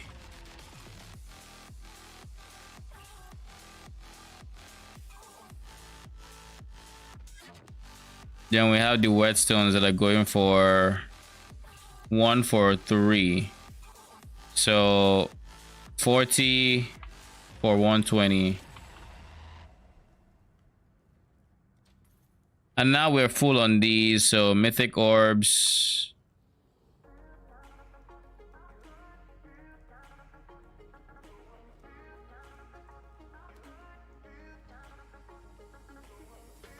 I'm thinking of removing this guy, but we'll see. For now, we're out of spots on Faustus. What comes next?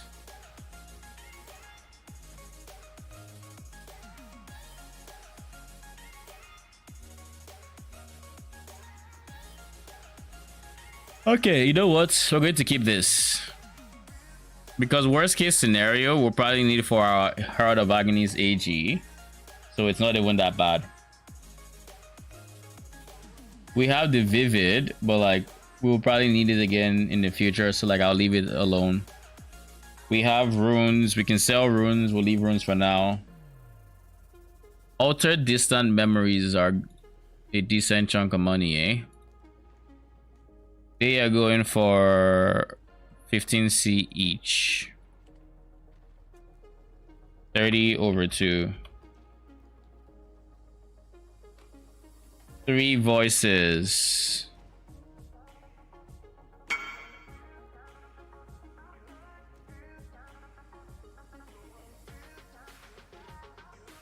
Sup?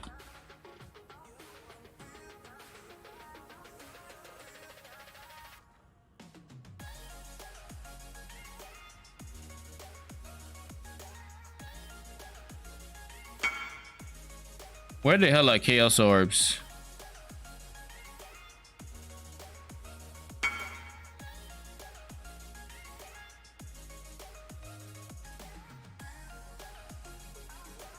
Shifting to one-handed.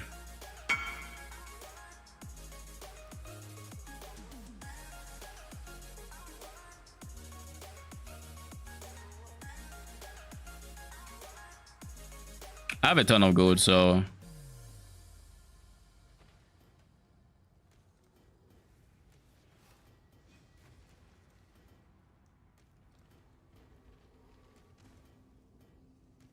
I mean, I've used a ton of gold just trading or like liquidating, but we still have a good chunk left.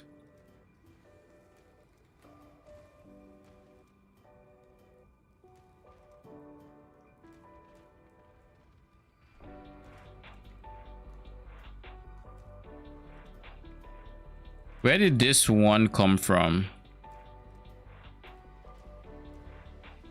It seems I had one extra, is what that means.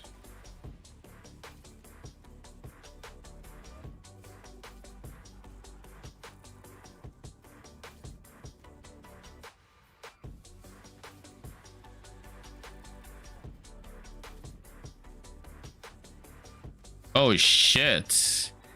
We got 3 horrors out of this. And that's probably the most profitable pool I've had here.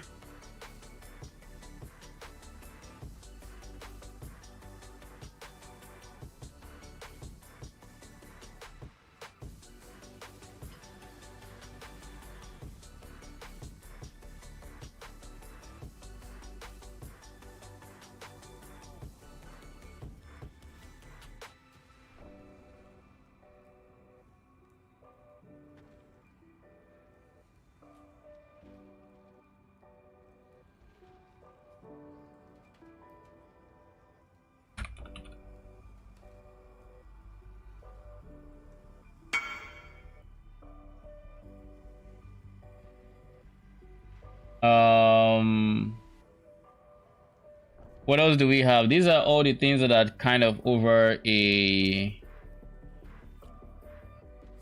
100C more or less. We still have stuff like lesser Eldritch Embers, stack decks. We should sell our stack decks, by the way. How many stack decks for a divine? Yeesh, 137. We do not have nearly enough. So we have 81 stack decks.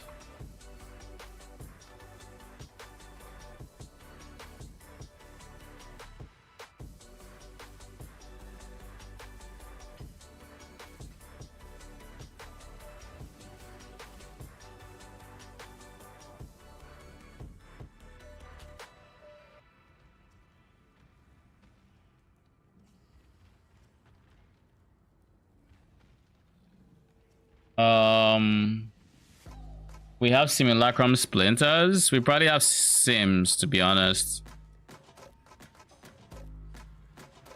These are like 18 chaos a pop, so yeah.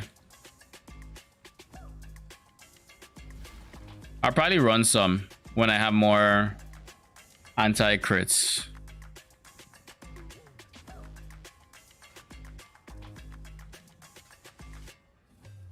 What you need?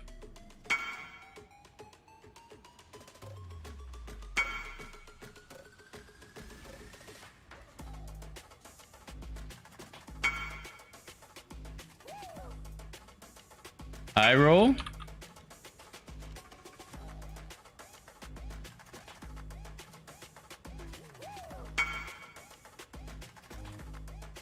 $20 is max.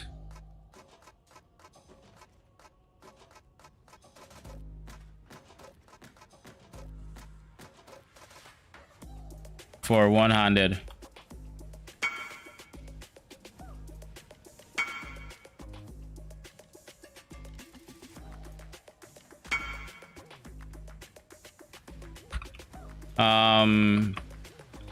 Give me the money and I can just trade for the runes.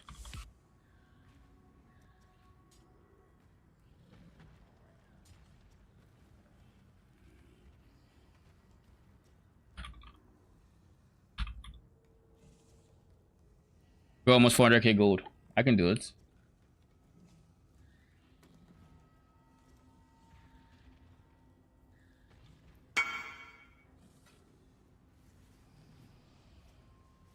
So 401. War runes.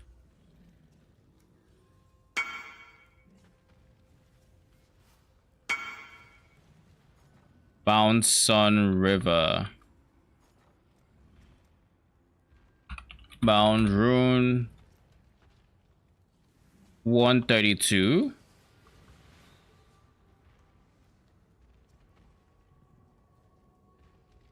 Eesh.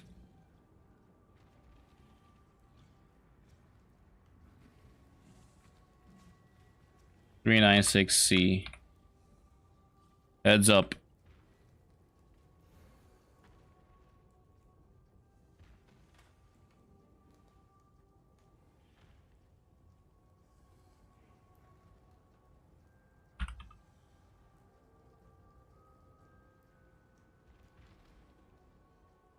Did I go for it?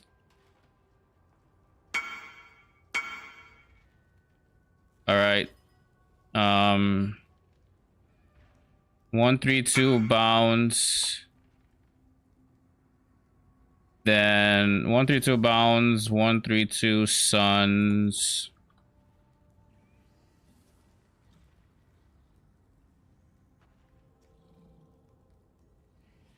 This is 117. Well, minus 4, 8. 109 is what is coming out of my money for this. 132, so I need to buy 9 more.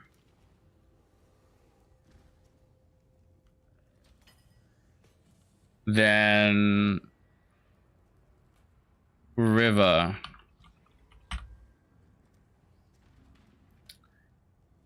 132 River is yeesh 528 plus 528. Okay. So all right.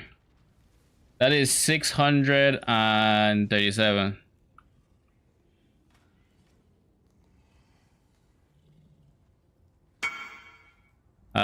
Where is his character model? I can't see him. 637.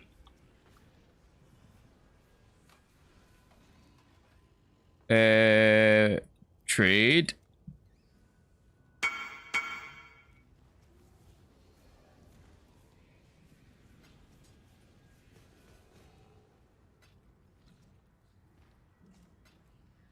Thank you.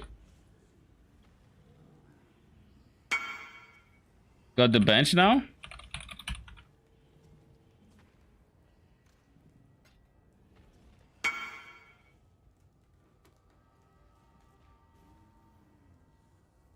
What enchant?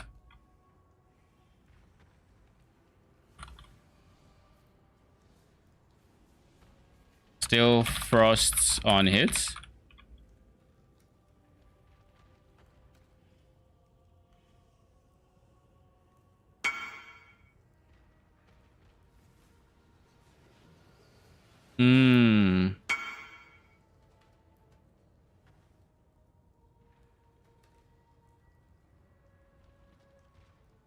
All right. So where were we? So we spent 600 and something of our chaoses. We got 5-ish divine, so that roundabout covers it. Maybe slightly more profit, some profit in there, so that's cool. Actually there should be profit in there, so that's pretty nice. Then we have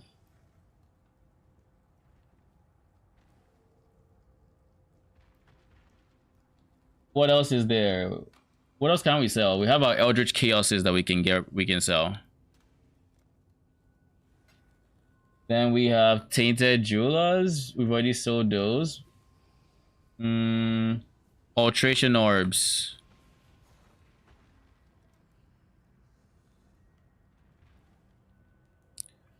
We have 4 of these going at 49. Basically 50, and that would be like 196. Yeah, my brain is still working a bit. It hasn't retired for the night at least. Oh, but the year is full now, so it is what it is. This overall leaves us with like 62 chaos, maybe 65 with this. Not bad at all. We still have a bunch of things to liquidate.